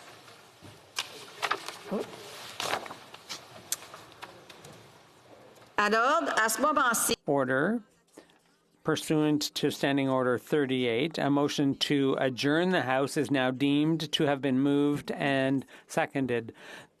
Accordingly, the question is the following, that the House do now adjourn. Member for Vancouver East. Thank you, Madam Speaker. Racism and structural inequity existed even before the pandemic, but COVID-19 has shone a light for many a point of serious inequality in our country. Since the beginning of the pandemic, there has been public actions and calls against anti-Asian violence and racism, mass public protest movements against police violence, and to say that Black Lives Matter, to call for justice for migrant workers, and to people gathering in the streets to protest resource extraction and development taking place on unceded Indigenous land without free, prior, informed consent, and calling for a true reconciliation that dismantles colonial institutions and laws. Transformative changes are needed in our laws, government and institutions to reconcile and make reparation for Canada's colonial history, to root out systemic discrimination, and to eliminate the root causes of poverty and inequality. Equality of rights is supposed to be at the core of Canadian law, as enshrined in our charter, and yet this is not the reality for far too many people. People do not have equal access to housing. There is no national rights-based approach to housing. There is no national urban Indigenous housing plan that is by Indigenous for Indigenous. Law enforcement disproportionately affects Black and Indigenous peoples. People living with addictions cannot access the health care that they need, and instead they are criminalized. People do not enjoy equitable access to early intervention, mental health, and addiction supports. The chronic underfunding and defunding of these services is a sample of systemic racism that exists within government. Canada must take bold actions to tackle systemic racism and recognize that racial disparities in education and learning, employment, food and water security, health and child welfare, housing and homelessness, income and social assistance, immigration and newcomer settlement, justice and policing, and poverty are persistent and real. To improve safety for members of our community, we must invest in people. Canada can afford to have a guaranteed livable income so that everyone have access to income and food security, safe housing, and safe transportation. The Atlantic incident is a reminder of the intersections and the deadly effects of not only racism, but also misogyny. We must also address policy issues that increase people's vulnerability to violence, including fighting against stigma against sex, the stigma that sex workers face. While we're often tempted to think that racism is a problem confined to the United States, the truth is racist verbal and physical attacks for Asian Canadians are on a sharp rise. According to Bloomberg, Vancouver is the Asian hate capital of North America. In Vancouver, anti-Asian hate crimes went up 717%. Every attack is aimed at stripping us of our sense of safety and dignity. Is a clear message to say that we're not wanted and that we do not belong. I'm glad that the House of Commons unanimously adopted my motion to call on the government to include anti-Asian racism in Canada's anti-racism strategy, and that all anti-racism policies and programs. We need to ensure NGOs are provided the resources that they need to help fight against Asian hate and to provide support to victims. They have the trust and relationships with the people on the ground. They can break down cultural and language barriers, but they can't do this off the side of their desks. Dedicated, stable, predictable core funding, not just project funding, is needed to tackle this essential work. I call on the government to take action to support the community. The Honourable Parliamentary Secretary to the Minister of Diversity and Inclusion and Youth, and to the Minister of Canadian Heritage. Thank you, Madam Speaker, and I'd like to thank my honourable colleague across the way for her advocacy on behalf of her and her own communities and other Asian communities as well. Like millions of Canadians from coast to coast to coast, our government is very concerned by the proliferation of anti-Asian hatred and racism in Canada and in other parts of the world. Anti-Asian racism, discrimination, and stigma have no place in Canada, and we condemn all forms of it. En prenant By taking a stand, they remind us that contrary to what many believe, anti-Asian racism is not new to Canada. Anti-Asian racism has a long history in Canada. In a society governed by the Canadian Charter of Rights and Freedoms, the Multiculturalism Act, and the Human Rights Act, hatred and racism have absolutely no place in Canada today. They pose a direct threat to the foundation of our democratic institutions, to the security of our communities, and to our nationwide efforts to combat the pandemic that we face today. Les données de Data from Statistics Canada, the unprecedented work of national Pan-Asian organizations, and data from law enforcement agencies demonstrate unequivocally that anti-Asian hate is a terrible reality for far too many Canadians today. And we are committed to taking all necessary steps to work with Asian communities to end anti-Asian racism.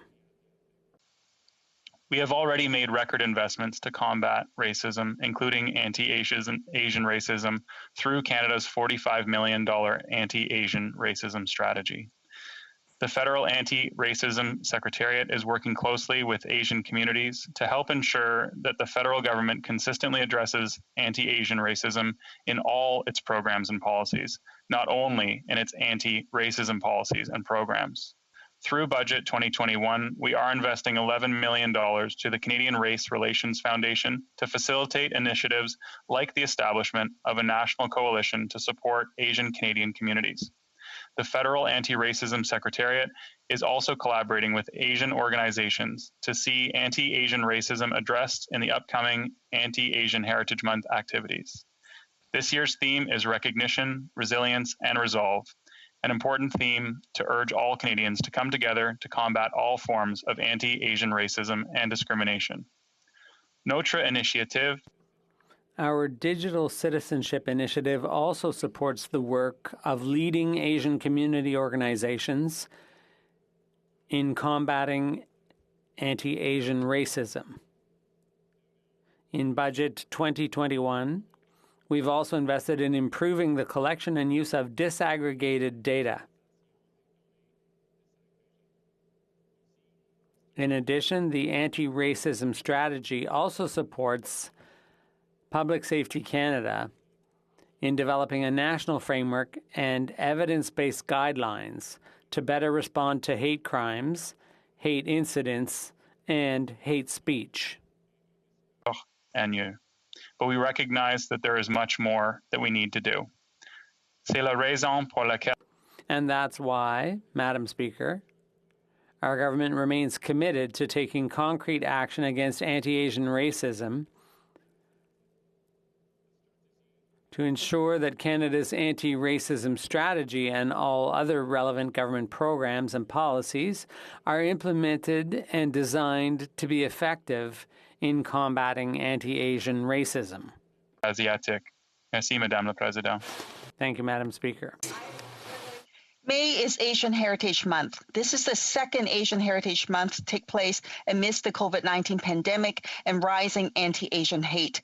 To the Asian community, let this be a month to strengthen our connection to our heritage, history, and community, to find the strength, resilience, and love that we need to fight against racism and hate. Let us hold each other in solidarity and care as our communities grieve the ongoing pandemic tragedies, especially our South Asian community with the devastating crisis in India now. Inclusion and justice mean that all entities required for dignified living, such as income, healthcare, and housing, are accessible, and that essential workers on the front lines include migrant workers and undocumented workers are recognized and protected.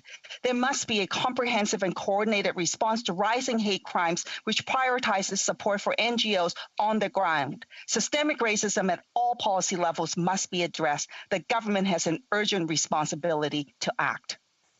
Parliamentary Secretary. Madam Speaker, anti-Asian racism is unacceptable in Canada of today.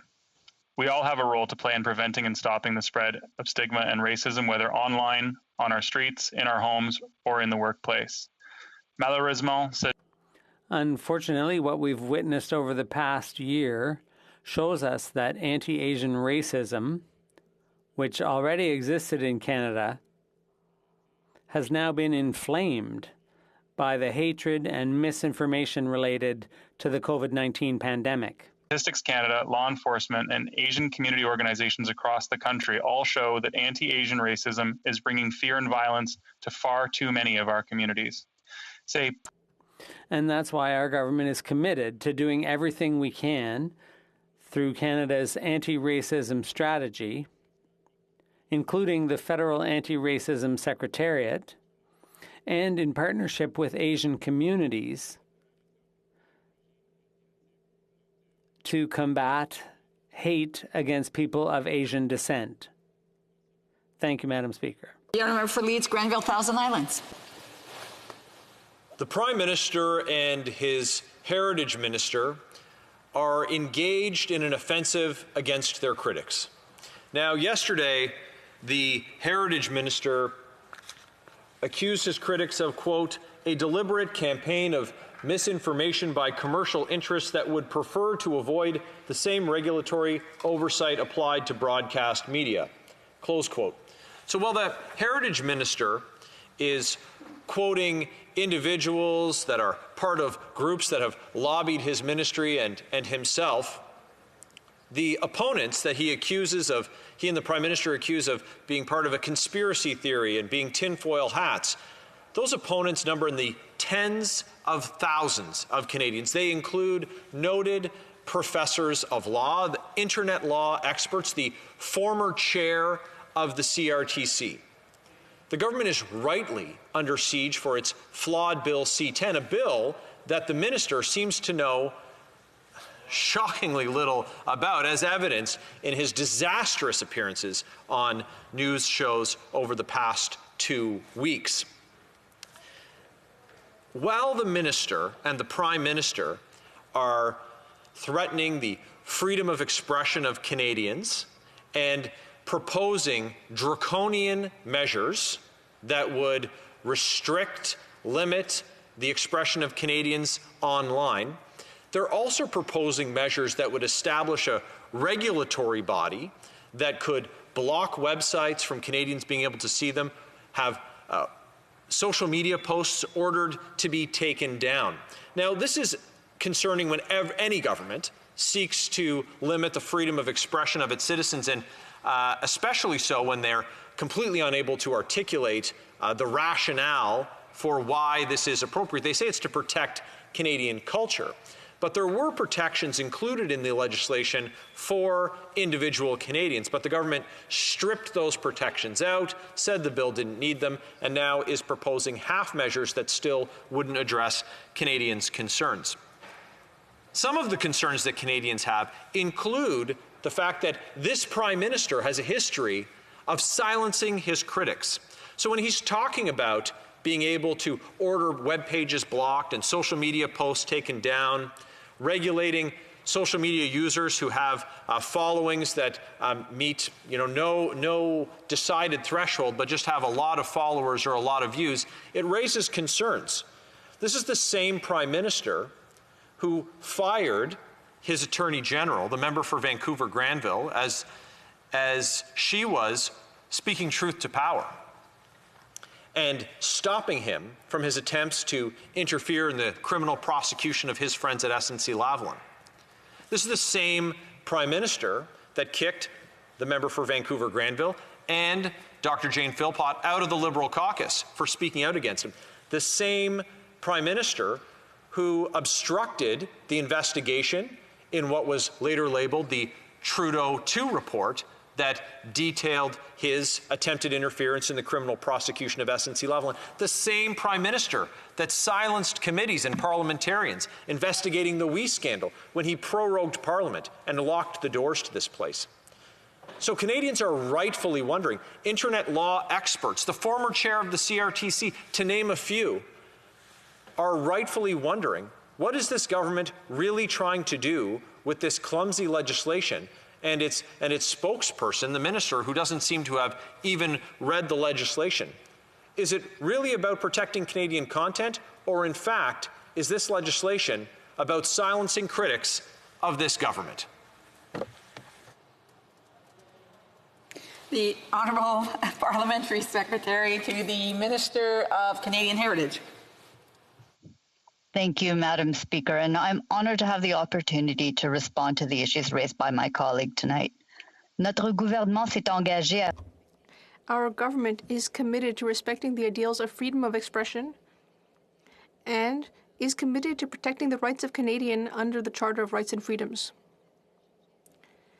That's why I would like to specify that Bill C-10 will not attempt to silence Canadians. It stands strongly in favour of the protection of freedom of expression and charter rights, and it's incorrect for the opposition to state that the Bill C-10 will regulate the internet or that it will restrict freedom of expression.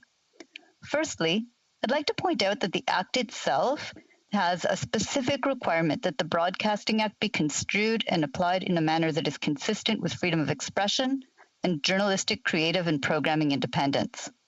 But I would like to further clarify that the changes that we are proposing through Bill C-10 to modernize the Broadcasting Act do not have the impact that the member opposite states. The purpose of this modernization is to update a law that has remained unchanged since we were renting videos from the local corner store, and we'd yet to even imagine streaming services. The law is outdated and has created an uneven playing field for web giants who do not have to contribute to the creation of Canadian stories and music. Our artists have shown overwhelming support to update this law. The bill does not apply to individuals posting content to social media. In fact, individuals are specifically excluded. This bill isn't about what Canadians do online. It's about what web giants don't do in Canada, which is support Canadian works, languages, stories, and music. There's an amendment before the Heritage Committee that clarifies the power that the regulator, the CRTC, would have over social media companies, and the companies alone. The only thing that will be asked of social media companies are, 1, how much revenue does a platform make in Canada? 2, they are asked to invest a certain percentage of that platform's Canadian revenues into our cultural production funds. And 3, they are asked to promote and make discoverable our artists. Another important point, the discoverability requirement for social media companies is not the same as the one that applies to traditional TV and radio broadcasters. The social media company will not need to show or play a proportion of Canadian shows or music. The discoverability requirement for social media companies is only to make our creators discoverable, for example, to include them as suggestions in playlists. Finally, the regulator will not have any powers relating to broadcasting standards for social media companies. The only powers will be the 3 that I have stated on Canadian revenue, investing in Canadian stories and music, and making our artists discoverable. J'étais heureux de voir l'Assemblée nationale. I was pleased to see the National Assembly of Quebec give its unanimous support to Bill C-10. I'd like to thank all of these elected officials for their commitment to artists and creators. The CRTC will simply not start to regulate content downloaded by Canadians. Allow me to reiterate that this bill will in no case become an attack against Canadians' freedom of expression. To welcoming the Justice Minister's new charter statement on Bill C-10, as well as hearing from expert witnesses on the changes that have been proposed. Canadians are at the heart of Bill C-10. Thank you, Madam Speaker. The Honourable Member for Leeds, Grenville, Thousand Islands. The Parliamentary Secretary has said that this was not designed to target individual Canadians.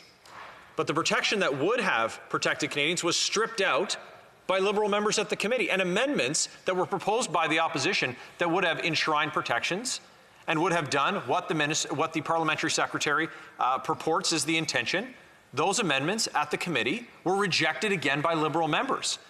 So while the Liberals and the parliamentary secretary want to make this out as if the opposition is Chicken Little and that the sky is going to fall, it's public that is saying this. It is experts. It's law professors. Canadians have legitimate concerns about this bill. And the minister went on national television and said that the bill would, in fact, apply to individual Canadians if they had enough views. So the government needs to make a decision. Are they targeting Canadians or are they not? And if they're not, they need to scrap this and come back to Canadians with something that protects their freedoms. The Honourable Parliamentary Secretary. Thank you, Madam Speaker. And I would invite the member opposite to actually review the amendments that are before committee at this moment. This bill has nothing to do with regulating users' content, and it is specifically excluded in the bill. I look forward to the Conservatives doing the responsible thing and helping us to move this bill forward. We can work together to support our artists. De nombreux intervenants. Many stakeholders have said that it is crucial that we update the Broadcasting Act. The Act has not been significantly updated since 1991. That was before many Canadians had access to internet at home. Work together to make sure that we modernize the Broadcasting Act. The Honourable Member Sherwood Park, Fort Saskatchewan. Well, thank you very much, Madam Speaker. It's a pleasure for me to be here and to be returning the House to attention to the horrific ongoing genocide of Uyghurs and other Turkic Muslims in China. Now, my question earlier had been to the Prime Minister, asking him if he and his government recognized the reality of this genocide and therefore the responsibility to protect, the obligation that the government has under the Genocide Convention to respond appropriately to that genocide by reforming supply chain legislation, by applying Magnitsky sanctions, by taking other vitally important measures that are required. As well, in my question to the Prime Minister, I specifically cited the testimony of women who had been victims of sexual violence. And I asked the Prime Minister if he believed these women in their testimony which provides clear evidence of the nature of the crimes being committed by the government of China. And I note the presence of the Parliamentary Secretary for Foreign Affairs. I welcome his response, and I welcome the fact that he voted in favor of a Conservative motion to recognize the Uyghur genocide. I salute the fact that he did so. So I anticipate that his response will reflect his own views on that subject. However, what we really need to know is what the position of the government is. Now, why is the position of the government important? Because as members of Parliament, we have our voices, we have the opportunity to pass legislation, we have the opportunity to advocate, but it is the government that must take so many of these critical measures in response. It is the government that has obligations under the Genocide Convention. It is the government that speaks for Canada at the United Nations and other important multilateral bodies like that. So we need to know the government's position, the government's assessment of the evidence. Otherwise, it is not good enough for the Prime Minister to abstain on a critical question like this, even while most of his caucus is not convinced of his own position. Now, since the House of Commons recognized the Uyghur genocide, we've had recognition by the British Parliament and the Dutch Parliament. Prior to the House of Commons in Canada taking this action, 2 American administrations had recognized the ongoing genocide targeting Uyghurs and other Turkic Muslims. So there needs to be recognition by the Government of Canada. And I would say to the Parliamentary Secretary, he recognizes that genocide is taking place. He voted to recognize that the genocide is taking place. So why was the Prime Minister, why was the Minister of Foreign Affairs unconvinced by the same evidence that he was convinced by? In other words, why did they refuse to vote in favor of genocide recognition when he did? Why were there no ministers? Why wasn't the Prime Minister willing to take this step? And now it's months later since that genocide recognition vote. We're into May at this point. There's been new evidence, new reports, new international actions. I wonder if the government has had a moment of clarity, of epiphany, since this issue was last discussed in the House of Commons. So I'd welcome the Parliamentary Secretary to share with this House, Madam Speaker, what is the current position of the Government of Canada with regard to whether or not Uyghurs and other Turkic Muslims in China are subject to an ongoing genocide? And what is the position of the Government of Canada with respect to their responsibility to protect under the Genocide Convention? The Honourable Parliamentary Secretary to the Minister of Foreign Affairs. Thank you, Madam Speaker, and I want to thank the member for Sherwood Park, Fort Saskatchewan, for not only his questions tonight, but his questions in the House, which led to this adjournment debate opportunity. Just before I begin that, I know it's a bit unconventional. I want to just commend the member for Vancouver East for her adjournment proceedings speech and a set of questions today regarding racism that is directed towards Asian Canadians and Asian Canadians in the world. And it was a very moving speech, and it is not unrelated to this and how we handle these issues extremely carefully and cautiously as parliamentarians. The honourable member is raising important human rights issues, and he is correct in the fact that I share the concerns that he has. The government shares the concerns that he has as well. And we're gravely concerned with the human rights violations in China, particularly those affecting Uyghurs and other ethnic minorities in the Xinjiang Uyghur Autonomous Region. The government is also deeply disturbed by a recent report by the BBC, which I thought he might bring up regarding documenting systemic sexual violence in the so-called re-education internment camps.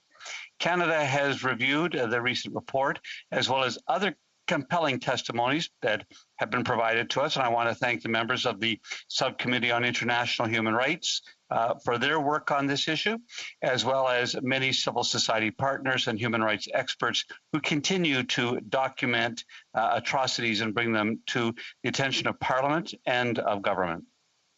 Government takes all reports of gender-based violence extremely seriously, and we stand with those victims and survivors and call on all governments to repair, to seek justice, and to bring perpetrators to justice.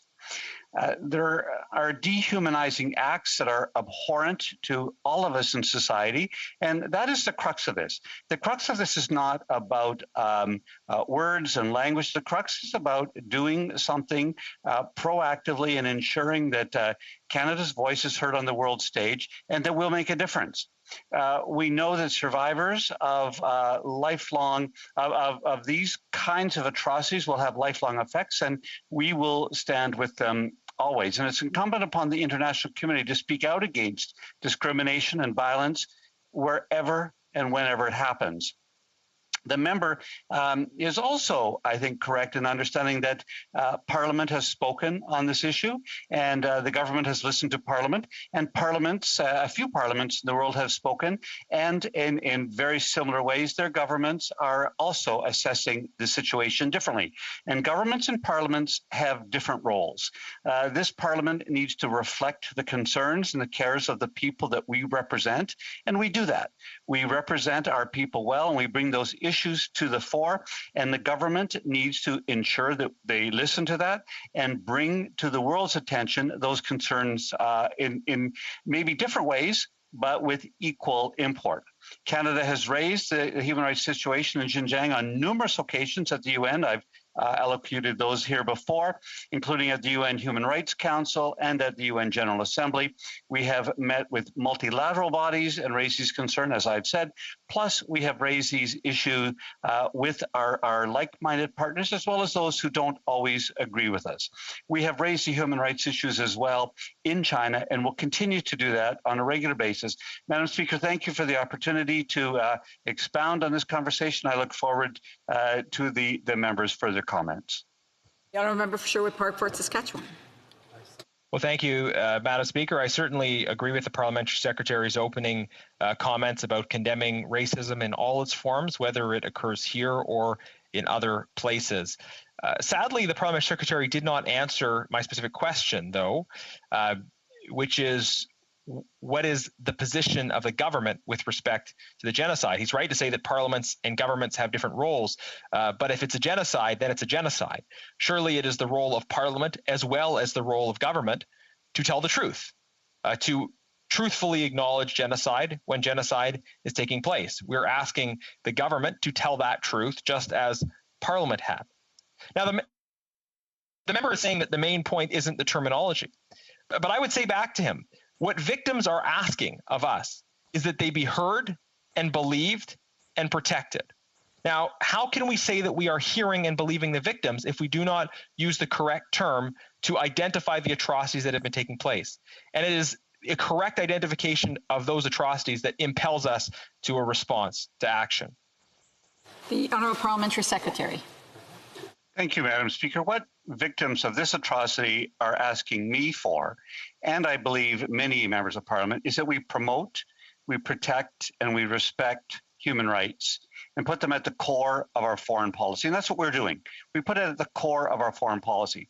Canada and the government of Canada stands in total opposition to violence and discrimination in all its forms, and will continue to speak out against acts of violence such as that, and call on governments to address the root causes of all violence: systemic racism, gender-based violence, hatred, and crimes against humanity and other atrocities. We'll continue to work with like-minded partners, with allies in multilateral fora, and call upon the Chinese government to address egregious human rights abuses in Xinjiang, and we will do that together, I hope, with one voice from Canada. Thank you, Madam Speaker. Alors, la motion portant que la Chambre s'adjourne est maintenant réputée. The motion to adjourn the House is now deemed adopted. The House is adopted until tomorrow at 2 p.m. pursuant to Standing Order 24-1.